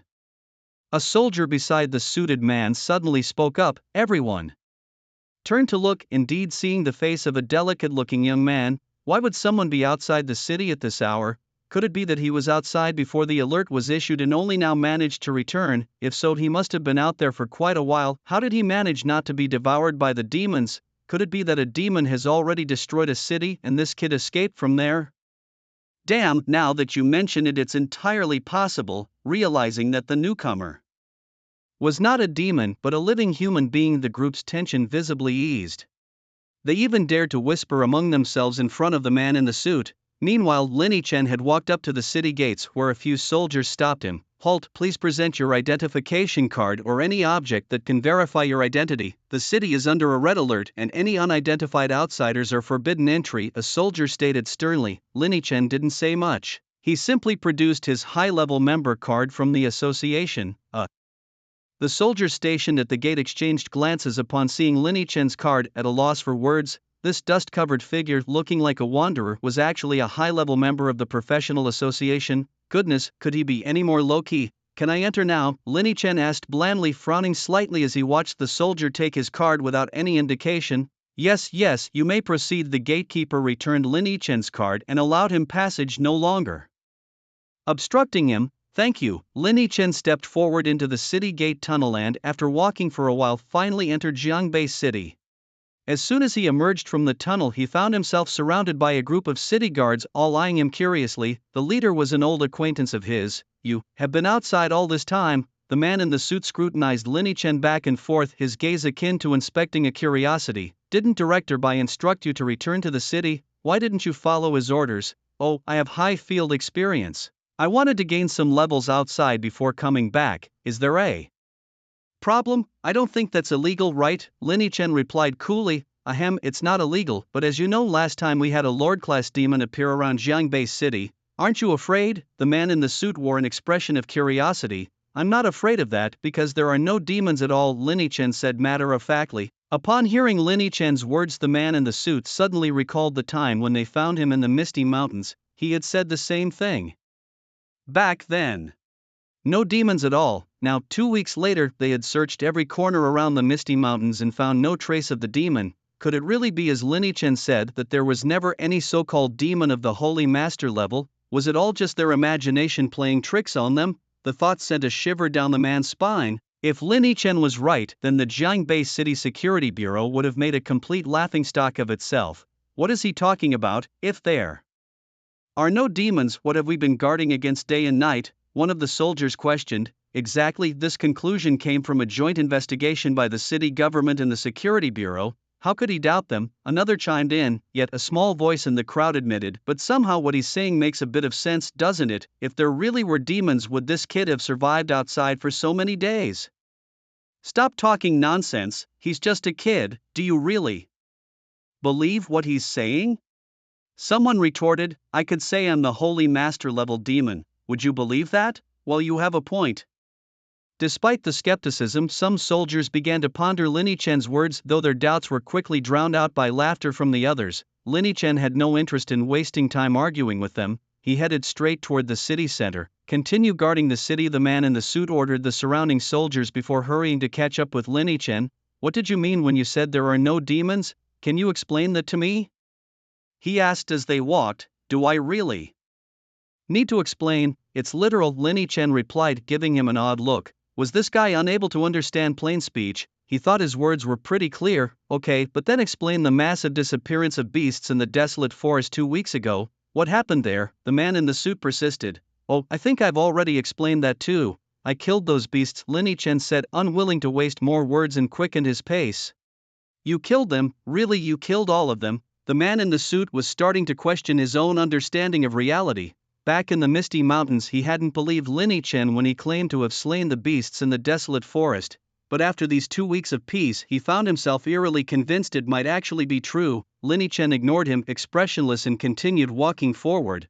It wasn't until his figure gradually disappeared from view that the man in the suit snapped back to reality. Hastily, he called Director Gui. Director Gui, I've just received some news. The Holy Master level demon we've been searching for might not exist at all. What? What did you say? In the office of the director of the Security Bureau, Guishan almost jumped out of his chair upon hearing the news. Give me an explanation. Why are you saying that the demon doesn't exist at all? The man in the suit recounted the entire sequence of events to Guishan, who immediately flew into a rage. Alright, why didn't you tell me something so important earlier? Why wait until now? The man in the suit hesitated, unsure how to respond. Could he say that he didn't believe Lin Chen at the time? I'll send someone to verify the authenticity of this matter immediately. If that demon truly doesn't exist, you can expect to be dismissed. Guishan wasn't in the mood for pleasantries and hung up the phone. He paced back and forth in his office, finally deciding to initiate a call with Bai Chuanqing. After a moment, the call was answered. What's going on, Director Guo? What do you need from me? Bai Chuanqing asked casually from the other end of the line. Guishan got straight to the point. Master Bai, I'd like to know about a student in your association named Lin Chen. As soon as Bai Chuanqing heard that Guishan was inquiring about Lin Chen's details, he grew alert. Lin Chen was now a senior member of their association and a person with immense potential. Could the Security Bureau be trying to poach him? It's like this. My subordinate just informed me of some critical information. I want to verify its authenticity, so I'd like to ask you a few questions about him, Guishan explained politely. He had to be courteous, despite being the director of the Jiangbei Security Bureau, a significant position. In reality, Bai Chuanqing's status was considerably higher. Go ahead and ask. I'll consider whether to answer you, Bai Chuanqing replied non-committally. Thank you so much, Guishan said, swallowing nervously before continuing. Master Bai, do you know where Lin Chen went 2 weeks ago? Bai Chuanqing was visibly displeased upon hearing this question. How would I know? What kind of question is that? Our professional association isn't a kindergarten. Does someone need to report to us every time they want to go somewhere? No, that's not what I meant. You misunderstood me. Guishan quickly explained, sensing the dissatisfaction in Bai Chuanqing's tone. According to my subordinate Lin Yi-Chen seems to be the trigger for this recent demon incident. Trigger? Do you know what you're saying? Even with Bai Chuanqing's usually good temper, he was getting angry. Don't start blaming others just because you haven't found the demon's trace. You must understand that Lin Yi-Chen is part of our professional association. No, Master Bai, listen to me. Perhaps I used the wrong words earlier. What I meant to say is that Lin Yi-Chen might be the cause of this demon incident. Guishan hurriedly continued to explain. Is there any difference? Isn't it just putting a label on someone? Bai Chuanqing, with eyes wide and fierce, retorted. What exactly did Lin Yi-Chen do to provoke your security bureau to the point of you slandering him like this? He paused, then added, well.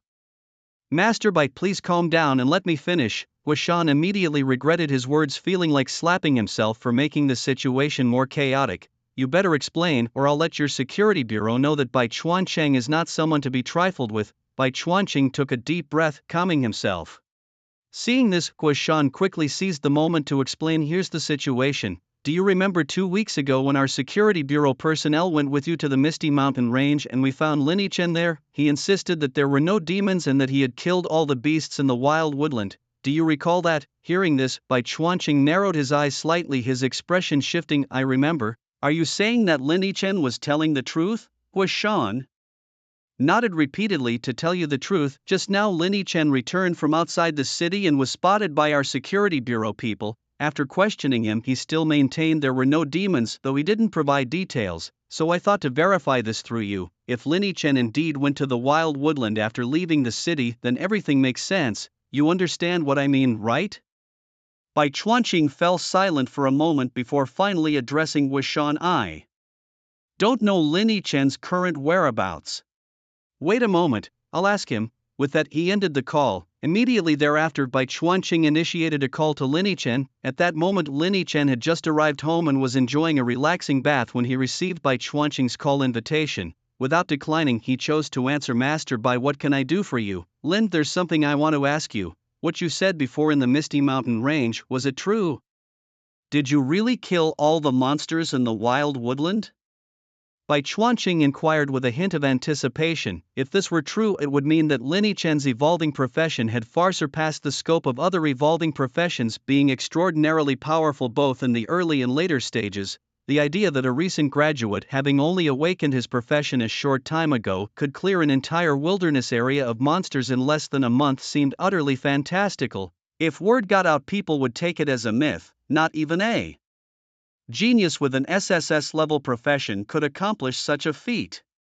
Yes, I killed them all, Lin Yi-Chen replied candidly, not denying the question posed by Bai Chuanqing. When I left the city, I headed straight to the wild woodland. I spent a few days there, cleared out the creatures, and then planned to level up in the Misty Mountain Range. However, what I didn't expect was that you all came and asked me to leave, so I had no choice but to go. Afterwards, I made a trip to the old town, and now nearly all the monsters there are dead except for a few great demons. The room fell silent again. Bai Chuanqing was digesting every word Lin Yi-Chen had just said, waves of shock continuously surging in his heart, unending. Is this even human? He just went to the wilderness forest for a few days and nearly wiped out all the beasts there. After that, he intended to head towards the Misty Mountains but was inadvertently stopped by them. Then he went to the old town and killed all the beasts there too?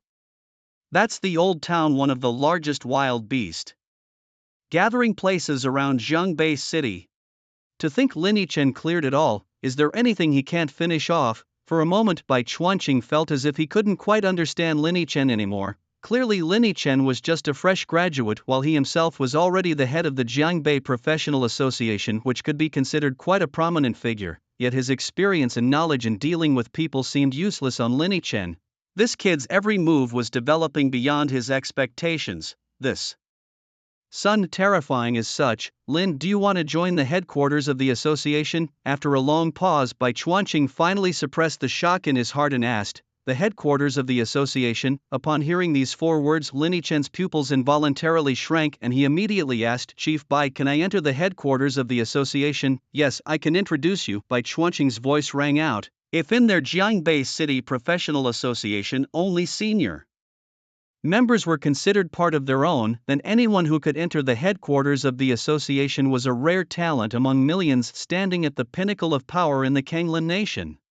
If Lin Chen could enter the headquarters, the benefits would be unimaginable. Before Lin Chen could be happy for long, Bai Chuanqing first said on the other end, Lin, if you have this idea, I can introduce you, but I can't guarantee that you'll immediately become a member of the headquarters. Lin Chen smiled and said, thank you, Chief Bai, I'm already very grateful for your help. Ha, alright, you go on with your business. Bai Chuanqing laughed heartily and hung up the phone. Tonight, the Safety Bureau was anything but calm. Until the next day, people all over Jiangbei City suddenly discovered that the city government sent them another message. The red alert is lifted and residents can resume normal activities. As soon as this message was released, the forums in Jiangbei City were in an uproar. Wasn't it said that a great demon had migrated here? How come nothing happened and the red alert was cancelled? From what I've heard, the migrating great demon was a high bloodline demon, so has Jiangbei City already gotten rid of that demon? Oh my, the monster that migrated turned out to be a demon. Is our Jiangbei City really that powerful? And my uncle works for the security bureau and I've already asked him. There's actually no such thing as a monster migration event. The security bureau just made a mistake. You upstairs, stop bragging. How could something like this be mistaken? This is a red alert, not child's play. Go back to playing with mud. The online discussions were heating up and Lin Chen, having just finished breakfast, habitually opened the Jiangbei City Forum. After a quick glance, he closed it with a satisfied nod, relieved that the security bureau hadn't leaked his information. Just then Cheng Simon called and Lin Chen instinctively answered. What's up, Teacher Chang? Lin Chen asked. Cheng Siming's pleasant voice came through. Little Chen, your duel time is approaching. Are you ready? Yeah, I'm ready. Don't worry, I won't lose, Lin Chen replied with a confident smile. With his current strength, Su Xiaofeng had no chance of winning. Alright then, as long as you're prepared. I was just a bit worried about you, Cheng Simon sighed in relief. Though she knew Lin Chen was strong, she couldn't help but feel anxious given the life and death stakes involved. Okay, since you're ready, I won't bother you anymore, Bai Cheng Siming cheerfully said before hanging up. Lin Chen didn't dawdle, he headed straight towards the pro's tower. During his recent outings in the wild, he'd collected a lot of materials and needed to clear them out at the trading market. After a while, Lin Chen found himself back at the familiar counter in the trading area of the pro's tower. Hello, what can I do for you? The staff at the counter asked with a smile upon seeing Lin Chen. I consigned some items here before and would like to check how many have been sold, Lin Chen politely inquired. Sure, let me check for you. It seems all your items, including the pair of blood claws and 57 vampire fangs, have been sold and the proceeds have been deposited into your market account. Would you like me to withdraw the funds for you? Not yet, I still have some items to sell. Alright, just bring them out and we'll register them for you. The staff watched as Lin Chen began pulling out an array of strange items from his storage space. There were various monster furs, teeth, and other peculiar materials, even some rare high-grade items, almost enough to fill the counter. After completing the transactions, Lin Chen left the trading area. Just as he was about to head downstairs, the elevator doors opened, revealing a familiar face. Lin Chen, Su Xiaofeng, accompanied by several followers, stepped out of the elevator, his expression betraying an unmistakable intent to kill. A good dog knows to stay out of the way. Lin Chen frowned slightly as he looked at the elevator entrance, completely blocked by Su Xiaofeng and his group. A dead man walking, only able to flaunt his words for now. After being insulted, Su Xiaofeng wasn't angry. Instead, he scoffed disdainfully.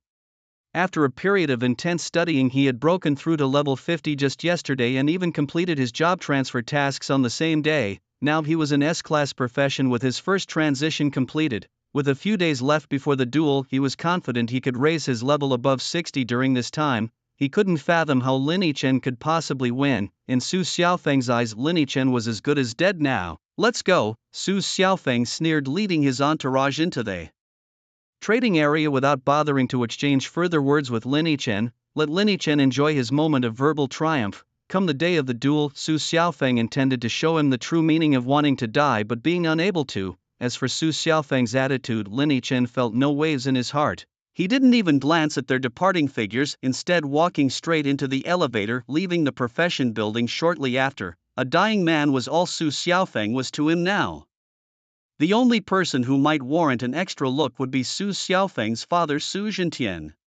In the Cangfeng Pavilion, Su Xiaofeng returned with a face full of displeasure after being summoned by his father's phone call. He walked straight into the main hall, seeing Su Zhentian sitting with a well-dressed man drinking tea. Xiaofeng, you're back. Come over, let me introduce you. Su Zhentian's face lit up with joy upon seeing his son return, beckoning him over. The well-dressed man also looked impressed upon seeing Su Xiaofeng. Once Su Xiaofeng approached, Su Zhentian introduced him with a smile. This is Mr. Jiang, a recruitment teacher from Dongcheng University. Hearing that this man was a recruitment teacher from Dongcheng University, Su Xiaofeng's previously displeased expression changed and he greeted Jiang Quan with a smile. Hello, Mr. Jiang. Not bad, not bad. Jiang Quan nodded approvingly as he looked Su Xiaofeng over. Su, the college entrance exams are coming up. May I ask what level you've reached? Mr. Jiang's eyes were filled with satisfaction. Please have a look, Mr. Jiang. Su Xiaofeng replied eagerly, showing off his level and title. Level 51, not bad at all. This level can definitely give you a shot at ranking nationally in the entrance exams. Keep it up. Jiang Quan's smile broadened upon seeing Su Xiaofeng's level, and Su Xiaofeng felt quite pleased with himself. If possible, I aim to be within the top 1,000 nationwide. Ha, ambitious indeed. Jiang Quan chuckled. I heard you'll soon have a life and death duel with a classmate named Lin Chen. Are you confident you'll win? Su Xiaofeng scoffed. Mr. Jiang, don't compare me to Lin Chen. Does that guy even deserve it? In this duel, victory is mine and Lin Chen can only be the loser, no exceptions. Confidence is indeed a good trait to have. Jiang Quan chuckled softly and added, from what I understand, Lin Chen is not as simple as he seems. Wasn't it just recently that he managed to secure the top spot on the speedrun leaderboard of the level 30 dungeon, the Rotting Ruins? Hearing this, Su Xiaofeng maintained his smirk and said that's merely due to his profession. Before the first job change, an evolving profession is indeed more powerful than others, as you should know, Mr. Jiang. But now that I've successfully transitioned, not only have I awakened two powerful talents, but I also possess a professional skill. What does Lin Chen have to compete with me? He probably doesn't even know whether he's transitioned yet. Su Xiaofeng was brimming with confidence. Seeing this, Jiang Quan didn't say much more, but a flicker of agreement could be seen in his eyes. When he first heard of Lin Chen's achievements at the practitioner building, he thought Lin was a promising talent. If he could recruit Lin to Dongcheng University, Lin's future growth could be considered one of Zhang's successes. However, upon learning that Lin Chen had agreed to a life and death duel with Su Xiaofeng, an S-class professional, Lin's standing in Jiang Quan's mind plummeted. To engage in such a duel before the college entrance exams seemed foolish to Jiang. Something only a fool would do. Yet, considering Lin Chen's 3-year track record at Jiangbei No. 1 High School, he didn't seem like a fool. That left only one possibility. Lin Chen had become complacent after his early dominance in the awakening trials, relying on the early strength of his evolving profession. He actually believed he could defeat Su Xiaofeng at this stage, which was sheer arrogance. With such a mindset, no matter how talented he was, his future achievements would be limited. Moreover, Lin Chen wouldn't even have a future to speak of after setting this duel with Su Xiaofeng. If he was so concerned with saving face, he shouldn't have agreed to the duel. Alright, since you're so confident, I'm reassured. Jiang Quan smiled. Su, Dongcheng University has high hopes for you. We hope to see you join us after the exams. He stood up and extended his hand towards Su Xiaofeng. Su Xiaofeng, with a beaming smile, reached out his hand. Mr. Jiang, I will seriously consider Dongcheng University. In the practitioner building within the trading market, Lin Chen had just left the trading area in a rather pleasant mood. He opened his panel and the Star Network personal panel unfolded before him with a particularly eye-catching 7-digit number, balance 3998121, nearly 4 million. This was the total amount of star coins he had earned from selling the loot he had collected. I didn't expect to become a millionaire so soon, Lin Chen thought, a slight smile tugging at the corners of his lips. After closing the panel, he left the practitioner building. It was a bright morning as Lin Chen stepped out of the professionals building. The gentle sunlight bathed him in warmth, lifting his spirits just a bit. As he reached the roadside, he casually hailed a taxi. Driver, to Linjiang Arena, please. Sure thing, the driver responded with a nod, pressing the accelerator as the car smoothly headed towards its destination. A short while later, Lin Chen paid the fare and stood at the entrance of the arena. Despite being called an arena, it was actually a medium-sized stadium with a sleek modern facade that perfectly matched the futuristic vibe of this world. Today was no ordinary day. Today was his life and death duel with Su Xiaofeng, scheduled precisely at noon. Inside Linjiang Arena, the spectator seats were already filled with people, though not overly crowded. Most of those who came to watch the spectacle were students from Jiangbei No. 1 High School and members of Tsungfeng Pavilion. Chang Simeng was among the early arrivals, anxiously watching the entrance to the arena. Her eyes betrayed a hint of worry. Su Xiaofeng and his group had already arrived, choosing seats not far from where Chang Simeng was sitting to her left. Because of their proximity, she could hear their conversation almost word for word. Haha, I really can't fathom what the poor fool facing our young master is thinking. Did a donkey kick his brain? One of them sneered. Yeah, a powerless, ordinary guy daring to arm wrestle with our young master. Isn't he just asking to be beaten to a pulp? Another chimed in. TSK, our master even went all out to celebrate the young master's breakthrough to level 50 before the college entrance exam, equipping him with an entire set of diamond-grade special effects gear. What a lavish gift! I can't imagine how that kid plans to win, more like dreaming. If he wins, I'll chop off my own. Whoa man, you're hardcore. Their words echoed in Chang Siming's ears, making her heart pound with anxiety. The initial comments were manageable, merely irking her with their derisive tone towards Lin Yichen, but the latter remarks hit harder. The revelation that Sangfeng Pavilion had equipped Su Xiaofeng with a diamond-grade gear set was a game-changer. How could Lin Yichen possibly stand a chance now? Su Xiaofeng was already an S-class professional, and with such equipment he could even take on level 70 professionals. What could Lin Yichen do? Would he lose this fight? Chang Siming's mind was a whirlwind of worry, yet she felt utterly powerless. Time couldn't be reversed. Knowing this now was too late to change anything. Why hadn't she found out sooner? Chang Siming bit her lip, tears welling up in her eyes, feeling a deep sense of guilt. She had promised to keep an eye on Sangfeng Pavilion for Lin Yichen, yet missed such crucial information. Suddenly her eyes flickered with recognition as a figure slowly walked into the entrance of Linjiang Arena. Lin Yichen, recognizing him, Chang Siming felt her heart skip a beat. She quickly left her seat, rushing towards him. Teacher Cheng, you're here early. Lin Yichen greeted her with a calm smile, unaware of the storm of emotions swirling within her. As Lin Yichen stepped into the arena, he caught sight of Chang Siming rushing toward him, a smile naturally forming on his face. Xiao Chun, something's wrong. Let me tell you, Su Zhentian has prepared a set of diamond-grade special effects equipment for Su Xiaofeng. Chang Siming blurted out the news she had just learned as soon as she reached Lin Yichen. I know. Lin Yichen listened calmly, nodding slightly, showing no sign of fear or retreat. Seeing Lin Yichen's unwavering composure, Chang Siming found her own anxiety easing. Xiaochen, aren't you afraid? She asked. Afraid? Why would I be? Lin Yichen replied with a slight smile, casting his gaze towards Su Xiaofeng in the distance.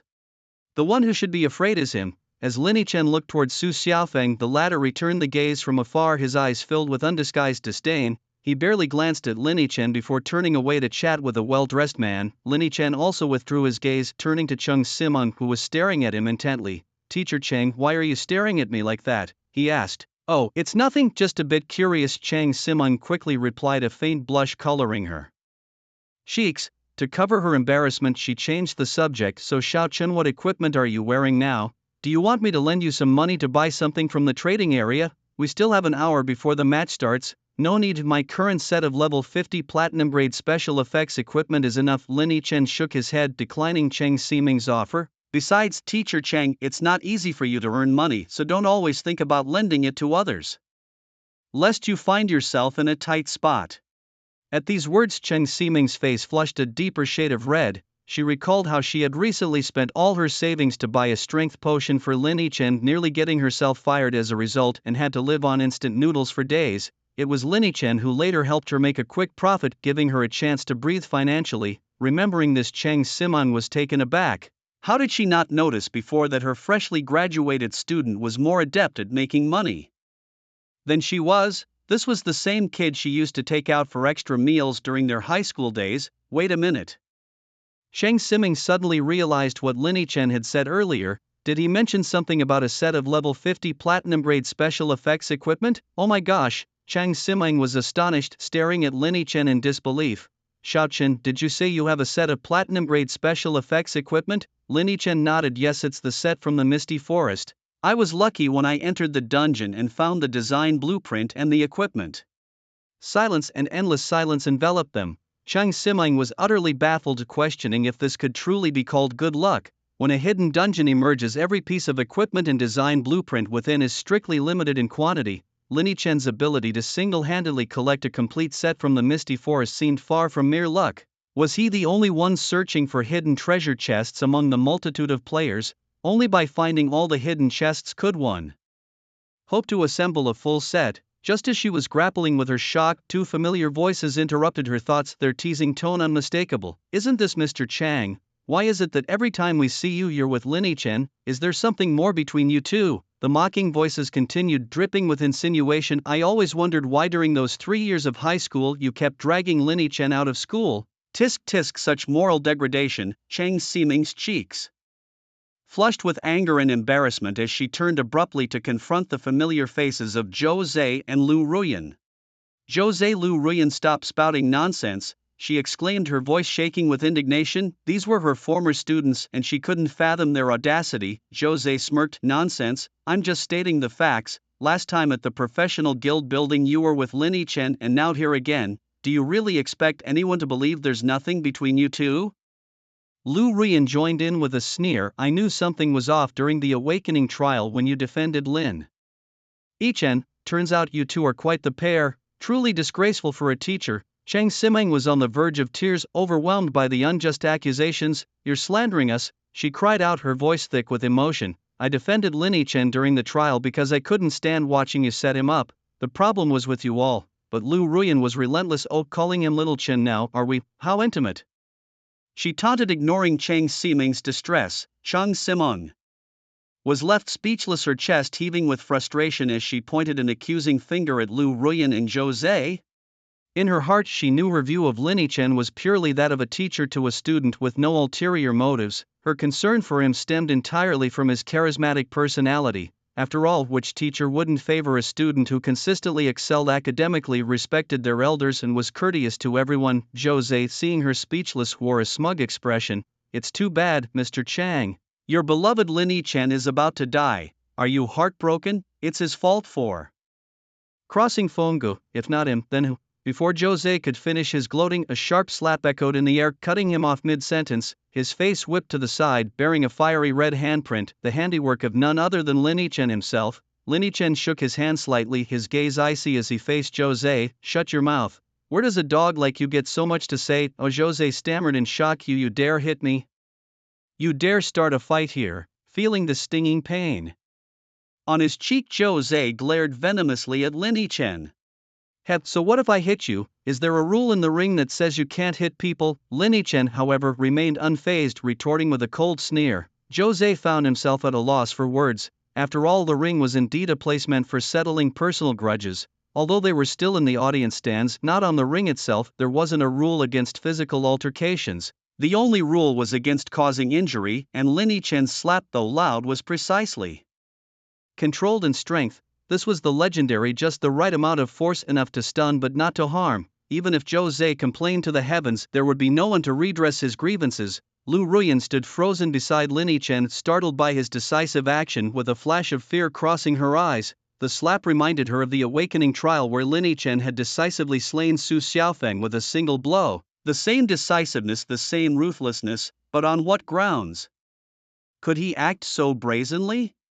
He was merely a Class D professional, so where did his arrogance come from? Lu Ruyan couldn't help but feel indignant. Nonetheless, Linny Chen paid no mind to her thoughts, speaking coldly. "What, are you still hanging around here? Do you think that slap wasn't enough?" As he spoke, Linny Chen slowly raised his hand, causing the two to retreat several steps in fright. "You just wait, Feng will avenge us soon." They spat out threats as they hurriedly ran towards Su Xiaofeng, their retreating figures looking nothing short of pathetic. The scene that had just unfolded was witnessed by many present. The students from Jiangbei No. 1 High School saw Linny Chen's domineering actions and began pointing and whispering about him. Why didn't Zhou Zhe fight back? Isn't he an A-class professional? Linny Chen is just a D-class, and he slapped Zhou Zhe in front of everyone, yet he didn't dare retaliate? It's probably because of the awakening trial. Zhou Zhe must have a psychological shadow from Linny Chen. Exactly, but Feng is still the one to watch. Despite always ranking below Linny Chen in exams throughout high school, he's now turned the tables completely, and Linny Chen is nothing compared to him. Yeah, but who would have thought Linny Chen would dare engage in a life-or-death battle with Feng? Does he think that just because he's awakened a D-class profession, life is hopeless and he no longer wants to live? The mocking laughter from the audience echoed without restraint. Chang Ximing, hearing the jeers, glared back one by one, causing the ridicule to gradually subside. Seeing this, Cheng Siming turned to Lin Yichen and said, "Xiaochen, don't listen to them. So what if Su Xiaofeng has an S-class talent? He doesn't level up as fast as you do. Keep pushing forward." Lin Yichen nodded. "Don't worry, teacher. It's getting late, you should head back." "Alright, take care," Cheng Siming replied, pressing her lips into a thin line before walking back to her seat. Meanwhile, Lin Yichen made his way into the resting room specially prepared for contestants at the Linjiang Arena. Since Su Xiaofeng was outside chatting enthusiastically with a man in a suit, the room was empty, offering Lin Yichen a moment of peace. He casually picked a sofa, sat down, and began browsing the Star Network. He activated the search function and typed, "Kanglin University." Instantly, a flood of information about Kanglin University appeared before him, including videos from the university's official account. In one video, a man wearing gold-rimmed glasses claiming to be this year's admissions officer from Kanglin University was delivering some official remarks. Lin Yichen, having heard such rhetoric in his past life, skipped it without hesitation. After a while he entered another search, Dongcheng University. Once again an overwhelming amount of information appeared. "Huh, isn't that?" he murmured, recognizing a familiar face in a video posted by Dongcheng University's official account. Looking out the window, he saw that the well-dressed man standing beside Su Xiaofeng was indeed the admissions officer he had just seen in the video. It seemed that Su Xiaofeng was quite sought after, having attracted the personal attendance of Dongcheng University's admissions officer to this duel. Lin Yichen's eyes narrowed slightly, a subtle smirk playing on his lips. However, he mused it was unfortunate for the admissions officer named Jiang Quan, as he would soon be disappointed. Su Xiaofeng was destined to fall by Lin Yichen's blade with no other outcome possible. Shifting his gaze back to the screen, Lin Yichen continued to look up information about other universities, particularly Jiangbei University. His interest in this institution had peaked slightly after a visit from one of its admissions officers. Nonetheless, Jiangbei University wasn't his top choice. Despite being strong enough to rank within the top 10 in Kanglin's universities, it still paled in comparison to the likes of Kanglin University and Dongcheng University, which were at the forefront. Time passed slowly. As the clock struck 11:55, a stern male voice suddenly resonated throughout the Linjiang Arena, announcing there are 5 minutes left until the duel. Will the two duel initiators please proceed to the stage? If both are absent after 5 minutes, the duel will be cancelled. If one is absent, they will be deemed the loser and the enforcement team will be dispatched to eliminate them. Attention to time remaining, 4 minutes and 37 seconds. Hearing this announcement, Lin Yichen felt a surge of alertness. He immediately closed the Star Network and exited the resting room. At this moment, Su Xiaofeng was already standing on the arena platform. He was clad in a striking orange-red armor, its surface etched with patterns resembling a visage. His head was covered by a helmet adorned with a long red horn protruding from the forehead. In his hand he wielded a massive sword about 4 feet long and 1 foot wide. The blade was entirely pitch black, occasionally emitting wisps of cold air, clearly indicating it was no ordinary piece. This ensemble captured the attention of everyone present. Wow, Song Feng Pavilion really went all out, gifting Brother Feng an entire lava set with an ice-cracking greatsword. I'm so envious. Who wouldn't be? How much would a set like this cost? I'd have to work for hundreds of years to afford it. Hundreds of years? You're overestimating yourself. This diamond equipment set would take 1,000 years of work to earn. The students who had awakened into warrior professions were looking at Su Xiaofeng with eyes full of envy, jealousy, and hatred. The lava set was acknowledged as the most overpowered diamond-level gear with heavenly attributes for the initial stage of transformation. The gear alone could provide over 20,000 health points and an astounding 500 defense points. Aside from these mind-boggling attributes, the set's special effect was terrifying. Once all 5 pieces were gathered, any attack received would inflict a burn debuff on the attacker, reducing their maximum health by 5% per second. Just one piece from the set commanded an 8-figure price in the market. The entire set was priceless. It was said that any grade A warrior wearing the lava set could easily take on a level 70 professional solo. Feeling the envious gazes from all around him, Su Xiaofeng couldn't help but smirk with pride. He looked at Lin Yichen, who was slowly approaching the arena with a hint of disdain in his eyes. Lin Yichen, are you ready to meet your end? He planted his greatsword into the ground before him, gripping the hilt with both hands, striking a majestic pose reminiscent of a grand general. He regarded Lin Yichen as if he were merely an ant. Lin Yichen stood opposite Su Xiaofeng, his face devoid of any expression, though his dark eyes revealed an unapologetic indifference. Cut the crap, I'm in a hurry. It's noon and I haven't even had lunch yet. Has still so stubborn, Su Xiaofeng sneered. Though he felt certain of his victory, Lin Yichen's unconcerned demeanor irked him. It was as if Lin Yichen was looking at him like a mere dog, which was infuriating. He had an intense urge to lift his greatsword and turn this arrogant fellow into a pile of minced meat, as the clock struck 12:04. Pale blue light barriers rose around the arena where Lin Yichen and Su Xiaofeng stood. The four ethereal blue barriers were crafted from an exceptionally rare material known as kyanite, renowned for its incredible strength. Only those with a profession level of 5 or higher could inflict any damage upon them. These barriers found widespread use in arenas across major cities. The moment these four blue barriers rose, it signified one clear thing: the duel had officially commenced. Are you ready to meet your end? Su Xiaofeng's face twisted into a cruel smile as he wielded his massive sword, pointing its tip directly at Lin Yichen. A palpable aura of killing intent enveloped the entire arena. Lin Yichen, however, stood silently, his right hand resting on the hilt of his horizontal saber as if poised to draw it at any moment. The pressure was immense. Witnessing this, Su Xiaofeng mistakenly thought that Lin Yichen was petrified with fear, prompting a derisive laugh from him. He had expected Lin Yichen to be quite formidable, yet here he was seemingly intimidated. Before any action had commenced, already preparing to draw his weapon. It seemed he had overestimated the young man. What did evolution professions matter if one hadn't matured yet? Before they developed, weren't they still considered weak? The audience at the Linjiang arena began to murmur amongst themselves at this sight. Could it be that Lin Yichen was truly scared stiff, standing there like a wooden post? Haha, if it were me up there, I'd be scared stiff too. Who knew Su Xiaofeng would bring his lava set to the fight? How can one even compete with that?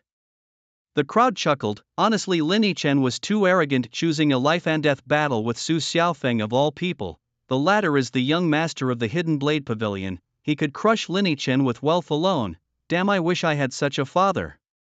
Voices echoed from the spectator stands, with not a single person expressing confidence in Lin Yichen's chances. It was, after all, understandable. Su Xiaofeng had unveiled his lava set as soon as he stepped onto the stage. Moreover, being an S-level professional bolstered by such an advantage, he stood a fair chance even against an 80-level professional in a one-on-one match.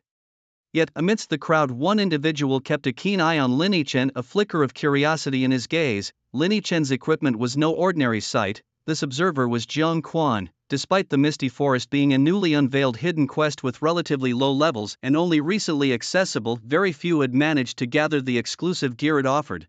However, as a recruitment officer from East City University, Jiang Quan instantly recognized the immense value of Lin Yichen's gear. Though it fell slightly short when compared to the lava set, there seemed to be little doubt about the outcome of this match. Jiang Quan eventually shook his head, casting a slightly regretful glance at Lin Yichen before redirecting his attention to Su Xiaofeng. In truth, he regarded Lin Yichen with far more importance than Su Xiaofeng. Upon first learning of Lin Yichen through Bai Chuanqing, he had intended to reach out immediately and recruit him to East City University, yet who could convince Lin Yichen otherwise? His stubbornness led him to challenge Su Xiaofeng to a duel of life and death. It's true that later stages of evolutionary professions are incredibly powerful, and once one reaches an SS-level profession, they surpass others in the same stage by a significant margin.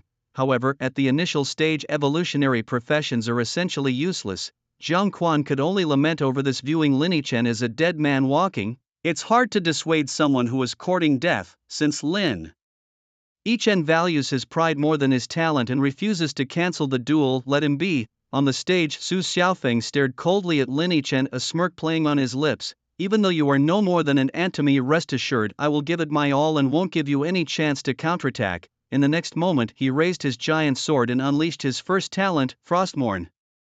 The sword glowed with a ghostly blue light, and frost rapidly crept over its blade. As Frostmourne was activated, a layer of frost began to cover the ground of the stage, and the temperature inside plummeted dramatically.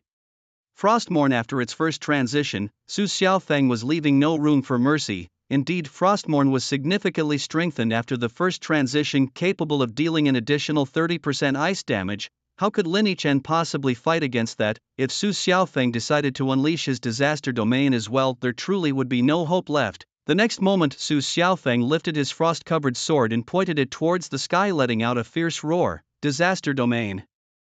Boom! A deafening sound followed as the sword's tip emitted a bright black and white light. Suddenly fierce winds carrying black snowflakes began swirling around the stage, engulfing it in a storm of wind and snow. "Oh my god, he's really using disaster domain." The speaker was left dumbfounded. The spectators around couldn't help but express their disbelief. Lin Chen is doomed. With disaster domain coupled with the fire damage from the lava set, I can't see how Lin Chen could possibly win. Indeed, the lava set is the dream gear for ice professions, with its fire damage triggering a melting effect. Combined with Su Xiaofeng's disaster domain, which can freeze opponents every second, a few strikes would be all it takes to end Lin Chen. The crowd felt their excitement wane as the outcome seemed inevitable. With Su Xiaofeng's lava set enhancing his first transition talent disaster domain, every attack triggered the melting effect. Lin Chen stood no chance. Sitting in the audience, Chang Siming couldn't help but break into a cold sweat witnessing the scene. She clutched at the hem of her clothes tightly, her palms already wet with sweat, her gaze toward Lin Chen filled with worry. Could Xiao Chun really win? Chang Siming desperately wanted to reassure herself that Lin Chen would surely triumph, but everything before her kept reminding her that Su Xiaofeng might be the ultimate victor. An arrogant genius would never amount to anything. Sitting in the audience, Zhang Quan couldn't help but shake his head and stood up, preparing to welcome Su Xiaofeng's triumphant return. But as soon as he stood, a scene unfolded before him that made him widen his eyes in disbelief. On the stage, the domain of disaster had already engulfed the entire arena. Su Xiaofeng, having used two of his innate skills in succession, was now brimming with confidence. He carried his massive sword, walking slowly towards Lin Chen's position. Lin Chen meanwhile remained standing in the same pose, gazing indifferently at Su Xiaofeng, his eyes devoid of emotion. Observing this, Su Xiaofeng couldn't help but sneer. "What, are you really scared stiff by me, or are you planning to surrender? Either way, even if you do surrender, I won't spare you. Your life is mine." After his bold declaration, Lin Chen, who hadn't moved all this while, suddenly spoke. He looked at the smug face of Su Xiaofeng and slowly shook his head. "Sorry, I was just pondering over the best way to finish you off in one move." "What did you say?" Su Xiaofeng's eyes instantly flared with murderous intent. Yet Lin Chen paid no heed to his reaction, merely smiling as he continued. "But now I've figured it out. It's really not worth expending so much energy on you." As he spoke, Lin Chen slowly drew the horizontal blade from his waist, gesturing lightly in midair. "Have you ever seen how pigs are slaughtered in the countryside? You just stab the knife directly into the pig's neck and let it bleed out slowly." Hearing this, Su Xiaofeng squinted his eyes, his face full of fury. "Are you implying that you want to kill me the same way?" Lin Chen, arrogance is not a good trait. After hearing Su Xiaofeng's words, Lin Chen couldn't help but glance at him. "Strangely, why would you think that? Who said I wanted to kill you like that? Do you even deserve to be compared to a pig?" Su Xiaofeng's eyes filled with rage. In his eyes, this guy wasn't even worth considering as an ant, and yet he dared to suggest he was lesser than a pig. It was simply asking for death. Slaughtering a pig requires draining it of blood, but killing you is much simpler, just a single stroke. A slight smile curled on Lin Chen's lips, and in the next moment he moved. Like an arrow, he shot straight toward Su Xiaofeng, Azura's fury. As he moved, Lin Chen instantly unleashed the Azura domain, his entire being enveloped in a faint blood-red energy. "What's going on? Why can't I move?" As Lin Chen charged towards him, Su Xiaofeng instinctively wanted to raise his sword in defense. However, to his horror, he discovered he had lost all control over his body. Why couldn't he move? The reason was simple yet terrifying. Just like a beast, he was destined to stand still and wait for the butcher's blade. In mere moments, Lin Chen was upon him. As he approached, a blinding silver light filled Su Xiaofeng's vision, shifting his expression from arrogance to sheer terror until it was replaced by pure fear. A sharp metallic sound pierced the air as Su Xiaofeng's head flew off his shoulders, followed by a gush of blood. The arena fell silent as the audience witnessed the shocking scene unfold. Su Xiaofeng's head, encased in a lava helmet, and his armored body hit the ground simultaneously. Impossible, absolutely impossible. Sitting beside Jiang Quan, Su Zhentian, who had been watching with calm indifference, erupted into rage. His eyes bulged with a mix of shock and fury as he stared at his son's lifeless body on the stage. "You little beast, how dare you kill my son?" Overcome with anger, Su Zhentian prepared to storm the stage and tear Lin Chen apart. But just then, a figure suddenly blocked his path. "Master Su, please stand down," said a bald man whose tailored suit did little to hide his bulging muscles. Su Zhentian, who was moments away from unleashing his wrath on Lin Chen, was momentarily calmed upon seeing the man. The bald man was none other than Lu Yu, the overseer of the Linjiang arena. although not as powerful as Su Jintian. Lu Yu was nearly his equal, both being masters who had undergone 3 professional transformations. It wasn't Lu Yu's strength that Su Jintian feared, but the official backing of the Linjiang arena. If he dared confront Lu Yu, both the city governor and the association would intervene swiftly, leaving Su Jintian with no choice but to accept his fate. Lu Yu, let me kill the boy and I'll take responsibility for the consequences. Su Jintian gritted out, his desire for vengeance at its peak. The thought of letting Lin Chen live left him restless at night. The enmity from his son's death could not go unavenged, otherwise how could he continue as the president of the Hidden Blade Pavilion? Master Su, rules are rules. Please step back, Lu Yu replied, shaking his head firmly as he continued to block Su Jintian's path. Are you really going to deny me this? Su Jintian's face darkened, offering a tempting deal. Let me go and kill the boy and I'll give you a dragon crystal. It was a substantial offer. The last time Su Jintian hired Blue Priest to resurrect Su Xiaofeng, he parted with 3 dragon crystals. Now for Lu Yu to merely step aside, he offered 1. If Lu Yu accepted, the worst he'd face would be a transfer with no severe punishment. Such an enticing offer, Su Jintian believed, would surely sway Lu Yu's decision. However, he was mistaken. Even after hearing Su Jintian's offer, Lu Yu still stood firmly in front of him, refusing to budge. Sorry, Chairman Su, but I must ask you to leave, Lu Yu insisted. Su Jintian felt a surge of anger welling up inside him, threatening to explode at any moment. He couldn't comprehend why Lu Yu would turn down such a lucrative opportunity. As the two continued their standoff, the pale blue light surrounding the arena began to fade, marking the end of the match with Su Xiaofeng's death. Lin Chen flicked the blood off his blade and sheathed it before calmly stepping down from the platform. You little brat, stop right there, Su Jintian shouted as he saw Lin Chen leaving, quickly moving in his direction. But Lu Yu shadowed his every step, blocking Su Jintian's path and preventing him from making any aggressive moves. You little brat, do you even realize what you've done? Su Jintian glared furiously at Lu Yu before turning his wrathful gaze towards Lin Chen. Is Chairman Su here to avenge your son? Lin Chen asked, unperturbed, with a faint smile playing on his lips. He showed no fear in the face of the raging lion before him. You don't seem afraid that I'll kill you right here and now, Su Jintian remarked, narrowing his eyes as he sized up the young man who had just slain his son yet remained fearless. As the president of the Congfeng Guild, Su Jintian commanded considerable respect in Jiangbei City. Even high-ranking officials treated him with deference, yet Lin Chen, who had just killed his son, showed no fear in front of him. Even if this fearlessness was an act, it was an impressive one. If you dared to kill me, you would have done it already. Since you haven't, I'm safe. And if I'm safe, why should I be afraid? Lin Chen replied calmly before turning to walk towards the arena's exit. Watching Lin Chen's departing figure, Su Jintian ground his teeth in frustration. Seeing Lu Yu's determined face, which seemed to say you won't touch Lin Chen unless you go through me, only fueled his anger. What kind of people are these? He thought, realizing he could do nothing but watch Lin Chen walk away. Despite his fury, Su Jintian knew he couldn't break the rules even as the president of the Congfeng Guild, yet understanding this didn't ease the suffocating resentment burning inside him. The enemy who had killed his son was standing right before him, yet he found himself unable to strike. It was infuriating. As Lin Chen stepped off the stage, he was greeted by the sight of Chang Siming waiting eagerly by the entrance. The moment he emerged, Chang Siming jogged up to him with tears of joy in her eyes. Xiaoqin, you won, that's wonderful, she exclaimed, feeling as if a massive weight that had been hanging over her heart for days had finally been lifted. Lin Chen couldn't help but feel a rush of warmth seeing Chang Siming's genuine concern for him. Who else in this world would care for him as she did? Just then a voice interrupted his thoughts. Classmate Lin, could we have a word privately?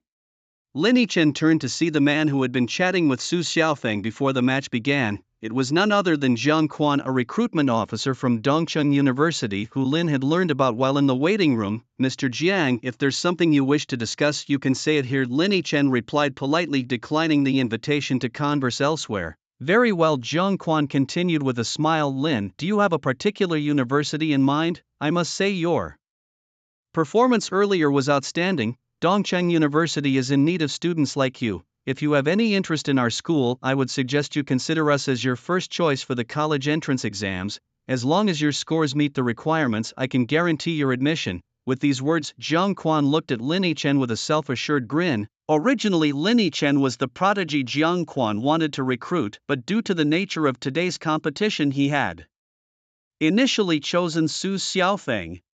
Now, with Lin Chen's victory and his terrifying display on stage, Jiang Quan's interest was reignited. He had witnessed the entire match clearly. Lin Chen had decapitated Su Xiaofeng with just a single strike.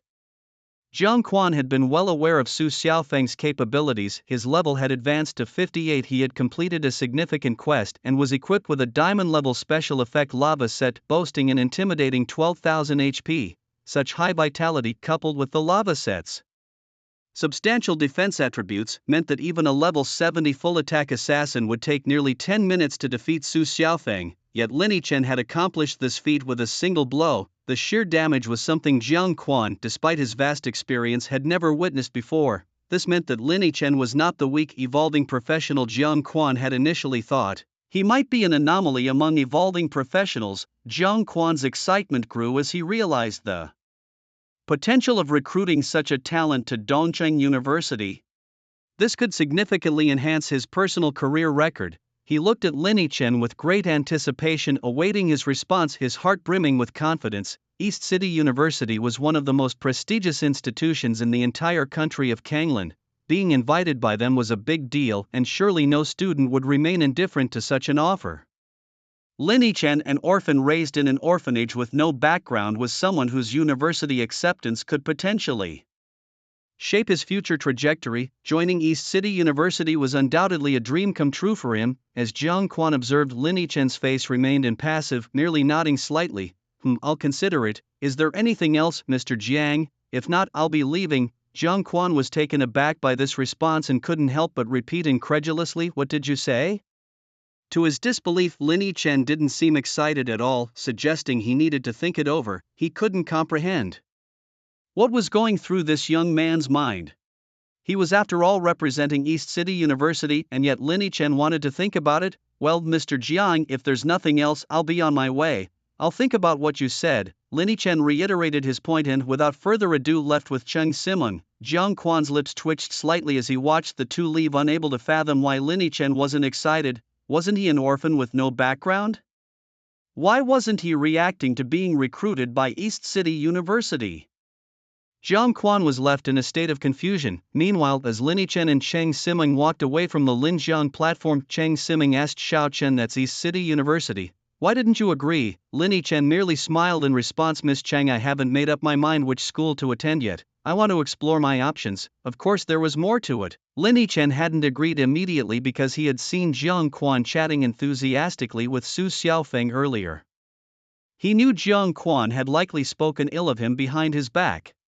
So why should he give Jiang Quan the satisfaction? After all, East City University wasn't the only top school in Kanglan. There was also Kanglan University, and he didn't have to settle for just one option. Moreover, with his current capabilities, it wasn't the universities choosing him, but he choosing them. Lin Chen was incredibly confident in his abilities. Giving himself a modest 12 out of 10 seemed conservative. Haven't decided? Well, university is a crucial decision in life.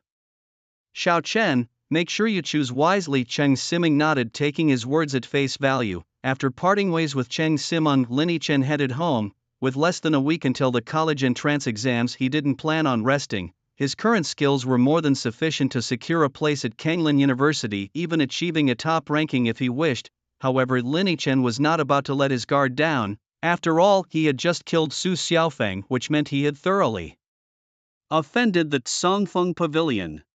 If he didn't quickly enhance his abilities, he would be faced with endless troubles. Yet at this moment, that was not the most pressing matter. After returning home and taking a shower, Lin Chen collapsed onto his soft bed. Fresh from a trip outside the city, he had rushed straight into a duel with Su Xiaofeng, leaving him utterly exhausted. Given the circumstances, he decided to sleep first. A wave of drowsiness washed over him, and Lin Chen slowly closed his eyes. Meanwhile, near the Linjiang Arena, Jiang Quan sat alone on a bench by the roadside, a StarNet panel glowing before him. He was on a call with the head of the admissions office at his school. After 2 rings, the video call connected, revealing the face of a middle-aged man.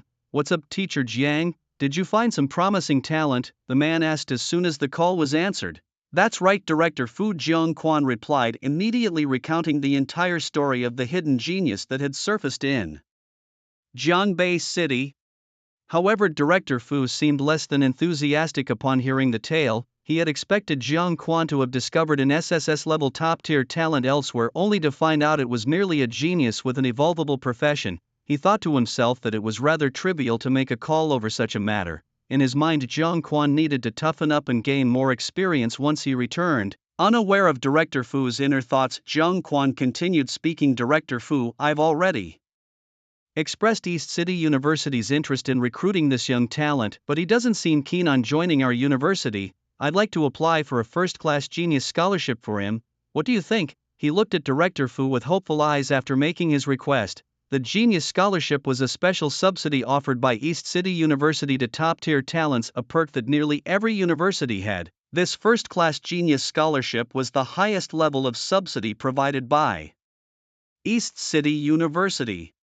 It included a full set of level 150 and below diamond equipment with optional special effects, 2 A-level skill book vouchers and 1 S-level skill book voucher. The scholarship was outrageously generous, with a value in the 9-figure range if converted to star coins. However, for East City University, this amount was not substantial. If it could help recruit a top-tier genius, the university was more than willing to offer such scholarships. After listening to Jiang Quan, Director Fu was not as excited as Jiang Quan. Instead, he seemed rather uninterested. He spoke lightly. Mr. Jiang, our school is quite strict regarding the distribution of first-class genius stipends. I don't think Lin Yichen, whom you mentioned, qualifies for a first-class genius stipend. At most, I can approve a third-class genius stipend for you. A third-class stipend? Jiang Quan frowned. Though the difference between a third-class and a first-class stipend was just 2 numbers, in reality, it was worlds apart. The third-class stipend only included a voucher for platinum-level equipment below level 100 and a voucher for an A-level skill book. More importantly, the third-class genius stipend was a subsidy that every freshman at Dongcheng University received each semester, practically a welcome gift. Asking him to use the entrance gift to recruit Lin Yichen, how was that any different from not giving anything at all?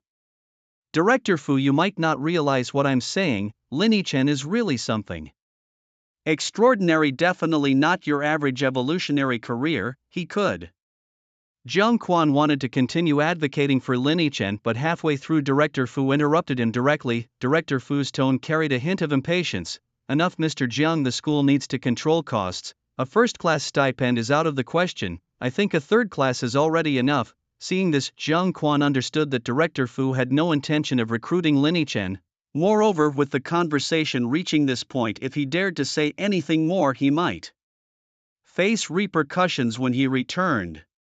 Alright, I understand. You can go now. I'll hang up first. Jiang Quan nodded and Director Fu ended the video call. After the call ended, Jiang Quan couldn't help but sigh. It seemed there was no hope for Lin Yichen with Dongcheng University. At this moment, he even regretted that when he first heard about Lin Yichen from Bo Chuanqing, he should have directly tried to recruit him. He could easily guess that the reason Lin Yichen was so indifferent towards him today was likely because before the competition began he had been too close to Su Xiaofeng. If he had chosen to recruit Lin Yichen directly back then, would the outcome have been different? Jiang Quan was very regretful, but it was useless now. He shook his head, got up from the bench and quietly walked away in a certain direction. Meanwhile, in Jiangbei City, inside one of the top luxury hotels, Mr. Lu, Lin Yichen 1/instant kill. A man suddenly rushed into a room and exclaimed to a man with golden framed glasses standing by the window, "Why are you in such a rush?" Lu Hua glared at the man discontentedly. The man scratched his head and apologized. "I'm sorry, Mr. Lu, but the news is too shocking. An evolutionary career having such strong combat capabilities early on is unprecedented.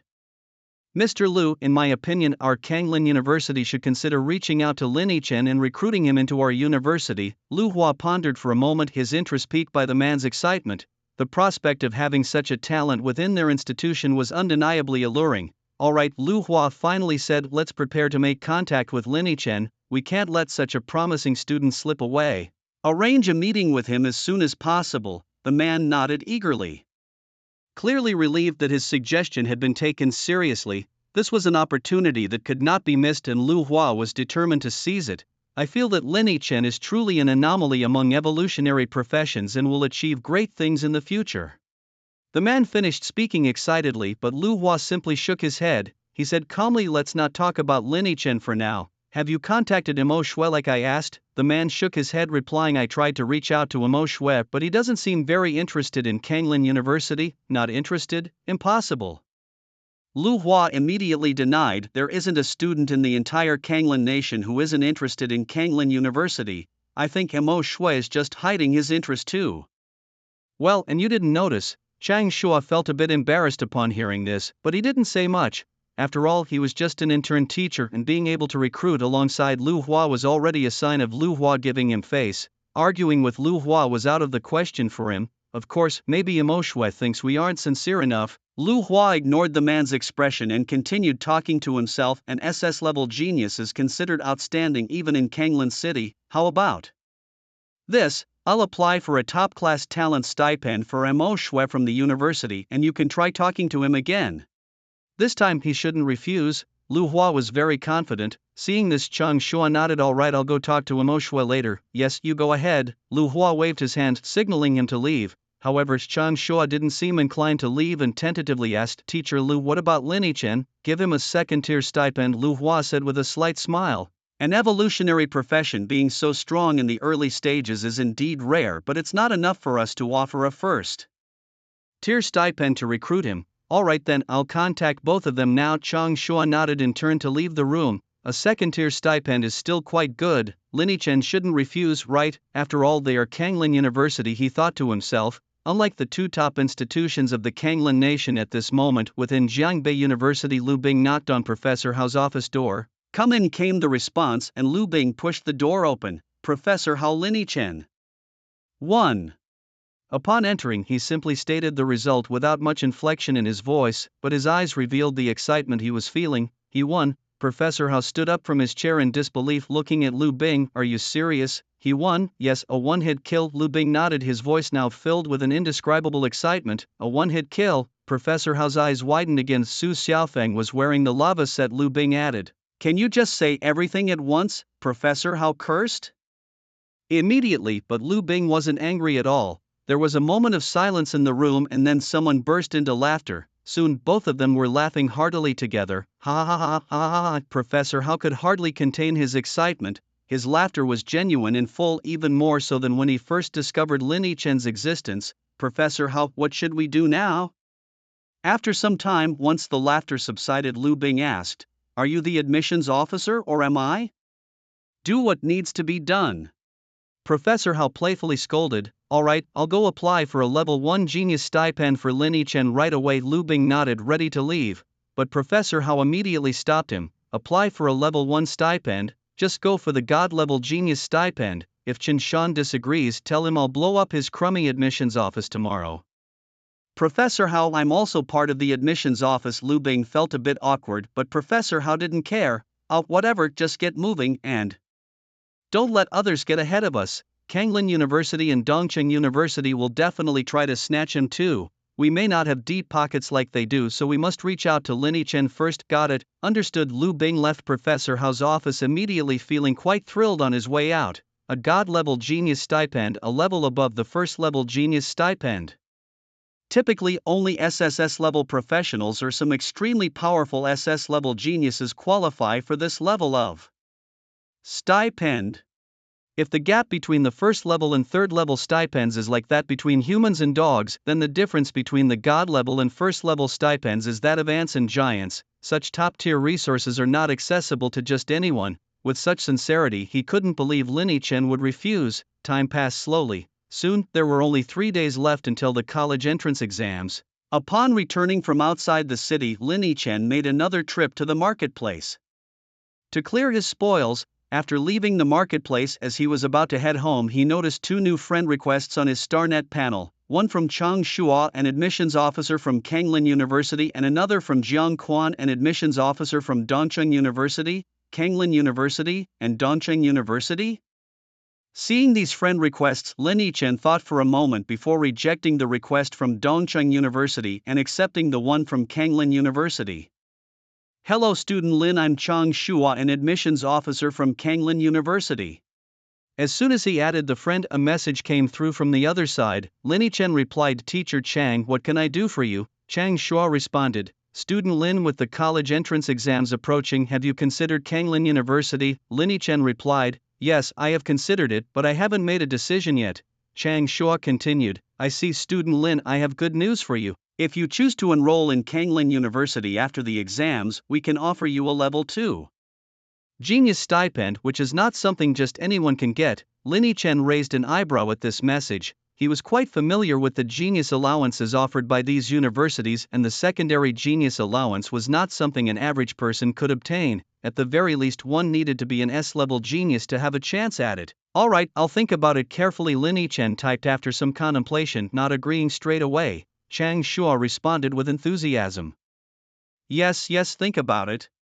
You know Kanglin University's strength. Choosing us would definitely not be a mistake. After this round of flattery, Lin Chen closed the chat window, yet just at that moment a familiar avatar popped up in his friend list. A message from Lu Bing appeared. Lu Bing, wasn't he the admissions officer from Jiangbei University? Seeing the name, Lin Chen recalled the previous time Lu Bing tried to recruit him. He opened the chat box to read the message. Student Lin, if you choose our Jiangbei University after the college entrance exam, we will offer you a divine level genius allowance. The message reads simply without any superfluous words. Lin Chen scratched his head as he read this line, a divine level genius allowance. It sounded quite impressive. He only knew about the first, second and third level genius allowances. This divine level allowance was something he'd never heard of. Moreover, Jiangbei University seemed incredibly sincere. Kanglin University had only offered him a second-level genius allowance, while Jiangbei University was offering a divine level 1.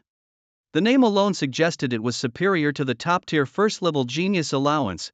Pondering this, Lin Chen couldn't help but ask, Mr. Lu, what exactly is this divine level genius allowance? Can I learn more about it? Seeing Lin Chen's reply, Lu Bing's eyes lit up and he quickly composed a message. The Divine Level Genius Allowance includes a choice of any set of diamond-grade special effect equipment below level 250, full access to the university's skill library, unlimited learning opportunities in the skill library, and 1 billion star coins per year in club support funds. As he sent this message, Lin Chen was taken aback by the incredibly generous offer. Jiangbei University was being exceptionally generous. Such a level of allowance likely couldn't be matched anywhere else in the Kanglin country.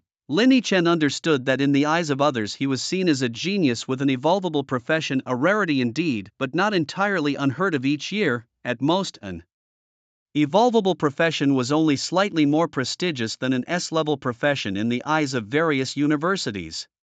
But why was Jiangbei University going to such lengths to recruit him? Could it be that the evolutionary professions hold significant importance to them, or perhaps it was Lin Chen's performance that made Jiangbei University see potential in his future? Regardless of the reason, Lin Chen had already made up his mind. Jiangbei University it was. Although Jiangbei wasn't on par with Kanglin University, it wasn't a case of night and day difference, and with Jiangbei University showing such sincerity, he'd be a fool not to accept, right? With this thought, Lin Chen quickly edited a message and sent it. Got it, Teacher Lu, I'll list Jiangbei University as my first choice. Moments later, Lu Bing replied, looking forward to the day you join us at Jiangbei University, welcome. After a few more exchanges, Lin Chen closed the chat window. Immediately he turned to the Star Network to search for more information about Jiangbei University. Since he had decided to go, it was only prudent to gather some early insights into the university's details. Growing up in Jiangbei City, the name Jiangbei University was a familiar sound, yet he had never actually set foot inside. Typing Jiangbei University into the search bar and pressing enter, a cascade of information about the university flooded the screen. A quick glance at the introductory details, such as the number of years since its founding and the total faculty and student body, were things Lin Chen was already vaguely aware of, so he skimmed past them. It didn't take long for his attention to be captured by a headline. Professor Hao of Jiangbei University offers a high reward, searching for his missing protege. Intrigued, Lin Chen clicked into the news article. Recently, the renowned Professor Hao Shanha of Jiangbei University announced a staggering reward of 1 billion star coins. The reward was for finding his protege Wang Feng, who had gone missing while on a mission outside the university in March, with no news of him since. The article provided specific details about Wang Feng, male 27 with an evolutionary profession currently at level S, with the professional sequence of a jester last seen in the Yellow Wind Desert. Below was a photograph. The man in the photo had sharp features and large dark circles under his eyes, giving him a rather dispirited look. Professor Hao, if memory serves, isn't he the one specializing in evolutionary professions at Jiangbei University? Lin Yichen pondered deeply as he scanned the news article. From what he knew, Professor Hao Shanhao was a top-tier researcher in evolutionary professions, possessing a formidable personal strength alongside a unique theoretical framework on the subject. Most crucially, his status within Jiangbei University seemed exceptionally high. Lin Yichen vaguely recalled that when he first entered Jiangbei No. 1 High School, Jiangbei University had sent a vice principal along with Professor Hao to give a speech. He had keenly observed back then that the vice principal appeared to hold Professor Hao in great esteem. Was Jiangbei University's eagerness to recruit him possibly due to Professor Hao's influence? Lin Yichen murmured softly to himself, if that's the case, it might not be a bad thing. Being favored by Professor Hao would mean more resources would be directed his way, which was undoubtedly good news for Lin Yichen. Meanwhile, the Cangfeng Pavilion was now draped in mourning. The headless body of Su Xiaofeng had been placed in a coffin under the arrangements of Su Zhentian. Inside the main hall of the pavilion, Su Zhentian sat with a woman whose tear-streaked face showed her sorrow. Both faces bore the marks of deep grief. "Zhentian, you have to avenge our son, you must kill that little beast." The woman, Su Xiaofeng's mother, clung tightly to Su Zhentian's left hand, pleading earnestly. "Don't worry, Xiaofeng will not have died in vain," Su Zhentian reassured her, gently patting her back as he spoke through gritted teeth. "Then go now. I want to see that little beast dead before my eyes," she demanded. "It's not possible now. That boy is a student taking the entrance exams and we can't touch him," Su Zhentian explained, shaking his head. "The laws of Kanglan country strictly protected students preparing for their exams, and even powerful guilds like the Cangfeng Pavilion dared not defy these rules." "So when will you make your move?" the woman asked, understanding the situation but unable to swallow her anger. "After the exams," Su Zhentian replied, a flicker of murderous intent in his eyes. "What if he gets into Kanglan University or Eastern City University?" the woman questioned. "I have my ways. It'll just be a bit more troublesome," Su Zhentian said, clenching his left fist. He hoped for the boy's sake that he would be admitted to one of those universities, for if not, killing him would be as easy as crushing an insect. Meanwhile, Lu Hua's office was bustling with activity. "Teacher Lu, it seems Lin Yichen isn't interested in us either. What should we do?" Chang Shuo burst into the room, addressing his superior with urgency. "Teacher Chang, did you not understand what I told you last time?" Lu Hua seemed unperturbed by the news, leisurely rocking in his chair. He glanced at Chang Shuo, emphasizing, "Our main focus right now is Mo Shue's intentions. Lin Yichen isn't important. Understand? Did you contact Mo Shue again, and what was the result?" Chang Shuo shook his head. "Mo Shue still declined our invitation." This made Lu Hua's expression turn serious. "Did he mention which school he intends to go to? Why won't he come to Kanglan University?" he asked, concerned. "He said he doesn't like universities based in Kanglan City." Chang Shuo shrugged helplessly. "Doesn't like universities in Kanglan City? What kind of bizarre reason is that?" Lu Hua wondered aloud, baffled by such an unusual excuse. Lu Hua was left speechless upon hearing this. "If you had come up with some other reason, it might have been acceptable, but what's with this excuse? Kanglan City is the capital of Kanglan country, the most prosperous and safest city. Countless people dream of moving there, yet Mo Shui claims he dislikes universities based in Kanglan City. Impossible.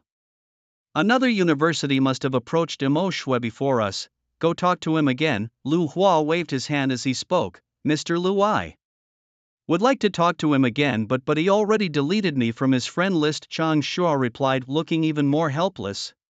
"What?" Lu Hua was even more baffled. He had never encountered such an eccentric student before. They were the admissions officers from Kanglan University, not some unknown college. It was unheard of for a student to delete them from their friend list. What on earth was Mo Shui thinking? At this moment, Chang Shuo spoke again. "Mr. Lu, I think Mo Shui is probably a lost cause, but we can try to secure Lin's interest. I feel that if we offer him a level 1 genius stipend, Lin might agree." Hearing Chang Shuo's words, Lu Hua immediately dismissed it. "Mr. Chang, I've said it many times, Lin Yichen is not worth a level 1 genius stipend. He can at most receive a level 2 stipend. While Kanglan University is wealthy, we can't squander it as you suggest. A level 1 genius stipend is reserved for SS level geniuses, and Lin Yichen does not meet the criteria." Chang Shuo could only sigh. "All right, then what should we do next?" Lu Hua considered for a moment and said, "Let's contact Shang Xingying." Shang Xingying, Chang Shuo was puzzled. Mr. Lu, haven't we already investigated? His brother is already at Dongcheng University, so it's obvious he will go there too. There's no point. Shang Xingying was the second SS-level profession awakener in Jiangbei City this year. However, since his brother had entered Dongcheng University 2 years ago, he wasn't a target for Kanglin University. Humph, what if we offer the Divine Genius stipend? Would Shang Xingying still refuse? Lu Hua snorted. Divine Genius stipend? Mr. Lu, does Shang Xingying qualify? Chang Shuo questioned. According to Kanglin University's stipend distribution rules, only top-tier SSS-level geniuses or exceptionally strong SS-level professions qualify for the Divine Genius stipend. Although Shang Xingying awakened the SS-level profession Thunder Warrior, it was ranked lower in the SS-level hierarchy, far from reaching the top tier. So what if he doesn't qualify? We've been sent to Jiangbei City for recruitment. And if we can't bring back even one SS-level genius, what will the university think? Especially with Mo Shuet, I don't believe his nonsense about not wanting to go to Kanglin City. Dongcheng University probably reached out to him first. If both of these SS-level geniuses are recruited by Dongcheng University, how can we face returning to our school? Lu Hua's words left Chang Shuo in silence. Chang Shuo glanced at Lu Hua with dissatisfaction, grumbling inwardly. In the end, isn't it just about Lu Hua losing face? Just now Lu Hua was talking about not wasting stipends, and now he's offering an SS-level god-tier stipend to a T2 professional. How is that not wasteful? Isn't it much more extravagant than giving Lini Chen a first-level genius stipend? Mr. Chang, did you hear what I just said? Lu Hua, noticing Chang Shuo's silence, expressed his displeasure. Yes, I heard you. Let's proceed with your suggestion, Mr. Lu. I'll contact student Shang right away. Chang Shuo replied, lacking energy. Alright, go quickly, there's no time to lose. A god-tier genius stipend is something Shang Xingying surely won't refuse. Lu Hua waved him off and Chang Shuo promptly left the room. In the blink of an eye, the day of the college entrance exams arrived. Lini Chen woke up early, tidied himself up, and headed out to the examination venue. The college entrance exam in Kanglin Nation is conducted in a special secret realm crafted by the officials, similar in nature to the Awakening Trials. This special realm is commonly referred to as the Star Tower. The Star Tower has 9 floors, each containing a fixed number of monsters. The higher the floor, the more points one earns from defeating monsters. Basically, to get into a university, one must at least clear the monsters on the first and second floors and reach the third floor to attract a university's interest. For a better university, one needs to reach the 5th floor. For top-tier universities like Kanglin University and Dongcheng University, reaching the 7th floor is essential or the scores won't suffice. As for the 9th floor, since the Star Tower's inception, no one has cleared it, which is a deliberate measure by Kanglin Nation to temper the arrogance of top-tier geniuses. Beep beep, you have received a new message. Little Chen, have you arrived at the exam venue? I'm already here but can't see you. QAQ. Upon seeing this, Lini Chen replied, Teacher Cheng, I just left home, I'll be there soon. Cheng Simeng responded, okay, see you then. Closing the chat panel, Lini Chen continued towards the exam venue. Lini Chen was quite familiar with the location of the exam venue in Jiangbei City. It's in a large stadium near the Association Building. A couple of days ago, the stadium had been reserved and set up as the exam venue by the department responsible for the college entrance exams in Kanglin Nation. Since Lini Chen's home wasn't far from the Association Building, it took him less than 10 minutes to reach the stadium entrance. After verifying his identity as an examinee, Lini Chen was allowed to enter the stadium. Once inside, he was greeted by the sight of a towering virtual light tower standing prominently at the center. This was the Star Tower. Little Chen, over here. As Lini Chen admired the Star Tower, he heard the voice of Cheng Simeng not far away. Turning his head, he saw that beside Cheng Simeng stood a familiar face. Good morning, Mr. Cheng. Mo Shui. Lini Chen approached and greeted Cheng Simeng and Mo Shui individually. Good morning, Xiao Chen. Yes, good morning, they both responded in turn. Just then an announcement in perfect Kanglin dialect echoed throughout the gymnasium. There are only 10 minutes left until the college entrance exam begins. All examinees, please proceed to the transport area. As soon as the announcement ended, Cheng Simeng hurriedly turned to the two and said, Xiao Chen, Xiao Shui, the exam is about to start. Hurry and go, don't delay. Okay, Mr. Cheng. Lini Chen nodded and then moved with Mo Shui towards the Star Tower. By now, a large crowd of candidates had gathered in front of the Star Tower, all forming a neat line waiting for the teleportation. The spectator seats in the gymnasium were packed with viewers, including family members of the examinees and teachers from various schools. Notably, the admissions officers from major universities who were dispatched to Jiangbei City for recruitment were also present, occupying specially designated seats surrounded by high school principals from Jiangbei. At this moment, everyone's star network within the gymnasium automatically connected to a viewing interface. This interface allowed spectators to see each examinee's individual performance within the star tower, providing great convenience. Old Lu, I bet your Kanglin University has recruited quite a few promising talents this year, right? On the spectator seats, Jiang Quan, an admissions officer from Dongcheng University, asked with a half-smile to Lu Hua, who was sitting beside him.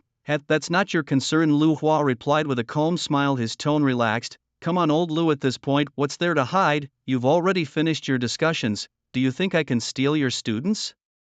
Jiang Quan rolled his eyes at Lu Hua, then voiced his curiosity. That SS-level genius Mo Shui who awakened at Jiangbei No. 1 High School this year, have you already secured him? When I approached him, he seemed uninterested, almost like he had no intention of coming to Dongcheng University. Oh, Lu Hua raised an eyebrow at this, casting a surprised glance at Jiang Quan. Wasn't it your Dongcheng University that already talked to Mo Shui? Jiang Quan, we've known each other for years, don't tease me here. Why would I tease you? Jiang Quan replied, genuinely surprised. So it wasn't you, then who could it be? He was truly taken aback, for a talent of Mo Shui's caliber. Both Kanglin University and Dongcheng University would have offered top-notch conditions. These two institutions are the top academies in the Kanglin nation, so it seemed unreasonable for Mo Shui to reject both. Really not you? Well, that's truly odd. Lu Hua observed Jiang Quan closely, sensing no deceit in his words, and found himself intrigued. Which school could possibly lure Mo Shui away from both their prestigious institutions? Mo Shui was undeniably one of the only two prodigious talents in Jiangbei City this year to awaken an SS-level profession. Yet Lu Hua did not dwell on this mystery for too long. In fact, when he learned that Mo Shui's decision was not influenced by Dongcheng University, he felt a thrill of excitement. After all, he had successfully secured Shang Xingying with the offer of a divine-level talent stipend. If Mo Shui chose not to attend Dongcheng University, the university would miss out on both SS-level talents from Jiangbei City this year, which was undoubtedly advantageous for Kanglin University, unbeknownst to Jiang Quan, who still believed Shang Xingying was headed for Dongcheng University. Lu Hua had already managed to entice her over to Kanglin University. Jiang Quan shared a similar sentiment to Lu Hua but wasn't overly jubilant, instead letting out a sigh. Besides Mo Shui, I had high hopes for Lin Yichen too. What a pity, he lamented. Lin Yichen. The name triggered Lu Hua's memory, reminding him of another noteworthy individual this year. Why hadn't he pursued recruiting Lin Yichen? Oh, right, he had sent Chang Shua to reach out to Lin Yichen, but it seemed Lin was unsatisfied with their offer of a second-level talent stipend. Reflecting on this, Lu Hua chuckled lightly. It's normal for young people to be proud and ambitious. He also turned us down at Kanglin University, but in time he'll realize his mistake. Which other university could compare to us in Dongcheng University, sacrificing long-term growth for immediate gains? Lin Yichen is indeed short-sighted. Jiang Quan listened to Lu Hua's analysis, inwardly shaking his head. While he agreed that few universities could rival Kanglin and Dongcheng, he strongly disagreed with Lu Hua's assessment of Lin Yichen. He had been present during Lin's showdown with Su Xiaofeng and had witnessed Lin Yichen in a single stroke defeat Su Xiaofeng, who was clad in top-tier gear. From that moment, Jiang Quan recognized that Lin Yichen was far from a simple evolvable profession. His potential was grossly underestimated. Regrettably, Jiang Quan had initially chosen to approach Su Xiaofeng instead of Lin Yichen. If he could turn back time, he would seize the chance to connect with Lin Yichen before anyone else. No more of this, he thought as the Star Tower was about to commence transmission. Lu Hua had already opened the spectator interface, his view locked onto Shang Xingying. With each individual star network panel overlaying their own retinal display, Jiang Quan remained oblivious to Lu Hua's chosen perspective. Were Jiang Quan to discover Lu Hua's secret recruitment of his prized talent, he might well leap up to challenge Lu Hua then and there. What Xiao Shang? Jiang Quan mused. Forget it.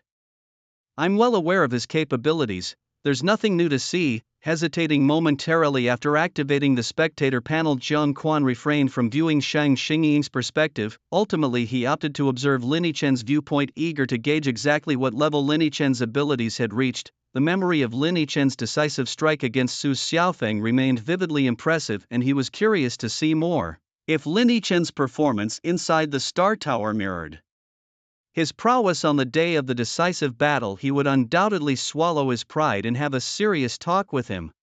Such a promising talent should not be handed over to someone else. As beams of blue light descended, the candidates waiting in front of the Star Tower for teleportation vanished one by one. When they opened their eyes again, they found themselves inside the Star Tower. The interior was indeed quite novel. Standing before a massive alloy door, Lin Yichen took a deep breath, drew the sword from his waist and stepped forward. The alloy door sensed Lin Yichen's movement and slowly opened to either side. Suddenly over a dozen pairs of eyes glowing red appeared before Lin Yichen. Quick and decisive, he murmured, a slight smile curling his lips. Without hesitation he shot forward like an arrow released from a bowstring. This year's first-floor monsters in the Star Tower were a pack of level 20 silver moon wolves. The difficulty level wasn't high. Anyone who had awakened a sea-level combat profession and had been diligently leveling up could handle them with ease. As Lin Yichen charged towards them, the silver moon wolves howled at the sky in unison, entering battle mode immediately.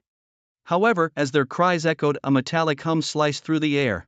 Two of the wolves, standing side by side, were cleaved in half in an instant. After delivering his first strike, Lin Yichen didn't pause. He swiftly followed with a second and third slash. In less than a minute, the silver moon wolves on the first floor were completely annihilated. Their bodies split in two, gradually transformed into faint blue light particles dispersing into the space of the Star Tower. The words level cleared score, 80 current score, 80 appeared prominently before Lin Yichen's eyes. At the same time, a flash of blue light showed him standing once again in front of the familiar alloy door. However, this time, the door bore the word second level formed by 3 pale blue light screens. Stepping forward once more, the door opened to reveal a swarm of level 30 dark night bats. Damn, once I get into college I definitely need to learn a group skill, Lin Yichen thought, slightly overwhelmed by the sight of the dense cluster of black bats. Deciding it was just a matter of taking more time, he didn't dwell on it and stepped in with his sword. Soon, the bat's blood began to stain the blade. In the audience stands, Jiang Quan watched the scene of Lin Yichen's massacre in the Star Tower unfold on the spectator screen, his mouth agape. 5 minutes to the third floor, was this guy even human? He glanced at the time, then back at the screen where Lin Yichen was wreaking havoc on the third level, and his heart was filled with shock. At this moment, he realized that he might have underestimated Lin Yichen's strength once again. In his nearly decade-long career as an admissions teacher, he had never seen anyone clear the third level in just 5 minutes. What did this mean? Lin Yichen's talent might be on par with an SSS-level profession. No, he couldn't jump to conclusions so early. He needed to observe further. If Lin continues to breeze through the subsequent levels, he might have to apply for a divine-level stipend from the school. Jiang Quan murmured to himself. The impact Lin Yichen had given him over this period was immense, necessitating utmost caution. Truly worthy of an SS-level profession, reaching the second level in just 5 minutes, that's unparalleled speed, remarked Lu Hua, who was sitting beside Jiang Quan, inadvertently drawing his attention. SS-level profession, old Lu, who are you watching? Jiang Quan asked out of reflex, and Lu Hua, caught off guard, responded instinctively, who else could it be? Shang Xingying. Upon hearing the name, Jiang Quan was taken aback and quickly turned to Lu Hua. Why are you watching Shang Xingying? Lu Hua, realizing he had slipped, quickly explained. What else could I do? This year, in Jiangbei City, only Shang Xingying and Mo Shui are SS-level professions. If not them, then who? He tried to cover up his slip. Is that so? Jiang Quan stared intently at Lu Hua's face, a sense of foreboding rising within him. Could this kid be trying to poach from under my nose? Among the circle of admissions teachers coming to Jiangbei City this year, everyone knew about Shang Xingying's ties with their Dongcheng University, thus, no one would dare to mess with Shang Xingying and risk offending Dongcheng University. The only potential poachers might be from Kenglin University.